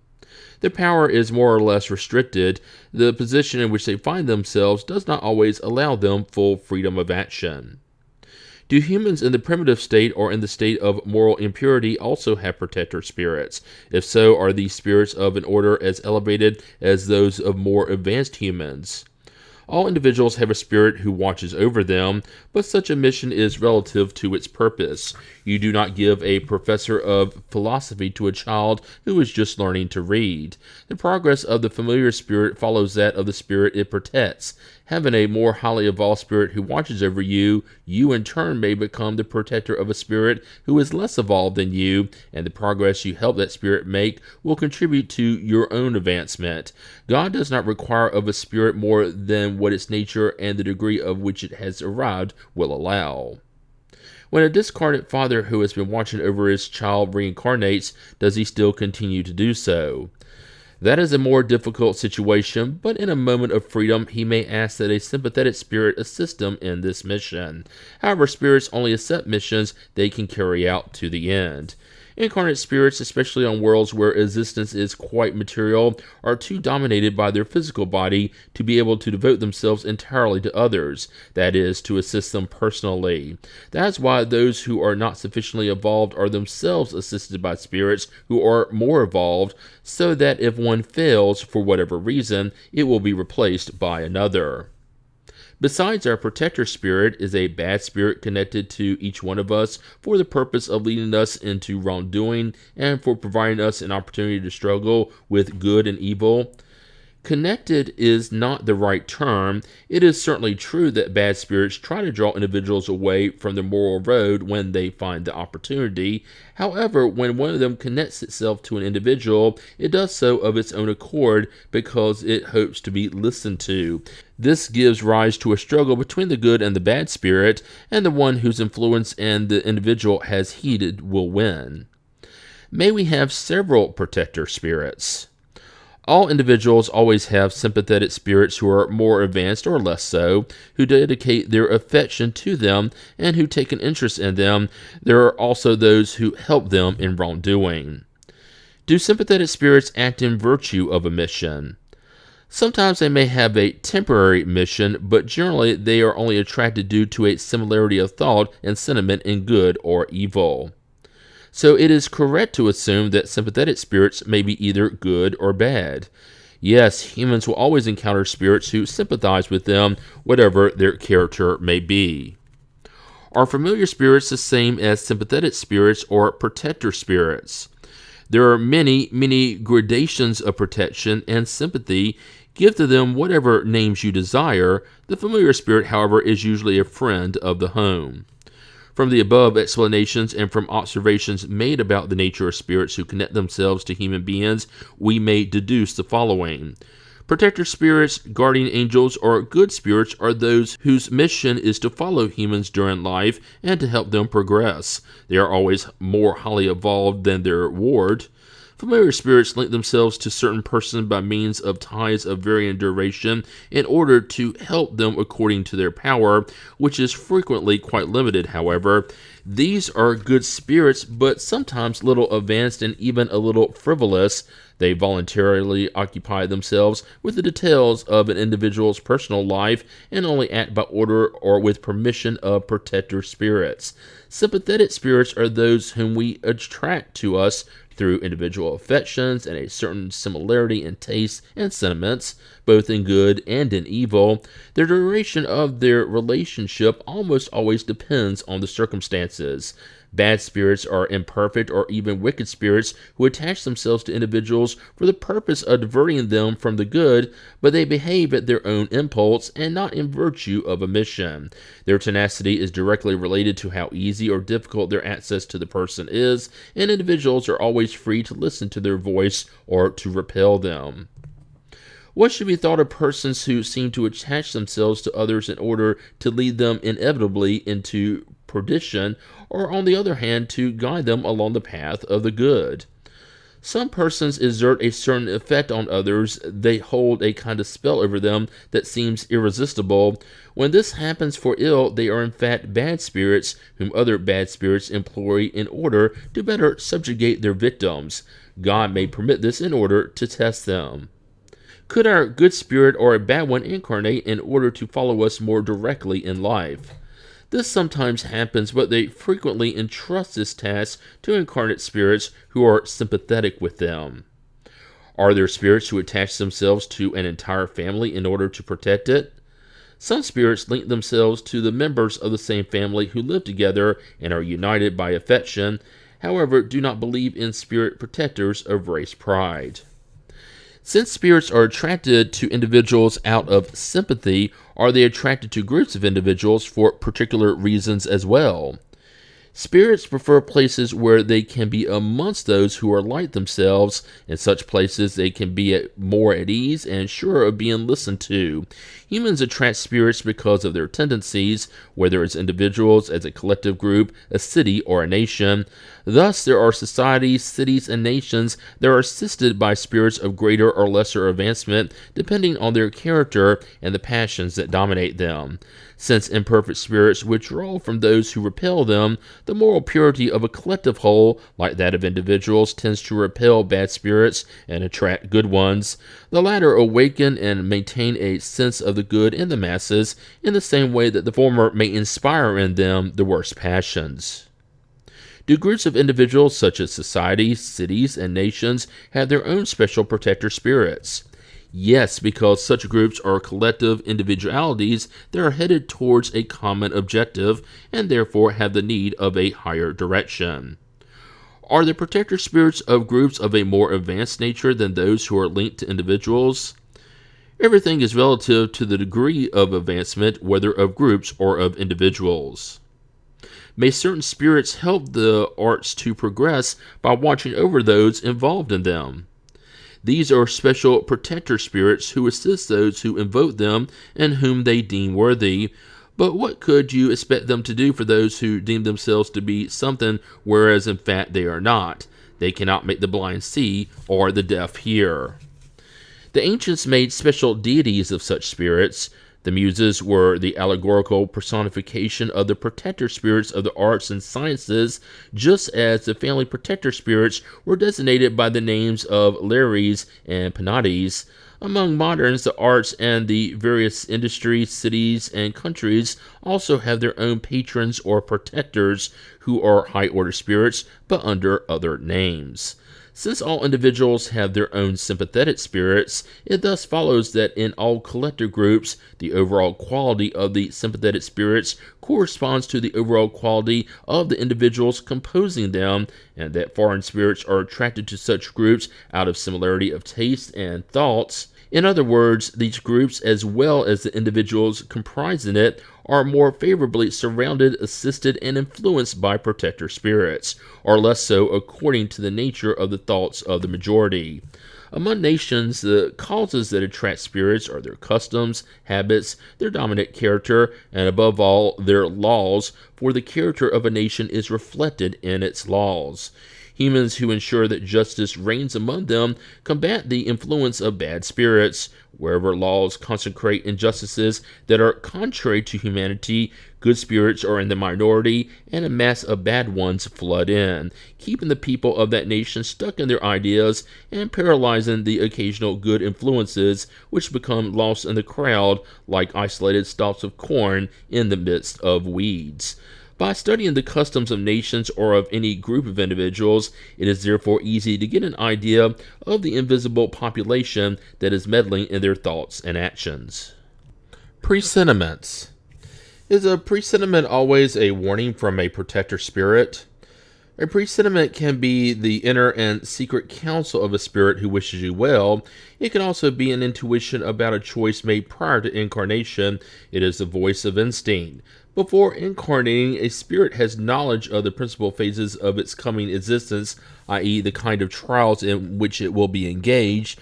When these are of a marked character, it preserves a type of impression in its inner conscience, and this impression, the voice of instinct, awakens when the moment arrives. It then becomes a presentiment. Presentiments and the voice of instinct are always somewhat vague. What should we do when we are uncertain? When in doubt, invoke your good spirit or pray to God, our supreme creator, to send you a divine messenger, one of us. Do the warnings of our protector spirits have our moral conduct as their sole objective, or our conduct regarding the things of our private life as well? Everything.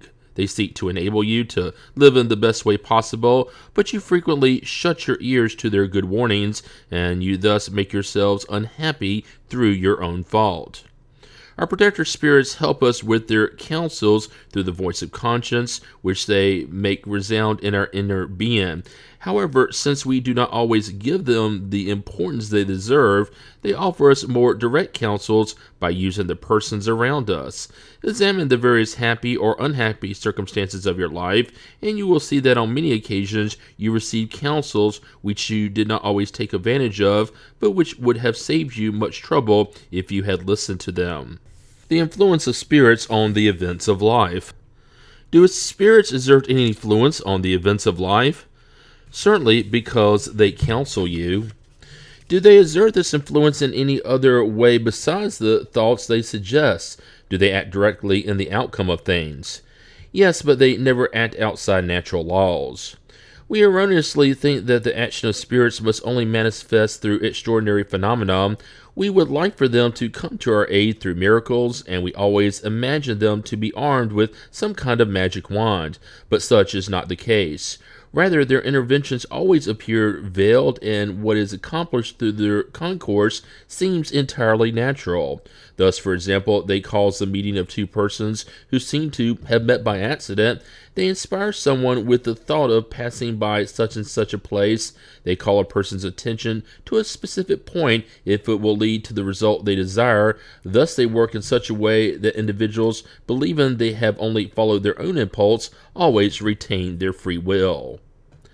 Since spirits can act upon matter, can they cause certain effects with the aim of producing a given outcome? For example, a man's time is up, he climbs a ladder, the ladder breaks, and he dies from the fall. Did spirits cause the ladder to break so that the man's fate would be fulfilled? It is certainly true that spirits have an influence on matter, but they do so according to the laws of nature, and not to derogate from them by causing an unexpected event at a given moment and contrary to such laws. In the example you have just mentioned, the ladder breaks because it is rotten or because it is not strong enough to support the man's weight. If it were the man's fate to die in this way, spirits would inspire him with the thought of climbing the ladder, which would then break under his weight. Thus, his death would stem from a natural cause without the need for any kind of miracle. Let us take another example, but one in which the natural state of matter does not intervene. A man is destined to die from lightning. He seeks refuge under a tree, lightning strikes it, and he dies. The spirits cause the lightning and direct it at him. It is still the same thing. The lightning struck the tree at that particular moment because the event happened according to the laws of nature. The lightning was not directed at the tree because the man was under it, but rather he was given the inspiration to take refuge under the tree where the lightning would strike. The tree would have been struck anyway whether the man had been under it or not. An ill-intentioned man shoots at another, but the bullet barely grazes him. Could a benevolent spirit have deflected the shot? If the individual was not meant to be struck, the benevolent spirit may have inspired him with the thought of moving out of its path, or it may have confounded his enemy in such a way as to make him miss. Once the bullet is on its way, however, it must follow the line of its trajectory. What should be thought about magic bullets that are referred to in certain legends and which fatality hits their mark? Pure imagination. Humans delight in the extraordinary, but they are not content with the marvels of nature. May the spirits who direct the events of life be thwarted by spirits who have desires to the contrary. What God has willed must occur. If there is any delay or hindrance, it is the divine will. Mind frivolous and mocking spirits cause the little difficulties that undo our plans and upset our calculations. In other words, aren't they the authors of what we commonly call the petty troubles of human life? They take pleasure in such annoyances, which are trials for you and are meant to try your patience, but they stop when they see nothing come of it. However, it would neither be just nor correct to blame them for all your frustrations, of which yourselves are the main authors through your own carelessness. Thus, if your dish breaks, it was probably due more to your clumsiness than the fault of spirits. Do spirits who cause annoyances behave in such a manner as a result of personal animosity, or do they attack the first person whom they meet out of simple malice and without any set motive? They act from both motives. Sometimes they are enemies whom you have made in this life or in a previous one and who pursue you as a result. At other times there is no motive. Is the rancor of the people that have harmed us on earth extinguished with their corporeal life? They often realize the injustice and the wrong they have done, but if God allows them, they will continue to pursue you in their hatred in order to test you further. Is there a way to put an end to it, and if so, by what means? Yes, by praying for them and by paying back their evil with good. That way they will end up comprehending their errors. In all cases, if you know how to place yourselves above their schemes, they will cease them upon seeing they have gained nothing from them. Experience has shown that certain spirits continue their vengeance from one existence to the next, and that sooner or later we will expiate the wrongs we have made cause someone. Do spirits have the power to divert misfortunes from certain persons and to attract prosperity to them instead? Not entirely, because there are misfortunes that belong to the designs of providence. Nevertheless, they lessen your pain by giving you patience and resignation. Also, be aware that it frequently depends on you yourselves to divert such misfortunes, or at least to mitigate them. God has given you intelligence so that you may use it, and it is especially in this way that spirits help you by suggesting favorable thoughts to you, but they only help those who know how to help themselves. That is the meaning of the words, "Seek and you will find, knock and it will be opened to you." Moreover, what looks like misfortune to you is not always such in reality. Frequently, something good will result from it that is far better, but that is what you do not comprehend because you think only of the present moment or of your own selves. Can spirits enable us to obtain the gifts of fortune if we ask them to? Sometimes as a trial, more often, however, they will refuse, just as you will refuse a child's inconsiderate request. Are they good spirits or bad ones who grant such favors? Either, it depends on their intention, but usually they are spirits who desire to lead you into wrongdoing and who find an easy means of doing so in the pleasures that fortune provides. When obstacles seem to fatally inflict our projects, is it because of the influence of some spirit? It is sometimes because of the influence of a spirit. Other times and more frequently, it is because you yourselves have mismanaged your projects. Position and character have much to do with it, and if you persist in following a path that is not right for you, spirits have nothing to do with it. You yourselves become your own bad spirit. When something fortunate happens to us, should we thank our protector spirit? Above all, thank God, without whose permission nothing takes place. Afterwards, thank the good spirits who were God's agents. What would happen if we forgot to thank them? The same thing that always happens to ingrates. Nevertheless, there are many people who neither pray nor give thanks, but for whom everything turns out well anyway. Yes, but it is necessary to see the end. They will pay dearly for this temporary, undeserved happiness, for the more they have received, the more they will have to render account for it. The action of spirits on the phenomena of nature. Are the great phenomena of nature those considered as perturbations of the elements due to fortuitous causes, or do they all have a providential purpose? Everything has a reason for being, and nothing occurs without God's permission. Do these phenomena always have humankind as their objective? Sometimes they occur for a reason directly related to humankind, but most frequently they have no other purpose than to reestablish the balance and harmony of the physical forces of nature. We understand perfectly well that God's will is the primary cause in these as in all things, but since we know that spirits can in fact act upon matter and they are agents of God's will, we would ask whether some among them might not exert an influence over the elements in order to rouse, calm, or direct them. But that is obvious. It cannot be otherwise. God does not act directly on nature, but has devoted agents on every degree of the world's scales. The mythology of the ancients is entirely based on spiritist ideas, with the difference that they regarded spirits as deities, and they represented those gods or spirits as having special attributes. Thus, some were in charge of the wind, others the lightning, while others presided over vegetation, etc. Is this belief entirely without foundation? It is well founded, yet it is still very far from the truth. Along the same lines are there spirits inhabiting the Earth's interior, presiding over geological phenomena.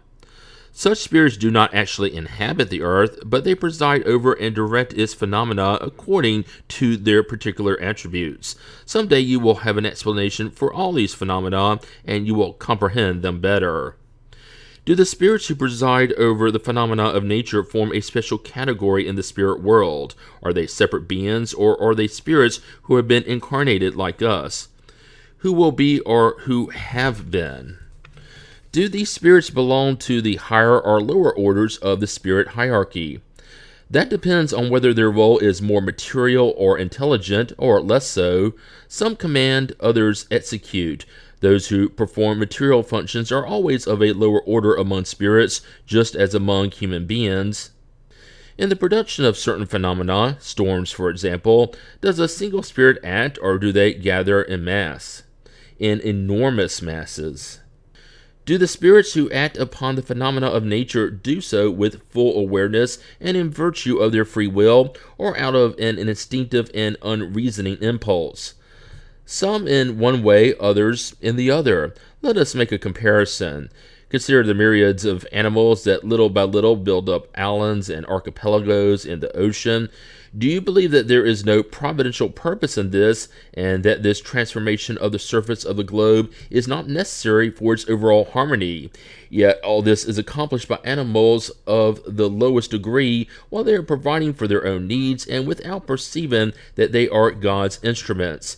In the same way, the least advanced spirits are useful to the general whole, while preparing for life, and before having full awareness of their acts and free will, they act upon certain phenomena in which they are the unwitting agents. At first they execute. Later, when their intelligence is more developed, they command and direct the matters of the material world. Still later, they direct the things of the moral world. Hence, everything is useful. Everything in nature is linked together, from the primitive atom to the archangel, who also began as only an atom, an admirable law of harmony, which your limited minds cannot yet grasp in its entirety. Spirits during battle. During battle, are there spirits who assist in it and who aid each of the forces in the fight? Yes, and who stimulate their courage. Thus the ancients represented the gods as taking the side of this or that people. Such gods were nothing more than spirits represented by allegorical figures. In war, justice is always on one side only. How can spirits support the one that is in the wrong? You know perfectly well that there are spirits who seek only discord and destruction. For them, war is war. The justness of the cause means little to them. Can certain spirits influence generals in the conception of their plans for a particular campaign? Absolutely. Spirits can influence them in this as in all conceptions. Can bad spirits suggest faulty plans to them in order to lead them to defeat? Yes, but don't they have free will? If their judgment does not enable them to distinguish a good idea from a bad one, they will suffer the consequences and would do better at obeying than commanding. Can generals sometimes be guided by a type of second sight, an intuitive perception that shows them the results of their strategies beforehand? That is frequently what happens with geniuses. It is what they call inspiration and enables them to act with a type of certainty. This inspiration comes to them from the spirits who guide them and who use the faculties with which such individuals have been endowed. In the heat of combat, what happens to the spirits of those who die? Are they still interested in the battle after death? Some continue to be interested, others withdraw. The same thing happens in combat as occurs in all cases of violent death. At first, such spirits are surprised and bewildered. They do not believe they are dead, and they think they are still taking part in the action. It is only little by little that reality imposes itself on them. After death, do the spirits of those who had fought each other while alive still regard one another as enemies and continue to be hostile toward each other? In such moments, spirits are never calm. At first, they may still hate their enemies and even pursue them, but when they regain their composure, they see that their animosity no longer has any motive. Nevertheless, they may retain greater or lesser traces of it, depending on their character. Do they still hear the din of the battle? Yes, perfectly. Do spirits who calmly watch the battle as spectators witness the separation of soul from body? How does this phenomenon appear to them? Very few deaths are truly instantaneous. Most of the time, a spirit whose body has been mortally wounded is not aware of it at the time. Only when consciousness begins to return can the spirit be seen moving beside its corpse. This appears so natural that the sight of the dead body lying there does not produce any disagreeable effect. All life having been transferred into the spirit, only the spirit attracts attention, and it is the spirit with whom spectators converse or to whom they give orders. Pats. Is there any kind of truth to pats being formed with bad spirits? No, there are no such pats. However, a bad nature may be attuned to bad spirits. For example, you want to torment your neighbor, but you do not know how to proceed. Thus you call low-order spirits who, like you, desire only harm. In return for their help, they want you to help them in their own wrongful designs. However, this does not mean that your neighbor cannot be free from them by an opposing appeal and by an action of the will. Those who desire to commit a wrongful act simply for the sake of doing harm call bad spirits to their aid and then become obliged to serve them in turn because these spirits need them for the wrongful things they themselves desire to do. It is only in this that a pat consists. The fact that persons sometimes find themselves dependent on low-order spirits proceeds from their delivering themselves over to the bad thoughts that such spirits suggest to them, and not from any kind of stipulation made between them. A pact, in the usual sense of the word, is an allegory that portrays a bad spirit sympathizing with equally bad spirits. What is the meaning of the fantastic fables according to which certain individuals have sold their soul to Satan in exchange for certain favors? All fables contain a teaching and a moral. Your error is taking them literally. This one is an allegory that may be explained like this. Those who call bad spirits to help them obtain the gifts of fortune or any other favor rebel against providence. They renounce the mission they have received and the trials they must undergo in this world, but they will reap the consequences of it in the life to come. This does not mean their soul is condemned to suffer forever. However, instead of detaching themselves from matter, they immerse themselves deeper and deeper into it. The joys they have preferred on earth will no longer be available to them in the spirit world until they atone for their wrong through new trials that will perhaps be even greater and more painful. Out of love for material pleasures, they place themselves under the power of impure spirits. Hence they tacitly establish a mutual pact which leads them to ruin, but which will always be easy for them to break with the assistance of good spirits if they firmly desire to do so. Occult power, talismans, sorcerers. Can bad people with the aid of bad spirits to whom they are devoted cause harm to their neighbor? No, God would not permit it. What is to be thought of the belief that certain individuals can cast spells? Some persons possess a very strong magnetic power, which they may misuse if their own spirit is bad. In that case, other bad spirits might come to their aid, but do not believe in the fake magical power that exists only in the imagination of superstitious people who are ignorant of the true laws of nature. The events they cite are natural events poorly observed and, above all, poorly understood. What may be the effect of formulas and practices with which certain persons claim to control the wills of spirits? That of making them look ridiculous if they are of good faith. If not, they are rogues who deserve punishment.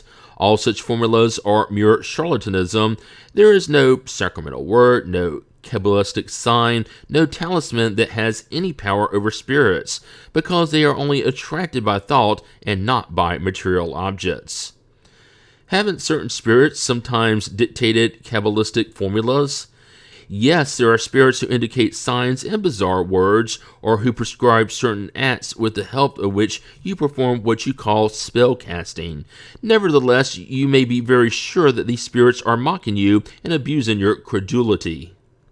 Isn't it possible that those who rightly or wrongly trust in what they call the virtue of a talisman may attract a spirit by such trust, since it is their thought that acts, whereas the talisman is only a sign that helps to direct the thought?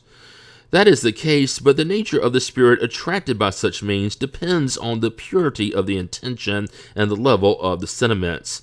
But it is rare for those who are simple enough to believe in the virtue of a talisman not to have material objective rather than a moral one. Whatever the case may be, this implies a narrowness and weakness of mind that gives access to imperfect and mocking spirits. What are sorcerers? When they are of good faith, those whom you call sorcerers are persons who possess certain faculties such as magnetic power or second sight. Since they do things that you do not comprehend, you suppose them to be endowed with supernatural power. Haven't your learned individuals often been mistaken for sorcerers in the eyes of the ignorant? Spiritism and magnetism give us the key to an infinite number of phenomena about which ignorance has woven many fables, and in which the facts have been greatly exaggerated by the imagination. A clear knowledge of these two sciences, which are actually but one, so to speak, showing the reality of things and their true cause, is the best protection against superstitious ideas, because it reveals what is possible and what is impossible, what is within the laws of nature, and what is no more than a foolish belief. Do certain individuals really possess the gift of healing by simple touch? Their magnetic power may act to that extent when it is aided by purity of sentiments and an ardent desire to do good, for then good spirits come to their aid. It is necessary, however, to distrust the way stories are told by very gullible or enthusiastic individuals who are always ready to see the miraculous in the simplest and most natural things. One must always distrust the self-interested claims of persons who exploit credulity for their own profit. Blessings and curses. Can blessings and curses attract good or evil to those at whom they are aimed? God does not listen to unjust curses, and those who utter them are guilty before God. Since we have two opposing tendencies, good and evil, there may be a momentary influence in these cases, even upon matter. This influence never occurs, however, without God's permission, and as an increase in the trial for the one at whom it is aimed. Besides, most frequently, curses are usually aimed at the wicked, while blessings are aimed at the morally upright. Blessings or curses can never divert providence from the path of justice. Providence does not strike those who are cursed unless they are wicked, and its protection covers only those who deserve it. Part 2, Chapter 10, Occupations and Missions of Spirits. Do spirits have any other duty besides their own personal improvement? They concur in the harmony of the universe and act as ministers in fulfilling God's will. Spirit life is a continuous occupation, but it is not at all arduous like that of earth, because it is not subject to bodily fatigue or the anguish of need. Do less evolved spirits also perform a useful role in the universe? All have duties to fulfill. Doesn't the least of masons concur in the construction of a building as much as the architect does?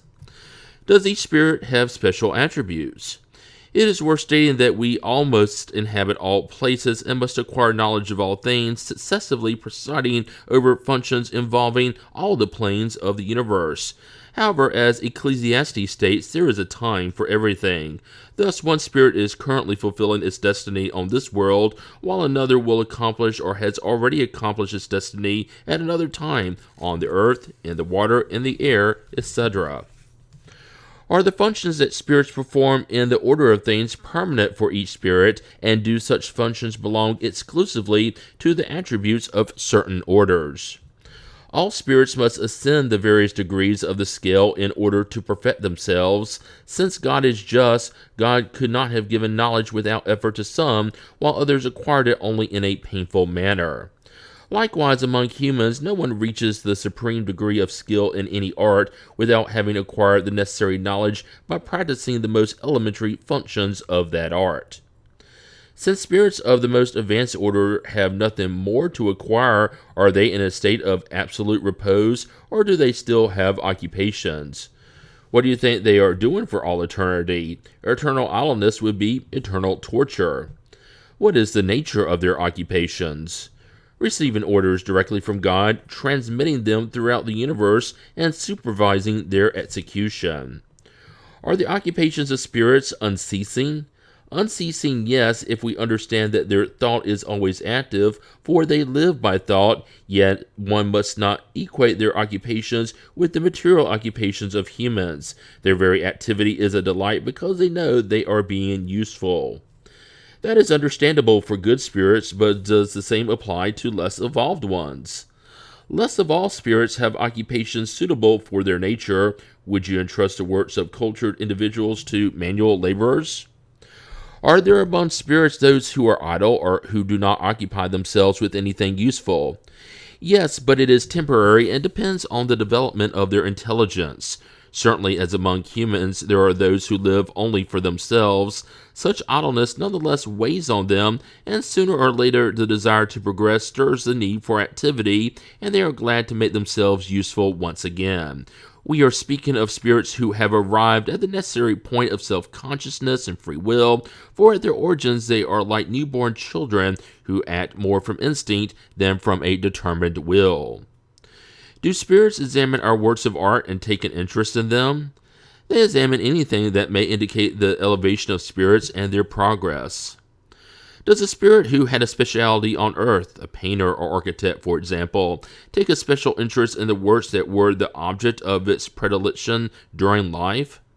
Everything blends into an overall objective. If the spirit is good, it will take an interest in them to the degree that they enable it to help with the evolution of souls toward God. Besides, you are forgetting that spirits who practiced an art during the lifetime in which you knew them could have practiced another in a previous lifetime, because it is necessary for them to know everything in order to perfect themselves. Thus, according to their degree of advancement, it might be that nothing constitutes a specialty for them.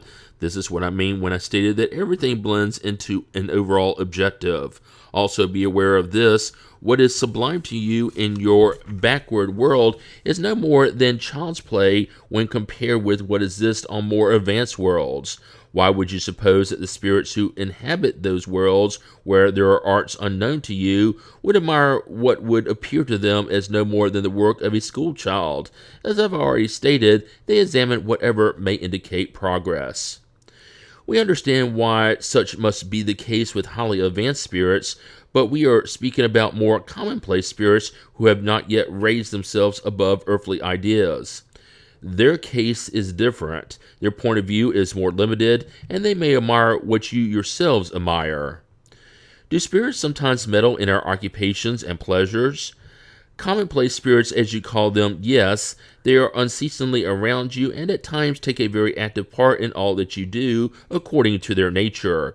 It is good that they do so in order to drive men and women forward in their different walks of lives, exciting or moderating their passions.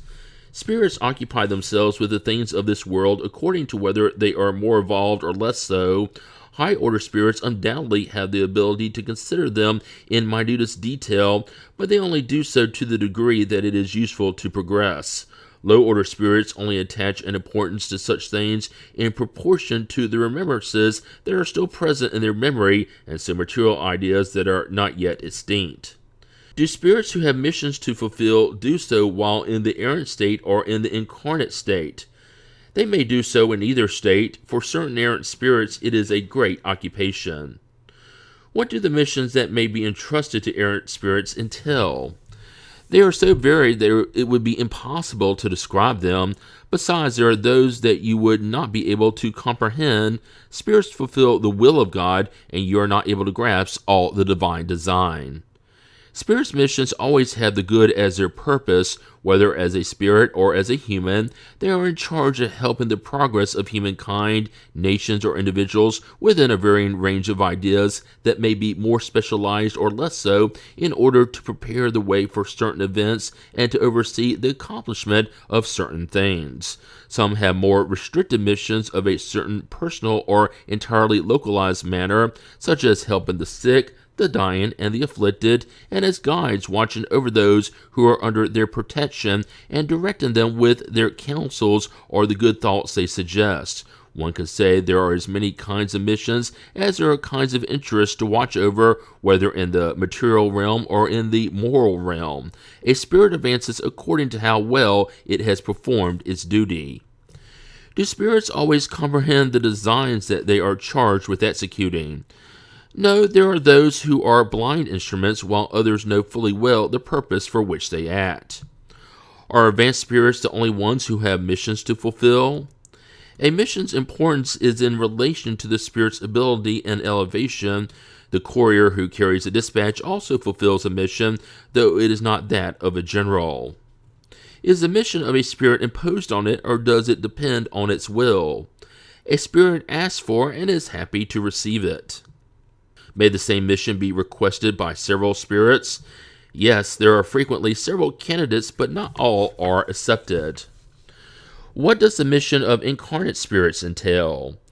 Instructing human beings, helping them to advance, and improving their institutions by direct and material means. Missions are of various degrees of generality and importance. However, the one who cultivates the soil fulfills the mission as surely as the one who rules or teaches. Everything in nature is linked together. At the same time in which a spirit is purifying itself through incarnation, it is also working to fulfill the designs of providence. Each one has its mission in this world because each one can be useful for something.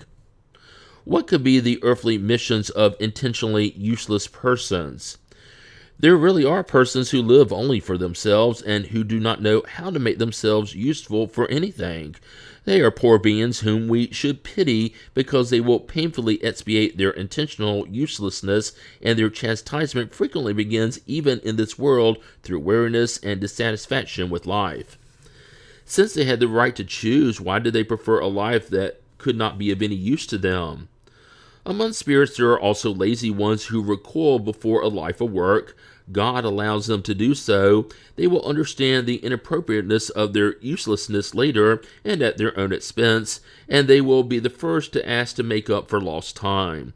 Also, they had perhaps chosen a more useful life to begin with, but once in action they rejected it, allowing themselves to be misled by the suggestions of spirits who incited them to idleness. Common occupations would seem to be duties rather than missions per se. According to the idea normally associated with the word, a mission has a sense of importance that is less exclusive and especially less personal. From that point of view, how can we tell if persons have a real mission on earth? By the great things they do and by the progress they enable their fellow beings to make. Are those who have an important mission predestined to it before their birth, and do they have knowledge of it? Yes, sometimes, but more often they are unaware of it. They only have a vague notion of it when they arrive on the earth. Their mission is traced out after their birth and according to circumstances as God drives them along the path on which they must fulfill the divine designs. When individuals do something useful, is it always in virtue of a previous and predestined mission, or might they have received an unforeseen mission? Not everything that individuals do is a consequence of a predestined mission.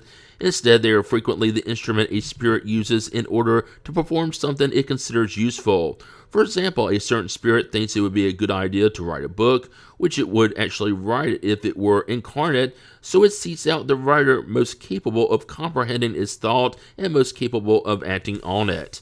It suggests the idea and directs its execution. Thus, this individual did not originally come to Earth with the mission of doing this particular work. The same thing applies to certain works of art and discoveries. It should be further noted that during its body's sleep, the incarnate spirit communicates directly with the discarnate one in order to discuss how the mission is to be carried out. Can a spirit fail in its mission through its own fault? Yes, if it is not a high-order spirit. What are the consequences for it? It will have to start the work over. That is its punishment. Furthermore, it will suffer the consequences of the problems it has caused. Since a spirit receives its mission from God, how could God entrust an important mission of general interest to a spirit who may fail?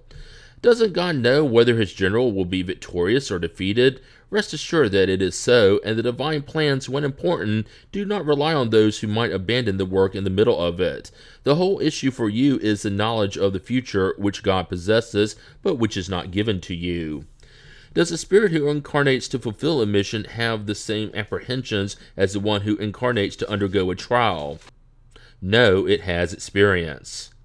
Individuals who are the lights of humankind, those who enlighten humans with their genius, obviously have a mission, but amongst them are those who are mistaken and who alongside great truths spread great errors. How should we regard their mission? As having been falsified by them, they are beneath the task they have undertaken. However, it is necessary to take circumstances into account. Geniuses must speak according to the time in which they live. Thus, a teaching that appears erroneous or puerile to a later era may have been sufficient during its own time. Can parenthood be considered a mission? It is without a doubt a mission and at the same time a very great duty that involves parents more than they might think concerning their responsibility for the future. God has placed children under the care of their parents so that they may guide them on the path of the good and has facilitated their task by giving children a frail and delicate organization that renders them accessible to all sorts of impressions. However, there are those who are more concerned with training the trees in their orchards and making them produce fine fruit than with training the character of their children. If their children fail due to their neglect, they will have to bear the punishment, and the sufferings of their children will come back to them in a future life because they did not do what was incumbent on them for their children's advancement on the path of the good. If a child goes astray in spite of the care of the parents, are they still responsible?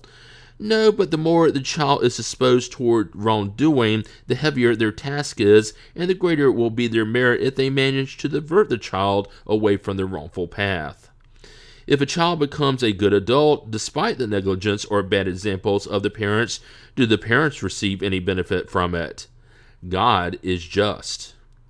What could be the nature of the missions of conquerors whose only aim is to satisfy their ambition and who, in order to reach their goal, do not recoil before any calamity they may cause? Most of the time, they are nothing more than instruments used by God for fulfilling the divine designs. Such calamities are often the means for enabling a people to advance more rapidly.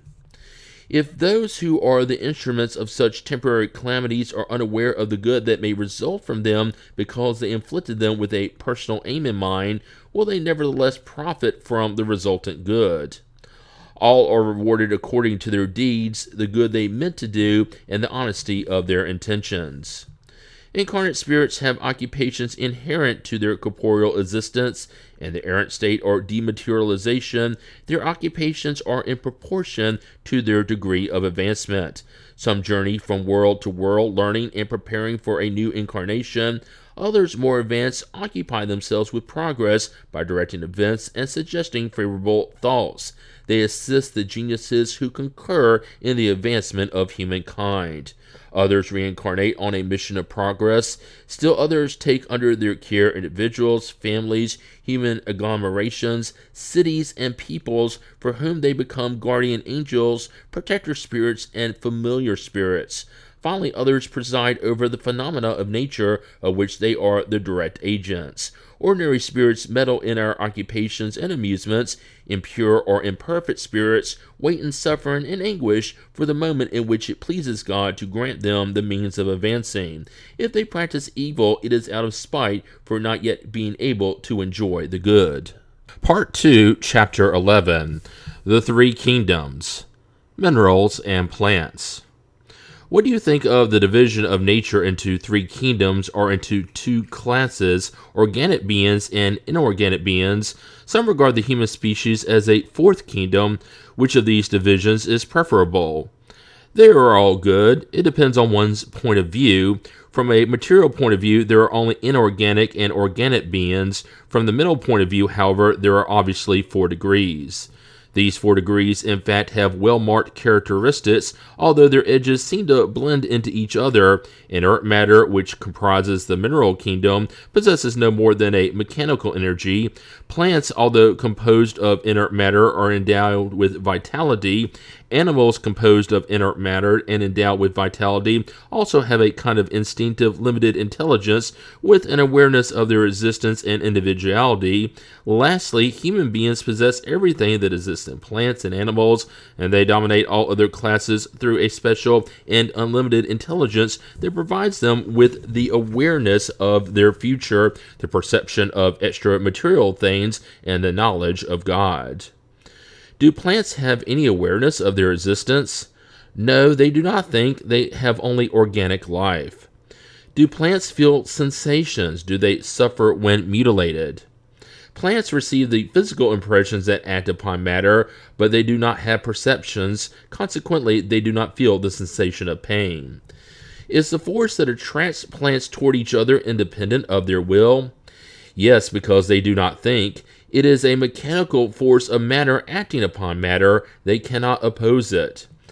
Some plants, the mimosa and the dionea, for example, show movements that indicate great sensitivity and in some cases a kind of will, like the latter, whose lobe seizes the fly that lands on it in order to suck its juices, seeming to have set a trap to kill it.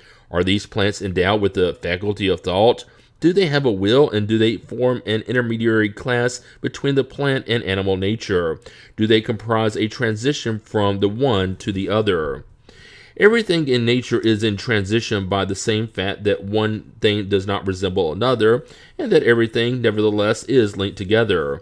Plants do not think and consequently have no will. The oyster, which opens itself, and all other zoophytes do not possess thought. They have no more than blind and natural instinct. The human organism furnishes us with examples of analogous movements that do not involve any participation of the will, such as the digestive and circulatory functions. The pylorus closes itself on contact with certain substances to refuse them passage. The same applies to the mimosa, whose movements do not imply any perception at all, much less a will. In plants as in animals, isn't there an instinct for self-preservation that leads them to seek what may be useful to them and to avoid what may harm them? There is, if you wish, a kind of instinct. It depends on the extent you attribute to the word, but it is purely mechanical. When you see two bodies combined during a chemical reaction, it is because they harmonize with each other, that is, there is an affinity between them, but you do not call it instinct. On more highly evolved worlds, are the plants, like the other beings, more perfect in nature? Everything is more perfect, but the plants are always plants, as the animals are always animals, and as the human beings are always human beings. Animals and human beings. If we compare human beings with animals in relation to intelligence, it seems difficult to establish a line of demarcation because certain animals on this earth have an obvious superiority over certain humans. Can such a line of demarcation be established in a precise manner? Your philosophers are not in much agreement about this subject. Some would want for humans to be animals and others for animals to be human. Both are wrong. Humans are beings apart who sometimes sink very low, or who may sometimes ascend very high. In their physical nature, humans are like the animals, and less self-endowed than many of them. Nature has given the animals everything that humans are obligated to invent with their intelligence in order to provide for their own needs and self-preservation. Their body is destroyed like that of the animals, that is certain, but their spirit has a destiny that they alone can comprehend because they alone are completely free. Poor humans who debase yourselves more than wild animals. Don't you know how to distinguish yourselves from them? Recognize human beings through their ability to think about God. Could we say that animals act only through instinct? That again is a theory. It is quite true that instinct dominates most animals, but don't you see that some act from a determined will? It is because they have limited intelligence. One cannot deny to certain animals the practice of complex actions that denote the will to act in a determined sense beyond instinct and according to circumstances. Therefore, there is in them a kind of intelligence, but in exercising it, they are concentrating it more on the means of satisfying their physical needs and providing for their self-preservation. Among them, there is no creation, no improvement. Whatever may be the skill that we admire in their labors, that which they did yesterday is the same as what they do today, neither better nor worse, according to constant and unvarying forms and proportions. Offspring separated from their species do not fail to build their nest in accordance with the same model without having been taught. If some animals are capable of a certain amount of learning, such intellectual development is always restricted within narrow limits and is due to human action on a flexible nature. They cannot make any progress by themselves, and when they do progress, it is ephemeral and purely individual, because if abandoned to themselves, they quickly return to the limits traced out for them by nature. Do animals have language? If you mean a language formed of words and syllables, no, but if you mean a way of communicating amongst themselves, then yes. They say many more things than you might suppose, but their language is limited to their needs, as are their thoughts. There are animals that possess no voice. Aren't they deprived of language? They understand one another by other means. Don't you human beings use more than speech to communicate with one another? And mutes, what about them? Since animals are endowed with a life of relationships, they have means of warning each other and of expressing the sensations they experience. Do you think that fish do not understand each other? Human beings do not have the exclusive privilege of language, but the language of animals is instinctive and limited exclusively to the circle of their own needs and thoughts, while that of humans is perfectible and lends itself to all the conceptions of their intelligence. Actually, fish, like swallows which migrate en masse, obeying the lead, must have means of warning and understanding one another and grouping together. Perhaps having a sharper sight allows them to see the signs that they make to each other, or perhaps the water is a vehicle that transmits certain vibrations to them. Whatever the case may be, it is undeniable that they have the means available to understand one another, in the same way as all animals deprived of voice perform activities in common. In light of this, must one wonder at spirits being able to communicate with one another without recourse to articulated speech. Do animals have free will? They are not simple machines as you might suppose, but their freedom of action is limited to their needs and cannot be compared to human freedom. Since they are far less evolved than human beings, they do not have the same duties. Their freedom is restricted to the action of their material life. Where do certain animals get their aptitude to imitate human language? And why is this aptitude found more among birds than among apes, for example, whose body structure is more analogous to the human structure? The particular conformation of the vocal organs aided by the instinct of imitation. Apes imitate gestures, certain birds imitate the voice. Since animals have an intelligence that gives them a certain freedom of action, is there in them a principle independent of matter? Yes, and it survives their body. Is this principle a soul similar to that of humans? It is a soul if you like it. It depends on the meaning you attach to the word. It is less evolved than that of humans, however. Between the souls of animals and humans, there is as great a difference as there is between the human soul and God. Does the animal soul retain its individuality and self-awareness after death? Its individuality, yes, but not its self-awareness. Its intelligent life remains in a latent state. Can an animal soul choose the species in which it prefers to incarnate? No, it does not possess free will. Since the animal soul survives its body, does it remain in an errant state like the human soul after death? It remains in a kind of errant state because it is not united to a body, but it is not an errant spirit. The errant spirit is a being who thinks and acts of its own free will. Animal spirits do not have the same faculty. Self-awareness is what comprises the principal attribute of the human spirit. After its death, an animal soul is classified by the spirits in charge of doing so, and it is utilized almost immediately. It is not given time to enter into relations with other creatures. Do animals follow a law of progress like humans? Yes, and that is why on higher worlds where humans are more advanced, the animals are also more advanced and possess more developed means of communication. However, they are always lower than humans and subject to them. They are their intelligent servants. There is nothing extraordinary about this. Let us imagine that our more intelligent animals, such as the dog, the elephant, and the horse, were endowed with a physical conformation appropriate for manual labor. What might they do under human direction? Do animals progress by their will like human beings or by necessity? By necessity, that is why there is no expiation for them. On highly evolved worlds, do the animals know about God? No, human beings are gods to them as spirits used to be gods to humans. Since the animals, even the perfected ones of the higher worlds, are always beneath humans, wouldn't this result in God having created intelligent beings perpetually condemned to inferiority? If so, wouldn't this seem to be in disagreement with the unity of design and progress discernible in all of God's works? Everything in nature is linked together by ties that you cannot yet perceive, and the most apparently discrepant things have points of contact that humans will never manage to comprehend in their present state.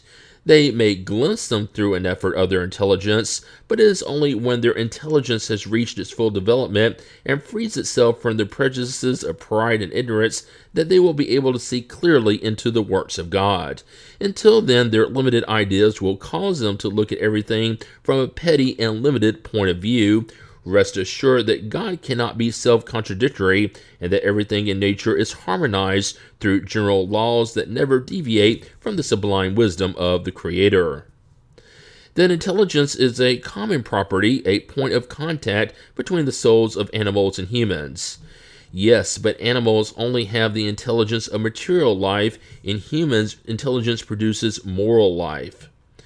If we considered all the points of contact between humans and animals, might we believe that humans possess two souls, an animal soul and a spiritual soul, and if they did not have the latter, they would only live as animals? In other words, isn't the animal a being similar to the human minus the spiritual soul? If so, wouldn't it follow that the good and bad instincts of human would be the effect of the predominance of one or another of these two souls? No, humans do not have two souls, but the body has its instincts, which result from the sensation of its organs. There is nothing in humans except a dual nature, the animal nature and the spiritual nature. Through their body and instincts, they participate in the nature and instincts of animals. Through their soul, they participate in the nature of spirits. Thus, besides getting rid of its own imperfections, must the spirit also struggle against the influence of matter? Yes, the less evolved it is, the tighter are the bonds between the spirit and matter. Can't you see that? No, humans do not have two souls. The soul is always one in each individual. The soul of animals and that of humans are so very different from each other that the soul of one cannot animate the body created for the other. But if humans do not possess an animal soul, whose passions would place it on the level of the animals, they nonetheless have an animated body which often drags them down to that level, for its body is an entity endowed with vitality and instincts which are unintelligent and limited to self-preservation. When a spirit incarnates into a spirit body, it transmits to it the intellectual and moral principle that places it on a higher order than the animals. The two natures in humans give two distinct sources to their passions. Some spring from the instincts of nature, others from the impurities of the incarnate spirit, which sympathize to a greater or lesser degree with the baseness of the animal appetites. In purifying itself, a spirit frees itself from the influences of matter little by little. Under such influence, it approaches the animals. Freed from such influence, it rises toward its true destiny. Where do the animals get the intelligent principle that comprises the particular kind of soul which they are endowed? From the universal intelligent element.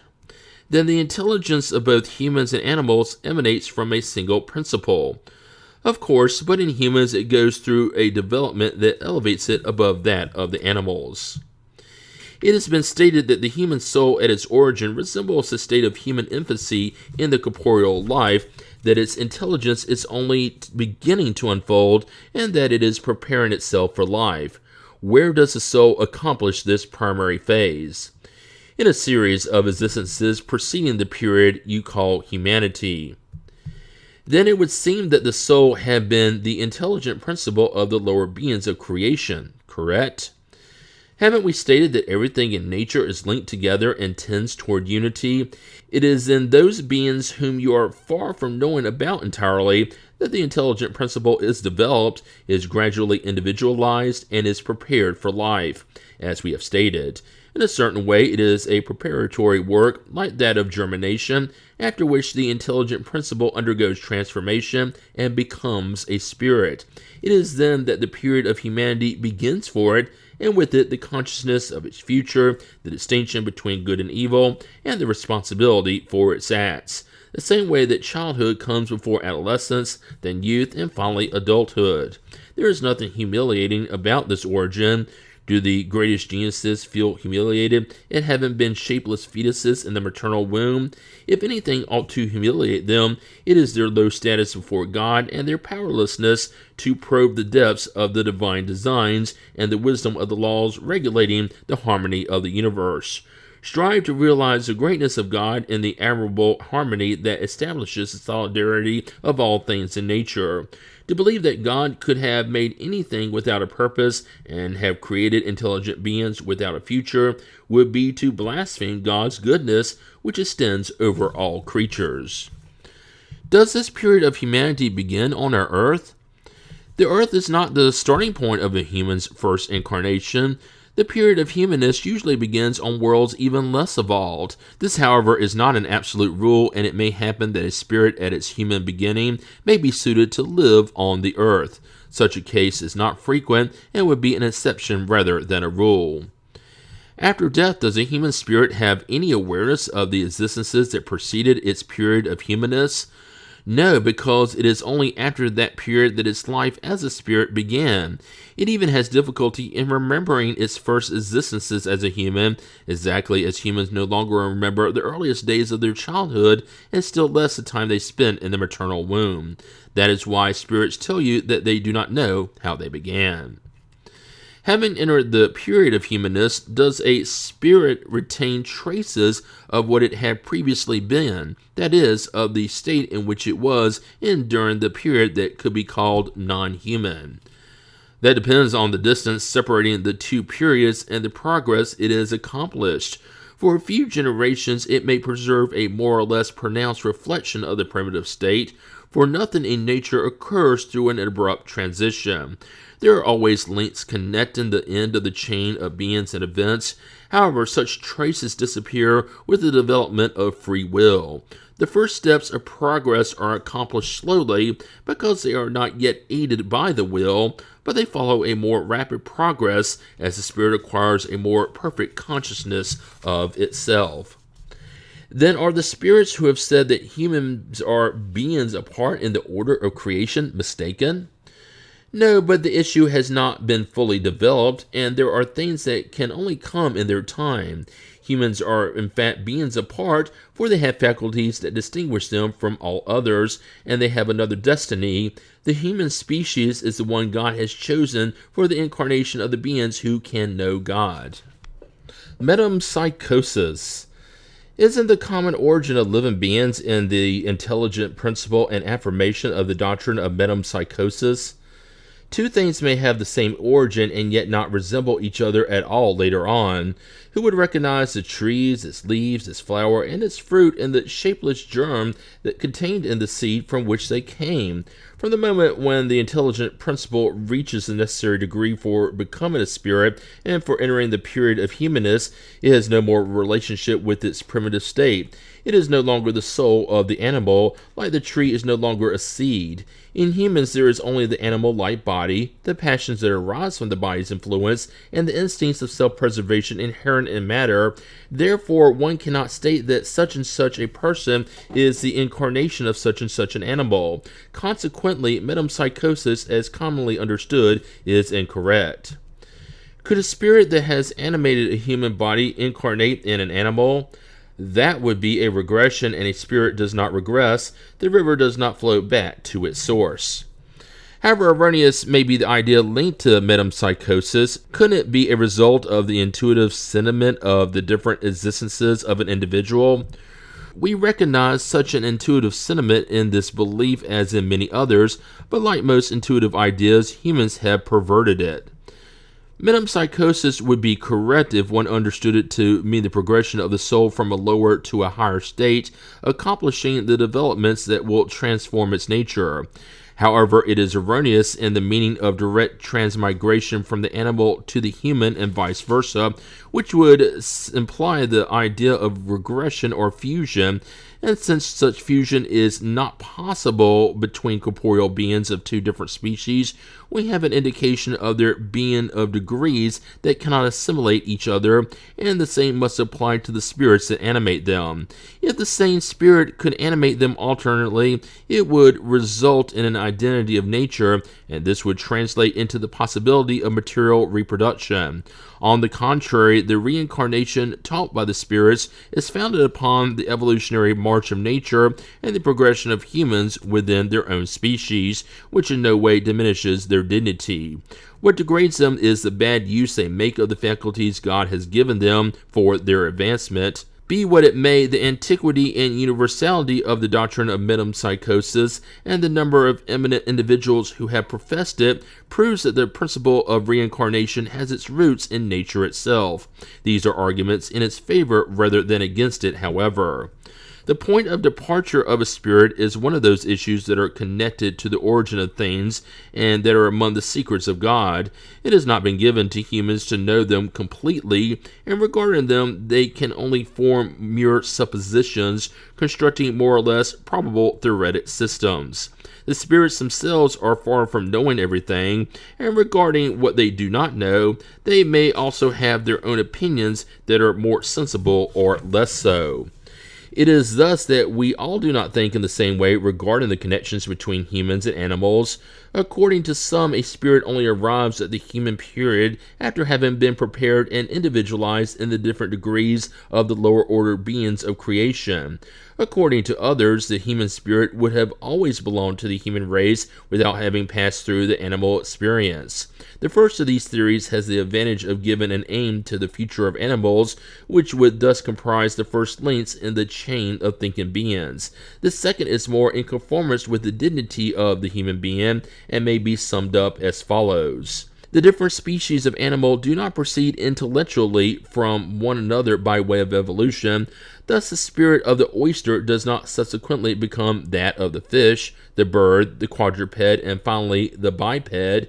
Each species is an absolute type in itself, physically and mentally, and each of its individuals draws from the universal source the quantity of the intelligent principle that it needs, according to the perfection of its organs and the work it must perform in the phenomena of nature. It then returns to the general mass at death. Those worlds more advanced than ours are also comprised of distinct species of animals that are appropriate to the needs of those worlds and to the degree of advancement of the humans they serve, but they do not proceed from those of the earth, spiritually speaking. It is not the same with human beings, however. From the physical point of view, human beings are obviously a link in the chain of living beings, but from the moral point of view, there's a break in continuity between humans and animals. Only human beings possess a soul or spirit, a divine spark that endows them with a moral sense and an intellectual reach that the animals do not possess. It is the principle being pre-existent to and surviving the body, preserving their individuality. What is the origin of the spirit? Where is its starting point? Is it formed from the individualized intelligent principle? This is a mystery that would be useless to search out, and regarding which, as we have said, we can only construct theories. What is constant and what stands out to reason and experience at the same time is the survival of the spirit, the preservation of its individuality after death, its ability to evolve, its happy or unhappy state in proportion to its advancement on the path of the good, and all the moral truths that are the consequence of that principle. As for the mysterious connections between humans and animals, that, we repeat, is God's secret, like many other matters whose current understanding holds no importance for our advancement and on which it would be useless for us to dwell.